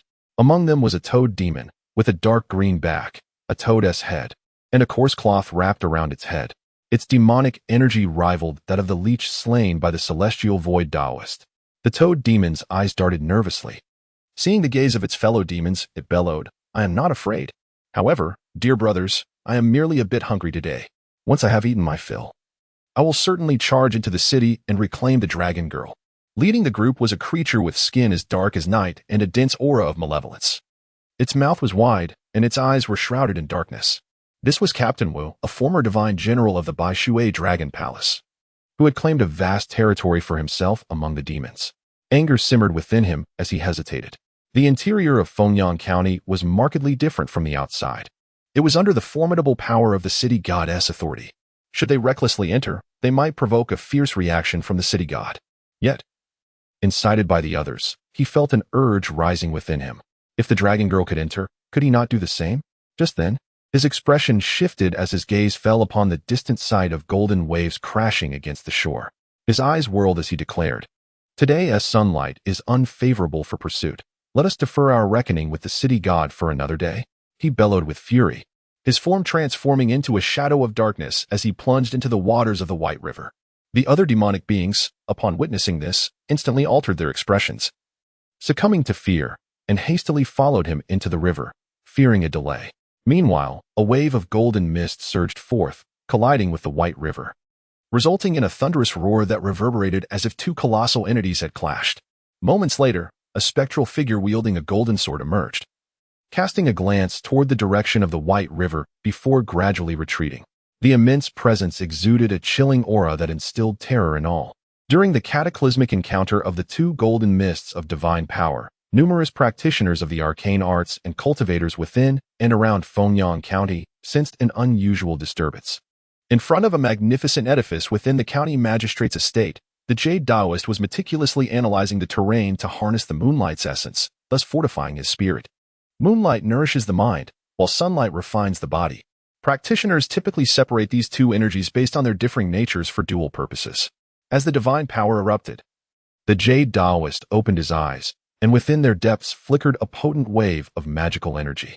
This pure magical force, distinct from spiritual energy, radiated from him, enveloping him in an aura of profound cosmic mystery, akin to grasping a unique principle of the universe. This ability is only attainable post-foundation establishment. Yet, as he gazed at the tumultuous clash of divine energies, the Taoist's expression shifted to one of solemnity, a glimmer of astonishment in his eyes. The city god and the river god of the White River. Both are considered righteous deities, recognized and protected by the gods of the state.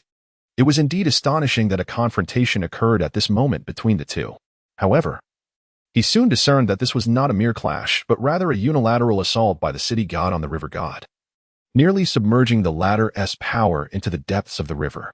Uncertain of the circumstances that incited such wrath from the city god, he chose not to dwell on it, knowing it bore no consequence for the magistrate's estate, though a fleeting glimmer of envy flickered in his gaze. Meanwhile, in the Qi residence, Zhang Jian also sensed the resounding wave of divine power. That force surged forth like a radiant pillar of spiritual energy piercing the heavens. The spiritual field surrounding Fengyang County was as if struck by a colossal stone, and as a fish dwelling in this lake. He could certainly perceive the terrifying ripples of energy. He had encountered such grand divine power before, majestic and sacred. It bore a resemblance to the golden radiance that enveloped the ancestral statue within the Zhang family shrine, though subtly distinct in essence. It also shared similarities with the spiritual energy emanating from the Dragon King of Wells. Could this be the power of a fire-enshrined deity? Zhang Jian pondered. Yet he lacked experience in dealings with such divine beings, leaving him without a clear impression. Furthermore, he found it impossible to ascertain the origin of this divine power. He sighed softly, resolving to engage more with the practitioners in the county when the opportunity arose, at least to gauge the depths of the waters both within and beyond the county.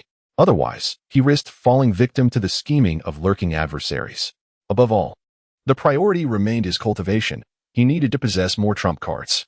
In an instant, his consciousness stirred, unfurling with remarkable sensitivity as he sensed several peculiar auras approaching the outskirts of the Qi residence. Was it a fishing trap, or merely a coincidence? Zhang Jian's gaze flickered. Within his perception, these auras were engaged in a fierce clash, with several sinister energies overwhelming a solitary figure. This figure radiated a rich and lustrous energy, tinged with a hint of frost. The intent to kill was palpable. It could not possibly be a trap. Sensing another aura dimming at a discernible speed, teetering on the brink of death, Zhang Jian promptly made his way away from the Qi residence. The aura of the dying figure resonated faintly with the Dragon Pearl, likely the dragon maiden spoken of by the Dragon King. On the long street, the dew was heavier. Beneath the enchanting moonlight, several figures surrounded a woman clad in a cold, shimmering garment, her form graceful, her beauty striking, yet her exquisite face was now pallid. Large stains of blood stained her shoulder, as Bai Liang cast a cold glance around her. Though she had narrowly escaped into Fengyang County, she was soon intercepted by a group of nefarious individuals. Clearly, this was a premeditated act. At this moment, 4 figures stood at the cardinal points, and an elderly voice emerged among them. Dragon Maiden, this is Fengyang County's capital, a place where you cannot act recklessly. You should obediently return with us to meet the governor. The 4 figures encircled the Dragon Maiden. Their appearances varied, yet the energies emanating from them were distinctly different. Some were mundane, others ethereal, with a mix of ages. Some exuded pure spiritual energy, while others radiated a dense, sinister aura replete with the scent of powder. The county governor? A chill ran through Bai Liang's heart. The governor was a high-ranking official, akin to a city god, someone even the Dragon King would regard with caution. Although she was uncertain of their intentions towards her, she knew that the fate of one in the hands of such worldly figures would not be favorable. Furthermore, having been ambushed by a creature in the Whitewater River and poisoned previously, she was now beset by these scheming, nefarious individuals. Escaping would be exceedingly difficult. With a sudden thought, she smiled charmingly and said, "Very well, I will return with you." The leading elder, a dignified man with a long beard, nodded slightly. "Excellent. Immediately relinquish any resistance, and we can guarantee that your life will not be harmed." In his hand appeared a rope fashioned from a talisman, which swiftly flew towards the Dragon Maiden. Yet, in response to this divine binding, the Dragon Maiden brandished a shimmering sword, slicing through the rope instantly. In that same breath, she moved with astonishing speed, appearing before a woman clad in a pink blossom garment. This woman, adorned in pink, exuded an alluring charm, holding a pink orb in her hand, which had previously allowed her to launch a significant surprise attack against the Dragon Maiden. She intended to strike at the Peach Blossom Lady to impede her. Beside him, a diminutive figure, yet possessing a shrewd visage, the youth let out a coarse, thunderous roar, with mist swirling around him. He chanted incantations rapidly, causing his nails to elongate and hair to sprout on his cheeks, unleashing a torrent of potent spiritual energy directed towards the Dragon Maiden. This was a stratagem to divert attention. At that moment, Zhang Jian had already absorbed the scene unfolding on the long street. Upon discerning the identity of the assailant, a thought struck him. Since it pertained to the county magistrate, it must be thwarted.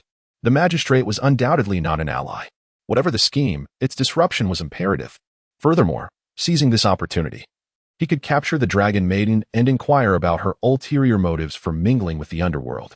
Zhang Jian's gaze first fixed upon the most formidable figure, the bearded elder, whose cultivation had reached the pinnacle of the spirit-nourishing stage, exuding an immense aura of spiritual power. With a rumble, Zhang Jian swiftly inscribed symbols in the air, executing the task seamlessly. 12 ethereal talismans transformed into crimson lightning chains, momentarily traversing the long street, ensnaring the bearded elder. Upon witnessing this, the elder's countenance shifted in horror, instinctively revealing several glimmering Vajra talismans from his sleeve, which immediately manifested as a radiant shield above his head. However, amidst a series of thunderous blasts, the Vajra talismans held for mere moments before being pierced by the remaining bolts of lightning, leaving him engulfed in electric fury, his form reduced to charred remains. After vanquishing the bearded elder with a single strike, Zhang Jian morphed into a gust of azure wind, simultaneously unleashing several lung gold talismans. Blood spattered, accompanied by 3 muffled groans.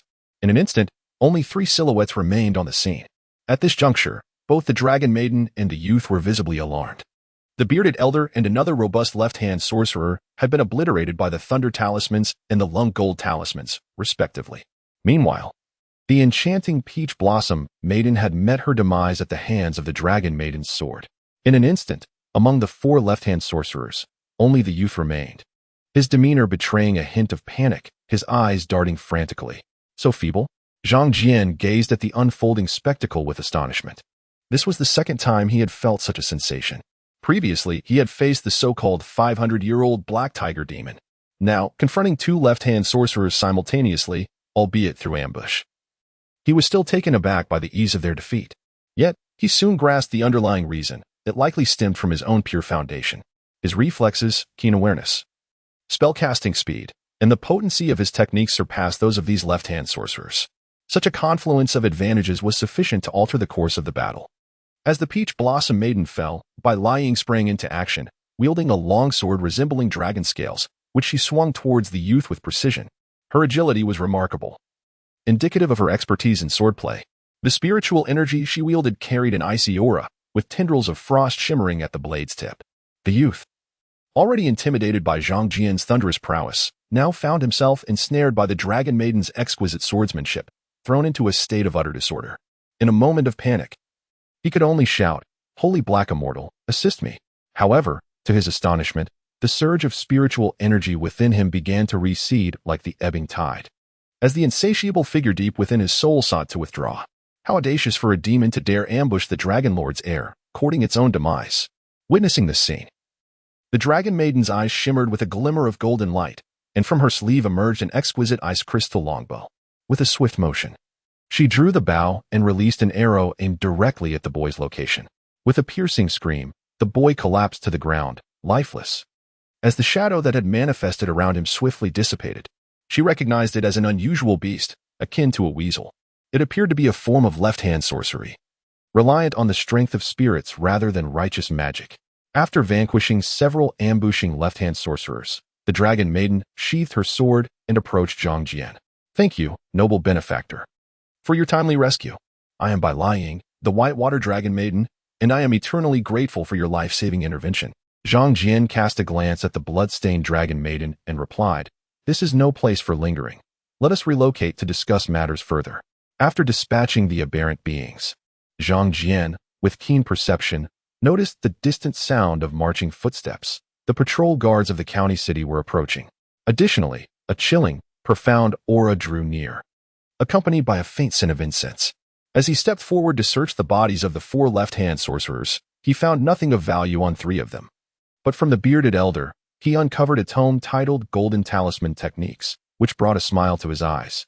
The dragon maiden observed in silence, her delicate face paling slightly, the stench of her wounds still lingering. Zhang Jian led the dragon maiden back to the Qi residence, not out of fear of causing trouble. Indeed, the Qi family had allied with the local tyrants, and he was not concerned about their deaths, but because the Qi residence was imbued with the essence of dragons and tigers, making it a most inconvenient place for him. Moreover, it was the site of the Water Dragon King's underwater palace, which could lead to unforeseen complications. Thus, he brought the dragon maiden to a secluded dwelling beneath the locking dragon dam. The 2 figures transformed into a gentle breeze and departed. Moments later, the sound of approaching footsteps grew louder as a squadron of armored patrol guards appeared. Upon witnessing the 4 corpses before them, the leading captain sensed trouble and promptly reported the incident. In the shadows, several spirits observed this scene in silence, exchanging glances before relaying the news to the city's officials. The waters of the White River above the dam roared like thunder, shrouding the night in a palpable sense of danger. Zhang Jian casually flipped through the golden talisman techniques in the presence of Vermilion, who discreetly studied the young man before her, whose demeanor was as gentle as jade. She could already sense the tremors of the dragon scale within her, and various omens suggested that the dragon pearl was embodied in this young man, or rather, this cultivator. After a moment's contemplation, Vermilion took the initiative to break the peculiar atmosphere within the room. "May I inquire about your esteemed name, noble one?" the young lady requested. "Though my knowledge is limited, I assure you that the Whitewater Dragon Palace will offer its gratitude in due course." Zhang Jian casually tucked the tome, Golden Talismans, into his sleeve and turned to her, stating, "My rescue of you is not born of benevolence. Rather, I seek answers to certain queries, and I hope you can enlighten me." Vermilion, her beauty momentarily serious, responded, "Please, noble one, speak your mind." Zhang Jian raised his eyes, his gaze lingering on the enchanting dragon maiden before him. "Tell me, are you the daughter of the Whitewater Dragon King?" Vermilion nodded. "I cannot deceive you, noble one. Indeed, I am the Dragon King's daughter." "And where is the Whitewater Dragon King now?" She hesitated, feeling the intensity of his penetrating gaze. After a brief moment of contemplation, she decided to speak truthfully. "Noble one, my father encountered a great calamity a millennium ago and is now imprisoned deep within the heart of the White Water's essence. I have an urgent request." Zhang Jian raised a hand to halt her words, scrutinizing her form. His murderous intent slowly dissipated. The information she provided aligned with what he had learned from the 2 Dragon Kings. This maiden was not deceiving him, establishing a basis for their interaction. Should she have been a fountain of lies, he would have had his own method of engagement. Lastly, what were you doing lurking outside the Qi residence? A hint of menace flickered in Zhang Jian's eyes. Feeling the weight of his stare, Vermilion's heart trembled. Despite sensing that Zhang Jian's cultivation was not particularly high, his spiritual pressure was remarkably pure and formidable. Suppressing her apprehensions, she spoke earnestly. "Noble one, my watch over the Qi family stems from dire necessity. My father is in peril, and the Dragon Pearl has been lost. I have tirelessly sought it, and only in proximity to the Qi residence could I sense its whereabouts. Hence my vigilance." After a brief pause, observing Zhang Jian's tranquil demeanor, Vermilion felt a twinge of uncertainty but continued, "Noble one, the Dragon Pearl is the foundation of my father's power, and its absence has left the Whitewater River vulnerable, allowing malevolent creatures to stir. At last, I have sensed the Dragon Pearl's location. I implore you to assist my father in his escape. If he regains his freedom, the Whitewater Dragon Palace will surely repay your kindness." Upon hearing her plea, Zhang Jian's gaze softened momentarily, yet skepticism lingered in his heart regarding her claims, as they seemed rather insubstantial. Meeting her gaze with a subtle smile, he did not deny possessing the Dragon Pearl, but remarked, by lying, "You are merely the daughter of the Dragon King and not the Dragon King himself. Your words may hold little weight. It would be wise for you to consult with your father before making any decisions. Moreover, what I require may exceed your expectations." Zhang Jian's eyes remained calm and indifferent as he regarded the Dragon Maiden. Rescuing the White Water Dragon Lord is indeed feasible. However, it is imperative to ascertain the temperament of the Dragon Lord, ensuring he is not a tyrannical and merciless being. Otherwise, the endeavor might not only fail to bring forth the much-needed rain to alleviate the drought plaguing the surrounding regions of Fengyang County, but it could also incite new calamities, leading to boundless misfortune. Bai Liying, caught off guard by Zhang Jian's unwavering gaze, felt a twinge of unease. Her delicate visage suddenly flushed with a rosy hue. Clearly, a thought had crossed her mind, and with a complex glimmer in her eyes, she cast a glance at Zhang Jian before nodding in agreement. "I shall return to report your request to my father." Having spoken, she waved farewell to Zhang Jian, her form transforming into a fleeting light as she vanished into the mist by the entrance, plunging into the depths of the White Water River. Zhang Jian, witnessing the Dragon Maiden's sudden shy departure, was momentarily taken aback. "Wait, my request, I have not yet stated it." Yet, in an instant, he recalled the rosy countenance of the Dragon Maiden before her departure, leaving him with a peculiar expression. His eyes reflected a blend of amusement and bewilderment. Shaking his head, he reminded himself that what he sought was not merely the Dragon Maiden, but something far greater, a genuine opportunity to establish his own unparalleled foundation. Subsequently, Zhang Jian returned to the Qi residence, intentionally passing by the well in the flower garden. Unfortunately, he was unable to glean any useful information from the two Dragon Kings residing at the bottom of the well. Eavesdropping proved futile. However, today's incident involving the Dragon Maiden's ambush suggested a peculiar connection between these two Dragon Kings and the county magistrate's residence.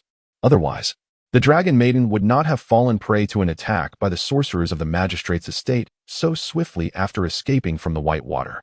If these two entities are indeed colluding, it would pose significant complications for the three prominent families. Yet, Zhang Jian speculated that even if the magistrate's residence collaborated with the two Dragon Kings, their alliance might not target the three families, but rather focus on the White Water Dragon Lord. The motivations behind the Dragon King's intentions towards the White Water Dragon Lord could be rooted in aspirations for divinity. But what purpose drives the magistrate's actions against the Dragon Lord? The intricacies of this matter eluded Zhang Jian's understanding. In the depths of the White Water, turbulent waves surged. This time, the Dragon Maiden returned to the vicinity of the water's eye, opting for an alternative route. The area surrounding the water's eye was laced with numerous dark rivers. If one were truly vigilant, it would be exceedingly difficult to completely obstruct passage. Deep within the water's eye, a massive white serpent awaited impatiently.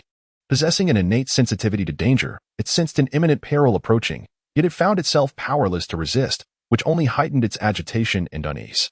The vast water's eye churned under the serpent's natural powers, conjuring immense whirlpools at the riverbed. At that moment, a hidden current surged forth from the subterranean river, and Bai Liying's figure emerged from the water, appearing disheveled and her spiritual aura dimmed. The white serpent had long been aware of this scene. It lowered its dragon head, fixating its gaze upon Bai Liying. "Who has inflicted such harm upon you?" It roared in a low, furious tone. Bai Liying, however, maintained her composure. After a slight bow, she recounted all that she had witnessed recently, including Zhang Jian's final request.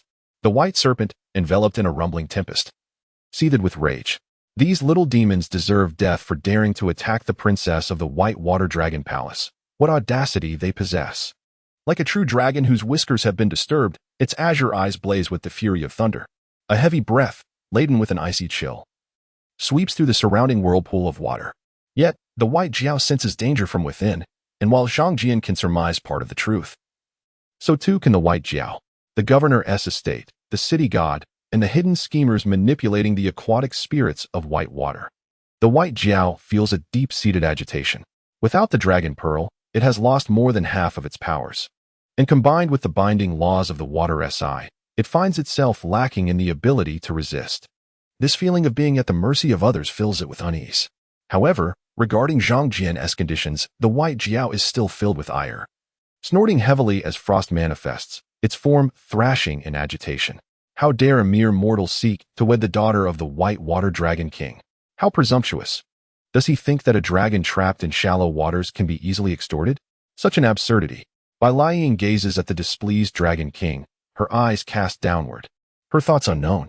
Observing this, the white water dragon king inquires, "My daughter, what are your thoughts?" Bai Liang lifts her head, her gaze tranquil, and replies, "If that Taoist truly can assist father in escaping peril, then I would not mind being his concubine, as long as my father can safely weather this ordeal." In the air, the white Jiao is momentarily taken aback, then coldly huffs, "The daughter of the white water dragon king cannot be a mere concubine. He is not worthy. But considering he saved you, I might grant him the opportunity to marry you as a principal wife. However, my princess is not someone just anyone can wed. We must first observe his character."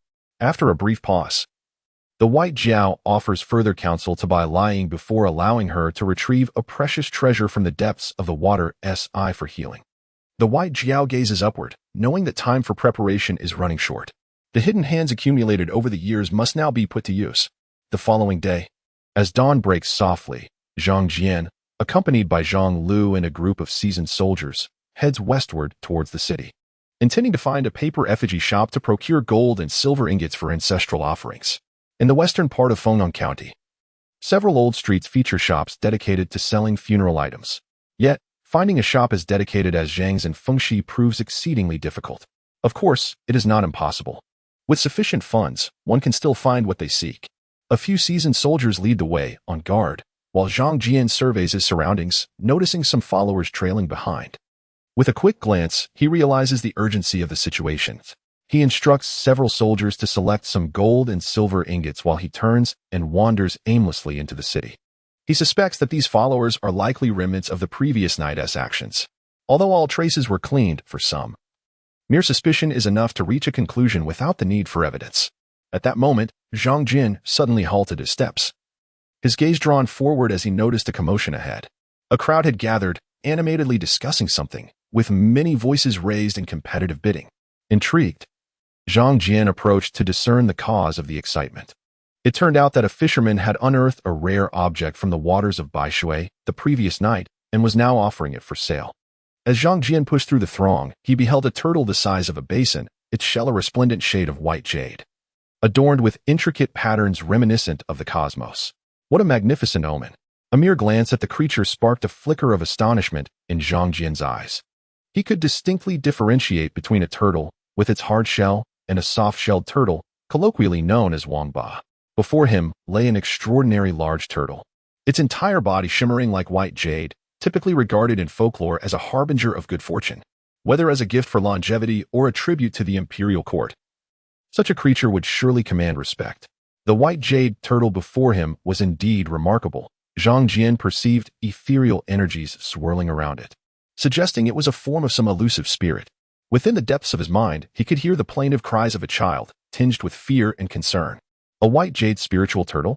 Meanwhile, the surrounding onlookers continued to bid fervently, the price escalating from a few coins to several dozen. Zhang Jian, after contemplating the situation, boldly declared 300 guan of copper coins. His proclamation drew the attention of those nearby, their expressions turning to one of discontent. The old fisherman's eyes brightened at the mention of 300 guan. Is there anyone willing to bid higher? If not, this splendid white turtle shall belong to this gentleman. Although several onlookers were eager to compete, many were mere servants of affluent households seeking provisions, lacking the means to match such an extravagant offer. A few approached Zhang Jian, attempting to negotiate, yet he resolutely declined their overtures. Instead, he produced a formal notice from the chief family and presented it to the old fisherman. This is a calling card from the chief family of Chaling Street, bearing my name. You may use this to retrieve 300 guan from the Qi residence. He added, of course, if you have reservations, I can accompany you to a nearby bank to claim the funds. Upon hearing the Qi family name, the old fisherman's demeanor turned serious. I trust you. I have faith in General Qi. Nearby, several stewards from prominent families, who had initially intended to contest, found themselves silenced by the mention of the esteemed Qi family, relinquishing their ambitions while gazing enviously at the unfolding scene. Although constrained by their status and perspective, they recognized the inherent value of the white jade spiritual turtle. understanding it would garner significant admiration if brought home. The old fisherman, now earnestly tucking away the luxurious calling card, approached with eagerness and inquired, "Sir, do you require my assistance in transporting this back to the Qi residence?" Zhang Jian picked up the fishing net made of hemp and chuckled. "There is no need for that. This exquisite creature is far too precious to consume. It would be a waste to do so. Let it be. Heaven has a benevolent nature." The others present felt a sense of loss upon hearing this, including the old fisherman, who also lamented the loss, but since it had been sold, its fate no longer concerned him. He merely smiled and remarked, "Your lordship possesses a compassionate heart, truly akin to that of a bodhisattva." The white jade spirit turtle in the net seemed to understand that its life had been spared and slowly poked its head out, gazing at Zhang Jian with sparkling eyes. Zhang Jian then heard a faint murmur of gratitude in his ears. Subsequently, he rose and walked to the riverbank, effortlessly tearing the net apart and casting the white jade turtle into the rushing waters. Watching it disappear beneath the surface, Zhang Jian smiled faintly. In truth, given the Zhang family's current standing, had he chosen to keep the turtle and present it to his uncle Zhang Duan for the court, it could have yielded considerable benefits. However, such an endeavor seemed overly cumbersome and might attract unwanted attention. Thus, he opted for its release, fulfilling his own desire for a moment of clarity. Afterward, Zhang Jian blended back into the crowd. Yet, shortly after he departed, a series of gasps erupted along the riverbank as tumultuous waves surged from the depths of the Whitewater River. People speculated that the sudden waves, arising without wind, indicated the presence of a supernatural entity. The fish market and crowd quickly dispersed. Observant individuals, however, claimed to see a mountain-like figure moving in the depths of the expansive river, stirring a sense of awe. This incident spread rapidly. By the time Zhang Jian returned to the Qi residence after attending to the gold and silver ingots purchased by Hushan and others, he could hear the surrounding discussions. Not long after Zhang Jian returned to the courtyard, Qi and Taoist Tian Su arrived together, discussing the altercations that had transpired around the Qi residence the previous night. Zhang Jian did not conceal the truth. The magistrate had indeed recruited a considerable number of extraordinary individuals. Hearing this, Qi felt a headache coming on. These exceptional beings were of little use in direct confrontations, perhaps even less effective than a charge of several hundred soldiers armed with crossbows and other artillery. Yet they could be lethal in assassination attempts. There is no need for concern, as the Qi residence is protected by the court and holds the status of a third-rank Wei Yuan general as estate. Malefactors dare not infringe upon it easily. As for my uncles, they are all officials. As long as they exercise caution and deploy additional guards, there should be no issues. Qi concluded. He sighed, feeling the weight of pressure as the prominent families in the county busied themselves with vying for power against the magistrate. Zhang Jian, sensing an idea stirring in his mind, turned his gaze towards Taoist Tian Su and inquired, "What knowledge do you possess regarding the divine forces within Fengyang County?" Upon hearing this, Taoist Tian Su's expression shifted. "Divine forces?" He looked at Zhang Jian in surprise, and after a moment replied, "All I know is that there exists a city god within the county and that the Whitewater River once housed a deity. Divine matters adhere to strict protocols. They typically do not intervene in earthly affairs unless it pertains to matters of yin and yang." Zhang Jian nodded in response, his gaze subtly shifting. "Senior Tian Su, do you possess knowledge on how to restrain the inherent nature of deities?" Upon hearing this, the Taoist of Tianshu was momentarily taken aback. He gazed at the youth before him with astonishment and could not help but inquire, "Brother Zhang, what prompts such a question?" Zhang Jian shook his head and said, "I merely felt a resonance upon witnessing the collision of those two divine forces not long ago." The celestial void Taoist nodded upon hearing this. He had an inkling of the commotion caused by the city god's actions. Shaking his head, he remarked, "Matters concerning the profundities of the divine path are not entirely clear to me. However, there may be fragments of records within the ancient text of the Iron Immortal Temple." In the depths of the celestial void Taoist's eyes, a hint of shame flickered. The old priest ultimately found himself lacking when compared to the esteemed patriarchs of the Iron Immortal Temple, his vision regrettably constrained. Upon hearing this, Zhang Jian smiled and remarked, "Senior Tianshu, you are indeed being overly modest. Each field has its own expertise, and when it comes to the understanding of medicine, you far surpass your predecessors. Who in Fengyang County is unaware of your profound mastery in these two disciplines?" Upon hearing this, the venerable Taoist Tianshu felt a slight flush on his cheeks. Yet his demeanor was filled with an unceasing smile. Everyone delights in flattery, especially when it comes from a younger, handsome prodigy whose cultivation surpasses his own. With a radiant glow illuminating his face, the elder Taoist confidently patted his chest and declared, "Rest assured, Brother Zhang, upon my return, I shall investigate this matter for you. Should my inquiries yield no results, I will consult a few old friends. Perhaps they may possess the answers you seek. Thus, I extend my heartfelt gratitude to Senior Tiansu. This matter holds great significance for me." Zhang Jian smiled faintly. He sensed that he might soon have to engage directly with the Dragon Lord, and thus he needed to prepare himself. Understanding how to restrain this formidable entity to better navigate the forthcoming interactions, Qi and the Taoist elder Tiansu conversed in the small courtyard for a brief moment. And after gleaning the information they sought, departed in haste. Qi had summoned the elder Tiansu for another pressing matter, specifically to evaluate a guest practitioner invited by the fourth branch, Qi Yuanjia, to prevent any potential deception. Meanwhile, Zhang Jian awaited the reaction of the ancestor following the ancestral rites conducted that morning, harboring considerable anticipation regarding the outcome. The Zhang family has now garnered the support of 3 prominent families and is currently experiencing a period of rapid expansion.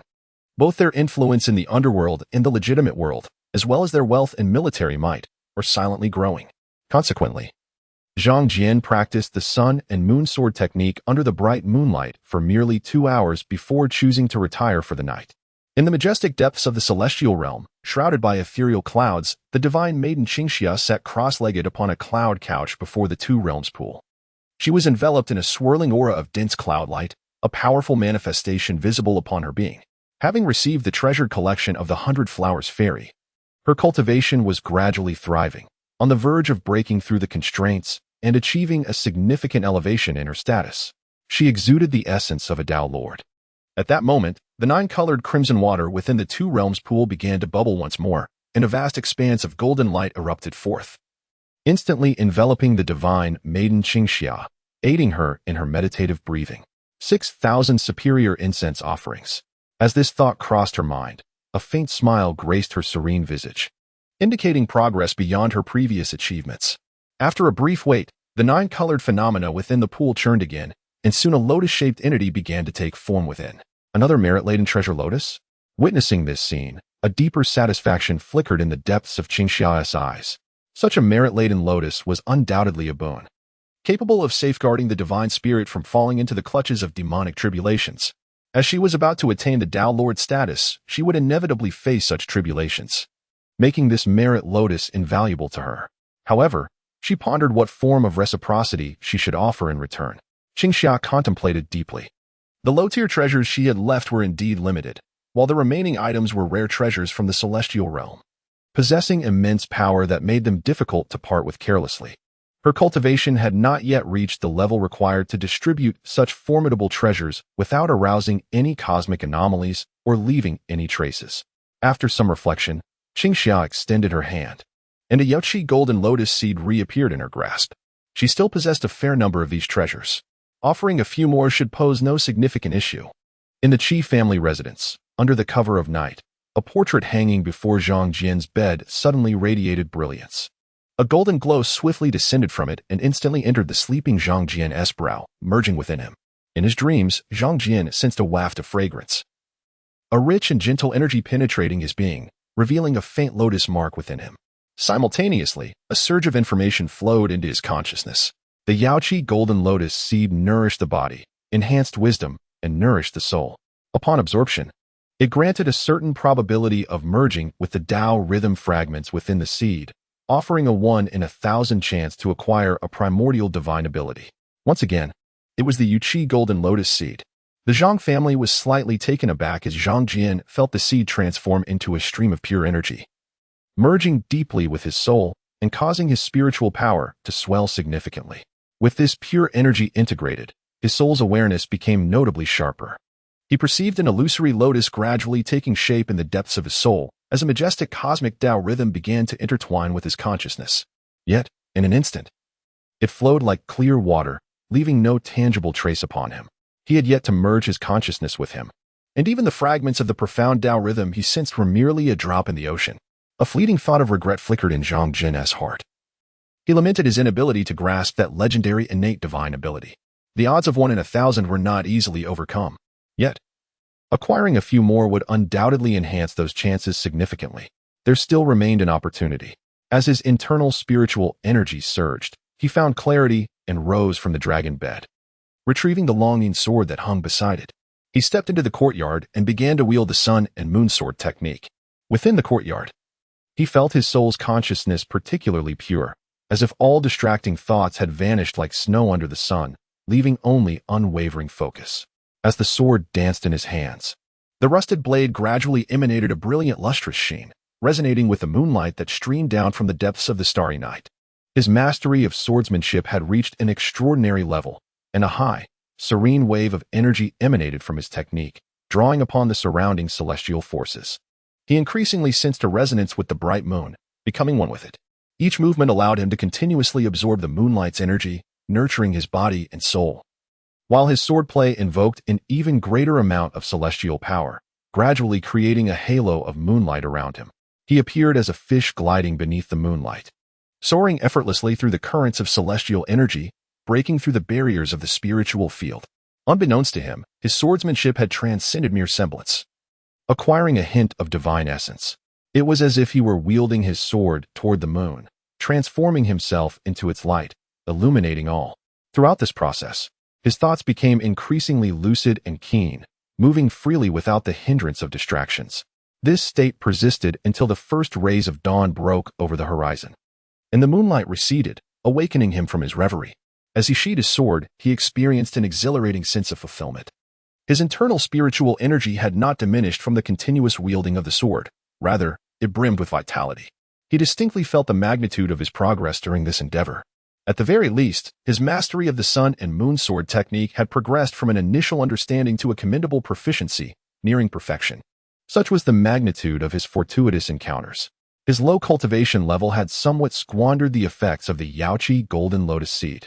Zhang Jian sighed, recognizing that such a focused state was exceedingly rare. He could sense that, as the effects of the Yaoqi golden lotus seed fully integrated into the depths of his soul, that profound purity, devoid of distractions, had completely dissipated. Gazing at the longing sword in his hand, he waved it slightly, and immediately a layer of celestial energy adhered to it, capable of generating immense destructive power with the slightest motion. The inherent spirit within the longing sword also experienced enhancement during the act of wielding.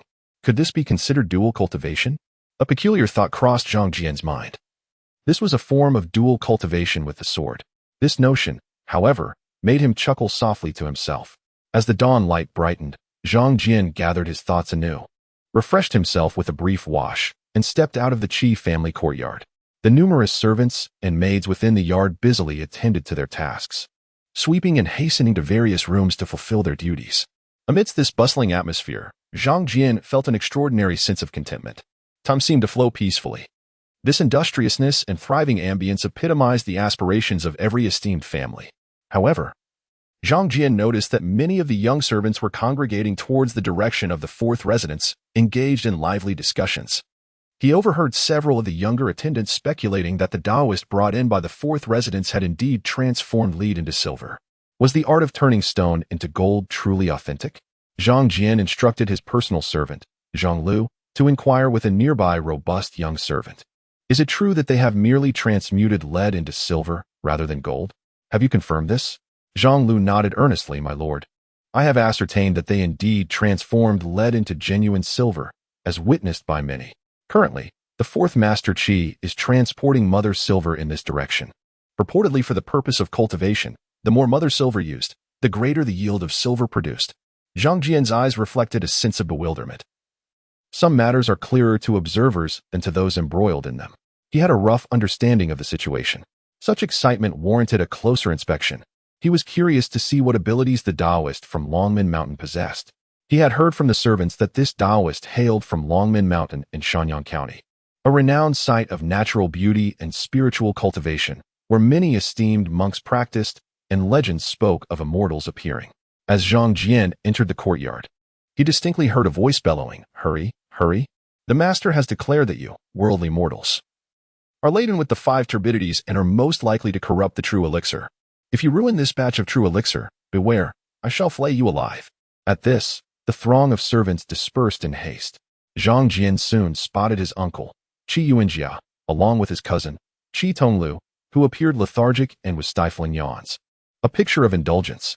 Zhang Jian's gaze flickered over his cousin, and Qi Yuanjia, noticing Zhang Jian's arrival, brightened and stepped forward with a warm smile. "Ayu, what a rare visitor. Please, come inside." Despite being a debauched youth fond of revelry and brothels, Qi Yuanjia possessed keen insight and quickly noted Qi Tonglu's disheveled state. Feeling a twinge of disappointment, "Tonglu, what on earth do you look like? You've been listless all day. Are you still my family's eldest grandson? You can't even greet your cousin properly. You're nothing but a useless lump." As Qi Yuanjia grew increasingly agitated, Qi Tonglu, resembling a piece of unyielding meat, paid no heed to his uncle's reprimands. He merely cast a glance at Zhang Jian, nodded, and said, "Cousin Jian, make yourself at home. Don't mind my father's ramblings. Treat it as if you were in your own house." With that, he yawned again and retreated to catch up on sleep.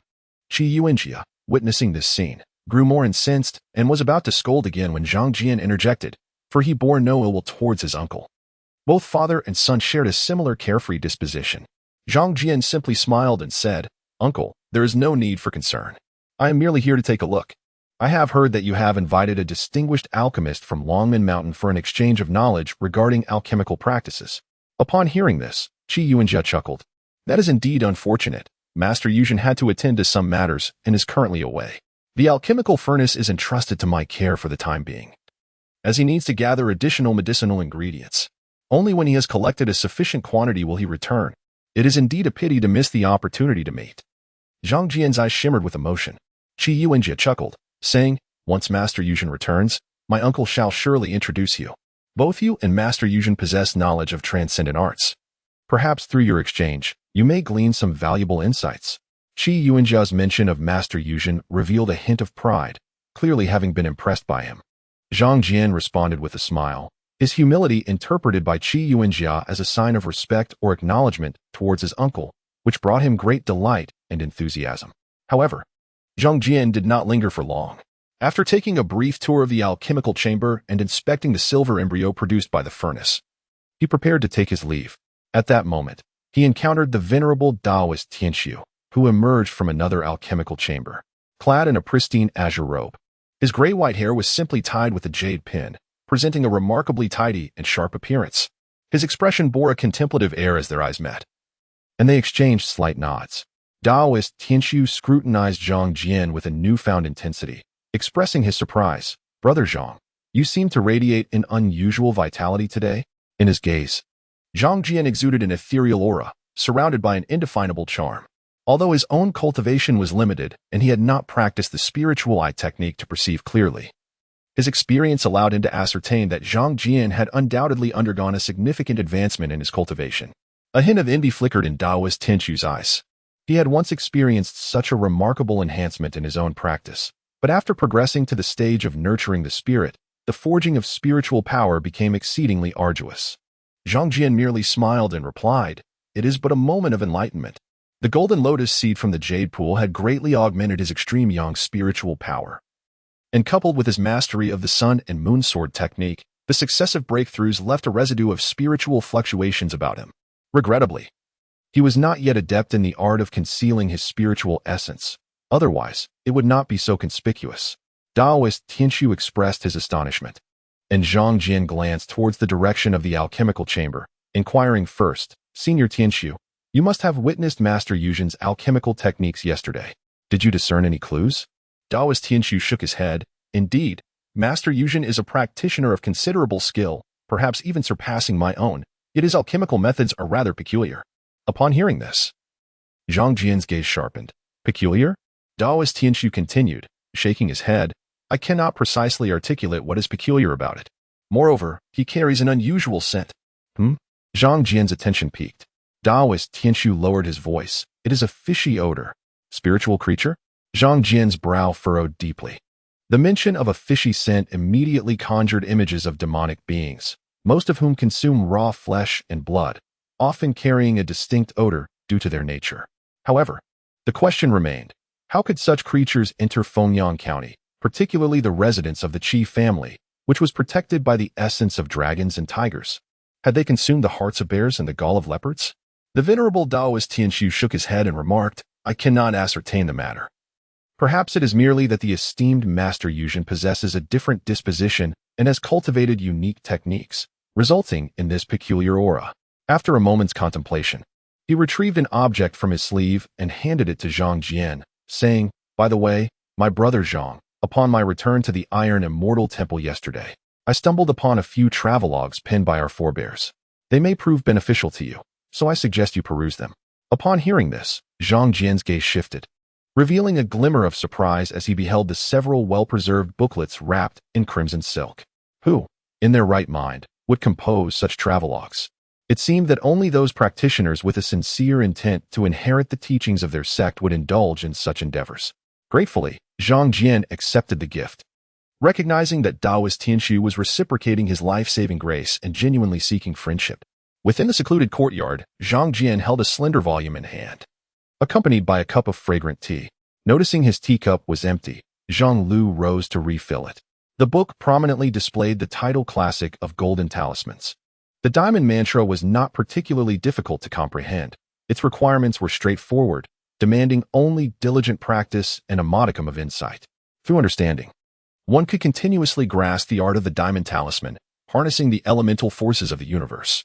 However, like many other talismans, it was easy to learn yet challenging to master.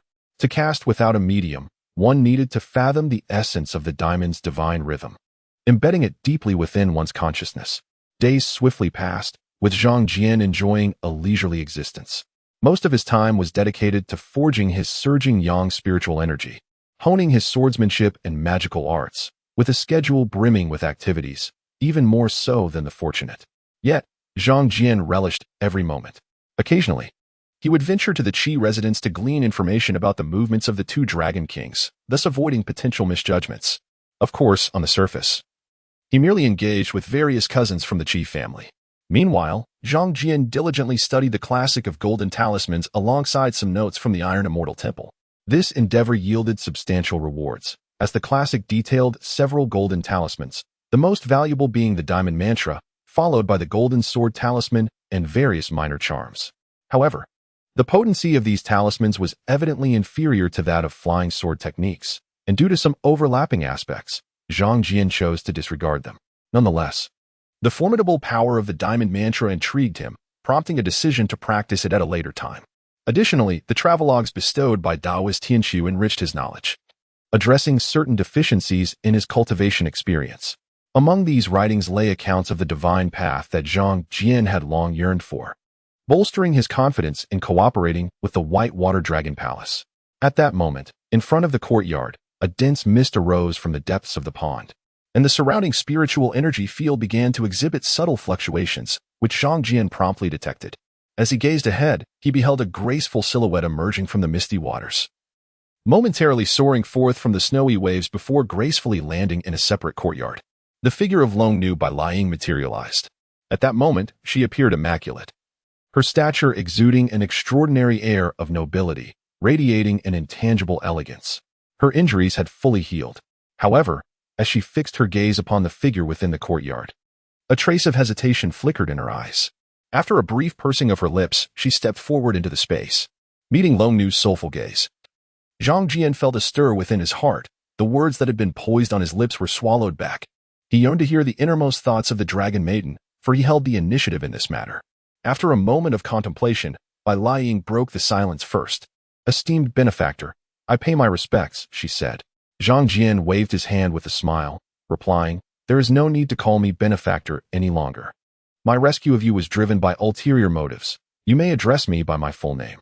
I trust the princess is already aware of my origins." Bai Lying nodded. Having refrained from appearing for a time, not only to heal but also to investigate Zhang Jian's background, this was information that the Dragon Lord of Bai Shui sought to uncover. After a moment's hesitation, she said, "Brother Dao, I shall not stand on ceremony then. Regarding your proposal of a union." Zhang Jian interrupted her with a laugh. The matter of union was merely a test of the princess's sincerity. You need not take it to heart. Upon hearing this, Bai Lying's exquisite visage revealed a hint of surprise, and she felt a sense of relief wash over her. In truth, after investigating the Zhang family, particularly the life of this young Master Zhang, the Dragon Lord of Bai Shui had already consented. The Dragon Lord had always favored astute scholars, admiring their talents and virtues, not to mention Zhang Jian's proficiency in cultivation, suggesting he was a legitimate practitioner of the immortal arts. Yet, deep within Bai Liying's heart lay a yearning for the path of eternal life. Should the opportunity arise, she was not inclined to yield easily. She harbored aspirations of transformation and a wish for longevity. Even if she were to agree to marry Zhang Jian, she would not relinquish her aspirations lightly. Indeed, she had resolved to bear the Zhang family's legacy and repay her debts of gratitude before returning to the Dragon Palace for diligent cultivation. I have a question to pose to the princess, Zhang Jian ventured.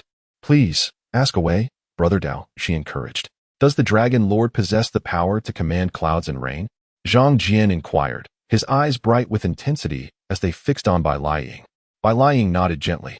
Certainly, he does. My father, though not a true dragon, holds the title of River God, ensuring favorable weather along the banks of the Baishui River. A millennium ago, when my father was in office, the banks enjoyed abundant rainfall, and countless lives were nurtured by the bounty. As she spoke of this, a sparkling light danced in her bright eyes. Yet, Zhang Jian remained noncommittal upon hearing this. If the Baishui River had indeed been able to regulate the surrounding rainfall, why then did the king of Mian need to construct 4 great dams to contain the dragon? Nonetheless, it was indeed plausible that the flooding of the Baishui River was not the Dragon Lord's intention. For even deities may not wield complete control over the river's ebb and flow, as it likely pertained to the profound mysteries of the divine. Zhang Jian's heart raced with a flash of insight. He spoke calmly. If the Dragon Lord were to emerge, could it alleviate the drought afflicting Fengyang County and its surrounding regions?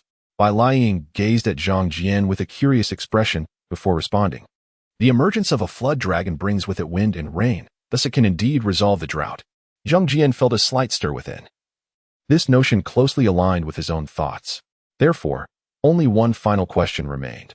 If the Water Dragon Lord were to appear, would it act recklessly and incite new calamities? Bai Liying, perceiving the depths of Zhang Jian's contemplation, could not restrain herself from asking, is your pursuit merely for the prosperity of the surrounding counties? Or do you harbor no personal aspirations? A tumult of emotions surged within Bai Liying. Upon her visit to Zhang Jian, she had prepared extensively.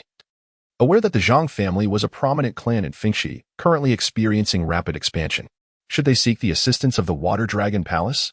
Or even aspire to attain noble ranks, the Water Dragon Palace would be inclined to support them. However, she had not anticipated that Zhang Jian's desire was solely for the well-being of the common folk in the surrounding counties. If that were the case, it would be much simpler to address. Bai Liying's admiration for Zhang Jian deepened. He nodded, stating, if we can resolve this drought, I seek nothing else. The alleviation of the drought will surely usher in great fortune, laying a solid foundation for the Dao. As long as the Zhang family succeeds in cultivation, we shall naturally rise with the tide, solidifying our standing, with hopes even for noble titles. There would be no need to rely on outsiders. A flicker of intrigue danced in the dragon maiden's eyes as she responded, if you harbor such intentions, I shall wholeheartedly assist you in achieving your aspirations. Her sincerity was palpable at that moment. Zhang Jian's penetrating gaze returned to her, yet I have one further query. How can we ensure that once the Dragon Lord emerges, Fengyang County and its surroundings remain prosperous? Should the Dragon Lord unleash havoc, causing the waters to overflow once more, would our efforts be in vain? I can return the Dragon Pearl to the Dragon Lord, but I require a solemn oath before the God of the state, a divine decree ensuring that for a century, the lands around Fengyang County will remain bountiful and free from capricious destruction. The notion of a divine oath was a strategy Zhang Jian had unearthed from the teachings of the Iron Immortal Temple. The divine path is exalted, and deities are bound by stringent celestial laws, especially the God of the state, who represents the rightful order. An oath made before the God of the state is not to be taken lightly. To violate it would invite dire consequences. Numerous deities, after making such oaths, have been compelled to adhere strictly to their promises lest they unleash calamities. Zhang Jian expected Bai Liying to oppose his proposition, yet, to his surprise, she smiled warmly and readily acquiesced. This matter is indeed a matter of course. In response to Zhang Jian's mild astonishment, Bai Liying remarked, it seems you are not fully aware of certain intricacies of our great Qian's divine path. Every deity, upon receiving their divine office, must pledge an oath of sincerity before the God of the state, committing to uphold the divine laws and refrain from reckless actions. Those who violate this will face extraordinary misfortunes. Your request is but a fundamental aspect of the divine laws of the state and is not unreasonable. With a gentle smile. Bai Liang added earnestly, of course, you may propose additional conditions. Bai Liang did not choose to conceal the matter. Rather, she brought it up directly. This was partly due to her admiration for Zhang Jian's character and also an attempt to show goodwill. Such a benevolent cultivator could be regarded as a peer. And there was no need for a hasty conclusion. It would be better to be somewhat more generous. However, Zhang Jian felt a tinge of surprise. The laws of the empire were far more stringent than he had anticipated. Yet, he found himself puzzled as to why King Mian had imprisoned the Dragon Lord of the White Water in the first place. He recalled the rumors of King Mian's later years spent refining elixirs atop Fengwei Mountain, along with the Dragon Pearl in his possession. A conjecture began to form in Zhang Jian's mind. He set aside the talismanic texts and remarked, very well. As long as the Dragon Lord is willing to pledge his sincerity and ensure that the banks of the White Water enjoy harmonious weather for a century, and that he shall not harbor ill intent towards me or the Zhang family, I shall exchange the treasures of the White Water Dragon Palace. Bai Liang could not help but inquire, then, when shall you accompany me to the Water Palace to meet my father? At her words, Zhang Jian fell silent. Shaking his head, that Water Palace is the domain of your nobility. A gentleman does not stand beneath a precarious wall. If the Dragon Lord desires the Dragon Pearl, he must come forth himself. Zhang Jian was certainly not foolish enough to venture deep into the Water Palace. He lacked the skill to navigate underwater. And entering the depths of the White Water would be akin to walking into a trap. Bai Liang furrowed her brow. Realizing that the Dragon Lord currently needed the Dragon Pearl to break free from his shackles, how could he possibly appear? Nevertheless, she understood Zhang Jian's concerns. I will report this matter to my father upon my return and let him decide. Zhang Jian nodded, then suddenly smiled. In that case, allow me to convey another message to the princess. Beware of the two well-dragon kings lurking in the depths. The well-dragon kings? Bai Liang's expression shifted, her eyes widening in astonishment as she looked at Zhang Jian. Then she nodded. Thank you, Taoist brother. I will inform my father of this matter. Bai Liang began to grasp the gravity of the situation. Without delay, she jumped into the white water pool. Meanwhile, on the outskirts of Fengyang County, a significant event was unfolding that would impact the entire region. In the territory of Shanong County, at the Linfeng Gorge, the narrow waterway was shrouded in white mist, obscuring the sun and moon. On the riverbank, the Qingyu Daoist held a command flag, a formation of flags enveloping the surrounding hills, while countless runes spread across the ground. With a stoic expression, he chanted incantations, causing dense mist to roll across the river, swept along by the valley's winds. Amidst the reeds at the foot of the hill, a fleet of light boats emerged, carrying groups of martial artists rushing toward the river's heart, and soon the air was filled with the sounds of battle cries. Moments later, explosions of fire erupted within the mist. Observing this scene, another figure beside the Qingyu Daoist could not help but express astonishment, manipulating clouds and mist. The techniques of the external realm are indeed profound and elusive. This figure was tall, wielding a sword and dressed in azure, exuding a potent yet contained energy, exuding an air of terror. The Qingyu Daoist shook his head, saying, in terms of martial prowess, we, as practitioners of the external realm, cannot compare to a general's ease in combat. There are formidable characters aboard that vessel. I asked General Chao to take a trip. In response, the figure laughed heartily, agreed. As his words fell, he moved with the swiftness of an arrow, piercing through the mist that blanketed the river.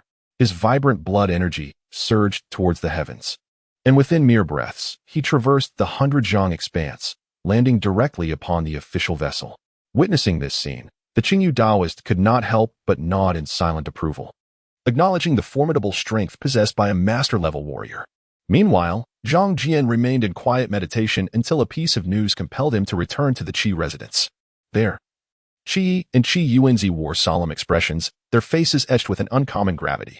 Beside them, the elder Daoist Tianshu sat, nonchalantly grasping his whisk, seemingly unfazed. Upon Zhang Jian's arrival, all eyes turned to him. What has transpired with the Gu family? Zhang Jian inquired as he stepped inside. Previously, he had received alarming news from the Qi family. The Gu family's fleet had been ambushed, resulting in significant losses of goods and skilled personnel, including a left-path sorcerer contracted by the Gu family who had perished. Ji Ming is dead, Qi Yuanzi spoke slowly, referring to the left-path sorcerer who had clashed with Zhang Jian in Fengxi County. Among that fleet, aside from a portion of goods destined for hawking, the loss included food supplies, which might have been tolerable. However, the loss of tribute goods brings catastrophic consequences. Zhang Jian understood the gravity of the situation. Each year, the Ministry of Revenue would issue a tribute list to various prefectures, encompassing a myriad of unique offerings. Some were procured, while others were voluntarily supplied by localities. Fengyang County produced its own exclusive delicacies, such as tangerine red fruits, imperial rice, lotus seeds, and imperial tea, items that could not simply be gathered at will, but rather were collected in fixed quantities at designated times. Prominent families in the county bore the responsibility of assisting in this endeavor, with the Gu family having established connections with officials in the Ministry of Revenue as a result. Now, with the tribute vessel hijacked, calamity loomed large. She lamented. This blow strikes at the very core. I wondered why that county lord remained inactive. I mistakenly believed he was being cautious. Little did I expect his audacity to be far greater than imagined, daring to target tribute vessels. Truly a reckless audacity. As he spoke, a glimmer of severity appeared in Qi Yi's eyes. Zhang Jian, intrigued, asked, "Where was the vessel attacked? Has it left the borders of Fengyang County?" Upon hearing his inquiry, Qi Yuanzi understood Zhang Jian's implication and shook his head. It has already passed through Linfeng Gorge, that lies within the territory of Shenyang County. They are remarkably elusive. Zhang Jian nodded thoughtfully. Qi Yi stroked his beard, stating, "It occurred on the waters of Baishui. We are indeed powerless to intervene." Both Qi Yi and Qi Yuanzi felt a sense of helplessness. With the three families allied, should the Gu family fall, the remaining Qi and Yu families would face immense pressure. It was evident that if the tribute could not be gathered in time, the Gu family would face ruin. In this predicament, the Qi and Yu families could only do their utmost to assist in recollecting the tribute, hoping to piece together the necessary offerings. Qi Yuanzi turned to the crowd and lamented, "Regrettably, we are unable to find any evidence. I wonder if Senior Tianxiu or Yu might possess a way to gather proof of the governor's involvement. If we could uncover traces left by the governor's office during their actions, perhaps they would suffer a loss instead of gaining anything from their deceit." Upon hearing this, Taoist Tianxiu couldn't help but chuckle. "What do you think lies above the white water? That expanse is sufficient to conceal all traces." Qi Yi and Qi Yuanzi nodded in agreement, though a flicker of disappointment lingered in their eyes. Zhang Jian's gaze shifted thoughtfully. The white water falls within the jurisdiction of the Whitewater Dragon Lord. If the Dragon Palace were willing to offer their assistance, it might indeed be possible to uncover even the faintest clue. His thoughts swirled as he resolved to inquire further with the Dragon Maiden upon his return, hoping to devise a strategy. As night descended, Zhang Jian soon found himself once again in the presence of the Dragon Maiden, accompanied by an enigmatic figure. This being was ethereal, yet radiated a palpable, pristine brilliance, exuding an air of divine authority and gravitas. Was it a shadow deity? Zhang Jian gazed upon the imposing figure of the Dragon Lord, his demeanor slightly shaken. He understood that after establishing the foundation of fate, the subsequent stages of cultivation would involve the golden core, the Yin spirit, and beyond. The fact that the Dragon Lord had managed to condense the Yin spirit was indeed a terrifying prospect. Of course, he was uncertain about the extent of the Dragon Lord's cultivation. However, being associated with a divine entity undoubtedly conferred extraordinary powers. Young Zhang Jian had encountered the White Water Dragon Lord before. He offered a slight bow and promptly made way, inviting the Dragon Lord deeper into the secluded courtyard. At that moment, the White Water Dragon Lord, clad in scholarly robes, appeared as a middle-aged man, his form ethereal, surrounded by an aura of profound majesty. Though his hair was tinged with silver, his eyes radiated tranquility. He smiled warmly and nodded. "Young lord, there is no need for excessive formalities. I too wish to meet the remarkable youth my daughter has spoken of." Beside him, Bai Liying paused, a hint of color gracing her alabaster visage. In response to Zhang Jian's astonished gaze, she exhibited a gracious demeanor, devoid of the shyness one might expect. Zhang Jian's thoughts shifted, yet he spoke with caution. "Your Highness, you flatter me." The three of them took their respective seats, with the Dragon Lord delicately lifting a jade cup from the side. Rather than drinking immediately, he inhaled its aroma, a look of enjoyment crossing his face. This was the green tea from Mount Wanshui in Dongling County, a delicacy he had not savored for ages, the last time being a millennium ago. Zhang Jian remarked, "If the esteemed Dragon Lord enjoys it, I have some more to share, which I shall gladly present to you later." Upon hearing this, the White Water Dragon Lord set down the jade cup and waved his hand. "No need. For such indulgences are but poison to us cultivators who yearn for immortality." Zhang Jian, though not entirely in agreement, replied, "Excellence is achieved through diligence while negligence leads to ruin. Thought shape actions, and carelessness brings destruction. Your words ring true, young lord, the Dragon Lord acknowledged, though he shook his head gently. However, the path of cultivation must embody both restraint and release. The White Water Dragon Lord nodded appreciatively. Such self-discipline at your tender age is commendable. Observing the Dragon Lord's growing interest, Zhang Jian continued the dialogue, displaying ample patience. Despite the Dragon Lord's status as Ain spirit, he felt little trepidation, for the ancestral portraits still adorned the walls of this courtyard. The old Dragon Lord regarded Zhang Jian with mild astonishment, suspecting he might possess some form of assurance. He intended to test the waters, but Zhang Jian remained unresponsive, compelling him to abandon the notion.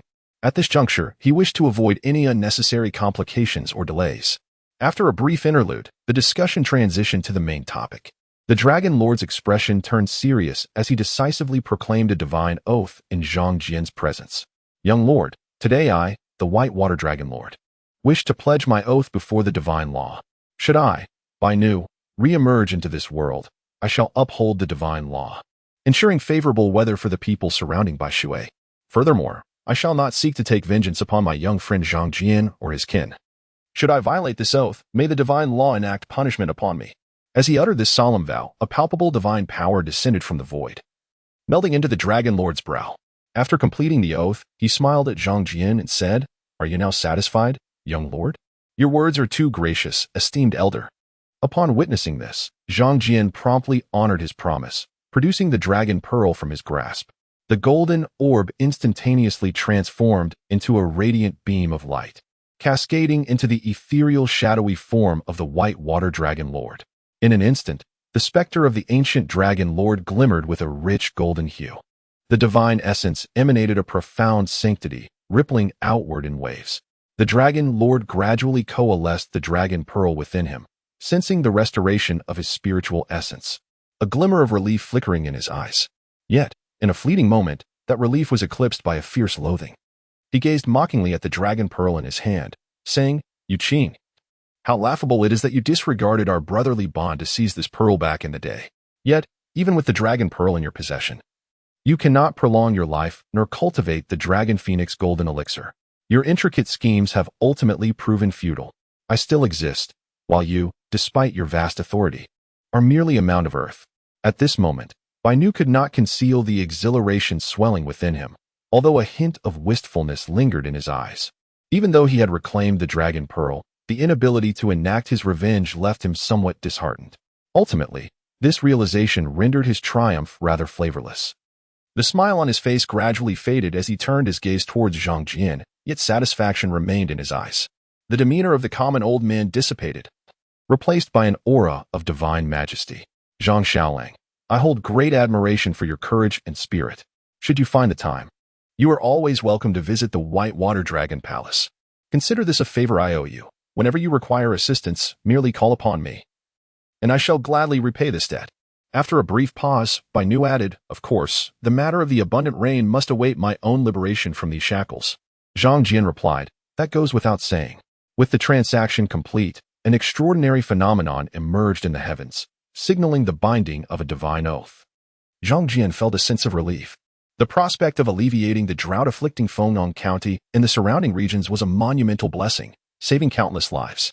Furthermore, he would benefit from the ensuing fortune, laying a solid foundation for his breakthrough in cultivating his destiny. It was indeed a double blessing. At this juncture, the old Dragon Lord turned to his daughter, Bai Liying, and said, "My dear, I must return to the depths of the water to prepare for breaking free from these shackles. You may remain here to converse and cultivate, and do convey my heartfelt thanks to Zhang Xiaolang." After the Dragon Lord's departure, the two individuals in the separate quarters exchanged glances, and a flicker of excitement danced across the Dragon Maiden's delicate features. After a moment of silence, she steered the conversation towards the topic of cultivation. "Taoist brother, your cultivation must be nearing the pinnacle of the spirit-nourishing stage. Have you explored the mysteries of the Life Palace?" She had long harbored this curiosity, questioning why Zhang Jian appeared to be so similar yet so much stronger. Zhang Jian's expression shifted as he responded, "The intricacies of the Life Palace are indeed profound, yet I possess little understanding of it."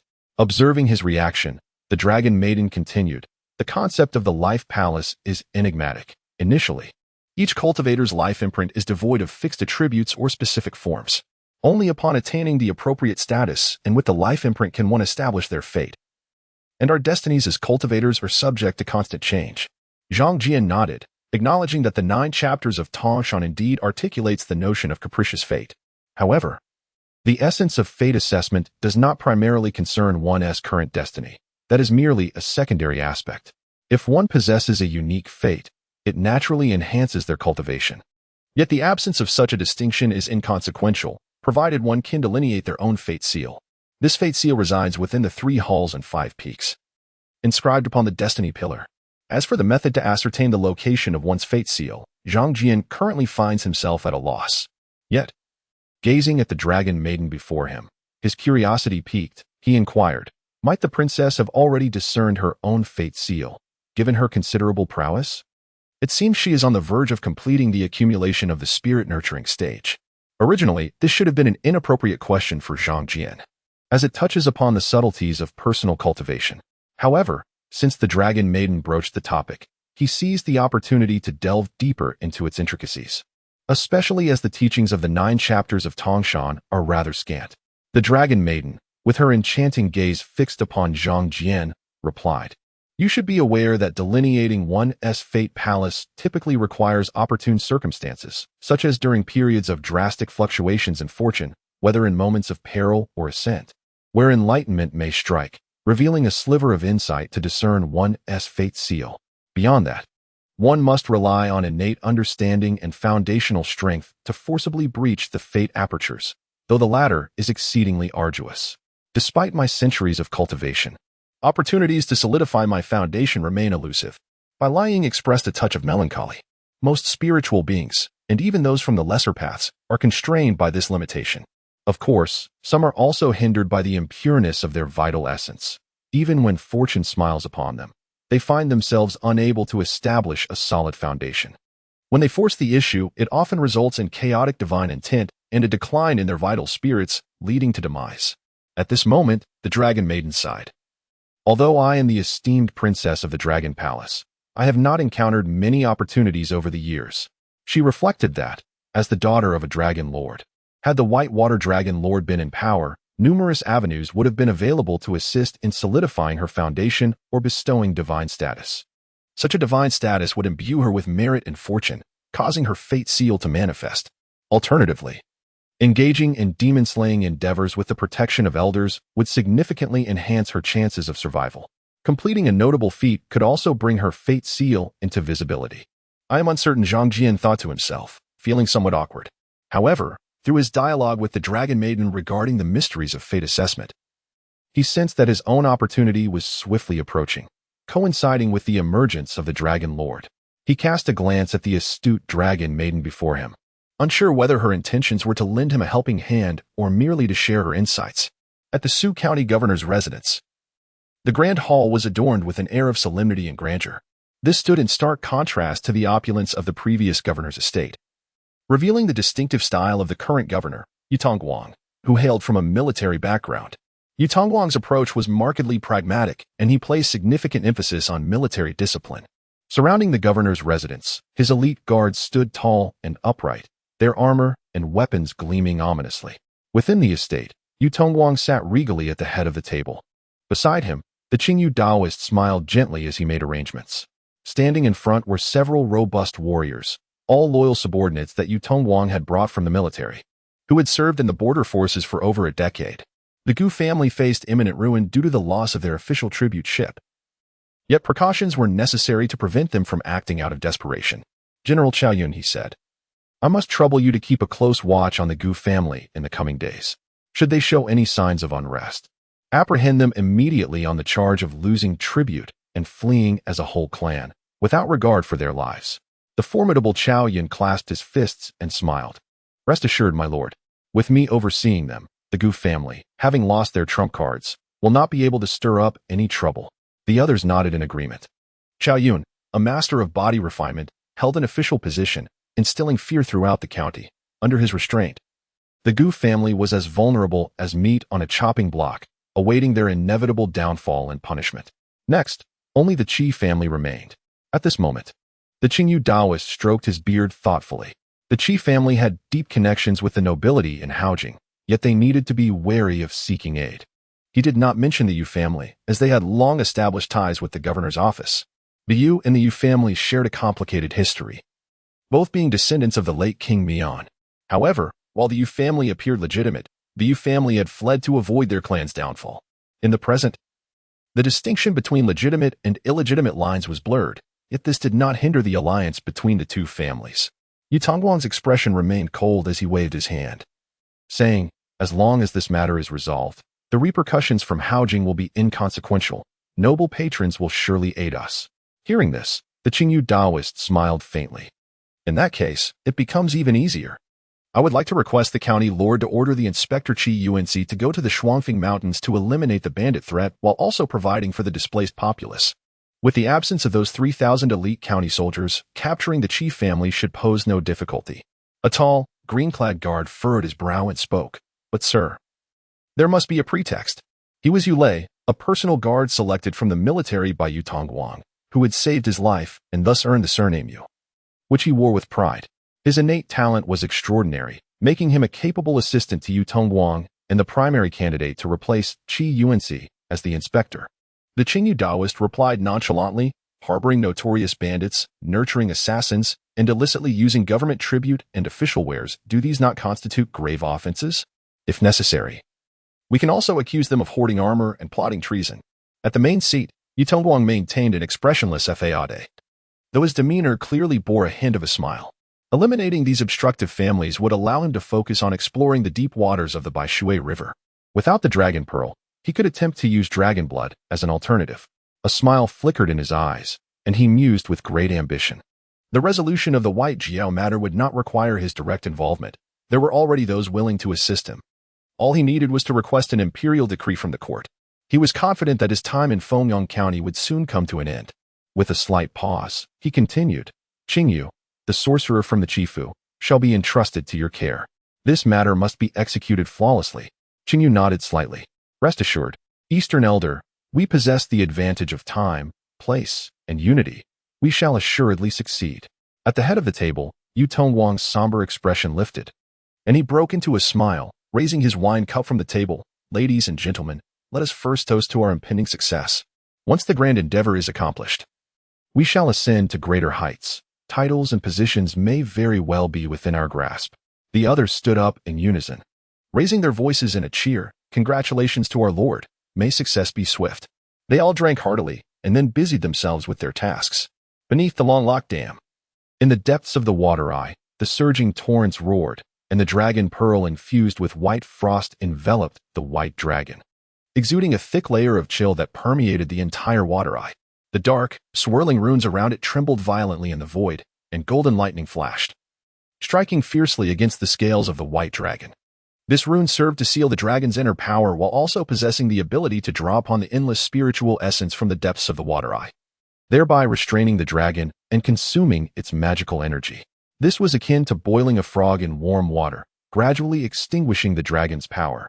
Once completely depleted, the dragon would inevitably be trapped and perish.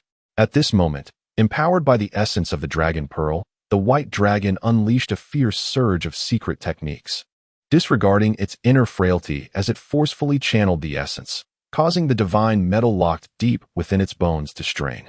The golden runes on the divine metal began to shatter under the pressure of the burgeoning spiritual energy. The vast spiritual essence expanded relentlessly. "Open for me." Accompanied by a wild and furious dragon roar, boundless lightning erupted from the surface of the white dragon, mingling with the golden thunder from the rune chain. And a chorus of anguished screams filled the air. Countless streams of blood cascaded down, and in the next moment, the depths of the water eye echoed with a series of explosive sounds as boundless wind and thunder surged forth. Meanwhile, outside the water eye, the two dragon kings, Huang Yuan and Huang Shi, were leading a legion of demon soldiers to survey the restrictions surrounding the water eye. Their expressions were grave, and both bore an official seal, the great seal of the county magistrate Yu Tongguang, which suppressed the swirling dragon and tiger energy around them, preparing to dismantle the surrounding barriers. Yet, at that moment, the two dragon kings and numerous spirits suddenly changed countenance as they sensed violent tremors from the depths of the water eye, as if an earth dragon were stirring. The heavens and earth shook. In the next instant, accompanied by a thunderous dragon roar. Numerous fissures appeared in the light barrier enveloping the water eye, and in an instant, the surrounding restrictions shattered, scattering into countless fragments, as a terrifying white shadow, several dozen feet in size, erupted from the ground, accompanied by boundless wind and thunder. In Fengyang County, above the Long Lock Dam, a layer of dark clouds suddenly appeared in the previously clear blue sky, swiftly engulfing the vicinity of Fengyang County. The expansive white waters surged violently at that moment, and the once stagnant divine realm seemed to awaken abruptly. As the wind stirred and clouds surged, raindrops began to congregate in the heavens above. The first droplets fell. In an instant, a continuous line of rain appeared beneath the darkened clouds. The torrential rain poured down, drenching the parched earth. Within and beyond Fengyang County, the long procession of refugees seemed momentarily frozen, gazing up at the sky above. In response to this spectacle, the lengthy official road transformed into a sea of jubilant cheers. Is it raining? At this moment, the many capable individuals within the county magistrate's residence, who had been eagerly anticipating an opportunity, were also taken aback by the phenomenon. One by one, they turned their gazes towards the heavens. Moments later, they hastened out of the doors, although they had aimed to capitalize on the drought.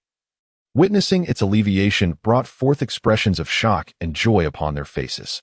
They could not resist setting down their weapons, seemingly infected by the atmosphere of the city, allowing themselves to embrace the cleansing rain. Simultaneously, Yu Tongguang and the Qingyu Taoist emerged from the hall. Observing the scene before them, their expression shifted dramatically. Yu Tongguang extended a hand, catching the raindrops that fell from the eaves, yet his countenance remained dark and brooding. Qingyu, did you not predict that there would be no clouds or rain in Fengyang County for the foreseeable future? How do you explain this? Yu Tongguang glared at the Qingyu Taoist, his anger stemming not merely from the disrupted plans of the magistrate's residence due to the rain, but more from the Taoist's failed predictions, which could yield dire consequences for his subsequent actions. This is impossible.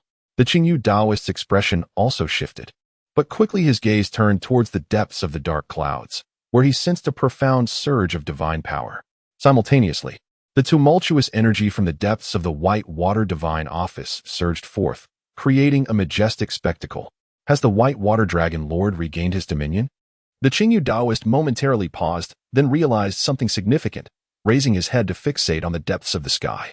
Particularly, he focused on a fleeting, magnificent silhouette of a white dragon, its boundless divine energy radiating an unmistakable aura of dominance and strength. Gazing at this formidable figure, the Qingyu Taoist felt a chill run through him. That is a dragon, the white water dragon lord. It's over. This thought flashed through his mind in an instant.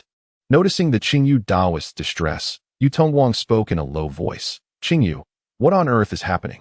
The Qingyu Taoist looked at Yu Tongguang, enunciating each word with gravity. Dongguang, a grave situation has arisen. The white water dragon lord has broken free. What? Are you certain? Yu Tongguang's eyes widened in disbelief, his heart almost skipping a beat, as he grasped the Qingyu Taoist's arms tightly. The Taoist's lips curled into a bitter smile. Dongguang, there is no mistake. A terrifying surge of energy erupted from Yu Tongguang, akin to a furnace, searing pain coursing through his arms. Yet, the Qingyu Taoist, consumed by turmoil, paid no heed to it.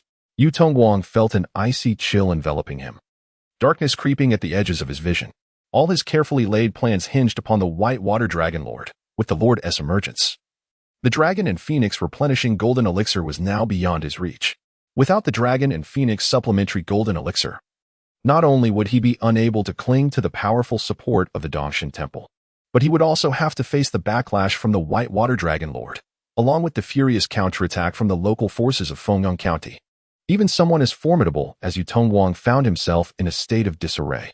He was at a loss as to how such an unexpected turn of events could occur, with the white water dragon lord breaking free at this critical juncture. At the locking dragon dam, in a separate courtyard, Zhang Jian gazed at the scene with a sense of wistfulness, listening to the cries of the townsfolk rushing to share the news. A faint smile emerged in his eyes. Even without the promised benefits, witnessing this moment made his perilous dealings with the white water dragon lord worthwhile. He stepped out of the courtyard and onto the locking dragon dam, where the city and even the entirety of Fengyang County resonated with a cacophony of jubilant cheers. The rain could not dampen the fervor echoing throughout the region. This torrential downpour nourished the parched earth and rejuvenated the dwindling streams, not to mention the crops desperately in need of the rain's life-giving touch.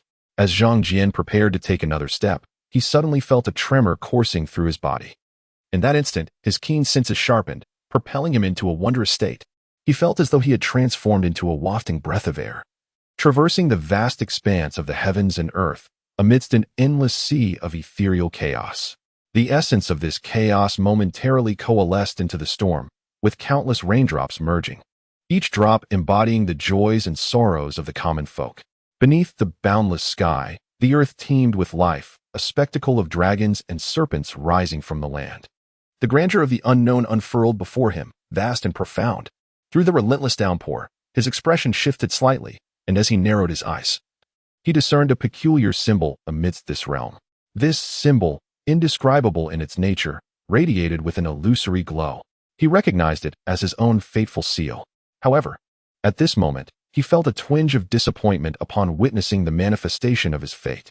He recalled the Dragon Maiden mentioning that certain individuals are innately capable of giving rise to extraordinary destinies, and thus, when their fateful seals first materialize, they often herald some omens, such as the seals transforming into stars that illuminate one's destiny, or displaying vast auspicious clouds and purple vapors, or even condensing visions of radiant realms blessed by the celestial beings, or perhaps the righteous energy transforming into a mighty river, or the promise of wealth and nobility. Although these omens merely represent fleeting glimpses of destiny and hold little tangible benefit for cultivation, they can, to some extent, illuminate one's future path, proving quite advantageous. Yet all he saw before him was the boundless azure sky and the profound earth. Below him lay the resplendent landscape. No. Could this not be the omen of his fateful seal? Observing this scene, a flicker of insight ignited in Zhang Jian's eyes, his heart leaping in resonance with his thoughts, from the mundane world to the path of longevity. In this magnificent realm, he would consolidate an unparalleled foundation of the Tao and achieve boundless accomplishments in his spiritual journey. This was indeed the place of his destiny. In this moment of enlightenment, the overwhelming young spiritual energy surrounding him suddenly established a subtle connection with the fateful seal within his destiny palace. Instantly, that unique destiny seal symbol merged deep into his third eye, gradually intertwining with the young spiritual energy within him. At that very instant, the rain around him appeared to momentarily stagnate. Meanwhile, at the dam's forefront, the Dragon Maiden was unable to approach the dam, yet she witnessed this scene unfold, her watery eyes reflecting a hint of envy. As fortunes shifted and foundational paths revealed themselves, it would not be long before he could consolidate his magical powers and truly embark upon the journey of fate. The Dragon Maiden, by lying, secretly marveled. She had previously surmised that this brother Zhang might harness the abundant rains of Fengyang County to forge an unparalleled path in the Tao, and now it seemed her thoughts had not been misguided. To alleviate the drought afflicting Fengyang Jun and the surrounding counties was indeed a monumental achievement. With such great fortune descending, the establishment of a supreme foundational path was inevitable. In truth, she too could seize this opportunity to advance further. She sensed a surge of her own divine consciousness being activated, eager to take flight. As the drought within and beyond Fengyang County was resolved, she too was one of the three participants, capable of breaking through centuries-old barriers. Yet the Dragon Maiden refrained from doing so for the time being. The Whitewater Dragon Lord had other instructions. At this moment, the Whitewater Dragon Lord circled in the vast sky, unfurling his form and swiftly diving back towards the depths of the white water to confront the two Well-Dragon Kings. Having emerged from seclusion, he could not allow these two to usurp his divine position. The White Flood Dragon surged forth. The rivers of white water trembled, and the two Well-Dragon Kings sensed impending doom. "Please, Dragon Lord, hold your hand," Huang Yuan called out loudly, yet his movements were unrelenting. As countless incense powers transformed into black meteors, coalescing in the void into a vast, ominous mirror, capable of captivating souls, the black light enveloped the white dragon. Yet it was instantaneously pierced by the magnificent divine power surging from the white dragon, which struck Huang Yuan unexpectedly, causing him to emit a painful cry as his complexion changed, the intense divine force around him being torn apart by the white dragon. The disparity between the two was immense. The remaining yellow serpent manifested its dragon robe, the authority of the Well-Dragon King revealing itself as boundless. Eerie divine power materialized around him into a tumultuous river, yet panic flickered in his eyes. Huang Yuan's cultivation was no inferior to his own, perhaps even surpassing it by a third. If Huang Yuan could not withstand the assault, he certainly stood no chance. They had gravely underestimated the White Water Dragon Lord. Even after a millennium of imprisonment, his cultivation was not something they could rival. Desperately, he attempted to grasp at the last thread of hope, shouting, "White Water Dragon Lord, we too are duly appointed dragon kings by the state. Should you slay us without cause, divine retribution shall surely follow." But in an instant, this sharp cry was abruptly silenced as the surrounding black divine power, formed from countless incense, shattered like glass upon colliding with a white, icy celestial force, instantly disintegrating. The white meteor tore through the black divine realm, obliterating the specters and ghostly generals that had just emerged. The entire form of the yellow serpent was likewise pierced by the dragon's claws. A chilling aura pervaded the atmosphere, as vast expanses of the waterbed were encased in the glimmering frost emanating from it. Amidst the profound and frigid divine power, a tall figure clad in a dark black robe materialized, accompanied by a voice dripping with disdain. "What a jest! Merely two serpents. What harm could they possibly inflict upon me?" A cold smirk played upon his elegant visage, observing the emerging forms beneath his feet, transforming into two elongated, horned venomous serpents. He remained utterly indifferent. As for divine retribution, it was an impossibility. Each deity possessed their own domain, and any incursion by others warranted absolute authority for reprisal. Unchallengeable by anyone. In this vast expanse of heaven and earth, my territory reigns supreme. This is the epitome of every deity's existence. It is the White Water Dragon Lord. Flee. At that moment, the leader of the Blackfish, alongside Huang Yuan and Huang Shi, witnessed this scene, their limbs turning to jelly. The might of the dragon surged forth, with all attempting to escape on the winds of darkness. White Fury regarded the unfolding events with a cold snort, harboring a deep-seated grudge. He had not forgotten the assault on lying by these creatures of the white water, a gathering of traitorous fiends. All shall perish by my hand. The White Water Dragon Lord soared forth, revealing his true form as a colossal white dragon. With his head held high, a fierce torrent of icy air plummeted from the void, freezing the white water instantly, encasing numerous creatures in ice, while his tail struck fiercely, reducing them to mere sanguine puddles.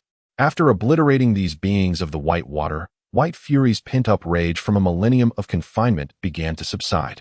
Moments later, he manifested in human form and, seizing an object from the site of Huang Yuan's demise, a streak of light shot forth from the depths, landing in his grasp. It was an official seal, the imperial stamp of the Fengyang County Magistrate. His eyes glinted with a cold smile as he gazed toward the direction of the magistrate's office, a palpable aura of murderous intent emanating from him. Ascending into the air, he headed directly towards Fengyang County. However, in an instant, a potent golden divine light radiated around the county city, obstructing White Fury's advance. The form of the city guardian emerged from within, clad in golden armor and wielding a long sword. A commanding voice resonated, "Dragon Lord, quell your fury. The Fengyang County cannot withstand your wrath." The city guardian, sensing trouble, regarded the furious White Water Dragon Lord with grave concern. He had not anticipated that the Dragon Lord would so swiftly break free from his confines. The divine power of this Dragon Lord was no less formidable than his own, and with the existence of a corporeal form, it was likely even greater. "You, a mere deity, dare to impede my path?" White Fury's countenance was devoid of warmth, yet his eyes blazed with lethal intent. He was well aware of the city guardian's origins, a renowned martial general of the Great Qian, who had perished before the Twin Phoenix Mountain in Fengyang County. In recognition of his loyalty and bravery, the founding ancestor of the Great Qian established a martial temple in Fengyang County to commemorate his deeds, and thereafter, he was appointed as the city guardian by the deity of the state. His divine power was indeed considerable, on par with that of the city guardian. However, historically, divine rank does not equate to martial prowess. Even deities of the same rank can vary significantly in strength, and he was evidently beyond the comparison of mere ordinary deities. At his peak, he possessed an essence akin to that of a transformed dragon. The city god spoke with an air of indifference. "The Dragon Lord is a venerable elder. As a junior, I naturally do not dare to contend with you. However, it is my duty to protect Fengyang County from the incursions of malevolent forces, and I beg your pardon for any offense." Upon hearing this, the White Water Dragon Lord cast a cold, derisive glare at the city god. "You are but a mere pawn, drifting with the tide. These demons have been traversing Fengyang County without your diligent oversight, and when I seek to hold you accountable, you evade responsibility. I am eager to see what capabilities you possess to thwart me." Enraged, Whitewater summoned his true fury, clutching the great seal of the county magistrate in his grasp. With the weight of justice in his hands, he feared not the repercussions in other realms. The two colossal powers clashed within the city walls, their collision generating a violent wave of energy that resonated through the hearts of many sorcerers within Fengyang County.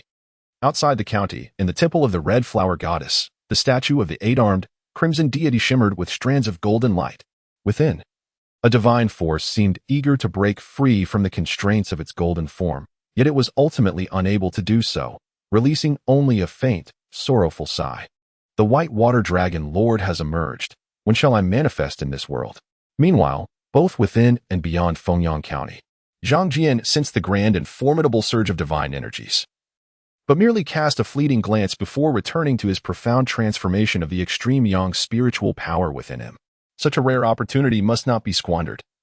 He was determined to solidify his foundation and fully consolidate the first strand of magical essence within and around the magistrate's estate. The Qingyu Daoist discerned the unmasked malice lurking in the depths of the rain.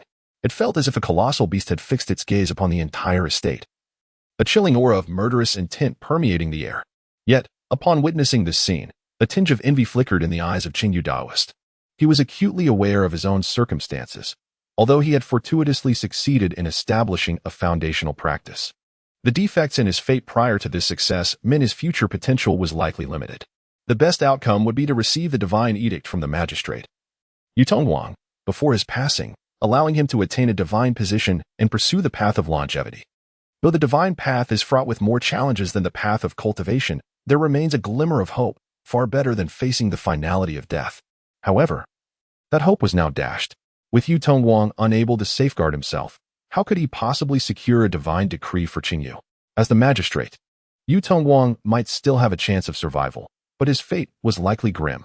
At the Dragon Lock Dam, the surrounding rain roared, and the entire Whitewater seemed to come alive with the revival of the Whitewater Divine Officer. The spiritual atmosphere above the Whitewater was extraordinarily vibrant, a stark contrast to before. After an indeterminate amount of time, Zhang Jian opened his eyes, a profound aura radiating from him, imbued with the essence of law and magic. Under the brilliance of this unique magical power, he appeared almost like a jade figure, exuding a strength entirely unlike the ordinary. Is this the measurement of fate? Zhang Jian felt a distinct transformation within, nourished by the profound magical essence. Not only had the potency of his spells evolved, but his very physique also bore a newfound vitality, a testament to the nurturing effects of the magical energy.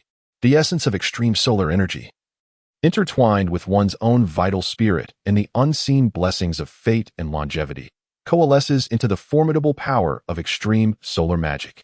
It is intense, purely radiant, and teeming with vitality. Zhang Jian raised his hand, invoking a spell that condensed into a striking thunder talisman.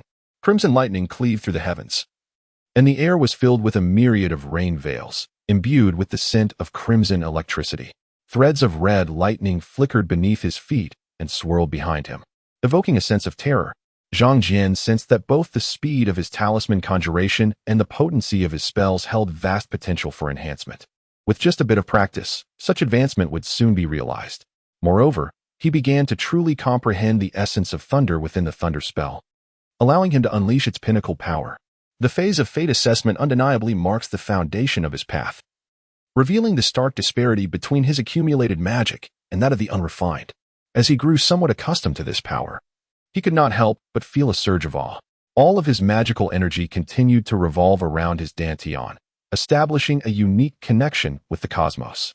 Thanks to his extraordinary cultivation technique, he perceived the flow of magical energy coursing through his 100 acupoints, unveiling numerous external meridians as if forming a web of conduits in the void, facilitating an open cycle of internal and external energies interconnected. This was just one aspect. Following the foundation of fate assessment, the most crucial and currently invisible ability emerged. After this foundation was established, he was finally capable of nurturing magical artifacts. He had long coveted the formidable powers exhibited by the old Taoist during their previous encounter. Above him, after numerous clashes, the entwined divine energies gradually dissipated. Bai Nu, with a grim expression, gazed at the county's city god, Chun Qingyuan. He realized that, despite wielding the power of the dragon, he could not shatter the divine domain of his adversary. If the other party were to focus solely on defense, Bai Nu found himself at a loss to breach the city god's defenses within a short time.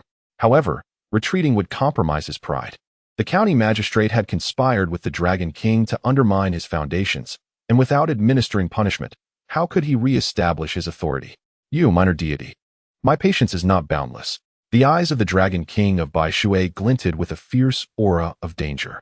Meanwhile, the condition of the city god across from him was even more precarious. His divine power flickered dimly, and his longsword bore a notch, causing Qin Yuan to tremble inwardly. The might of the Dragon King of Bai Shui was beyond his imagination. He sensed that the Dragon King's current state was diminished after a millennium of confinement. And should he be at his peak, the extent of his capabilities would be unfathomable. Qin Yuan felt a chill, but knew he must stand his ground. At that moment, both deities stirred, and a streak of light pierced the air, transforming into a figure clad in a purple robe and adorned with a golden crown. Upon seeing this figure, the city god's demeanor softened, and a newfound confidence arose within him. He clasped his fists and greeted, Master of Yuhua Temple. At the Long Lock Dam, Zhang Jian's keen perception allowed him to sense the dissipating energies of the two divine entities above. They had not managed to break through? This unexpected turn of events surprised Zhang Jian. He had witnessed the furious demeanor of the White Water Dragon Lord, who seemed poised to storm into Fengyang County to exact vengeance upon the county lord. Yet, astonishingly, he had now withdrawn. What force could compel an enraged dragon to return to reason and quell its raging fury? Zhang Jian's mind raced with thoughts, a sense of unease enveloping him in the face of such uncertainty. The world outside was indeed perilous, he mused quietly. In an instant, however, his gaze fell upon the jubilant common folk still celebrating around him. He was swept away by their exuberance, stepping into the throng and wandering through the streets, savoring the vitality brought forth by the downpour from the heavens that nourished all living things. He felt like an ordinary scholar, standing among the masses, freely expressing his own emotions of joy and sorrow. Before long, he reappeared outside the Qi residence, clad in dry attire. Inside, a group of women were assisting the elderly matriarch at the entrance, each holding an oil paper umbrella, relishing the rare and precious rainfall. Dozens of people gathered together, creating a lively scene. Some of the younger members of the Qi family had cast aside their umbrellas, frolicking in the rain. Ah, you. The matriarch called out upon spotting Zhang Jian emerging from the long street, beckoning him closer. Standing beside her were several aunts, among them Qi Wan, whom Zhang Jian was relatively familiar with, positioned to the matriarch's left. This spot had originally belonged to Qi Zhou, the former head matron of the household, who had managed the family finances prior to her passing. Following her death, Qi Wan, as the second wife, had temporarily taken charge of the household accounts, serving as the true matriarch. Beside Qi Zhou were the unmarried maidens of the Qi family. Qi Yuxian, dressed in simple white, adorned with a white flower, stood alongside her sisters, Qi Yuhua and Qi Yuzhu, as well as the younger girls, Qi Yuhing and Qi Yusen, along with cousins Gu Linlang and Wu Qingyan. The male relatives were more numerous, though most had yet to reach maturity, and Zhang Jian recognized only a few. Qi stood straight beside the matriarch. Noticing that Zhang Jian seemed to have something to discuss, they both stepped aside to a sheltered area. After exchanging a few words, Qi Yi's eyes brightened, and he hurried away. Meanwhile, as Zhang Jian was establishing his unparalleled foundation of the Tao, profound changes were occurring deep within a magnificent, resplendent divine mountain. This was a grand mountain shrouded in mist, reminiscent of the mythical peaks of ancient lore. Numerous palatial structures adorned its summit. Within one of the great halls, a list materialized seemingly from thin air, a violet scroll, accompanied by a crimson list. The main list bore true names, indicating that outside, another fortunate soul had achieved the pinnacle of foundational cultivation through the sect's teachings. At that moment, a figure emerged in the void, revealing an elderly man whose visage resembled that of an infant. A faint smile flickered in his eyes. Having lingered here for so long, it was rare to see yet another name appear on the main list.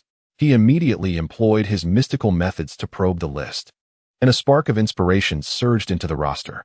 Moments later, he scanned the series of messages that began to emerge, momentarily taken aback. Not within the mountain gate. Was this the activation of the guiding mechanism for wandering cultivators? His gaze shifted slightly, adhering to the lineage of Tangshan.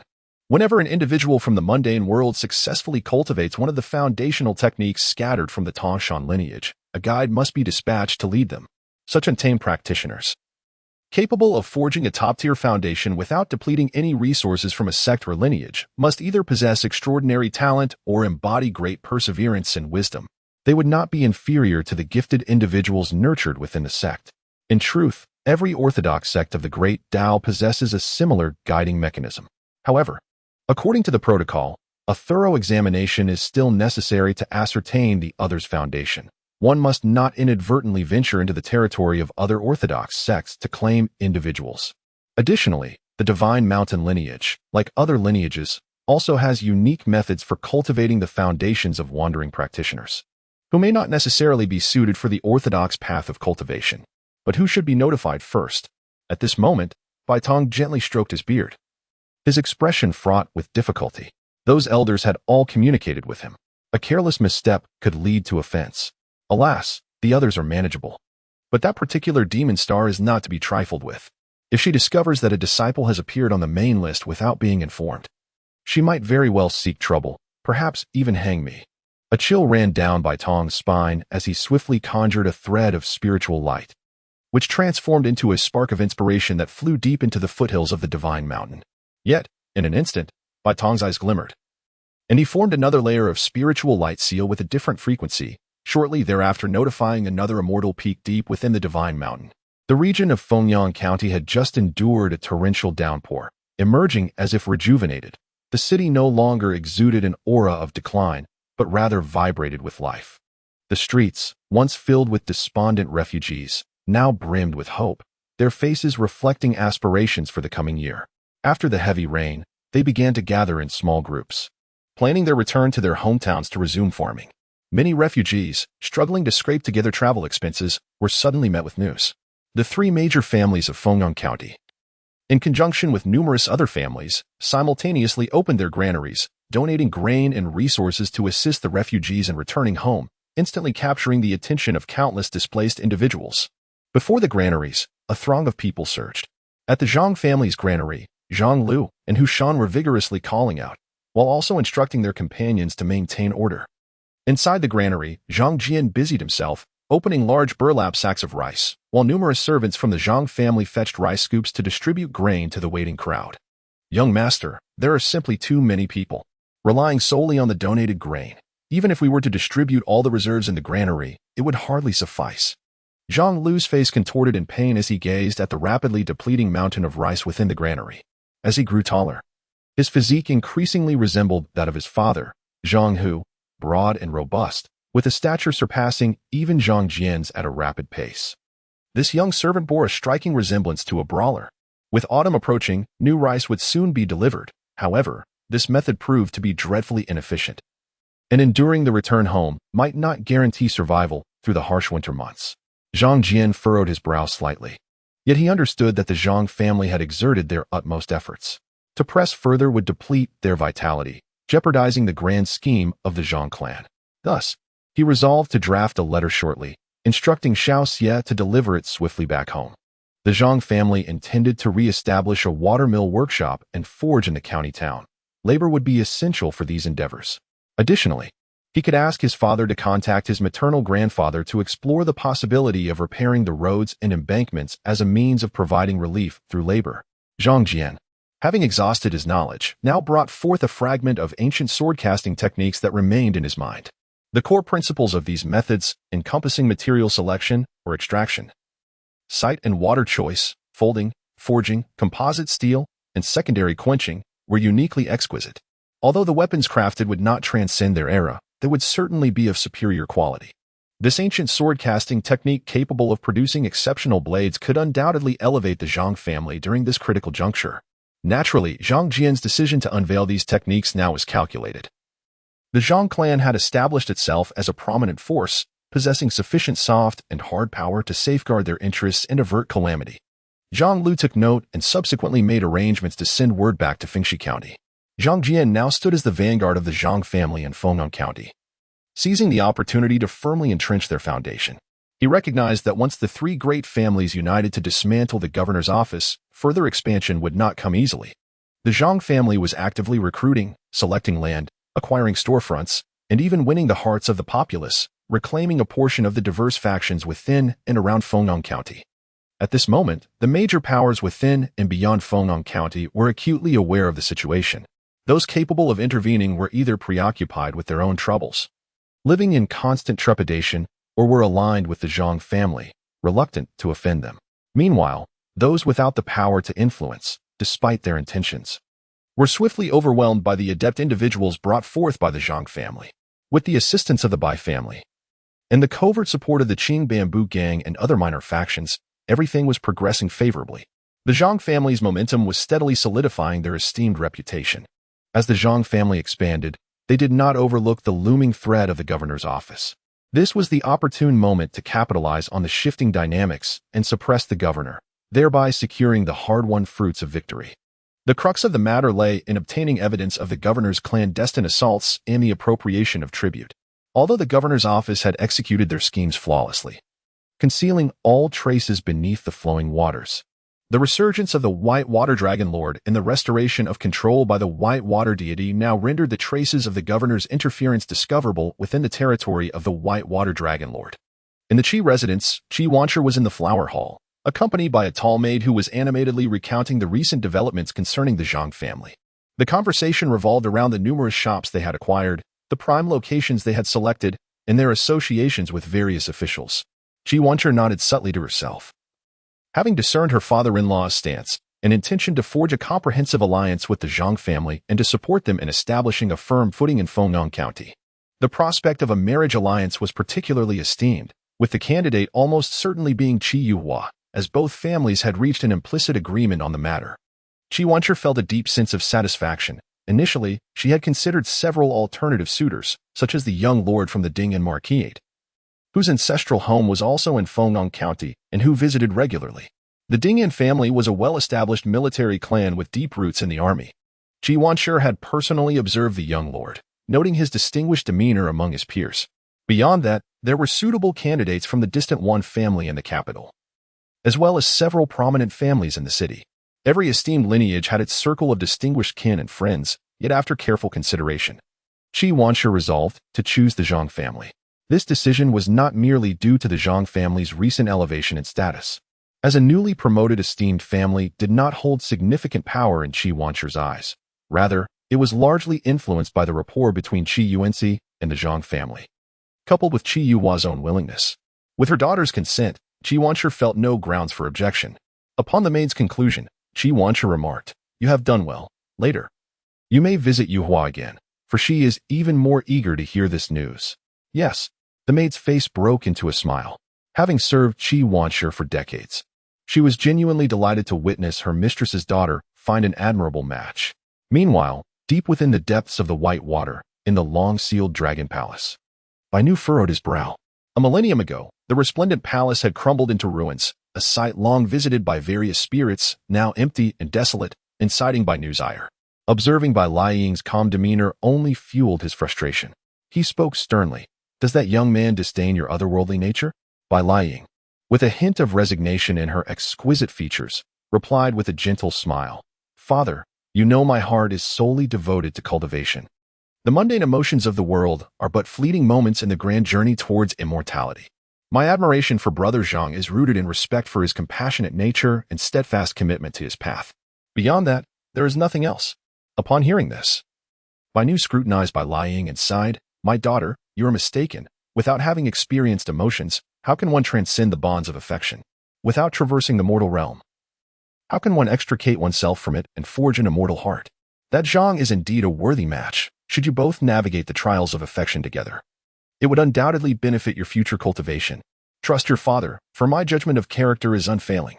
Bai Liying found his words somewhat peculiar, her eyes reflecting a silent incredulity. A millennium ago, Bai Nu also uttered similar words, directed towards the king of Mian, Yu Qing. Ultimately, he was deceived by the king of Mian and suffered significant losses. Observing Bai Liying's serene demeanor, Bai Nu realized he could not persuade his steadfast daughter, who had always possessed her own opinions, and thus ceased his attempts. "Perhaps your determination will prove to be correct." Bai Nu felt a wave of ennui wash over him. Suddenly, an intense crimson aura emanated from him, transforming in an instant into a golden-patterned, red-bottomed precious orb that fell into Bai Liying's hands. "This is the reward I promised you.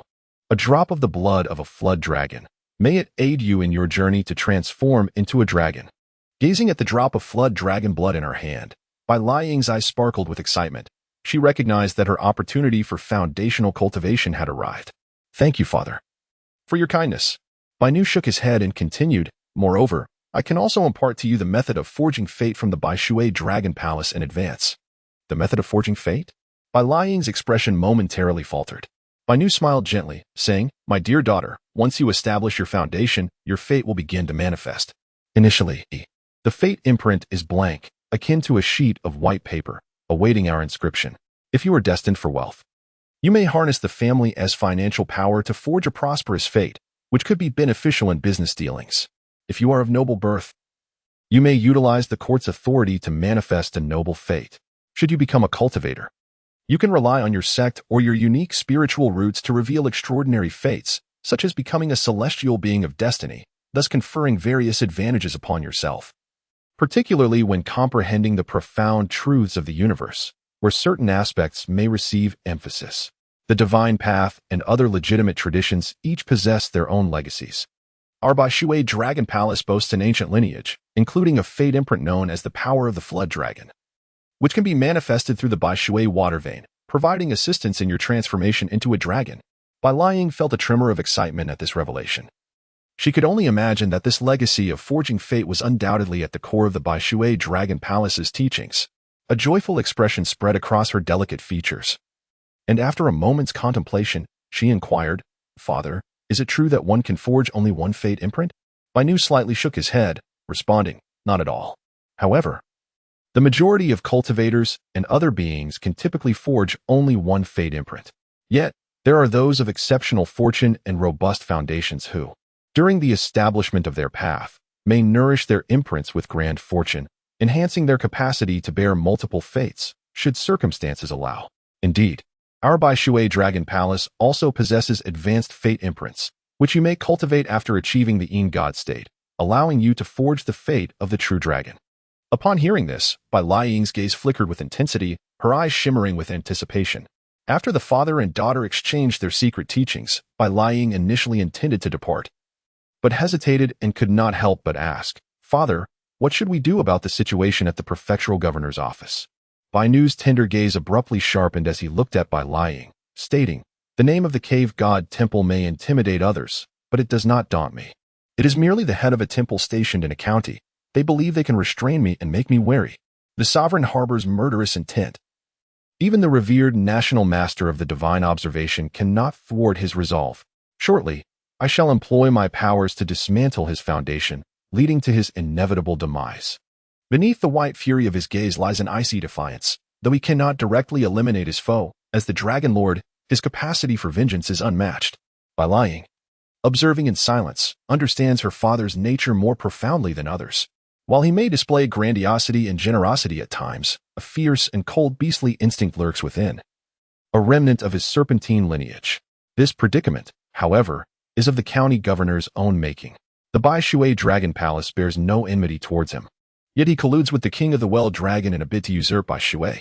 After imparting several foundational secret arts, Bai Nu allows Bai Liying to depart. With the reins of Bai Shui divine office once more in his grasp, countless matters await his attention. At the long locked dam, within the secluded courtyard. After attending to trivial affairs, Zhang Jian finds himself at leisure. In confronting the county governor's office, the three prominent families have intervened. Upon learning of the county governor's entanglement in grave troubles, they seize the opportunity to complicate the governor's affairs while aiding the Gu family in their plight. However, to topple the county governor's office, a suitable moment remains essential. Zhang Jian has entrusted the Dragon Maiden with the task of seeking such an opportunity. The county governor's office has launched an attack on the official vessels above Bai Shui, appearing seamless to the untrained eye. Yet, this perception does not hold true for the river gods within Bai Shui. Once the moment arises, capturing this remnant county governor should not prove overly challenging. Deep within the courtyard, a piercing sword light blazes with intensity. Under the sun, a figure wields the dragon's roar sword, seemingly engaged in an eternal dance against the sun, reflecting its brilliance upon his swordsmanship. The dragon's roar sword draws upon the omnipresent celestial energies, gradually infusing his form with a crimson hue. This flying sword technique not only refines the blade but also fortifies the practitioner's physique. The union of man and sword fosters a symbiotic cultivation. After establishing his foundation, Zhang Jian finds himself increasingly adept at this sword technique, the external forces of nature resonating with his internal energy. It feels as though he has grasped some profound truths of the universe, gaining insights into the movements of the sun and moon. The dance of his sword is capable of channeling the energies of day and night, akin to the embrace of ice and fire, imbued with a lethal sharpness capable of vanquishing malevolent forces. Zhang Jian has made preliminary progress in this flying sword technique. He now only needs to integrate the solar and lunar sword arts with the Lung Jin sword talisman to forge a decisive strike. Additionally, he has reached a critical juncture with the minor thunderstorm technique. Zhang Jian understands the necessity of dedicating extensive time to mastering these arts. For practitioners like them, newly initiated into the path of transcendence, these techniques are paramount for survival. As he contemplates the true mastery of the flying sword technique, a sudden surge of keen awareness jolts him. His gaze sharpens, darting towards the courtyard's periphery. Within the depths of his heightened perception, a wholly unfamiliar spiritual essence materializes outside the courtyard, accompanied by an overwhelming and weighty spiritual pressure. In an instant, he perceives the water's surface roiling. As a colossal entity emerges from the depths, Zhang Jian gazed in astonishment at the water pool before him, where a colossal wave suddenly revealed a magnificent creature. It was an enormous spiritual turtle, its body seemingly intertwined with countless splashes of water, shaking the very heavens and earth. It was truly massive. As he beheld the terrifying obsidian shell resembling a towering skyscraper, Zhang Jian's expression shifted. He found it perplexing that in the heart of Fengyang County, a place guarded by the divine powers of the city god and the station soldiers, such a fearsome entity could appear. Nevertheless, Zhang Jian instinctively gripped his dragon sound sword. Though he felt no malice emanating from the colossal being, amidst the mist, an ancient voice emerged, resonating with a sense of calm. Old Xianjiu has encountered you. Young Master Zhang, please, do not worry. I have come solely to express my gratitude. Zhang Jian was taken aback, realizing that this enormous spiritual turtle had come to repay a kindness. His thoughts stirred, leading to a realization, yet he inquired, gratitude? Might I ask if we have met before, esteemed elder? From the depths of the mist, the turtle's gentle eyes shone with a hint of playfulness as it replied. Not quite. However, young master once saved my grandson when he was but a child, the white turtle you rescued at the fish market. Understanding dawned upon Zhang Jian, and he clasped his hands in a gesture of respect. I see now, there is no need for such formalities. It was merely a spontaneous act on my part. Had it been another creature, I would have likely done the same. The immense jade turtle nodded slightly, and then suddenly let out a deep, resonant roar. Instantly, it dispelled the surrounding mist, and a brilliant light enveloped its form, transforming it into an elderly man clad in an obsidian robe, holding a staff. In this guise, perhaps I appear more agreeable to you, young master. Zhang Jian's expression tightened. He was uncertain whether he was extraordinarily fortunate or woefully unfortunate. He felt the need to pay homage to his ancestors more frequently, relieved that this ancient turtle did not seem to bear ill intentions. The old turtle, smiling, clasped his hands and said, Young master's kindness is beyond my capacity to repay. Initially, I intended to use my skills in divination to foresee your fortunes. However, knowing your unique fate, I realized my limitations. Thus, I have instead divined the prospects of those around you. It appears that the chief family is beset by calamity. I urge you to approach this matter with caution to avert disaster. The chief family faces bloodshed? Zhang Jian furrowed his brow, surprised as he gazed at the old turtle. He held no particular suspicion. After all, a high-level cultivator in the ingot stage would not come merely to deceive a novice like him. Yet, what misfortune could befall the chief family? The governor's residence was already in disarray, and the chief family was on high alert, so surely nothing could go awry. Could it be desperation driving them to a cornered fight? With his mind momentarily devoid of other thoughts, Zhang Jian resolved to warn Qi upon his return, taking precautions against potential threats. Thank you, esteemed elder, for your guidance. Zhang Jian expressed his gratitude to the elder on behalf of the chief family. The old turtle shook his head and said, There is no need for such formalities, young lord. The outcome of this matter remains uncertain. His words were vague, leaving the Zhang family somewhat perplexed, suspecting that the elder had come to sow seeds of anxiety. After a brief pause, the old turtle, as if seeing through Zhang Jian's inner thoughts, continued, Moreover, I wish to inform you of an opportunity. Should you seize it, It may greatly benefit your future cultivation. The old turtle hesitated, seemingly weighing his words, before finally resolving to speak. This opportunity lies within the governor's mansion. If you can secure it before the mansion collapses, it will be advantageous for forging your destiny. Zhang Jian's spirit was lifted, and he inquired, "Might you elaborate, esteemed elder?" The old turtle replied, "Such matters should not be spoken aloud. Otherwise, this opportunity may slip away."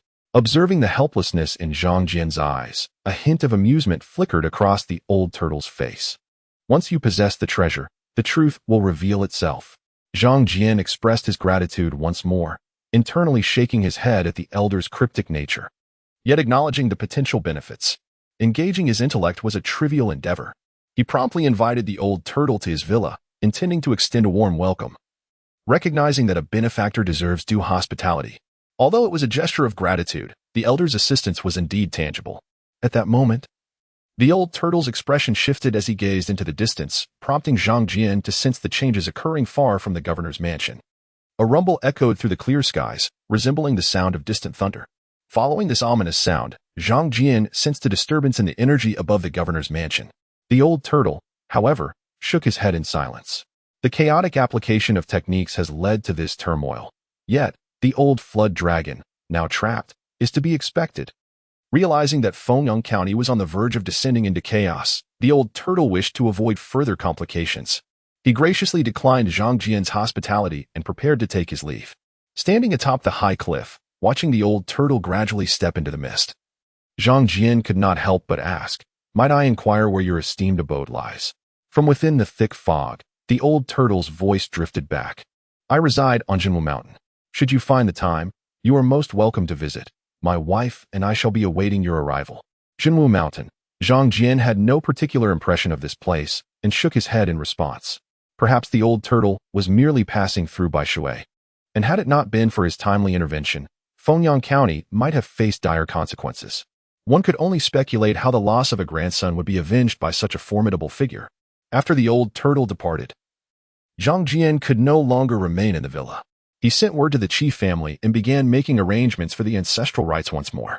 Having alleviated the calamities plaguing Fengyang County and its surrounding areas, he believed that the rituals would yield a different outcome this time.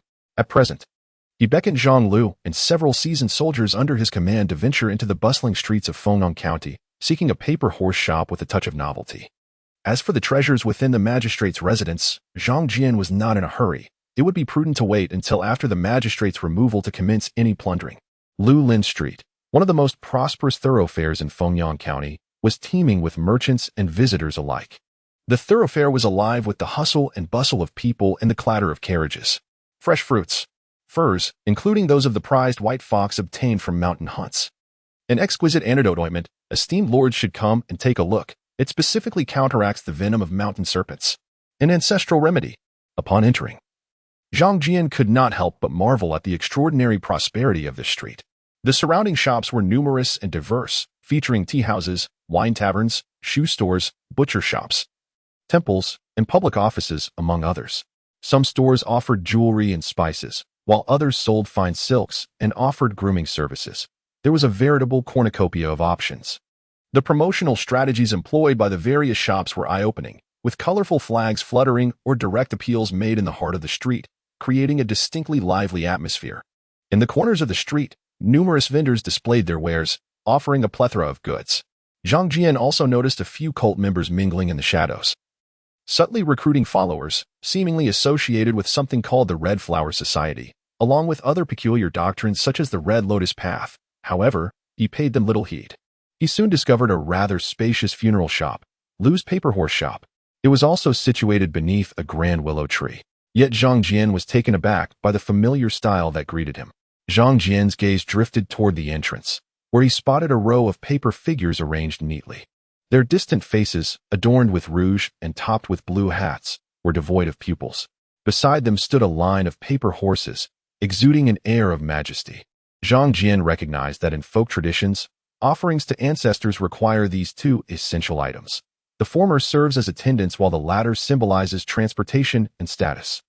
Those with a bit more affluence might also purchase paper houses made of gold and silver, echoing the notion of hiding a beauty within a gilded cage. Yet, Regardless of whether it be paper children or paper horses, none possessed eyes, reminiscent of the style of Zhang, the proprietor of the Zhang's paper craft shop. Was it a shared lineage or merely coincidence? Before long, a sprightly youth emerged from within. Upon spotting Zhang Jian, his eyes sparkled, and he eagerly approached, exclaiming, "Esteemed guest, are you in need of items for a funeral? Our shop has recently opened, and we offer discounts on both paper horses and longevity wood, all with guaranteed quality." Zhang Jian, maintaining a calm demeanor, replied, "I shall browse first. You may attend to other patrons." As he spoke, Zhang Lu, relying on his imposing stature, blocked the young attendant, allowing Zhang Jian to enter the Lu's paper horse shop. From a distance, Zhang Jian observed a middle-aged man with a pale complexion busily crafting paper figures, each seemingly animated as they stood upright in the hall. Deep within, a small shrine draped in red silk emanated a peculiar scent of incense. Zhang Jian's attention returned to the middle-aged man. Sensing a palpable chill and a potent spiritual energy lingering within the shop, particularly around the man himself. Yet, Zhang Jian refrained from immediate action, instead addressing the shopkeeper, Lu. "It seems business is bustling today with familiar faces seeking gold and silver ingots." Upon hearing Zhang Jian's voice, the middle-aged man lifted his head. His pallor intensified, and weariness marked his features. However, upon recognizing Zhang Jian, his expression shifted slightly, as if recalling something, and he fell silent. Zhang Jian, noticing this, chuckled. "What is the matter? Lu, do you not wish to conduct business with me, or do you harbor some discontent toward this customer?" The slender, tall middle-aged man responded, "Esteemed guest, our finest goods are in the backyard. Would you care to take a look?" With that, he rose and drew aside the black curtain. Stepping into the inner sanctum. Nearby, Zhang Lu murmured, "Young lord, the proprietor of this paper horse shop appears to be acting strangely. Should I summon the city guards and bring them forth? Regardless of what it is, we could ensure a coordinated response." He concluded with a mischievous grin. Zhang Jian laughed lightly. "There is no need for such trouble. Though Zhang, the paper figure, transforms into a paper ghost, his abilities are not sufficient to challenge me." He strode into the backyard, which was filled with an even greater assortment of paper children. These figures were starkly different from those outside. Their eye sockets adorned with two crimson streaks, resembling bloodshot eyes. As Zhang Jian stepped further in, all the paper children suddenly stood upright, their gazes fixed intently upon him. The middle-aged man had already vanished into the shadows. Observing this, Zhang Jian chuckled and remarked, "Uncle Zhang, do you still wish to take action against me?" In the darkness, a chilling figure emerged, its eyes weeping blood. Upon closer inspection, it was the visage of Zhang, the paper man. A haunting voice echoed, "Zhang, my dear scholar, I truly wish to refrain from harming you. However, since you have uncovered my whereabouts, I cannot allow you to depart. You should not have followed me." His eyes were shrouded in a misty hue, and in an instant, amidst the boundless darkness, bloodied shadows emerged. The figures of paper children transformed into vengeful spirits, their ominous energy surging towards Zhang Jian. A smile graced Zhang Jian's lips as he remained steadfast, an intense surge of yang energy suddenly radiating from him. The blazing pure yang power erupted from the depths of his being, causing the temperature in the entire rear hall to soar dramatically, as the air became filled with searing sparks. Upon contact, the paper children were instantly ignited by the crimson glow, shattering into countless fiery fragments. Zhang Jian gazed upon this scene with an expression of indifference, simultaneously honing in on a specific direction, without the need for any medium. The cleansing soul incantation manifested in his hand, transforming into a black rune that swiftly struck one of the evading figures. As the incantation descended, it enveloped the figure like an inescapable net. The tall, gaunt middle-aged man found himself utterly immobilized, surrounded by a cacophony of sinister energy and blood light. Emitting wails of agony, a figure twisted and writhed as it attempted to escape from above his head. At this moment, anguished voices emerged from within. "My grandson, Scholar Zhang, I still wish to await my young grandson.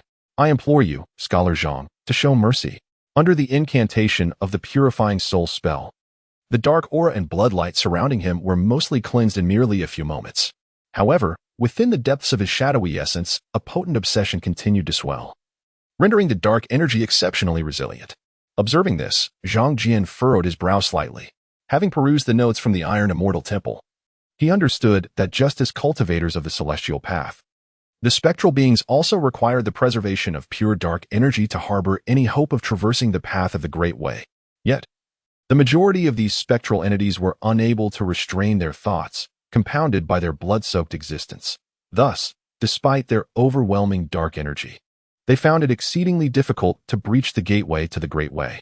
Yet there exists a rare few with an exceptionally pure aura of darkness, brimming with immense potential.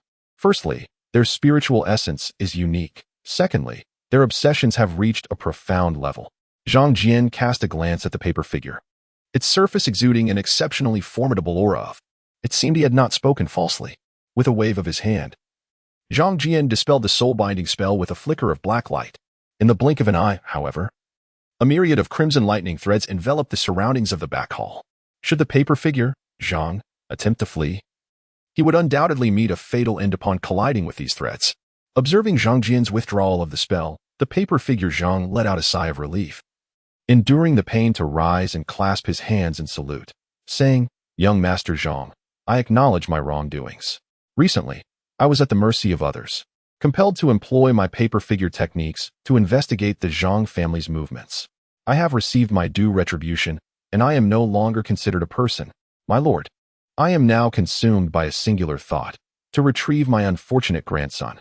If I can manage to bring him back, I shall leave my fate entirely in your hands." At present, he could not afford to plead for mercy. Instead, he thoroughly elucidated the events leading to the assault on the Zhang family, thereby dispelling their lingering doubts.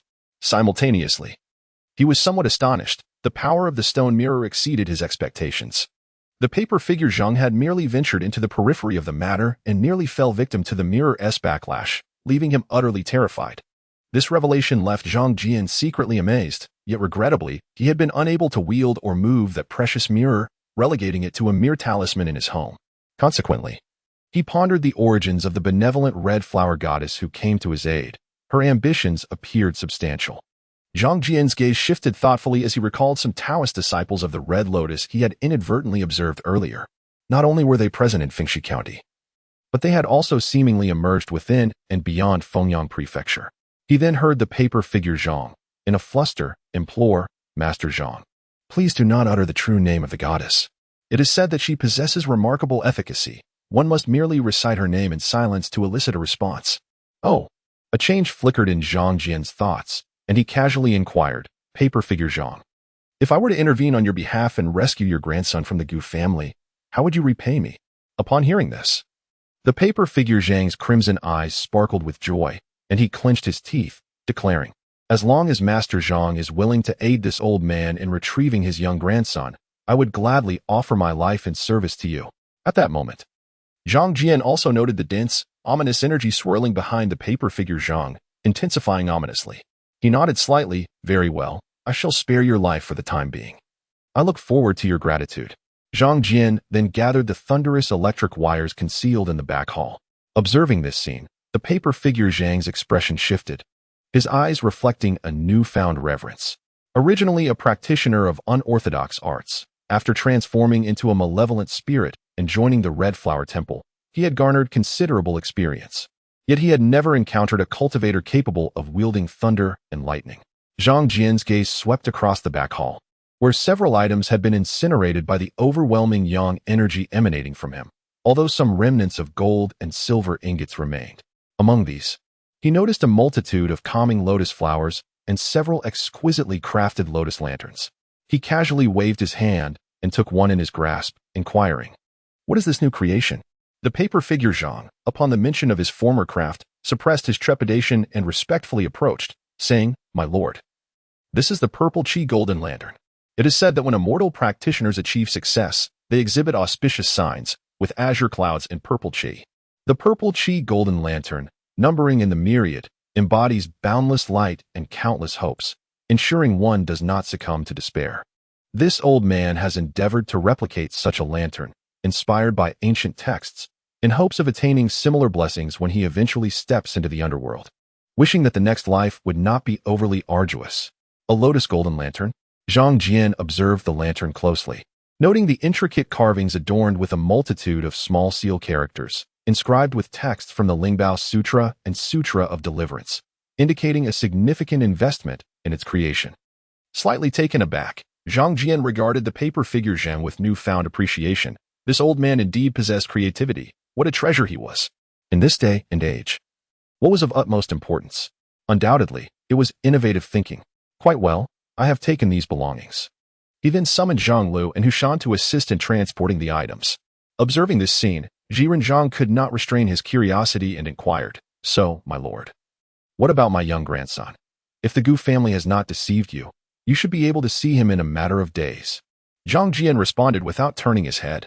As he returned to the Zhang family's granary with a substantial quantity of gold and silver treasures, Zhang Jian, however, ventured alone to the secluded villa before the locking dragon dam.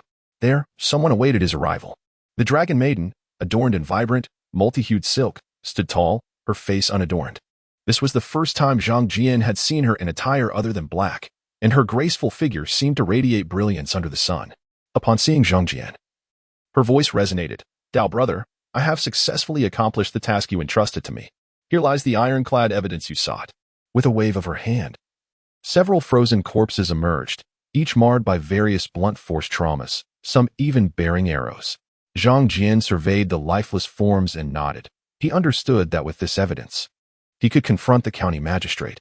These were all guards from the Gu family's official vessel, and their bodies, which should have been swiftly carried away by the currents or consumed by fish, had now been unearthed, making it relatively easy to discover some leads. The military-grade weaponry served as a vital clue. Among the corpses were a few black-clad figures with their faces relatively intact. These deceased personal guards of the magistrate also served as witnesses. Zhang Jian couldn't help but reflect on the fortunate intervention of the princess. Without her, acquiring such evidence would have been uncertain. The county magistrate was also an enemy of the Whitewater Dragon Palace, and it was only fitting that they exert some effort to bring down this lingering magistrate. Pausing briefly, the dragon maiden continued, "Dao brother, there is one more matter. My father has recently managed to disrupt the foundational fate of that magistrate. He will be unable to cope in the short term. If the four great families plan to act, now is the opportune moment." Zhang Jian's eyes brightened as he nodded thoughtfully. It seemed the moment had indeed arrived. The dragon maiden's exquisite gaze lingered on Zhang Jian for a moment, prompting him to observe her with curiosity. Bai Lying turned away and gently spoke, "Dao brother Zhang, I may need to enter seclusion for a period. Should you have further requests, you may go to the willow tree before the locking dragon dam, recite the incantation, and someone will come to meet you. Should you wish to convey a message or make requests, feel free to entrust it to them." This is splendid news. Zhang Jian felt a surge of joy for the dragon maiden, preemptively wishing her success in overcoming the trials of fate and achieving an unblemished foundation of Tao. The dragon maiden nodded in acknowledgement. Her gaze remained fixed on Zhang Jian for a moment, a flicker of emotion passing through her eyes before she turned and vanished into the surging white waters. Zhang Jian then procured several large chests to transport the corpses, simultaneously seeking counsel from his grandfather, Qi Yi. Did the Dragon Lord truly say that Yu Tongwang has suffered a grave injury? Qi Yi glanced over the numerous large wooden crates before him, personally inspecting the corpses within. Although he found it hard to believe, he could not deny the reality before him. Deep within, Qi Yi marveled at his grandson's remarkable abilities. He had indeed established contact with the Dragon Palace. This revelation exhilarated Qi Yi, for Yu Tongwang's self-destructive actions in offending the Dragon Palace would undoubtedly hasten the demise of the governor's residence. Very well. I shall now notify Gu Qingyin and Yu to unite with various officials and approach the inspectorate to request Justicia to preside over the matter. Qi Yi, ever astute, immediately ordered someone to reach out to Gu Qingyin, the head of the Gu family, Yu, the head of the Yu family, and Zhang Jian, representing the Zhang family, to jointly address the governor's office. Simultaneously, he coordinated with some capable members of the four prominent families to prepare to eliminate the governor's influence, rendering Yu Tongwang a mere figurehead. In that eventuality, regardless of any backup Yu Tongwang might possess, he would find it impossible to regain his footing. Seize the moment of weakness to strike decisively. At this moment, the governor's residence was tightly guarded, with layers of loyal soldiers controlling every stronghold, both overt and covert sentinels activated. It resembled a fortified fortress, and no information could escape its confines. Apart from a few loyal confidants of Yu Tongwang, others were entirely oblivious to his sudden fainting spell, which had thrown the entire governor's residence into chaos, though it was swiftly brought under control by the Qingyu Daoist. He quickly summoned several trusted aides of the governor and sealed the lips of the few maidservants and attendants who were aware of the situation. At the bedside, the once formidable Yu Tongwang now appeared exceptionally frail, a towel draped over his head, his complexion pale. Such weakness was rare in a seasoned martial artist, especially one of his stature as a master of body refinement. His vitality, once as robust as a furnace, had seemingly diminished. Qingyu Daoist observed Yutongguang, beads of sweat dotting his forehead. Qingyu, what has transpired? Yutongguang's eyes, now bloodshot, gripped Qingyu Daoist's hand with an iron-like grasp. With hesitation, Qingyu Daoist met Yutongguang's urgent gaze and shook his head solemnly. Your fate has been shattered, Dong Wing. You once possessed a naturally bestowed destiny known as the fate of assistance, which facilitated your endeavors as a military leader. With such a destiny, you would face numerous victories. And as long as you did not encounter renowned generals, no one could hinder your ascent. But now, your fate has been forcibly severed. What? Yutongguang's eyes widened in alarm, his countenance darkening. Qingyu, how is this possible? Did you not say I am a high-ranking official of the court? Protected by the court's powerful artifacts? Who could possibly break my heavenly mandate? It is inconceivable. You must be mistaken. Upon hearing this, Qingyu Daoist's expression turned somewhat bitter as he nodded. Your Excellency, your fate has indeed been shattered. He opened his mouth, intending to elaborate. But upon seeing Yutongguang's weak demeanor, he hesitated, unsure of how to proceed. Given the governor's status, such a fate should not be easily broken, let alone through distant magical means. However, the county governor has erred gravely this time. Firstly, he has lost the official seal, which has destabilized his own fate.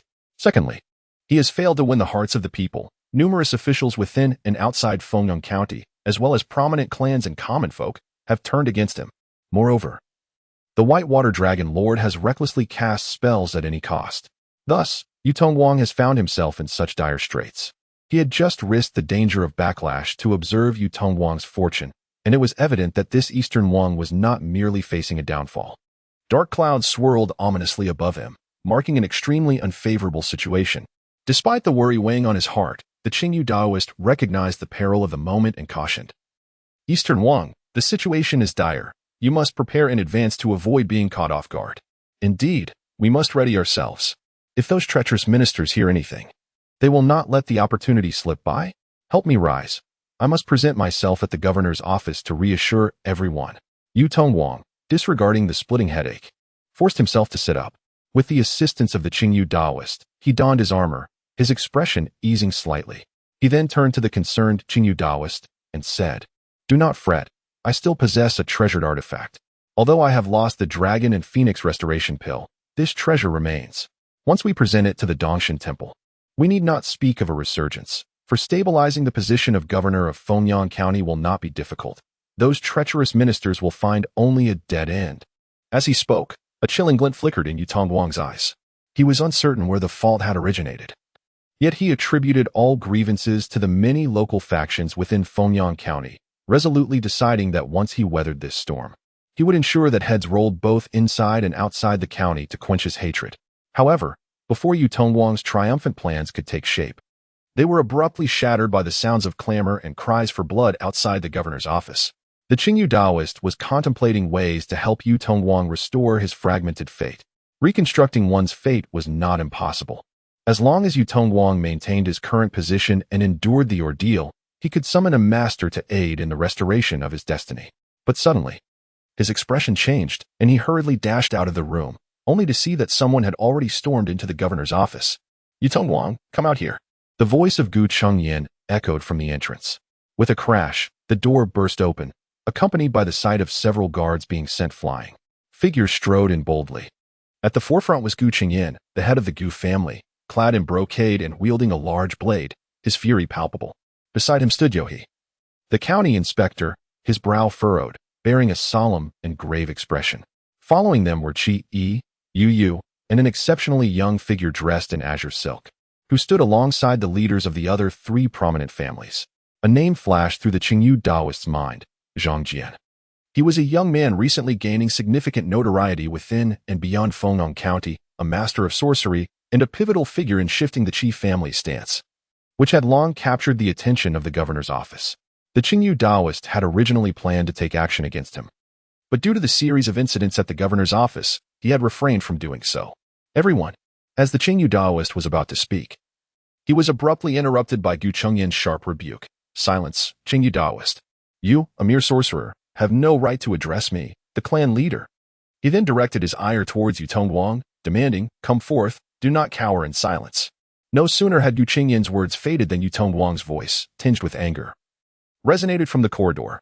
"Who dares to stir trouble before the governor's residence? Do you wish to incite rebellion?"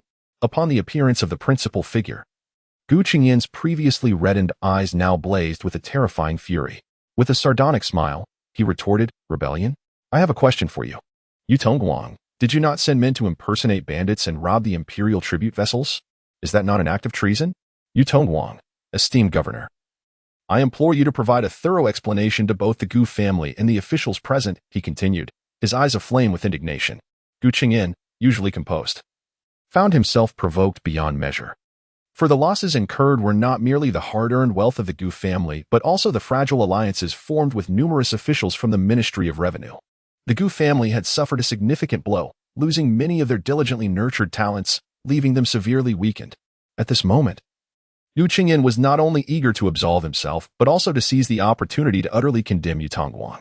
If he failed to do so, the stigma of losing the tribute would be a burden too great for the Gu family to bear, potentially leading to their decline after a century of prestige. Taken aback by Yu Qingyan's accusations, Yu Tongguang's expression remained impassive as he countered, "Robbing tribute vessels? Have you lost your mind, Yu Qingyan?" Yu Qingyan, uninterested in engaging in a verbal spar with Yu Tongguang, pointed out the undeniable evidence that rendered Yu Tongguang's defense futile. He coldly stated, "Yu Tongguang, as the governor, instead of alleviating the emperor's concerns, you have schemed to eliminate rivals and fabricate charges against others. Now, in a fit of madness, you have even resorted to hijacking the Gu family's tribute vessels with irrefutable evidence at hand. Supervisor Yao, and indeed many gentry and officials from Feng'an County, are prepared to testify. You cannot refute this. Will you surrender to our custody to face justice in the capital, or will you resist and be forcibly captured by us to be taken to the capital? The choice is yours." Yu Tongguang's heart sank at these words. His gaze involuntarily drifted towards Qingyu Daoist, who, upon returning, had confidently assured him that there would be no witnesses and not a trace left behind. The Qingyu Daoist, his trusted confidant, was someone Yu Tongguang had always relied upon. There should have been no room for error. The Qingyu Daoist, however, felt a jolt of apprehension as he met Yu Tongguang's gaze, suddenly recalling something. He had sunk the Gu family's tribute vessel on the waters of Baishui, convinced of his invulnerability. Yet, all his calculations were predicated on the absence of any extraordinary intervention, and the unexpected emergence of the Dragon Lord of Baishui had not been part of his reckoning. Now, a sense of dread began to envelop the Qingyu Daoist. Simultaneously, the onlookers turned their attention towards Yao He. With a resigned cough, Yao He looked at Yu Tongguang and advised, "Governor Yu, what clan leader Gu states is irrefutable. There is solid evidence of your personal guards attacking the Gu family's official vessel within your governor's residence. Yu Tongguang, you must now lay down your weapon and bind your arms, accompanying this official to the capital to plead for mercy. Perhaps the court will show leniency, considering your years of service on the borders." Hearing Yao He's resolute words, a chill coursed through Yu Tongguang's body. A flicker of hope remained in his eyes as he turned to the Qingyu Daoist beside him, whose expression was as grave as the depths of a tranquil lake. In an instant, a command flag appeared in the Daoist's hand, transforming into a swirling vortex of white mist that surged toward the crowd in the courtyard. His figure materialized beside Yu Tongguang. "Lady, you must depart at once. You must preserve your life at all costs." The Qingyu Daoist spoke with an unusual urgency. "Qingyu, what are you doing?" Yu Tongguang's gaze was fixed sharply on him. Yet, the Daoist remained composed, replying softly, 15 years ago, I was but a worthless hound, fortunate to earn the General's favor and secure a place in this world. Today, I repay the General's kindness with this broken body. He possesses great ambitions and a chance for resurgence. Please take care of yourself." As he spoke of preservation, he waved his hand and vanished into the dense mist, leaving no further pleas for Yu Tongguang. He understood Yu well. The latter was resilient and would not easily seek death. In the tumultuous battlefields, Yu Tongguang had danced with death countless times and emerged unscathed each time, driven by an unwavering will to survive. Qingyu, witnessing this scene, Yu Tongguang gritted his teeth, realizing that the Daoist intended to use his own strength to carve out a sliver of hope for him. If he could escape the governor's residence, it would not be difficult to exchange the treasures in his possession for the protection of the Dongshan Temple. There remained a chance for resurgence. Within the white mist, his expression shifted slightly as he hastily retreated, preparing to seize the opportunity amidst the swirling fog to break free from the governor's residence. Meanwhile, at the entrance, a group of individuals gazed at the billowing mist, their faces paling. Gu Chengyan shouted, "Sorcery! Truly a sorcerer! Do not let him escape." Zhang Jian lifted his head, his gaze piercing into the depths of the mist, his keen perception having locked onto Yu Tongguang's aura. "Wanna flee?" Zhang Jian recalled the opportunities hidden within the giant turtle's mouth, a fierce glint igniting in his eyes. He summoned his magical powers to invoke the wind technique. But as soon as the spell began to take shape, it collided with the lingering dragon and tiger energy above the governor's residence, causing a slight change in his countenance. He glanced towards the direction of the Qingyu Daoist, realizing that his wind technique could not coalesce under the suppression of the dragon and tiger energy. Could it be a magical artifact? Though the dragon and tiger energy interfered with the trajectory of the spell, the unity of his internal power and spirit remained unaffected. In that moment, Zhang Jian resolved to capture the leader before the followers, aiming to seize Yu Tongguang first. His figure swiftly merged into the depths of the governor's residence, following the aura he had locked onto, moving like a whispering breeze until he soon spotted Yu Tongguang hastily fleeing. Chapter 074. Fate, Dragon Mark and Phoenix Bearing? However, before departing, Zhang Jian advised Qi Yi to remain calm and steady, urging him to swiftly surround the governor's residence. One must eliminate each adversary that emerges without overreaching or seeking glory. The Qingyu Daoist, initially concealed in the shadows and intending to manipulate the misty banner to obscure Yu Tongguang's whereabouts, was taken aback as Zhang Jian swiftly closed the distance. His countenance shifted dramatically, and he hastily summoned his powers, unleashing several crimson rays towards Zhang Jian. Zhang Jian, with keen perception, discerned the true nature of those crimson beams. They were indeed fire thunderbolts. Having suffered greatly from them in the past, he deftly transformed his form into a waft of wind, evading the impending danger. The ground erupted with a series of thunderous detonations as the red explosives ignited, releasing a dense, black mist that spread ominously, corroding the stone corridors and pillars. Was there a caustic substance akin to sulfuric acid within? Zhang Jian was momentarily alarmed by this revelation. The Qingyu Daoist appeared fully prepared, a stark contrast to Zhang Jian's unfamiliarity with combat in such a potent environment. The overwhelming aura of the dragon and tiger stifled his magical capabilities, forcing him to rely solely on his artifacts or his formidable physique for close combat. Meanwhile, Yu Tongguang's eyes glinted with ferocity. Upon seeing Zhang Jian ensnared, he chose to charge back instead of retreating. "Qingyu, I will entangle him. You find a way to slay this fiend," he bellowed, an aura of dragon and tiger manifesting around him, his blood surging fiercely like a furnace as he unleashed a powerful punch toward Zhang Jian. Zhang Jian, however, smirked coldly at the audacity, drawing his sword, longing. In an instant, a brilliant red light cleaving towards the advancing Yu Tongguang, with another radiant golden energy striking the longing sword. Its brilliance swelled exponentially, transforming into a formidable crimson blade that descended with lethal intent.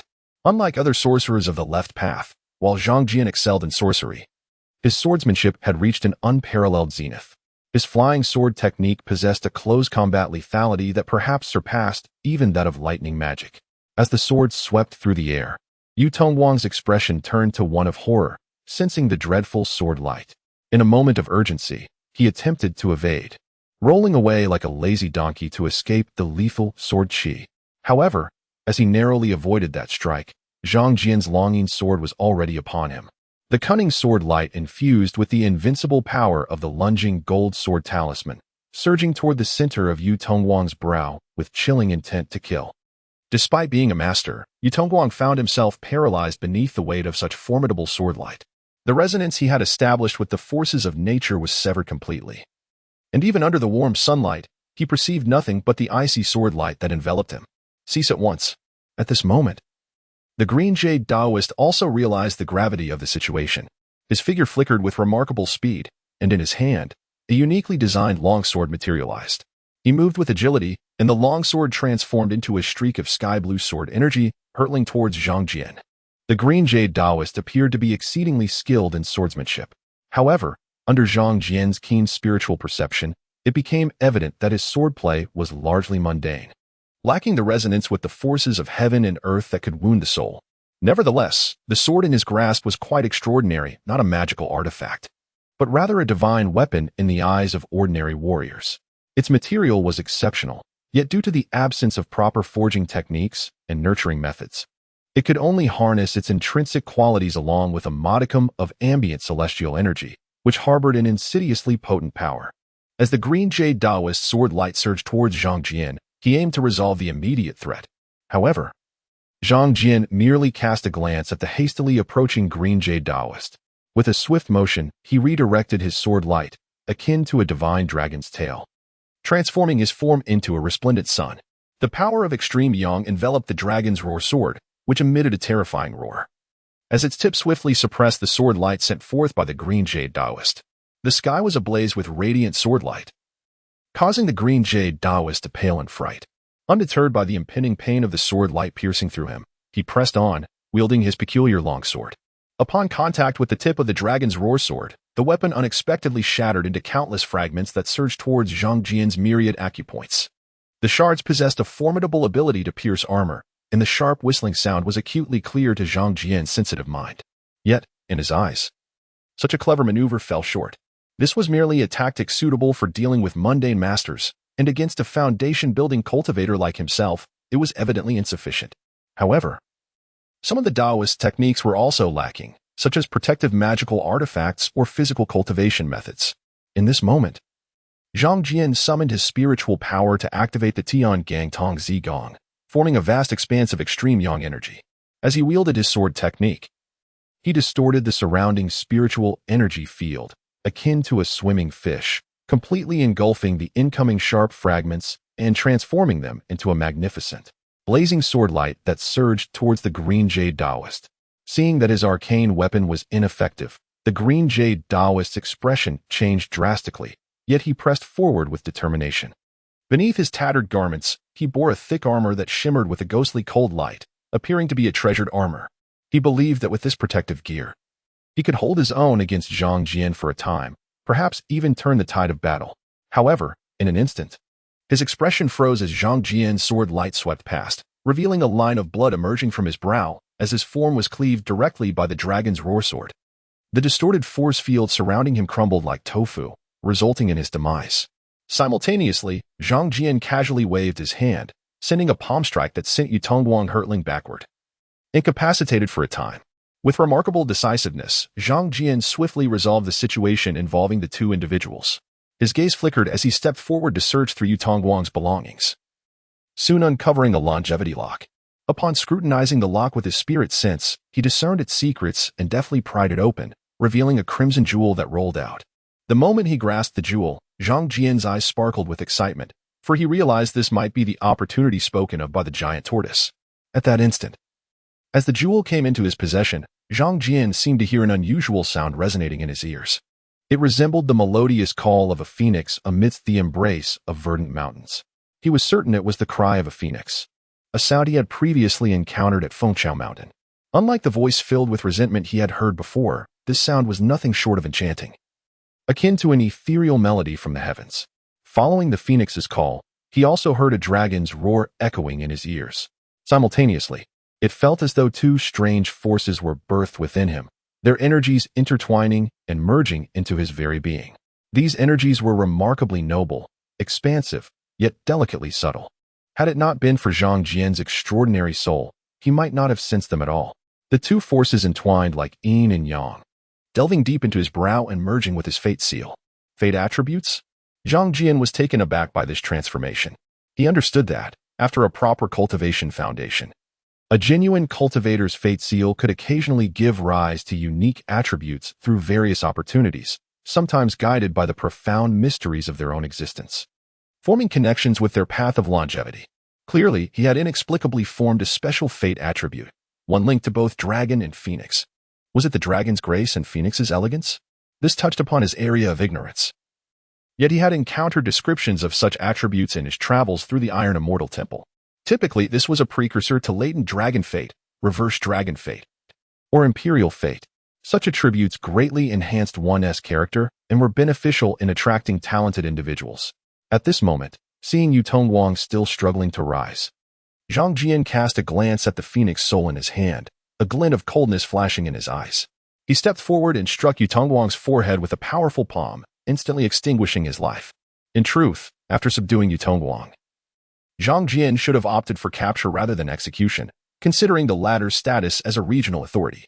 Even if he resisted and attempted to flee, killing him would inevitably lead to complications.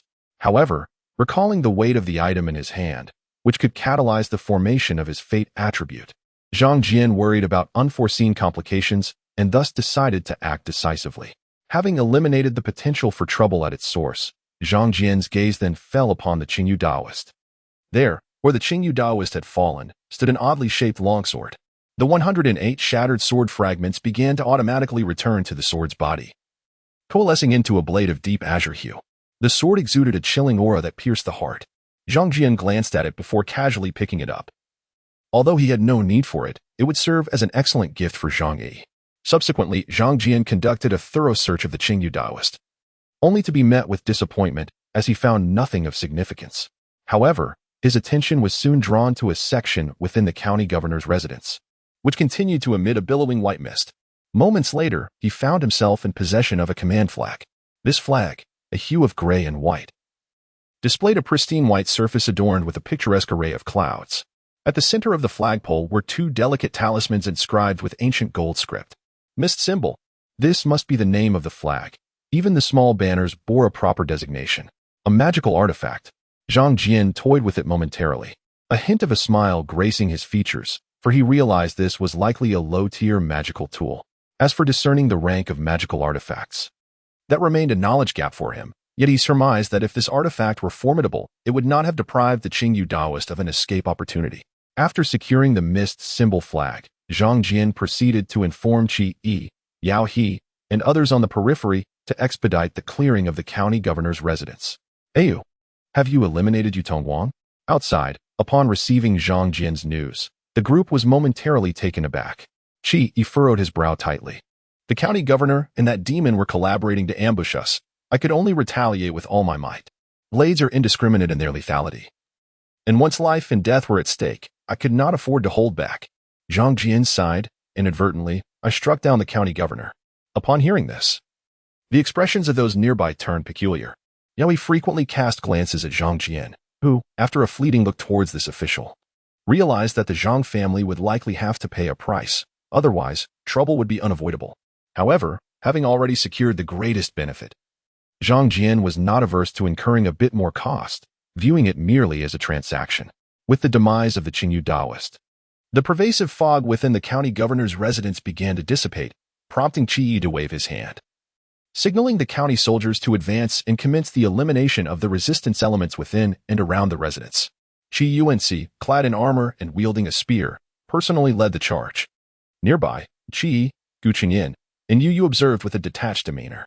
With Yu Tongguang's death, the situation in Fengyang County was effectively settled, and Gu Qingyan breathed a sigh of relief, finding time to engage in idle conversation with Zhang Jian. Yu Yu remained impassive throughout, though occasionally, his gaze flickered toward Zhang Jian, revealing a hint of unusual interest, which he concealed remarkably well, yet Zhang Jian sensed it nonetheless. Within the county governor's residence, soon shouts and the clamor of battle erupted. Some attempted to flee the premises. However, with the absence of the two pivotal figures, Yu Tongguang and the Qingyu Daoist, the remaining guards had lost their resolve and were swiftly dispatched. This group of loyal soldiers showed no inclination to lay down their weapons and surrender, stirring concern among those stationed outside the governor's residence. Yet, their reactions were limited to mere concern. Should these fearless soldiers escape, none present would find rest easy. Moments later, the county governor's residence was entirely cleared. Yet, as he compared the current list before him, Qi Yuanxi furrowed his brow and addressed Zhang Jian. Ayu, according to the list, there should still be one significant figure unaccounted for? Zhang Jian's gaze shifted, inquiring, Chao Yun. Qi nodded solemnly. Indeed, Chao Yun is the commander of the personal guards at the magistrate's office and also a master warrior with considerable achievements in body refinement. The existence of such a figure at large causes great unease among everyone. At this moment, Qi Yi, Yu Yu, and Gu Qingyan approached. Gu Qingyan inquired, are there any hidden chambers within the magistrate's office? Just then, Zhang Jian's gaze shifted to the side, and he declared, there's no need to search. Someone has already dealt with him for us. Not far away, the Taoist Tianshu approached, wielding the Zhang sword in one hand and a bloodied severed head in the other, which he casually tossed before Zhang Jian and the others. He remarked coolly, "This scoundrel was lurking around the magistrate's office, and I dispatched him with a single strike." A faint chill lingered on Tianchu's face. Qi, witnessing this, sighed. Xiao Yun is notoriously renowned as a master of body refinement both within and beyond Fengyang County. Countless eminent body refiners have perished at his hands, and many harbor deep-seated hatred towards him, yet none could bring him down. Who would have thought that today he would meet his demise at the hands of you, the esteemed healer of Fengyang County? This indicates that he was indeed deserving of his fate. Tianchu snorted coldly, the Zhang sword in his hand trembling slightly as it evaporated the bloodstains. He had been lingering outside, initially intending to eliminate a few peripheral lackeys, but fortuitously encountered the big fish, Xiao Yun. Simultaneously, his gaze swept over the magistrate's office, a place that once symbolized the authority of Fengyang County, and his expression bore a hint of melancholy, coupled with a sense of relief. With the fall of the magistrate's office, he felt he had avenged the many disciples of the Iron Immortal Temple to some extent. As the group realized they had captured the last significant figure from the magistrate's office, they collectively relaxed, their eyes turning towards the office, eager to dismantle its authority and subsequently divide the spoils. Qi whispered a few words to Qi Yuanxi, clearly intrigued by the contents within the magistrate's office. Lang Jun? Zhang Lu approached, his eyes fixed on Zhang Jian. Zhang Jian nodded slightly, prompting Zhang Lu to respond immediately, leading Hu Shan and other veterans into the magistrate's office. Meanwhile, Tianchu continued to observe Zhang Jian intently, remarking, "Brother Zhang, you seem somewhat different." Qi also took note of Tianchu's gaze, scrutinizing Zhang Jian before nodding in agreement. Indeed. Zhang Jian smiled in response to their attention, and Qi asserted, "You have indeed changed. You appear more mature. Perhaps it is due to the trials of slaughter. There is an undeniable aura of conviction about you." Tianchu silently acknowledged this. Zhang Jian speculated that this transformation could be attributed to the effects of the formation of his destiny, as well as the dual impact of establishing his foundation post-formation. He had long sensed distinctive changes since the manifestation of his destiny. Beyond a sharper soul consciousness, his affinity with the spiritual field of heaven and earth had also elevated. Zhang Jian recalled a phrase, "the demeanor of dragons and phoenixes." As beings cherished by heaven and earth, his aura now resonated with that of the dragon and phoenix, naturally bestowing upon him certain remarkable distinctions. He truly possesses the majestic grace of a dragon and phoenix. The formidable entity of the county magistrate's office, which had long loomed over the various local powers within and beyond Fengyang County, collapsed overnight. The numerous prominent factions in Fengyang County seemed to exhale a sigh of relief. Yet soon thereafter, various rumors regarding the magistrate's office began to circulate. Some claimed that Magistrate Yu Tongguang had neglected virtue and offended the divine, thus deservedly facing such retribution. Others suggested that the magistrate's office had incurred the wrath of a high-ranking official in the imperial court, whose dissatisfaction led to targeted actions against them, marking the primary reason for Yu Tongguang's demise. Amidst the turmoil engulfing Fengyang County, Zhang Yi hastened to the city upon horseback. His return to Fengyang County was laden with numerous objectives, beyond communicating with Yao He. He sought to select a location to gradually establish the Zhang family's foothold within and around the city. With the loss of the county magistrate, the county affairs were now entirely under the purview of the county vice magistrate Yu and the county guard Wang Xiao, presenting an opportune moment for the Zhang family. In the eastern part of the city, before an imposing mansion, a large signboard inscribed with the character Wan was being replaced by several aged soldiers, who were substituting it with the Zhang family insignia. This expansive estate was formerly the residence of an official under Yu Tongguang. Following the downfall of Yu Tongguang, this official faced a joint reckoning from the four prominent families and numerous local gentry, and now languished in prison, with his female relatives detained, awaiting their fate. After the official's assets were confiscated, Zhang Jian acquired the mansion at a low price, marking the Zhang family's inaugural formal establishment in Fengyang County. The enchanted artifact was indeed remarkable. Within the mansion, the Zhang family was manipulating the mist symbol flag. Zhang Jian toyed with it, channeling his magical energy through the flag, his keen consciousness scanning its intricate details. Deep within his mind, he could perceive the material structure of the flag altered by magical power, revealing countless peculiar patterns akin to the fundamental structures found within swords, blades, and farming tools. Inside, there were also unique meridian patterns that ensured the artifact possessed a conduit, or multiple conduits, allowing it to draw upon the spiritual essence of the world or absorb the magical energy of cultivators. At its core lay a stable magical structure, a singular structural unit. To explain this through a systematic lens, it bore resemblance to a specific magical position within a cultivator's Niwen palace, where magical runes are inscribed in one's consciousness. However, the artifact's runes were engraved upon its material, representing a form of simulation. Zhang Jian mused inwardly. Yet, he could not fully comprehend the precise changes within. His knowledge was insufficient, and he remained a novice in the study of cultivation materials. Nonetheless, he could envision that those more powerful artifacts were likely not singular structures, but rather intricate compositions, akin to the structures of chemical materials. Zhang Jian sighed inwardly, recognizing that on the path of cultivation, he was but a beginner. Indeed, the path of slaughter was merely an accompaniment to the elevation of one's knowledge. Zhang Jian contemplated. With a surge of mystical energy, he pierced through the fog symbol banner, instantly conjuring a billowing white mist that transformed in his hands, one moment into clouds, the next into birds, and then into beasts and beauties, reveling in the enchantment. However, Zhang Jian soon realized that his magical power had been considerably drained from such exertion. He casually stored the fog symbol banner away, recognizing its potential utility, particularly in military endeavors. As long as he did not encounter an adept of wind-based spells, it could serve him well, at least temporarily filling the void in his arsenal, though it would not suffice in the long run. Through this indulgence, Zhang Jian affirmed that each cultivator at the foundational level has a limited capacity to wield and nurture magical artifacts. Quantity is not synonymous with quality, but rather a thoughtful and scientific allocation is imperative.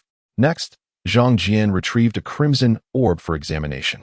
Despite his scrutiny, he could not discern its precise nature, only vaguely surmising it might be related to the phoenix, as he had distinctly heard the melodious call of the celestial bird upon first touching the gem.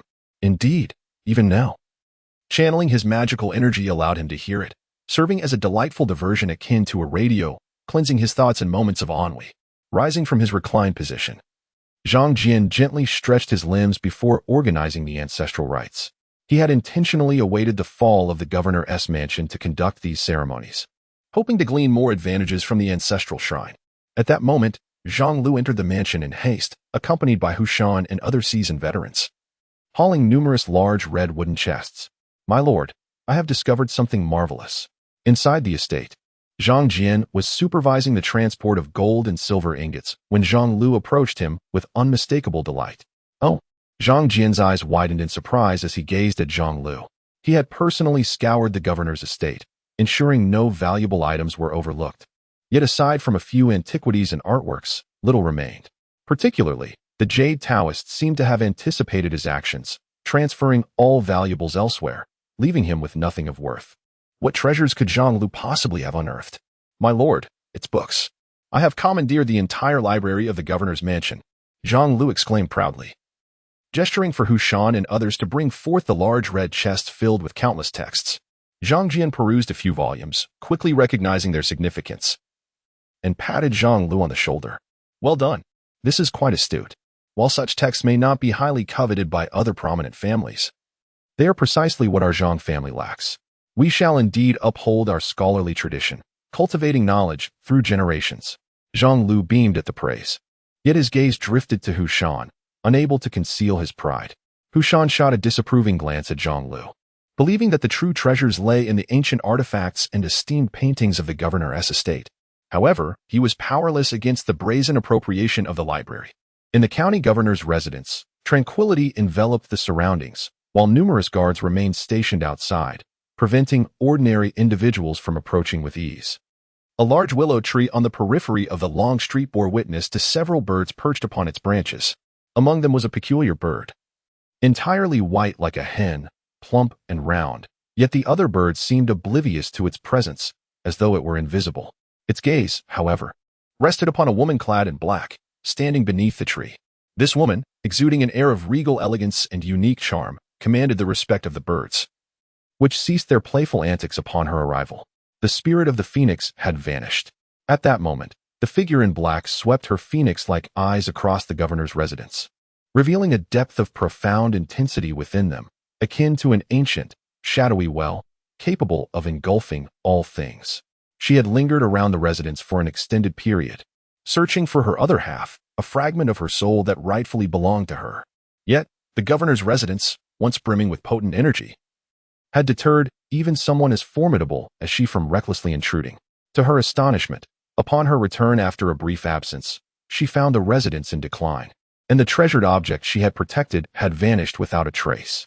Meanwhile, in a majestic celestial realm, the divine maiden of azure clouds felt an inexplicable sensation. She gracefully approached the pool of two realms, aware that someone below was honoring her with offerings, as superior incense wafted into existence.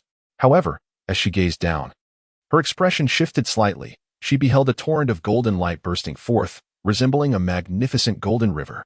Additionally, extraordinary manifestations of dragons and phoenixes soared above.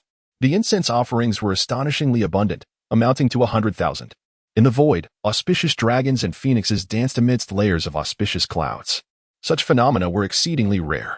The divine maiden of azure clouds paused thoughtfully, then waved her hand, summoning the fragrant river from the heavens into her being. As the incense flowed into her, a resplendent divine light erupted from her form, compelling the very essence of the world to bend in reverence. Sensing the vibrations of her internal cultivation, her countenance displayed a hint of astonishment for the first time. The flawless incense obtained from this ritual was approximately 20 times greater than before, a truly remarkable gain. Flawless incense was a rare treasure of the heavens and the earth, beneficial even to celestial beings like her.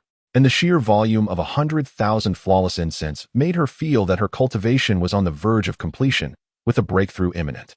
It seemed that the fated individual in the lower realm had undergone significant transformation. Otherwise, such an immense offering of flawless incense would not have materialized. A smile graced the eyes of the divine maiden of azure clouds.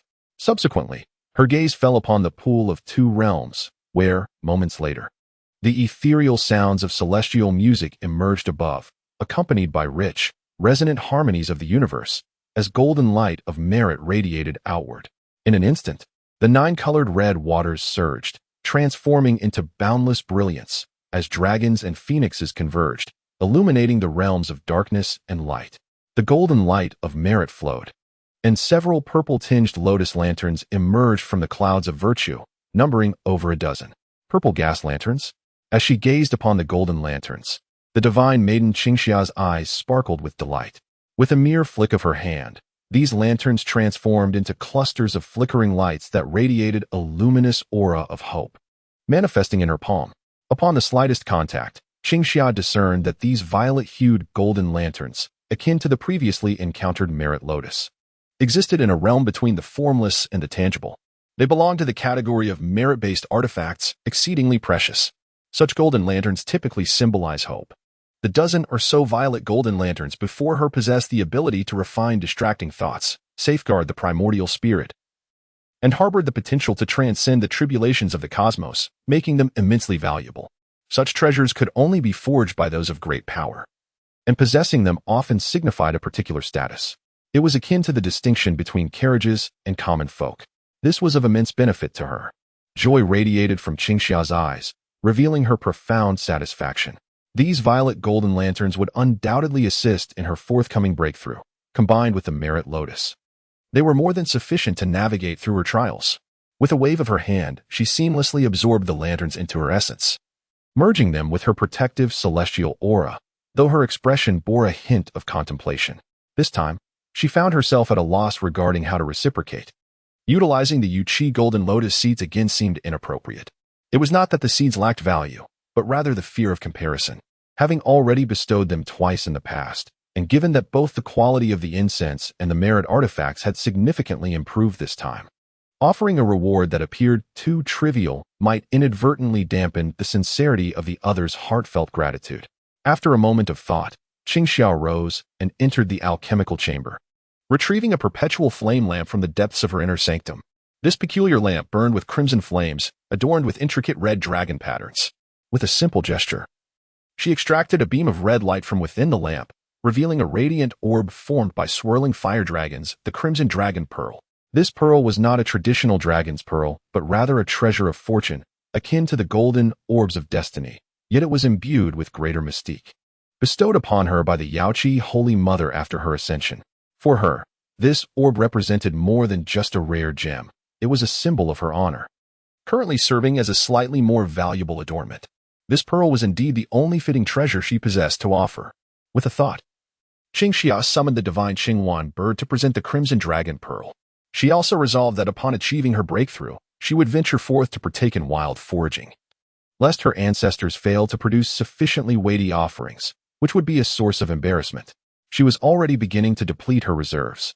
Meanwhile, in the eastern part of the city, the Zhang family's residence was aglow with lights, bustling with servants engaged in reconstructing gardens, tending to flower beds, and modifying layouts to clear obstructed feng shui barriers. Upon entering Fengyang County, Zhang Yi was quite pleased with this estate and had invested significantly in acquiring several surrounding properties, currently in the process of breaking down walls to connect the various courtyards. In the study, candlelight flickered, illuminating the jade screen. As Zhang Yi and his son conversed late into the night, the Zhang family has grown to this extent, and the roles played by various individuals within it must be clearly defined, with the family head's future direction needing to be distinctly outlined. The expansion of the Zhang family is chiefly attributed to the efforts of the father-son duo, with Zhang Liuye, Zhang Duan, playing a secondary role. The position of the family head, Zhang Yi, as the patriarch is indisputable. He is the helm of this vessel. Following him is Zhang Jian, the universally acknowledged heir of the Zhang family. Regarding the paths forward, the father and son have deliberated and concluded that the most pressing concern is to assimilate the current foundational resources acquired from fierce competition while simultaneously nurturing their influence in the county town. Although Zhang Jian possesses both wealth and military strength, his roots within the governor's office remain shallow. Furthermore, there are no troops stationed under his command. Fortunately, the governor's office has recently undergone a thorough cleansing, presenting an opportune moment for reappointment. Zhang Jian is confident that once the governor's office collapses, the four prominent families will soon engage in internal strife. However, the Zhang and Qi families currently share a steadfast alliance, and their rapport with the Gu family is also promising. In the ensuing turmoil, they will undoubtedly emerge unscathed, instead capitalizing on the situation to flourish and expand. In the inner courtyard, Zhang Jian found himself once more enveloped in a dream of the overwhelming azure divine bird. This time, he distinctly felt his soul transcend his corporeal form, arriving before the portrait of his ancestors. Suddenly, a crimson light burst forth from the painting and swiftly descended into his grasp. Accompanying this was a corresponding message of refinement. Zhang Jian opened his eyes, abruptly awakening from his slumber, and as he spread his palm, he beheld a crimson pearl. Within this gem, a faint red dragon shadow swirled. A glimmer of light flickered in his eyes as the message of refinement flashed through his mind. His expression was one of uncontainable excitement. The Crimson Dragon Pearl, a rare treasure from the celestial abode, bestowed by the Holy Mother of the Yao Pool, possesses extraordinary powers as a fated artifact. Its refinement can enhance one's fortune and transform one's destiny. This was Zhang Jian's first encounter with such a precious object. The potential to directly augment fortune and evolve one's fate speaks volumes of its invaluable nature. However, he soon found himself in a quandary. The Crimson Dragon Pearl possesses two distinct methods of refinement. The first is to directly infuse it deep into the fate seal, thereby manifesting various imperial traits and nurturing a royal destiny. An imperial destiny is undoubtedly the pinnacle of worldly fates, imbued with myriad wonders. The second method involves integrating it into the depths of the family ancestral tomb, leveraging the family's fortune for gradual assimilation. This refinement requires a longer duration but can subtly alter the family's fortunes, engendering auspicious energies and forming a latent dragon's fate, giving rise to earthly dragon veins. It offers the potential to ascend towards the path of statecraft or, conversely, to relinquish the dual horns, transforming into a noble azure fate. Provided that one does not engage in malevolent actions, the family will inevitably produce talents across generations, leading to a lineage of esteemed officials and ministers. Faced with these dual choices, Zhang Jian weighed his options briefly before arriving at a decision. He opted for the second path. The first option, an empty imperial destiny, holds no utility for him. Lacking an empire or a vast army, cultivating such a destiny would only invite calamity upon himself. A name without substance leads to a dead end. Such a fate is akin to a crane standing among chickens. It is nearly impossible to avoid attracting calamity. As for the prospect of rebellion, there is currently little hope in sight. In Zhang Jian's view, insurrection first requires certain conditions, such as oppression provoking the masses to rise in revolt. Although the signs of chaos are beginning to emerge, the time for rebellion has not yet arrived. He lacks the necessary political slogans to rally the people against the great Qian dynasty. The heavens have perished, the yellow sky must rise. Is this truly a time of great fortune? The great Qian court has not yet met its end. Thus, he finds himself unable to circumvent the court or incite the Dongshan sect to arms. Should he attempt to refine the red dragon pearl and attain the mandate of heaven, he would likely become an immediate target of the great Qian court, making survival impossible. It is far wiser to engage in quiet cultivation and await the opportune moment. He is certainly not one to be idle. As an immortal cultivator, he possesses an abundance of longevity. Outlasting the pillars of the court is not beyond his capabilities. There is no need to take risks at this juncture. On the contrary, integrating the red dragon pearl deep within the ancestral grave would not only benefit him but also bless his family, a perfect duality. Having resolved this, Zhang Jian prepared to seek an opportunity to return the red dragon pearl to the ancestral land of Fengxi. The following day, at the break of dawn, Zhang Jian proactively expressed his intention to return to Fengxi County to honor his ancestors. "Ayu, why have you suddenly come to such a decision?" Zhang Yi could not help but inquire. He was aware that Zhang Jian often visited the ancestral hall. Yet at such a crucial time for the expansion of the Zhang family, it seemed counterproductive to return to the ancestral land for worship. "Father, I had a dream last night." Upon hearing this, Zhang Yi's expression shifted to one of surprise, and he questioned, "Did you not say that cultivators tame their restless hearts and rarely dream?" Meeting his father's gaze, Zhang Jian nodded. "Indeed, I was equally astonished. In my dream, I saw smoke rising from the ancestral grave, and beneath the earth, a red light took the shape of a dragon." Enough. As soon as the words left Zhang Jian's lips, Zhang Yi gestured for him to cease, his countenance unusually grave.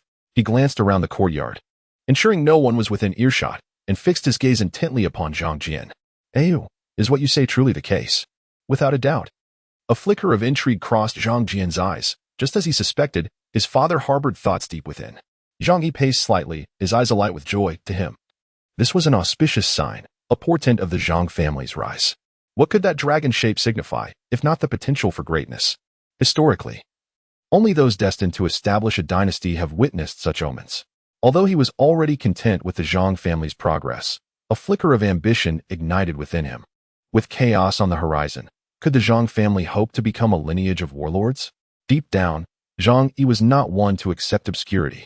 He cautioned, "Ayu, be sure to keep this matter from any third party.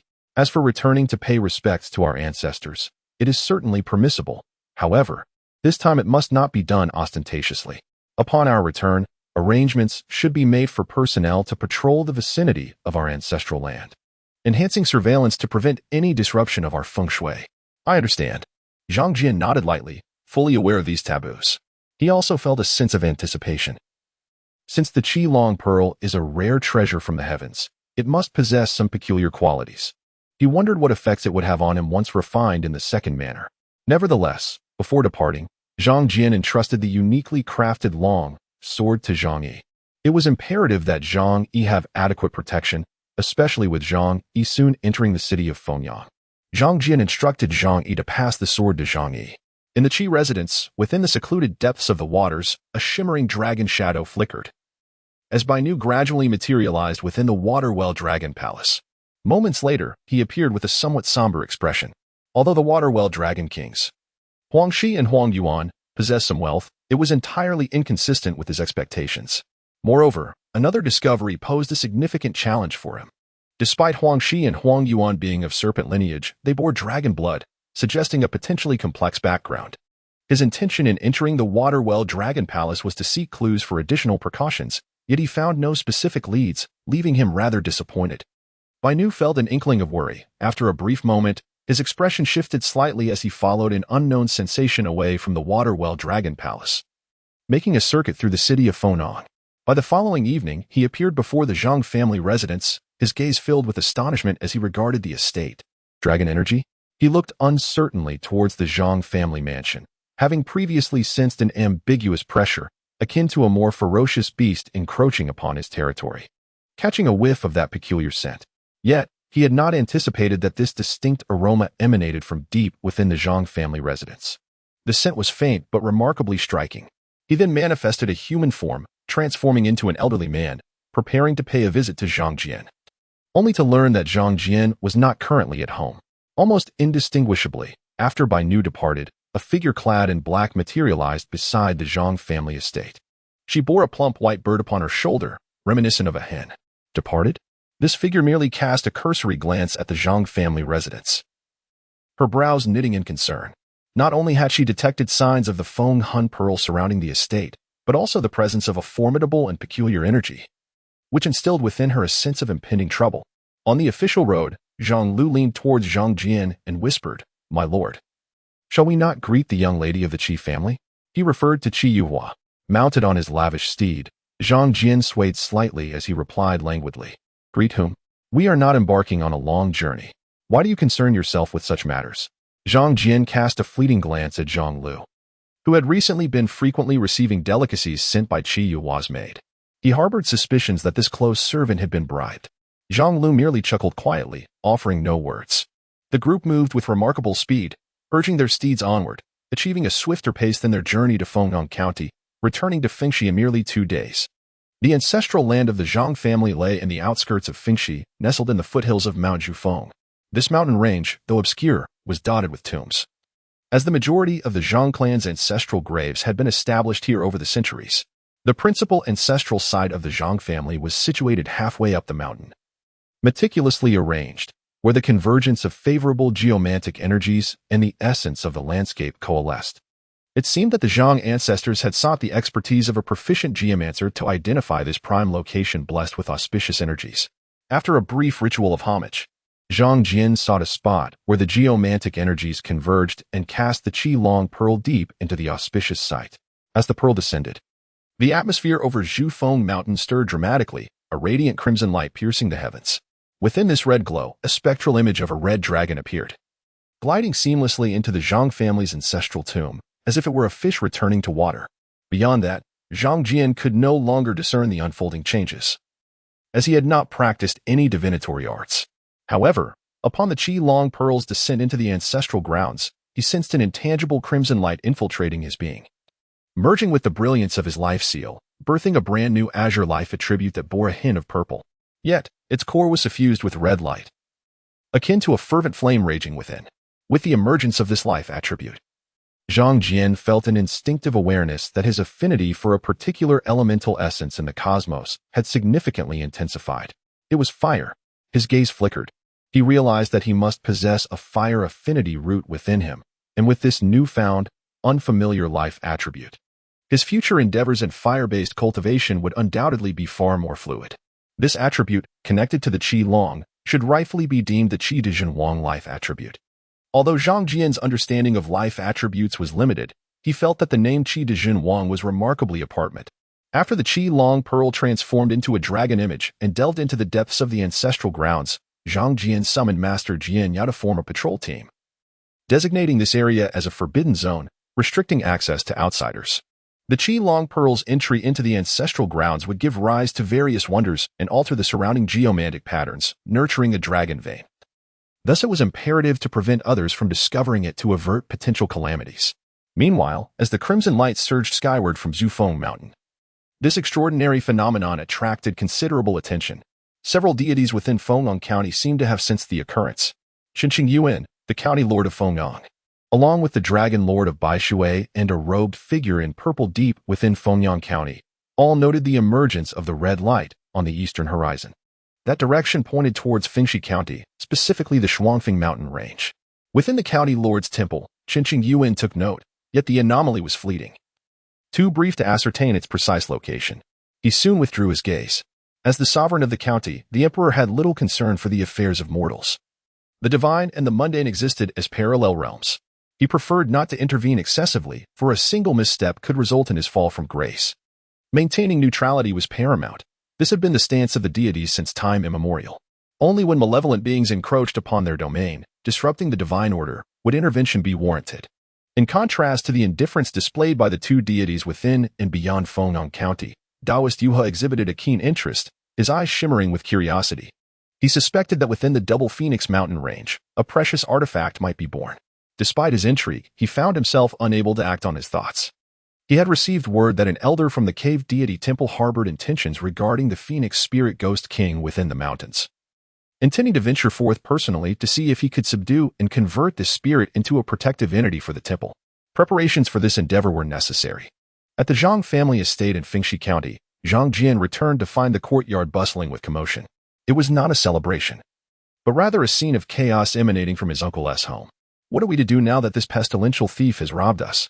And you foolish simpleton, believing their deceitful tales and purchasing that worthless junk.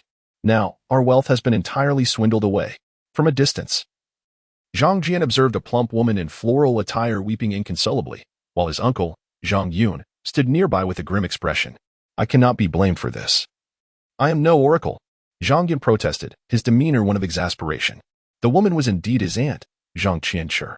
Upon hearing Zhang Yan's lament, she unleashed a torrent of invective, leaving him defenseless against her tirade. Zhang Jian, having inquired with Zhang Lu, quickly grasped the situation. Recently, a group of traveling merchants had arrived in Fengxi County, claiming to possess a batch of wild ginseng that had reached maturity. This piqued Zhang Yun's interest, for he had long been engaged in commerce, leveraging the Zhang family's influence to achieve a measure of success within Fengxi County. Upon discovering the quality of the ginseng, he was elated and promptly dispatched someone to negotiate. After confirming the authenticity of the goods, he joyously proceeded with the transaction, only to find that the ginseng had vanished without a trace that very night. Upon learning this from Zhang Lu, Zhang Jian sighed. It appears that someone has resorted to underhanded methods to deceive us, yet they have chosen to target the Zhang family, proving their own lack of insight. Zhang Jian's expression darkened as he had no intention of intervening. Those who resorted to such trickery likely lacked genuine skill in their craft. If they possessed any true ability, they would not need to deceive others, but could instead sell their talents to the powerful for gold and riches. With that, he strode forward, and Zhang Yun, noticing his presence, brightened immediately, rushing towards him. Ayu, you have returned from the county. Have you heard? You must help me in this matter, he lamented. Zhang Qianshi ceased her weeping, her tear-filled eyes turning to Zhang Jian in hopeful appeal. Brother Jian, you must assist Aunt San in retrieving the silver. Without the sum, your uncle and several brothers will be left to fend for themselves against the harsh winds of the northwest. Zhang Jian smiled, offering solace to the two. He was well aware that his uncle was not particularly astute. The success of their business relied heavily on the reputation of Zhang Yi, and both familiar and visiting merchants in Fengxi County would, to some extent, extend their courtesy. Nonetheless, every year they still had to pay a toll of foolishness. He reassured them, do not worry, Aunt San. Our eyes and ears are everywhere in Fengxi County, and we should be able to swiftly locate their whereabouts. With the Zhang family's current influence and resources, a mere command would summon assistance from all walks of life. Financial power proved more effective than anything else. Additionally, there were thousands of elite soldiers under the command of the county lieutenant. Once their location was identified, a contingent could be dispatched to encircle them, and several rounds of fire would suffice to suppress any opposition. Upon hearing Zhang Jian's promise, the couple felt their worries dissipate. Zhang Jian then met with his fourth uncle, Zhang Kuei, before returning to the grand estate of the Zhang family. The two profound destinies condensed within him were quite remarkable, and he needed time to reacquaint himself with them. Each of these destinies had its own emphasis, yet regrettably, Zhang Jian currently lacked fire-based techniques, rendering him unable to test the impact of the new destinies on his cultivation. Within the courtyard, Zhang Jian gazed at the longing sword in his hand, recalling the moment he had slain the Qingyu Daoist with a single strike. The sun and moon sword technique, when combined with the Lung Gold sword, unleashed a power that surpassed either technique alone. He had genuinely mastered the art of flying swords, albeit only at the introductory level. True mastery would allow him to release the sword and control it from a distance. He had previously witnessed the Taoist of Tianshu wielding the Ziyang sword to effortlessly cleave a 300-year-old blood-sucking leech in twain. After numerous practices, Zhang Jian gradually rediscovered that profound sensation. The essence remained in the inexplicable connection between himself and the cosmos. He needed to intertwine this connection with the longing sword, creating a unique resonance akin to a magnet of spiritual energy, ensuring that no matter where the longing sword flew, it could return at will and not easily intercepted. As he looked up at the increasingly radiant moon, he struck out once more with the longing sword. Excellence is achieved through diligence and decay through idleness. Achievement is born of contemplation, while ruin is the result of heedlessness. Just as Zhang Jian had once conveyed to the water dragon monarch. Even with rapid progress in his cultivation, he dared not allow himself the slightest complacency. On the contrary, he found great enjoyment in the journey. Each advancement in his swordsmanship was a rare treasure. At this moment, on the outskirts of Feng'an County City, a new Taoist temple was under construction. The three crimson characters of Hualing Guan blazed like flames. A man clad in a Taoist robe, with a sword slung across his back, surveyed the base of the mountain, his expression darkening. The landscape has been altered. Who has disrupted my gathering of spiritual energies? His gaze swept over the surrounding mountains with a brooding intensity, his attention drawn to several nameless hills nearby. Yet, as he observed, the spiritual essence gathered in his own temple seemed to be spilling forth as if situated atop a funnel, an occurrence that ignited his fury. After much effort in selecting this auspicious site, how could they have been undermined? At that moment, a spirited young Taoist rushed over. Elder brother, the golden statue of our founder is nearly cast. Please perform the consecration. This youthful Taoist, with a lean face radiating joy, quickly sensed the somber expression on the middle-aged Taoist's face and could not help but inquire, Elder brother, what is wrong? Damn it. Someone has sabotaged us and stolen our feng shui. The middle-aged Taoist, in a fit of rage, could not restrain his curse. What? The young Taoist, along with several others who were supervising nearby, gathered around, their faces etched with fury. They had invested considerable effort to establish this temple. Be it in fundraising or securing land deeds from the authorities, they had staked their entire livelihoods. Elder brother, who has harmed our feng shui? Another older Taoist asked, his eyes glinting with menace, an aura of lethal intent surrounding him, clearly burdened with blood on his hands. I do not know. The middle-aged Taoist replied, his face clouded with frustration, exactly what vexed him. Had he known the culprit, he would have already struck back. The group exchanged glances, for they were not a traditional sect, but rather a band of 6 brothers united by chance. After fortuitously acquiring a tome of esoteric arts, they pledged to build a temple together and share in its prosperity. The middle-aged Taoist's expertise in feng shui was merely rudimentary, and with the loss of their spiritual essence, they had no recourse but to deliberate among themselves on potential remedies or perhaps even relocating entirely to establish a new temple. The following morning at the foot of Yuping Mountain, Zhang Jian sat astride a spirited steed, the vibrant horse steady beneath him. Behind him trailed 500 elite soldiers borrowed from the county office, all equipped with iron-toothed shields and wielding repeating crossbows, exuding an aura of menace. This was a significant escalation. After subduing the county magistrate Yang Qing of Fengxi County, Zhang Kuei gradually began to seize control of the situation. With no restraints, the Zhang family mimicked other powerful clans, transforming Fengxi County into a stronghold for their burgeoning influence. Their power was not only growing publicly. Their private guard had also been armed. Such maneuvers were not exclusive to the Zhang family. Noble families across the Deqian realm were engaged in similar undertakings. This was a primary reason Zhang Jian felt an impending chaos looming over the land. The Deqian court was gradually losing its grip on various prefectures and counties. A perilous sign. At that moment, a slender figure approached Zhang Jian, a esteemed scholar, as we understand, recently within and around Fengxi County. The only group of Taoists that has inexplicably emerged is from the Hualing Temple, and they appear to be outsiders. Moreover, they possess the magical abilities as you described. However, it has been heard that since their arrival in Fengxi County, they have not deceived others. Rather, they have shown great kindness to the impoverished, even offering free medical treatment. Upon hearing this, Zhang Jian maintained a calm demeanor, while those trailing behind him, including Zhang Lu and Hu Shan, exchanged glances. Zhang Lu remarked, My lord, it seems they are indeed the ones, fulfilling the criteria of being outsiders and possessing magical skills. Only this group of Taoists fits the description. Zhang Jian nodded. In fact, there is a third characteristic. This group of Taoists has been actively seeking funds, indicating a lack of financial resources. The wealth they possess is shrouded in mystery. It would be hard to believe that there are no ulterior motives at play. Even in the absence of other evidence, these factors are sufficient to take action. At that moment, Zhang Jian sensed a shift in his spirit, and the long line of followers behind him fell silent. Everyone's gaze abruptly turned towards the mountains, where countless birds suddenly took to the sky, all heading in a singular direction, a vast flock soaring together. An earthquake? Witnessing this scene, Zhang Jian's expression changed. Though his profound intuition did not detect any disturbances in the ethereal energy of the world.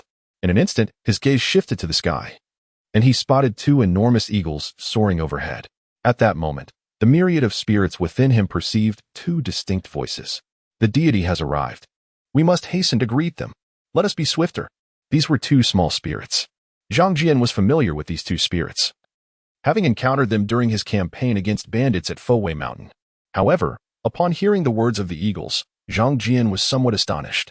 What kind of deity was being referenced that could summon so many birds for a welcoming? His thoughts oscillated. But he quickly recalled the terrifying cry of the phoenix from within Fengchao Mountain. Zhang Jian's gaze flickered intensely, observing the extraordinary phenomenon of a multitude of birds soaring skyward, clearly heralding the arrival of a phoenix. The soldiers around him were equally astonished, captivated by this spectacle. It was indeed peculiar. What had transpired? Why had all these birds abandoned their nests to fly southward? Remarkably, they all flew in unison, without exception. At this moment, the guiding Wu Jiao was visibly shaken. Not just him, many soldiers felt a sense of unease. However, looking at Zhang Jian, they found solace. Most had witnessed the prowess of this young master from the Zhang family during his expedition to Fowei Mountain to quell bandits, instilling in them an unwavering confidence in him. Nearby, Gushan observed this scene and nodded inwardly, recognizing the soldiers' morale was solid. Yet, he could not shake the unease in his heart as he beheld the sudden changes in the mountains.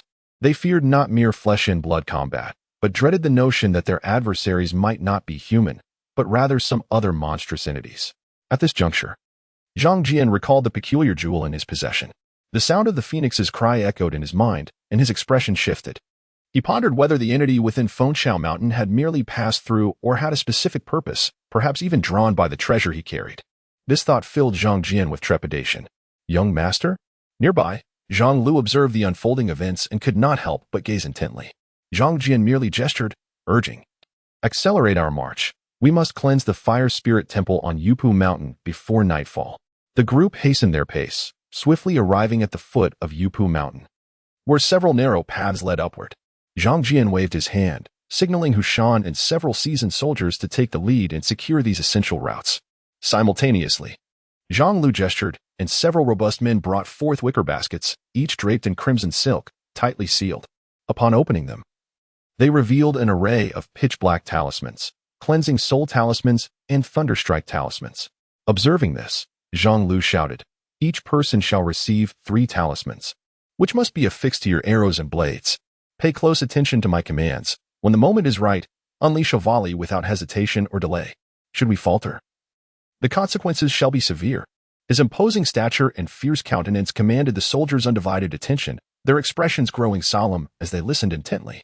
Zhang Jian, witnessing this scene, smiled faintly. Zhang Lu, having followed him since childhood and nurtured by the Zhang family, was now trained under Zhang Yi, poised to become a formidable general in his ranks. Subsequently, Zhang Jian stepped forward, his magical aura resonant and powerful, his voice booming across the mountains, to the wayward souls within the Fire Spirit Temple. "We are the bandit suppression force from the Fengxi County office. You have transgressed. Surrender immediately, or do not blame us for our mercilessness. Let this serve as fair warning." Within the Fire Spirit Temple, several Taoist priests, disheartened, were deliberating on fundraising efforts when they suddenly heard the resonant call from the mountains below. "In Fengxi County. When did we provoke the officials?" Upon hearing these words, several Taoists displayed expressions of shock, their faces tightening with anxiety. Officials are notoriously difficult to deal with. And the one who had spoken boasted a powerful voice, indicating he was not one to be trifled with. The middle-aged Taoist leader, Deng Qian, felt a chill run through him and exclaimed in anger, "These courthounds dare to bark at the sanctity of my fire spirit Tao. I shall first send these hounds away before discussing anything further." His countenance darkened, and an array of sinister energy swirled around him. He applied several talismans onto himself, and beneath his skin, a golden glow began to manifest, as if a divine spirit had possessed him. In an instant, he transformed into a frigid gust of energy, charging down the mountain in a fury.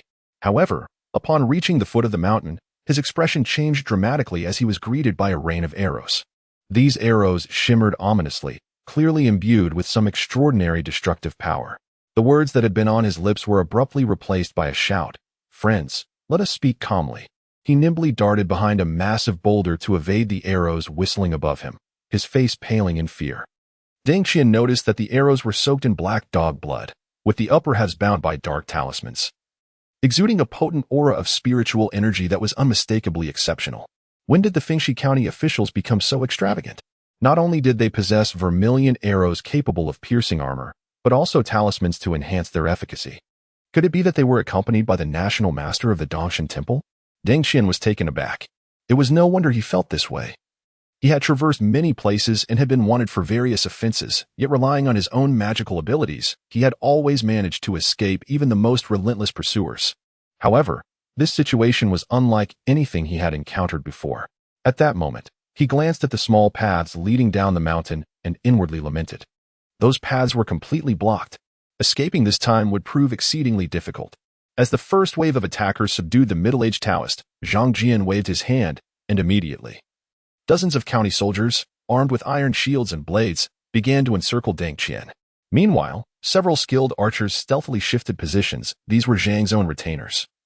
Once mere practitioners of the martial arts, now transformed into formidable archers, their lethality greatly amplified by the talismans they wielded. Zhang Jian squinted, conjuring a wooden staff in his hand. Through the connection with the spirit within the staff, he was acutely aware of the movements around him. Yet he found himself utterly without a means to break free. Charge in and save the master brother.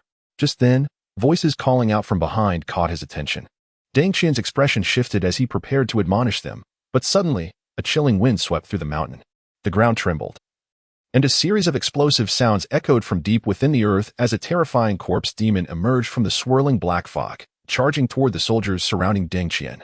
The stench intertwined with the foul wind caused the soldiers to pale, their expressions betraying an involuntary panic. A few soldiers, caught off guard, were flung to the ground by the enormous corpse demon. Fortunately, shielded by the iron teeth, though they sustained serious injuries, they were not instantly killed. At my command, first squad, first volley. Zhang Lu quickly regained his composure, his voice booming as he directed the troops. The soldiers behind him steadied their minds, instinctively drawing their bows and releasing arrows in unison. Dozens of crimson streaks pierced the air, striking the towering corpse demon. The sound was akin to a cacophony of firecrackers. Accompanied by a piercing horn, torrents of green blood gushed from the wounds of the colossal demon, and a series of explosive sounds erupted from beneath its surface, shattering it into fragments in an instant. This was the power of the purifying soul incantation.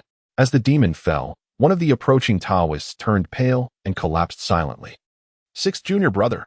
The sight sent shockwaves through the other Taoists. Wooden demon, seize its soul, kill. The second senior brother, slender and fierce, brandished a billowing green banner adorned with a vivid unicorn demon head, which sprang to life in the chilling wind and lunged forth as if seeking to devour. In the moment of its launch, it vanished into the underbrush, and immediately, thick vines, as robust as a wrist, erupted from the ground like serpents, sweeping towards the crowd. In the blink of an eye, the nearest soldiers were ensnared and hurled skyward. Observing this, Zhang Jian let out a slight grunt, and with a flick of his fingers, he cast a spell of wind movement, which transformed into a luminous stream that enveloped the soldiers being thrown, lightening their fall to prevent fatal injuries. These elite troops were the seeds of the Zhang family army. They must not be lost so easily. His immense mental prowess surged forth, swiftly locking onto a nearly undetectable trace of wooden ghostly energy on a nearby vine. He signaled to Zhang Lu and indicated the hidden location of the wooden demon. Second squad, Thunderstorm team, advance. As his words fell, 5 adept warriors clad in red and iron armor stepped forward. Zhang Lu lightly raised his hand and commanded sharply, fire. The archers swiftly drew their bows. At the command, 5 arrows were loosed, piercing through the massive tree by the roadside. Thunder rumbled as 5 slender red lightning bolts cleaved the sky, crashing down upon the tree, which echoed with a muffled scream. In an instant, a Taoist preparing to assist Zhang Jian's efforts fell to the ground, eyes wide with shock. The art of ghost nurturing. Zhang Jian observed the scene, his gaze shifting slightly. The art of ghost nurturing typically referred to the sinister techniques of those who cultivated their own spiritual ghosts, sharing their fortunes and misfortunes, making them susceptible to backlash. His armor-breaking squad truly was the nemesis of these practitioners. These talismans differ from others in that they rely on passive activation. Only those imbued with Yin energy or supernatural entities can trigger their effects. In contrast, ordinary mortals find these talismans ineffective, relying solely on the sharpness of the vermilion sand armor-piercing arrows, which, however, inflict limited damage on the sorcerers themselves. On the other side, witnessing 2 of their own fall within just 2 rounds of fire, the remaining 4 Taoists were filled with both rage and despair. They hastily sought shelter from the rain of arrows, no longer daring to confront the soldiers head-on. With red-rimmed eyes, Zhang Jian abandoned any thoughts of surrender, the deaths of his 2 brothers igniting a fierce desire for vengeance within him. He turned to his fellow disciples hidden behind the mountainside and, speaking in the dialect of their hometown, commanded with a fierce voice, "Third brother, provide cover. Fourth brother, summon the mighty demon to move the boulders. Let us carve a bloody path through. Immediately, a middle-aged Taoist responded with a loud call, while Zhang Jian, observing with a peculiar gaze, assumed that the use of their hometown dialect would render him unable to comprehend. He extended his consciousness, signaling the archers to reposition. Upon receiving the command, the archers swiftly adjusted their positions, and moments later, the air was pierced by cries of agony as several figures, having just leaped out, fell tragically to the ground. Becoming easy targets, the arrows found their marks, and one after another, they met their demise amidst the mountains. Zhang Jian regarded this scene with a calm demeanor. Yet deep within, he harbored thoughts. During this military campaign against the bandits, he had discerned several issues, particularly that the methods of communication within the ranks were exceedingly primitive, relying solely on physical movement and shouting, which easily betrayed their intentions and positions. Zhang Jian felt a sense of helplessness. He recognized the necessity of establishing corresponding sign language and flag signals to effectively mitigate such problems. Regrettably, his previous existence had left him uneducated, merely a passive observer of the world. Now, he understood that these methods were indeed treasures, yet he found himself incapable of employing them. Compelled to expend considerable effort to practice and innovate, Zhang Jian lamented that despite the initial formation of an elite force, cultivating a battalion of battle-hardened warriors would require the Zhang family to invest significantly. After eliminating the 6 rogue sorcerers, he personally stepped forward to search the area. It was not due to distrust in those around him. Rather, he knew that some practitioners of the obscure arts concealed their belongings in particularly cunning ways, often eluding the search of even fellow cultivators. Moments later, he discovered a narrow jade tablet on the body of the lead middle-aged Taoist. Carved upon the tablet were numerous peculiar symbols, resembling a strange incantation that did not appear to be conventional writing. Instead, it harbored a unique essence within, a legacy artifact. Zhang Jian's eyes widened in astonishment. The Taoists of the Iron Immortal Temple had mentioned that within the world existed many extraordinary sects, and that after the demise of certain cultivators, they occasionally left behind legacies. Some preserved their teachings in texts, either inscribed in ancient scripts or more complex writings. Others opted for simplicity, creating a mere jade tablet, infusing it with a fragment of consciousness as a means of inheritance. Before him lay a jade tablet, a relic of a similar tradition. Zhang Jian waved his hand, signaling Zhang Lu and others to continue their ascent up the mountain, thoroughly scouring its depths to ensure that no elusive prey escaped their grasp. At the mountainside, within the grand hall of the Fire Spirit Temple, Zhang Jian gazed upon the colossal golden statue that had been erected before him, his eyes subtly flickering with intrigue. The 6 Taoists had evidently expended considerable effort. Such a massive statue, even if merely cast in bronze, was of considerable worth. It represented a formidable Taoist embodiment, known as the Xin Yang Dharma body, venerating a revered ancestor of the Dongshin sect, the great, true Lord Xin Yang. Lord, should we transport this golden figure for refinement? Zhang Lu inquired, his eyes glistening with avarice as he beheld the towering statue exceeding 10 feet in height. The Zhang family was currently in a phase of vigorous expansion, desperately in need of finances. The melting down of such a statue would yield substantial wealth. Zhang Jian pondered for a moment, then waved his hand dismissively with a smile. There is no need for that. It may still serve a purpose. He recalled the ghost-rearing technique he had recently acquired, the soul-binding art. This art was remarkably profound and represented a rather orthodox method of nurturing spirits, although it retained an eerie and sanguinary nature. The costs involved were significantly less than those associated with the previous corpse-refining technique he had learned. The method advocated for the nurturing of a spirit, allowing the practitioner's life to intertwine with that of the spirit, fostering a symbiotic relationship. Furthermore, it offered the potential to establish a foundation, should one succeed. They could select a specific artifact, either the soul banner or the blood banner, as their personal instrument, advancing their cultivation. At that stage, the power of the soul-binding art would be formidable indeed. With the soul banner in motion, legions of spectral soldiers could be summoned forth, posing a considerable threat. It was said that in the later stages of cultivation, one could master 18 soul banners or 18 blood banners, thereby creating a cataclysmic formation of destruction. Should such a formation be unleashed, it would be enough to instill dread in even the mightiest of beings. While Zhang Jian was uncertain of the subsequent technique's authenticity, it was undeniable that he was intrigued by the prospect of such arts. If all else failed, he could entrust the training to Zhang Yi, who was currently progressing slowly with the 9 chapters of pure tranquility of Ta Shan. It seemed unlikely that he would achieve a lifespan of 200 years. Yet perhaps he could make strides in the art of ghost nurturing.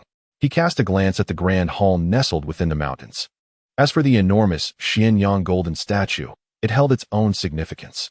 This group of Taoists had constructed such a temple to harness the power of their followers, cultivating their incense offerings to harmonize the ghostly energies within themselves, thereby preventing potential backlash from the spirits they nurtured.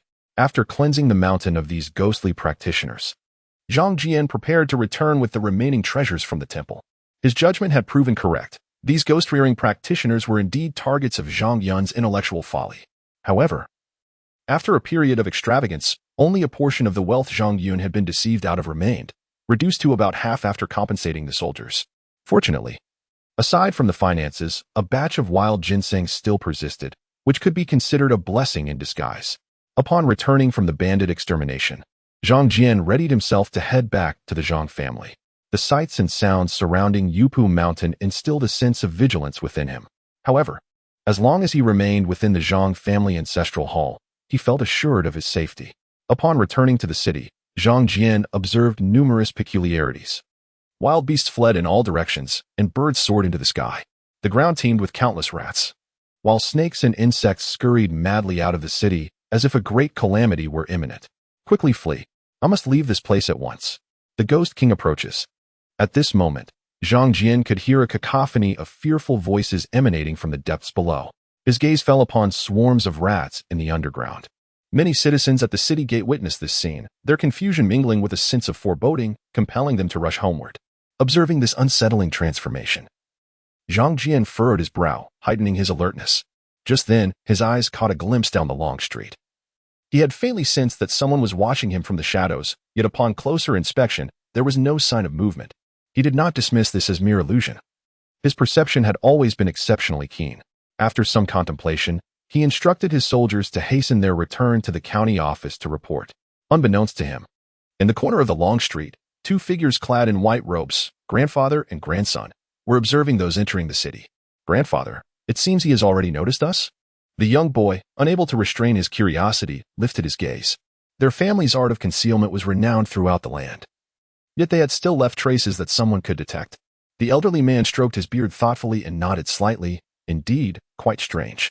As night fell, the day's bustle gradually gave way to tranquility. Meanwhile, outside the Zhang family estate, an increasing number of birds began to gather in the darkness. Among them was a fleeting white bird from the governor's residence. This peculiar creature craned its neck, peering into the depths of the Zhang residence, its eyes darting about restlessly. The master's presence must be here. Half of the master's lingering soul resides within. The bird chirped excitedly, but suddenly its demeanor shifted to one of silence, its eyes betraying a hint of fear. The master has arrived. As the words fell, a dense aura of malevolence swept through the night, akin to a shroud that obscured the moon. On the long street, countless birds fell into silence as a figure in black emerged from the distance, seemingly soaring forth from the luminous moonlight, gracefully approaching the Zhang estate. Clad in black, her countenance was cold and austere, her gaze fixed upon the entirety of the Zhang residence. A shadow of insatiable hunger flickered in her eyes, accompanied by an overwhelming resentment, as though she embodied the boundless grievances of the world. Indeed, return my soul, whispered a haunting voice that echoed along the darkened street. She gently shook her flowing robes, and an immense chill radiated from her, enveloping the surroundings in an ominous aura. Within the ancestral hall, Zhang Jian was engrossed in deciphering the peculiar art of soul transference, perceiving an ethereal whisper akin to a haunting melody. His countenance shifted subtly, and he absently stroked the jewel in his hand, shaking his head in silent dismay. Indeed, it seemed he had underestimated the gravity of the situation. The so-called deity of the avian clan was truly approaching him. However, he found it somewhat perplexing that, despite the considerable commotion, the opponent's cultivation did not appear particularly formidable. His gaze flickered as he contemplated for a moment before he opened the ancestral hall's door and stepped slowly outside. Yet, at the threshold, 1 foot remained within. There, on the long street, he beheld a figure clad in a dark robe, adorned with a phoenix motif. In the dim moonlight, this elongated silhouette was strikingly captivating. He cautiously inquired, "A phoenix?" Upon seeing Zhang Jian, the wind spirit Ghost King's eyes filled with a chilling intensity. and she coldly declared, "Mortal, return my fragment of soul." Zhang Jian sighed inwardly, deftly producing the radiant jewel from his grasp. This crimson orb shimmered with an intense brilliance. Certainly, this maiden was worthy of such a treasure. Upon sighting the phoenix soul, the dark-clad woman turned her gaze and asserted, "Indeed, that is the object. Return my possession, and accept the binding soul mark. I shall spare your life." At that moment, a majestic aura subtly emanated from her, locking onto Zhang Jian's presence. However, he shook his head, responding, "Your statement lacks reason. Though this treasure may once have belonged to you, it is now in my possession, earned through great toil and taken from a formidable foe. If you wish to reclaim it, you must offer something in exchange or purchase it. It cannot simply be taken back without recompense." Yet, before he could finish his retort, the Wind Spirit Ghost King, visibly impatient, unleashed a torrent of ominous energy, enveloping the entire Zhang estate like a thick, dark cloud, sweeping toward Zhang Jian. A mere wisp of her aura was sufficient to conjure a storm capable of devouring life itself, threatening to engulf the entire Zhang residence. Above the estate, a terrifying omen appeared, an obsidian phoenix poised to consume the world below. Sensing this shift, Zhang Jian's expression changed abruptly, and he hastily withdrew his foot back into the hall. Simultaneously, he shook the phoenix soul jewel in his hand. Witnessing this scene, the dark-clad woman's eyes flared with malice, and she transformed into a colossal black phoenix, charging toward the ancestral hall. Almost concurrently, Zhang Jian's gaze shifted to the depths of the hall, where, as he had anticipated, the stone mirror held by his ancestor's golden statue burst forth with radiant brilliance. A beam of golden light, piercing through the clouds, swept away the encroaching chill of malevolence. The golden radiance was fierce and unyielding. The descending black phoenix, caught in its path, emitted a piercing shriek, as if the golden light had penetrated its very essence. On the long street, a woman clad in a dark robe adorned with the emblem of the phoenix, attempting to enter the Zhang residence, emitted a pained shriek. In an instant, waves of golden light erupted from her entire being, both inside and out. Her phoenix-like eyes turned towards the Zhang family, revealing a flicker of fear towards death. Despite her grievous injuries, she transformed into a streak of black light and vanished into the clouds above, uttering not a single word before her departure. "Master!" The white bird, witnessing the commotion, let out a cry of alarm and hurriedly transformed into a misty figure. Hastily following suit, the other birds scattered naturally. Observing this scene, Zhang Jian let out a sigh of relief. The stone mirror had indeed lived up to his expectations. Yet, he pondered the nature of this speed. It was no boon but rather a bane. Had that spirit turtle led him astray? Zhang Jian furrowed his brow, sensing that the spirit turtle bore him no ill will. However, if he were in a different place, devoid of the ancestral protection within the Zhang family shrine, how could he hope to escape such calamity? At that moment, Zhang Jian was unaware that outside the Zhang residence, an elderly man and a young boy, a pair of grandfather and grandson, were observing the scene from the Golden Jade Tavern, where all the patrons had succumbed to slumber. They were indeed the duo who had fleetingly appeared at the street corner earlier that day. Beneath the ornate lanterns, an unusual tranquility enveloped the surroundings. The elder, his longevity symbolized by a long, white beard, stood beneath the lantern's glow, gently stroking his beard as he gazed upon the unfolding spectacle, a look of astonishment flickering in his eyes. He had not anticipated that within such a modest family resided such a precious treasure. Even a formidable entity like the Phoenix Spirit would suffer significant losses at their hands. Xian Jiao, astonished, had not departed after guiding Zhang Jian to seize the Phoenix Soul. He had long anticipated that the Phoenix Spirit lurking outside Fengyang County would not miss this opportunity. Initially, he had resolved to assist Zhang Jian in overcoming this disaster, while also leveraging the moment to align his grandson with a formidable force, ensuring a prosperous future for him. However, it appeared that unforeseen complications had arisen. "Grandfather, what was that golden light?" A chubby-cheeked young boy beside him inquired, displaying a hint of innocence. Fear flickered in his eyes, as he too had felt the dread that accompanied the terrifying golden radiance. Xian Jiao's gaze shifted, and he waved his hand dismissively, stating, "That object may very well be an exceedingly formidable treasure, surpassing even the level of magic artifacts." As the golden light shone forth, his heart quivered with trepidation. Such a treasure was something he had only sensed in ancient locales, and he was reluctant to become entangled with it. Simultaneously, his eyes wandered towards a subtle direction, where a delicate little girl, resembling a celestial being, was counting on her fingers, murmuring to herself, This enchanting child, concealed within the ethereal essence of the world, had gone unnoticed even by the phoenix spirit. With a cheerful laugh, she remarked, "My master's disciple is truly fortunate amidst calamity. Such a powerful natural ghost king has suffered a great defeat in his hands. This is splendid. I need to summon reinforcements, for I would not stand a chance against that ghost king. However, such an impressive innate demon king would surely pique the interest of the venerable Bai Ling. Should we find a way to notify him?" After a brief pause, she added, "What do you think, that peeping old man?" At this moment, her gaze turned toward the two within the building, Xianjiao and his grandson, whose previously innocent smiles had now contorted into frowns, glaring disdainfully at the duo. Upon noticing her gaze, Xianjiao slightly clasped his hands together and smiled. "This old man, Xianjiao, pays his respects to the esteemed Bai fairy." The little girl pouted in response, declaring, "I am not a fairy. My master is the true fairy. Indeed, the demon slayer is a genuine celestial being, yet Bai fairy, with her cleverness and talent for enlightenment, is renowned far and wide, and thus can also be considered a fairy."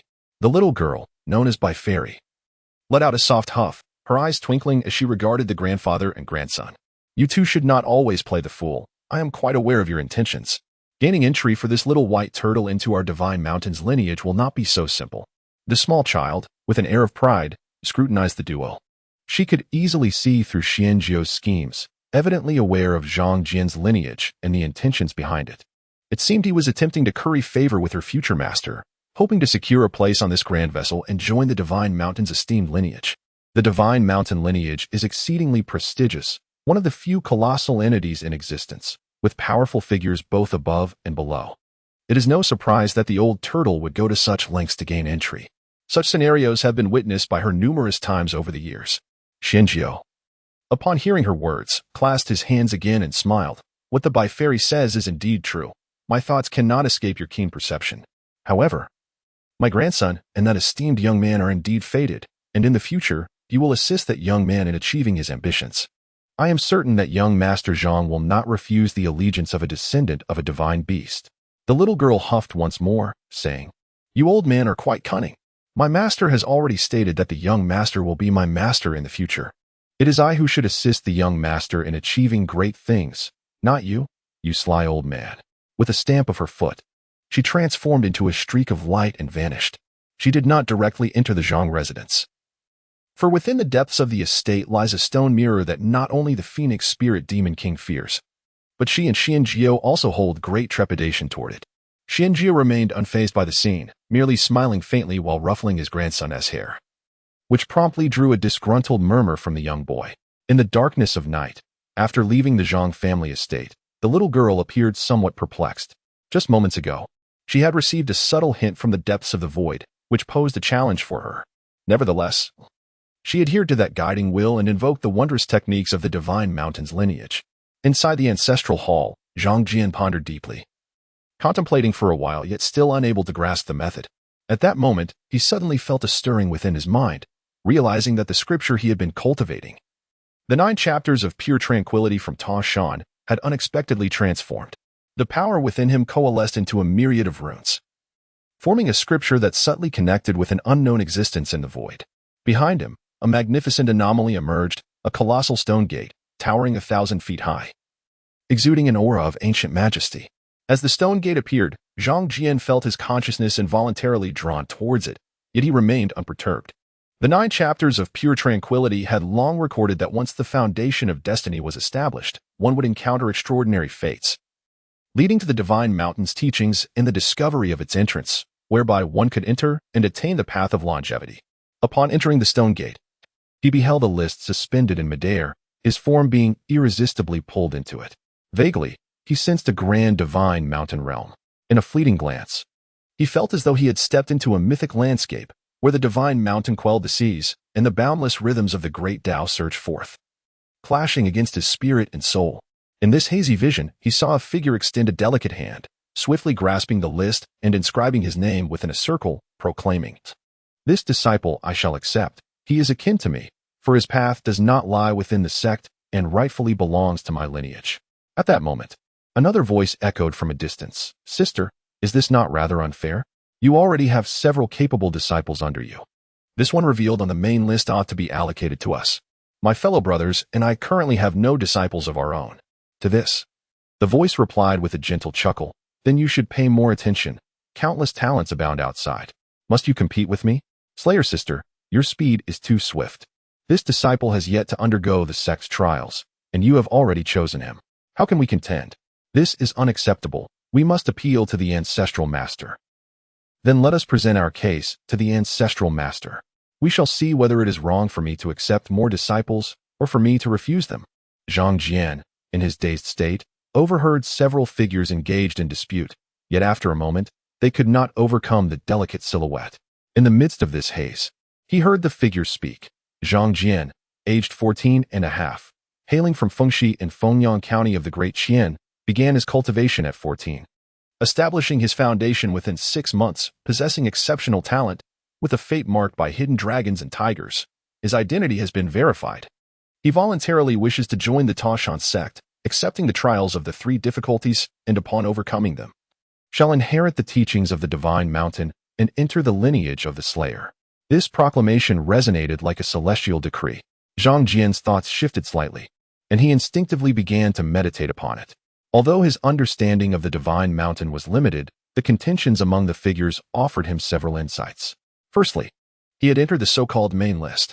Secondly, being contested by several masters indicated that he could not possibly possess mediocre talent.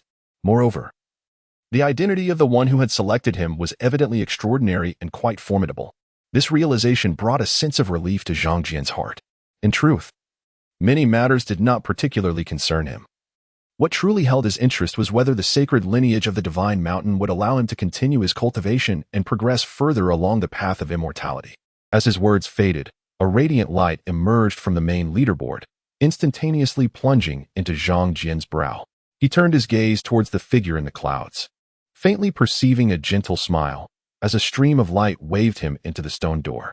Within the ancestral hall of the Zhang clan, Zhang Jian opened his eyes, processing the final message that resonated in his mind, revealing a hint of helplessness. To resolve the 3 tribulations and attain the opportunity to choose one's own lineage. This meant he must enter the Tangshan lineage to acquire the method of immortality. Seeking to overcome the 3 tribulations and bestow a measure of fortune upon his sect to gain recognition of the lineage and be granted the celestial arts. Furthermore, resolving the 3 tribulations did not necessarily pertain solely to his own challenges. It could also involve the tribulations of others. As long as he could offer a boon of fortune to the sect as a token of apprenticeship, it sufficed. Naturally, the more substantial the offering, the more favor the sect would bestow upon him, granting him greater options after initiation. Thus, it appeared rather straightforward. However, the crux of the matter was that his 3 tribulations had already been predetermined. He must subdue the Phoenix Spirit Ghost King and resolve the tribulation of Fengyang County to gain entry into the Slay Demon lineage. This choice was indeed reciprocal. The Slay Demon True Monarch also presented him with an alternative, to adhere to the sect's orthodox teachings and resolve the 3 tribulations by a different means, thus having the option to enter under the guidance of other senior figures of different lineages. Yet, in Zhang Jian's perspective, this was hardly a choice at all. Should he exhibit any sign of timidity, the formidable beings of the Tangshan lineage might not regard him favorably, potentially jeopardizing his future cultivation. However, opportunities were not entirely absent. While the Slay Demon True Monarch had posed a challenge, he had also extended assistance, allowing Zhang Jian to borrow the True Monarch's power thrice at critical moments. Zhang Jian's gaze shifted, recognizing that this already presented considerable operational potential. Meanwhile, the Phoenix Spirit Ghost King was engulfed in golden light, suffering an unimaginable injury. Her body was nearly transformed into a golden sieve, and she desperately hurried back towards Feng Nest Mountain. Deep within Feng Nest Mountain, a point of black light swiftly penetrated through the brilliance of the Jade Sacred Hand Scroll, directly embedding itself within the mountain's core.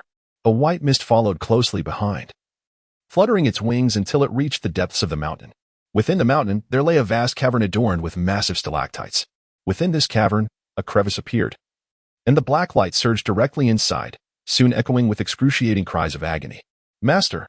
The white bird observed this scene with growing concern yet dared not venture into the cavern. It understood that this cavern was the forbidden realm of the Phoenix Spirit, an area permeated with the pervasive resentment of the heavens and earth. Entering would easily lead to the erosion of one's mind by such malevolence, transforming one into a mere puppet. Anxious in its heart, the white bird could only flit about the cave. occasionally perching upon the stalactites or descending upon a peculiar parasol tree nearby. This tree, an ancient parasol, boasted bark of a deep green hue, teeming with vitality. It was here that the white bird's essence was rooted, transformed by the life force emanating from the venerable tree.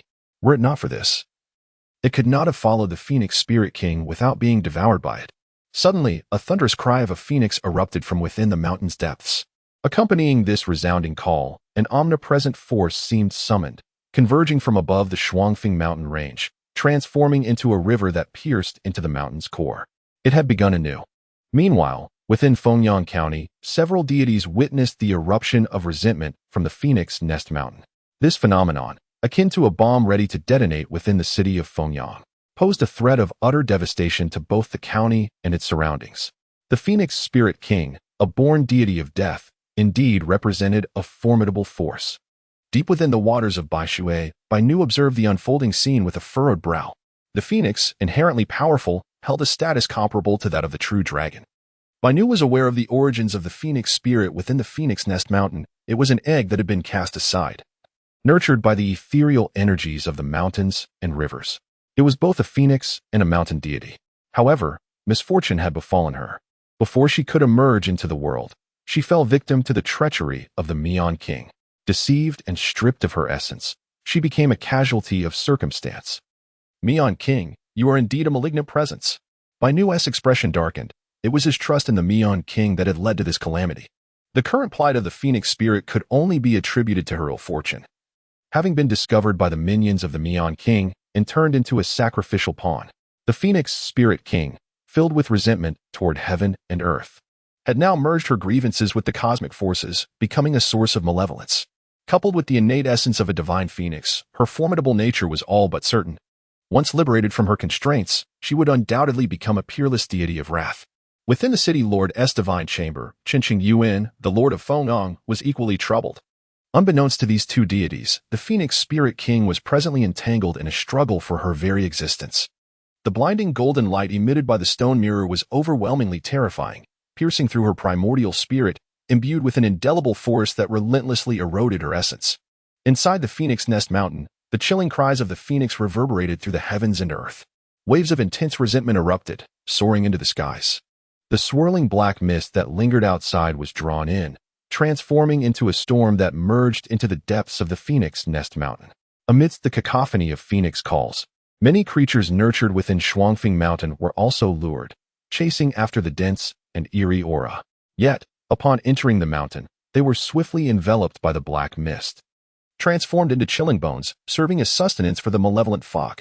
Within the ancestral hall, Zhang Jian toyed with a precious pearl in his hand.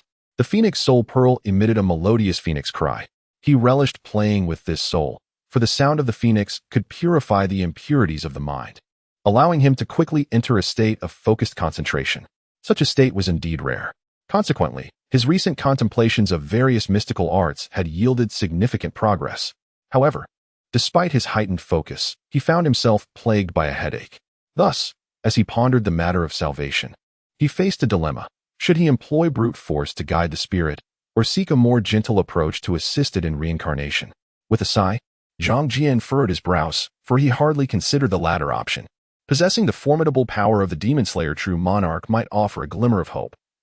Yet the practicality of such an endeavor remains dubious. Concerning the state of the phoenix spirit within Fengyang Mountain, he finds himself utterly in the dark, devoid of any knowledge. How, then, is he to proceed? It would be folly to venture personally into Fengyang Mountain for first-hand investigation. Perhaps this is precisely what the Demon Slayer true monarch desires of him, a notion that places him in a quandary. After all, remaining sheltered within the Zhang family ancestral hall, diligently managing the affairs of the Zhang clan, and quietly cultivating his abilities could well lead to his ascent. In truth, he has no pressing need to take such risks. However, upon further reflection, Zhang Jian resolved to step beyond the confines of the ancestral hall. Merely focusing on the Zhang family's resources might pave a path to longevity, yet a slight venture into the unknown could smooth that path considerably. And thus he would pursue it with vigor. Zhang Jian harbors within him the heart of a warrior. Moreover, he currently enjoys the protection of two formidable allies, ensuring his safety. Additionally, Zhang Jian is convinced that the phoenix spirit, having directly assaulted the Zhang family ancestral hall and subsequently suffered a backlash from the stone mirror. Must be gravely injured, presenting an opportune moment for exploration. Perhaps he might even uncover some hidden truths. Most importantly, if he could somehow pacify the phoenix spirit, he might find another opportunity to garner benefits within the Zhang family ancestral hall, honoring his ancestors, which remains paramount. After resolving to journey to Fengqiao Mountain, Zhang Jian also instructed Zhang Lu to seek out some Taoist texts at Qixia Temple on the outskirts of the city, hoping to discover scriptures pertaining to the transcendence of malevolent spirits. The following day, as Zhang Jian prepared to depart, a pair of grandfather and grandson arrived at the Zhang family entrance. Xianjiao halted a burly man, who, with wide eyes, gazed at Zhang Lu and smiled. "This young man, please convey a message to Zhang Langjun. Xianjiao, an old friend from Baishui, has come to alleviate his worries." The elder, senior. "You possess considerable strength," Zhang Lu remarked, observing his arm immobilized. He had intended to shake free, but found himself utterly restrained. Xianjiao gently released Zhang Lu, his gaze sweeping over him with a warm smile. Recognizing he had encountered a capable individual, Zhang Lu hurried inside to relay the message. Before long, Zhang Jian emerged, his gaze landing on Xianjiao, his expression shifting to one of mild surprise as he clasped his hands in greeting. "Ah, it is an honor to meet the esteemed elder. I beg your pardon for my rudeness." He then glanced at Zhang Lu, chuckling, "This brother has followed me since childhood, raised without proper decorum, and has unfortunately picked up some reckless habits. If there has been any discourtesy, I hope you will forgive it." Zhang Jian then stepped aside, ushering Xianjiao inward. However, Xianjiao declined, shaking his head. "Young friend Zhang, the treasure in your home is quite fierce. I believe it is best I do not enter. Shall we find another location?" Upon hearing this, Zhang Jian paused, quickly realizing that Xianjiao referred to the stone mirror within the ancestral hall. He promptly guided Xianjiao toward the Jinyu restaurant. Inside the Jinyu restaurant, they selected a refined table. Outside, the summer heat lingered, and under the oppressive weather, the number of affluent patrons seeking entertainment had dwindled considerably. The wind chimes tinkled softly in the air. Zhang Jian gestured for the attendant nearby to bring over several fine jars of wine. Although he was puzzled as to why Xianjiao remained in Fengyang County and had not departed, he refrained from directly inquiring, for such a question would surely diminish the ambience. Xianjiao, however, took the initiative to speak, smiling as he said, "Young master, did you not receive the inheritance seal of the Tangshan Dao lineage last night? If I am not mistaken, you have also caught the eye of the demon-slaying true monarch." Upon hearing this, Zhang Jian was slightly taken aback. "How does the elder know this?" he asked. "Not difficult to deduce," Xianjiao replied with a faint smile. "Once the steed of the demon-slaying true monarch appeared in Fengshi County, I began to make some conjectures. Moreover, my clan is adept in the art of divination. So much of this is not considered a secret to me, including the challenges you are likely to face ahead." In truth, he felt he should not involve himself too deeply, for the temperament of the demon-slaying true monarch was notoriously difficult, especially towards those deemed different. Should he offend the monarch, his aspirations could not only be thwarted but might also invite significant trouble. Yet, for the sake of the Lichuan lineage, he felt compelled to approach with a bold front, hoping to bring about some change for the Xiangui clan. After a brief pause, he added with a smile, "Have you heard of the ancient geomantic arrangement that has circulated for a millennium within and beyond Fengyang County?" Zhang Jian's eyes brightened at this. "Are you referring to the Shuangfeng Foshui pattern?" he inquired. This was something he had heard from Zhang Yi. The Shuangfeng Liangyi Fengshui arrangement existed both within and beyond Fengyang County. Deep within the Shuangfeng mountain range, there were two phoenix nests, male and female, which every so often would give birth to a remarkably talented noble girl, imbued with an air of nobility, destined to marry a husband of great fortune. Could it be? Zhang Jian's gaze turned to Xianjiao. Xianjiao stroked his beard thoughtfully. The origins of this legend are indeed not erroneous. I have heard from my ancestors that long ago, phoenixes did descend upon the Shuangfeng mountain range, leaving behind a phoenix egg, thus forming a rather unique geomantic configuration. After a brief pause, he sighed, and indeed, every so often, a girl unexpectedly receives the favor of the Shuangfeng Liangyi arrangement, achieving a remarkable destiny. Upon hearing this, Zhang Jian furrowed his brow. After a moment, Xianjiao's expression bore a hint of gentle amusement. "As for the origins of the Fengling Ghost King, I believe you can surmise. She is the transformation of that phoenix egg after hatching. However, the Fengling Ghost King did not fully emerge into the world 1,000 years ago. She faced great calamity and was brutally slain. resulting in a stillborn. The reason she relentlessly pursues you is not merely that you possess half of her essence, condensed into the phoenix soul, but also because she is unwilling to accept her fate. Once a magnificent divine beast, she has become a mere ghost king, yearning for salvation and reincarnation.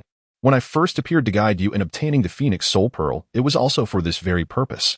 At this moment, Xianjiu revealed the intricate circumstances surrounding his initial guidance to Zhang Jian in acquiring the phoenix soul pearl. Zhang Jian nodded, gradually clarifying the sequence of events and recognizing the crux of the matter. Unable to contain himself, he remarked, "Since you have discerned the intricacies, I trust you possess a clever method to alleviate the tribulations besetting the people of Fengyang County." Xianjiu shook his head, responding, "Cleverness it is not. Merely a method that harms others while benefiting none." Zhang Jian furrowed his brow yet persisted. "As long as it can resolve the calamity within Fengchao Mountain, it would save countless lives and accrue immeasurable merit." Xianjiu chuckled, "Perhaps. I implore you to share your wisdom." Nodding, Xianjiu continued, "It is quite simple. We shall leverage the duality of the phoenix and the yin-yang pattern, connecting with a noble lady nurtured by this duality. If she is willing to offer her body, allowing the phoenix to be reborn, the resentment it harbors will dissipate. Once the resentment is resolved, the phoenix shall cease its destructive tendencies." Upon hearing this, Zhang Jian's expression shifted. "Is this not akin to sacrificing one for another?" "It is indeed a wretched suggestion." Xianjiu laughed. "What do you think?" "It is hardly commendable. We are all beings of the same essence. How can we bear to send an innocent soul to their demise?" Zhang Jian shook his head. "What sort of salvation is this? It resembles leading a lamb to the slaughter, merely satiating the tiger's appetite, with the price being a fleeting peace, likely to unleash further violence." Observing Zhang Jian's persistent disapproval, Xianjiu's eyes glimmered with amusement. He then lifted a cup from the table and took a gentle sip. Zhang Jian's attitude reassured him. While the strong may not be entirely virtuous, they often value companionship, or at the very least, expect their allies to possess certain principles. Thus, he felt more inclined towards a forceful resolution, having identified the roots of the Phoenix Spirit's woes. Zhang Jian contemplated a plan to draw the Phoenix Spirit King to the Zhang family ancestral hall, regardless of her resilience.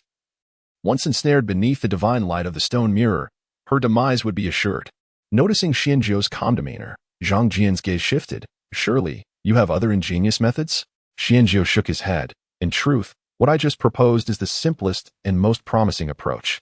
However, I now possess a far more challenging method. You currently hold half of the Phoenix soul, and this portion remains untainted by resentment. Upon entering the body, it may indeed evoke the Phoenix's true nature." Seeing Zhang Jian's intrigued gaze, Xianjiu elaborated, "The Phoenix embodies purity.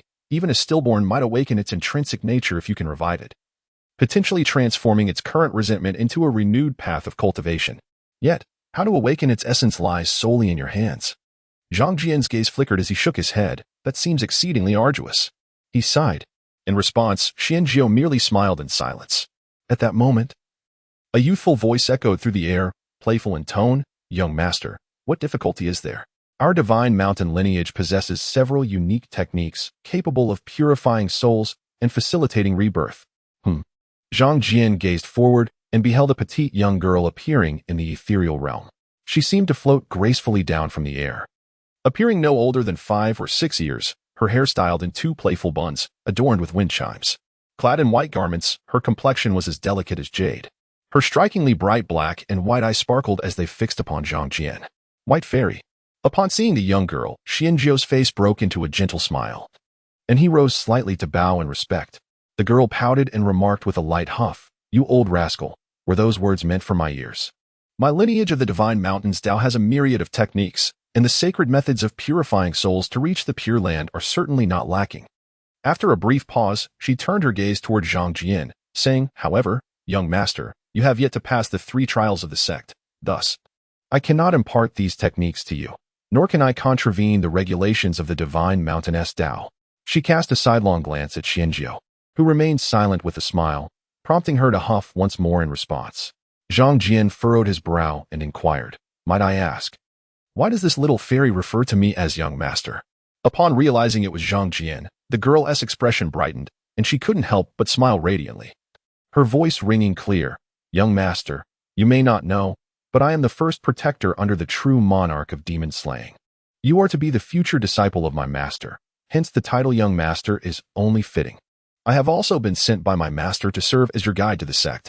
She then adopted a serious demeanor and added, furthermore, young master, please do not refer to Iner as a fairy. She does not deserve such a title.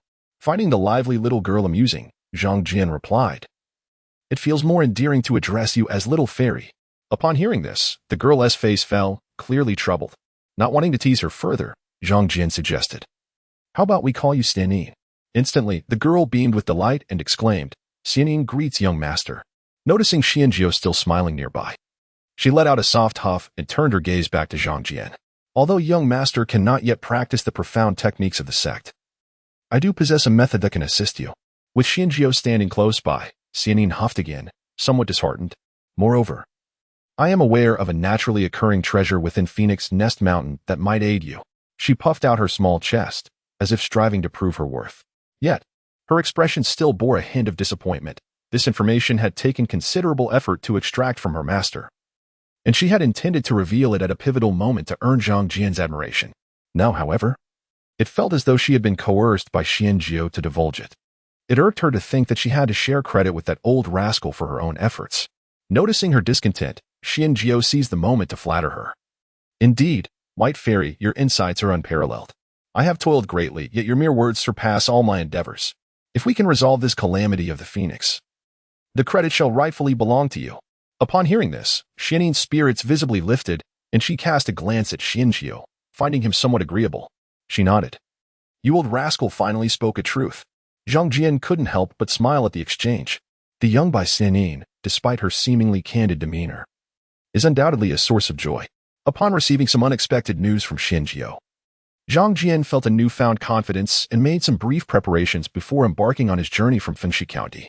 As he aimed to enter Fengxiao Mountain, it was prudent to act swiftly to avoid unforeseen complications.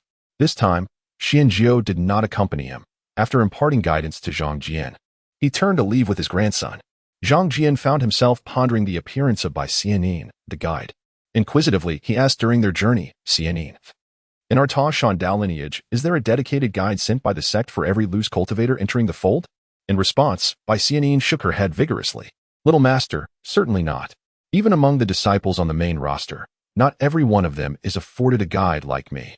Your solid foundation and the extraordinary tribulations you have chosen necessitate a certain level of guidance. Otherwise, hope would be fleeting. Zhang Jian nodded thoughtfully upon hearing this.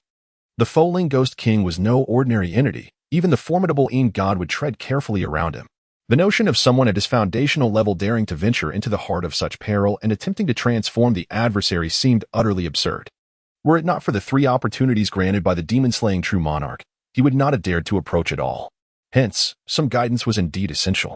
Bai Xianin continued, our divine mountain lineage is unlike other sects that rigidly adhere to rules without regard for the lives of their disciples. Oh, it seems I am quite fortunate. Zhang Jian replied with a smile, which was mirrored by the young girl. Nonetheless, she added, however, whether you can overcome such tribulations still heavily depends on your own timely decisions. Zhang Jian nodded in agreement. The two traveled swiftly and soon exited Fengxi County. Along the official road, lush fields stretched endlessly, with water wheels by the riverside continuously drawing water to irrigate the fertile land. The autumn harvest season had already passed, and many farmers were engaged in composting or planting greens. The vibrant growth of these vegetables was striking. Zhang Jian could not resist leaping off his horse to immerse himself in the joy of this flourishing life. He noticed many elderly farmers had gained a touch of rosy color this autumn, a change that rendered Zhang Jian's thoughts even purer. Bai Xianin, hidden within her spiritual insights, observed this scene with a hint of confusion yet a curious gaze. She found it perplexing, as her master had mentioned on several occasions that this young master's path was unlike any other, destined to diverge from the divine mountain lineage and perhaps find his cultivation journey among the mundane. This could very well be the distinctive aspect of this young master. Despite her tender age and nascent wisdom, Bai Xianin possessed her own discernment, as the demon-slaying true monarch had instructed her to accompany Zhang Jian. She diligently observed this future young master. Her essence is extraordinarily unique, and upon careful observation, one often discovers something new. Zhang Jian quickly silenced his wandering thoughts, tightening his grip on the longing sword as he approached the foot of Fengxiao Mountain. Upon reaching the base of the mountain, Bai Xianin took out a purple talisman from her hand and presented it to Zhang Jian. Young master, this talisman has been modified. It can alter our aura, concealing our presence to prevent that ghost king from detecting us prematurely. Zhang Jian nodded in acknowledgement, aware that the Fengling ghost king held another identity, that of the mountain deity of Fengchao Mountain. Without a clever means of concealment, it would be impossible to ascend boldly without arousing suspicion. Within the Shuangfeng mountain range, Zhang Jian's form melded seamlessly with the ethereal winds, moving as if he were one with the very essence of the air. He had mastered the wind-walking technique to a remarkable degree, allowing him to glide through the lower atmosphere with astonishing swiftness, requiring no external support. His speed was indeed impressive. Yet, Zhang Jian sensed he could push himself even further. However, the wind-walking technique, at its core, remained a lesser spell with inherent limitations. Nevertheless, he felt no discouragement. While its upper limits were somewhat constrained, with adept application, it could still yield a myriad of enchanting maneuvers. He darted rapidly through the forest, his body seemingly adorned with wings, moving at an exhilarating pace. Guided by his understanding of the essence of wind, he flowed like a gentle breeze sweeping over the hills, his speed increasing with each passing moment. Bai Xianin, possessing a unique essence herself, moved swiftly through the spiritual currents of heaven and earth, and upon witnessing this scene, she was greatly astonished. She recognized that Zhang Jian had merely cultivated the wind and thunder technique that accompanied the latter part of the 9 chapters of Tangshan Purity and had not yet delved into other advanced arts. Yet, he executed the wind-walking technique with such mastery that he resembled those naturally gifted with the wind spirit body. Unable to contain her admiration, she exclaimed, "Young master, your wind-walking technique is truly remarkable.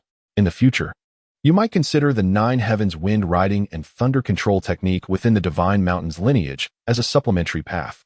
With your innate talent, you will undoubtedly master several formidable wind techniques. Is the sun and moon's radiance and the 9 heavens wind riding and thunder control technique truly suitable for me?" Zhang Jian inquired while maintaining his pace.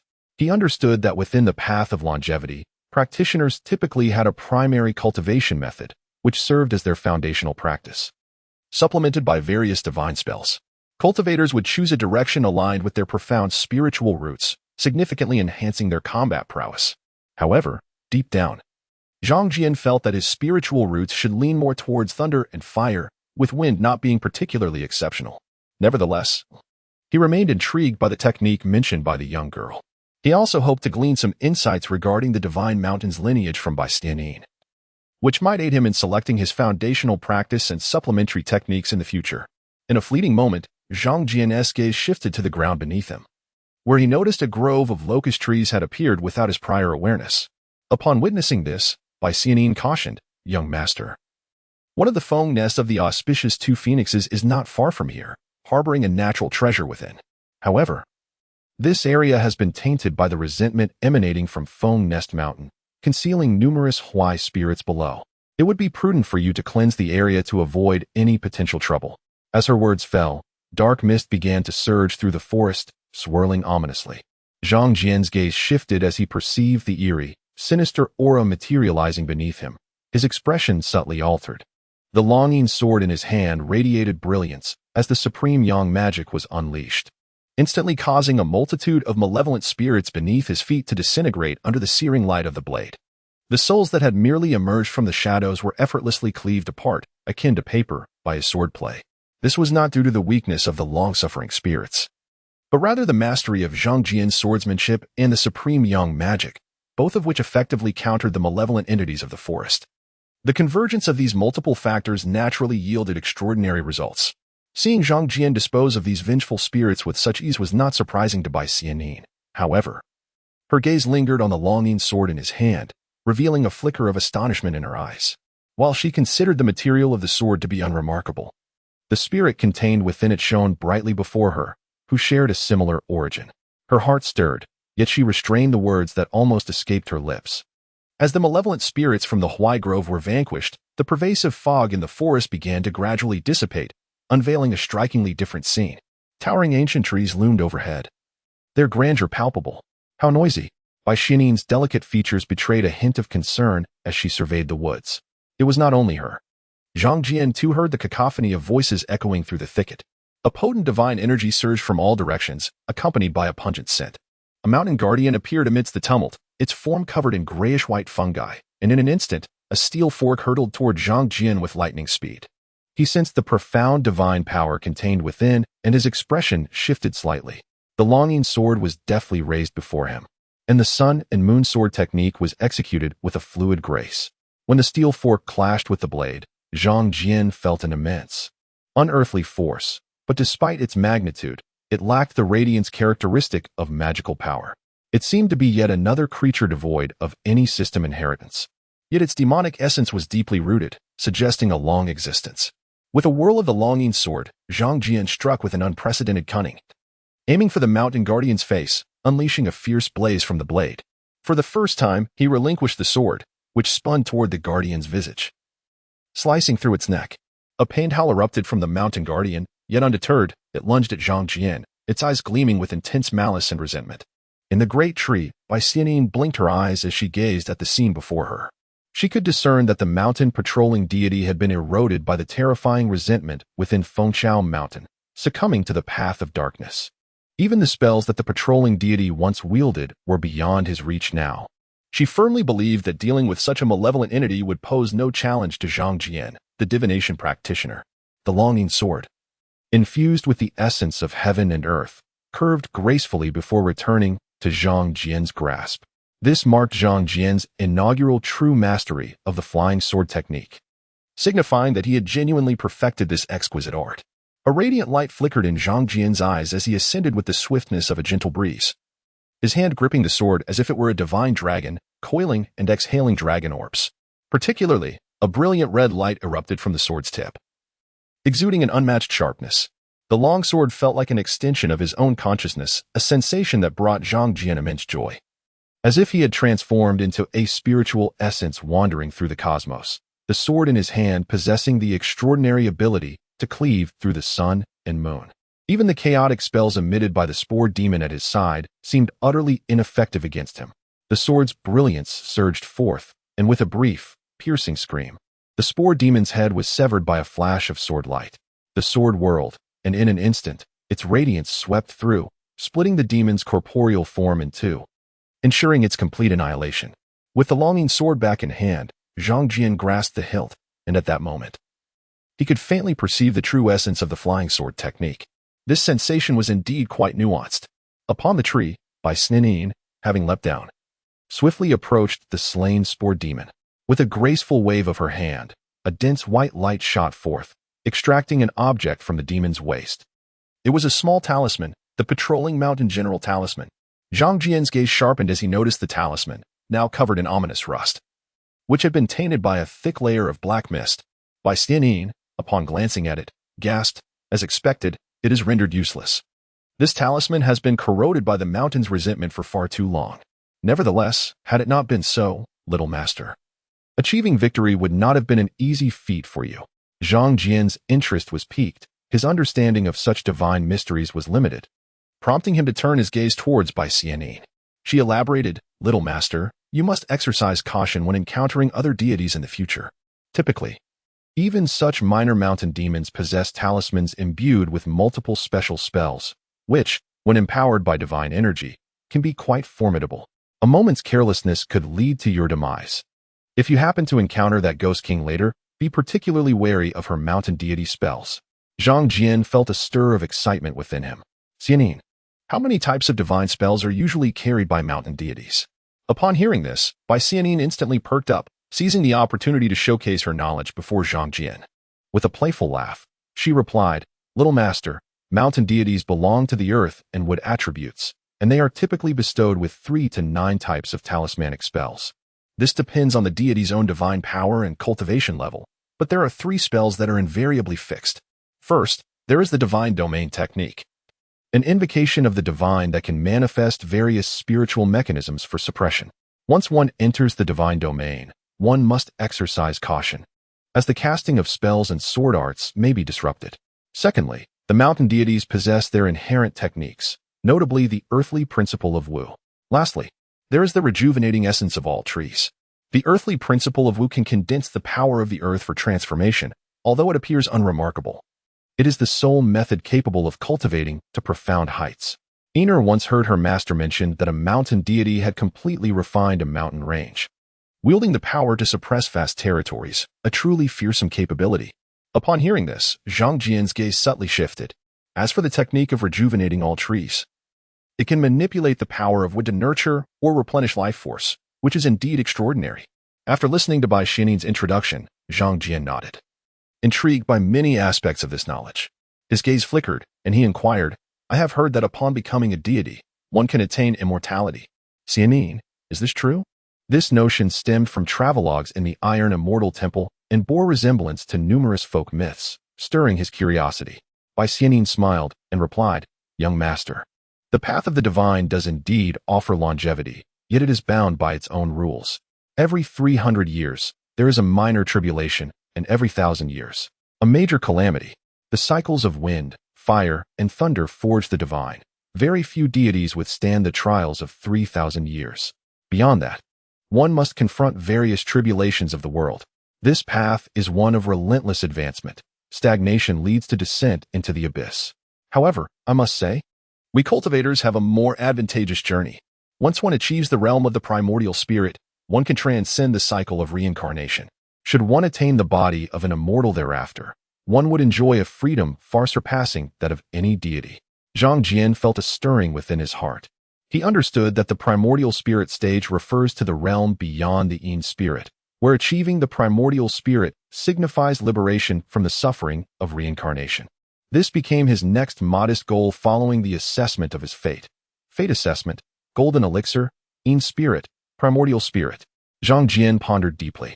The two conversed extensively while their steps remained unhurried, eventually entering the majestic nest of the feng shui formation known as the Twin Phoenixes and Two Instruments. Zhang Jian sensed the ethereal energy of the mountains and rivers converging toward this locale, albeit at a remarkably slow pace. Soon after, they beheld a magnificent tree standing in a valley, its crown reaching the heavens.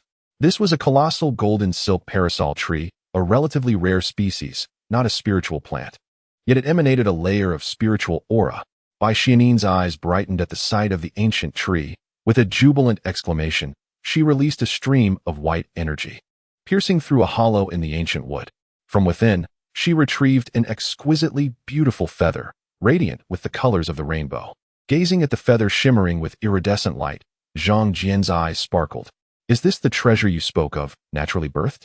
He asked, a mix of amusement and disbelief coloring his tone. Yet, in his heart, he had already begun to discern its true nature. Indeed, Bai Xianin, who was initially filled with joy, immediately retorted, Young master, this is hardly a mere treasure. This is a feather left behind after the phoenix underwent its rebirth. A true gem that encapsulates a portion of the essence of the divine phoenix.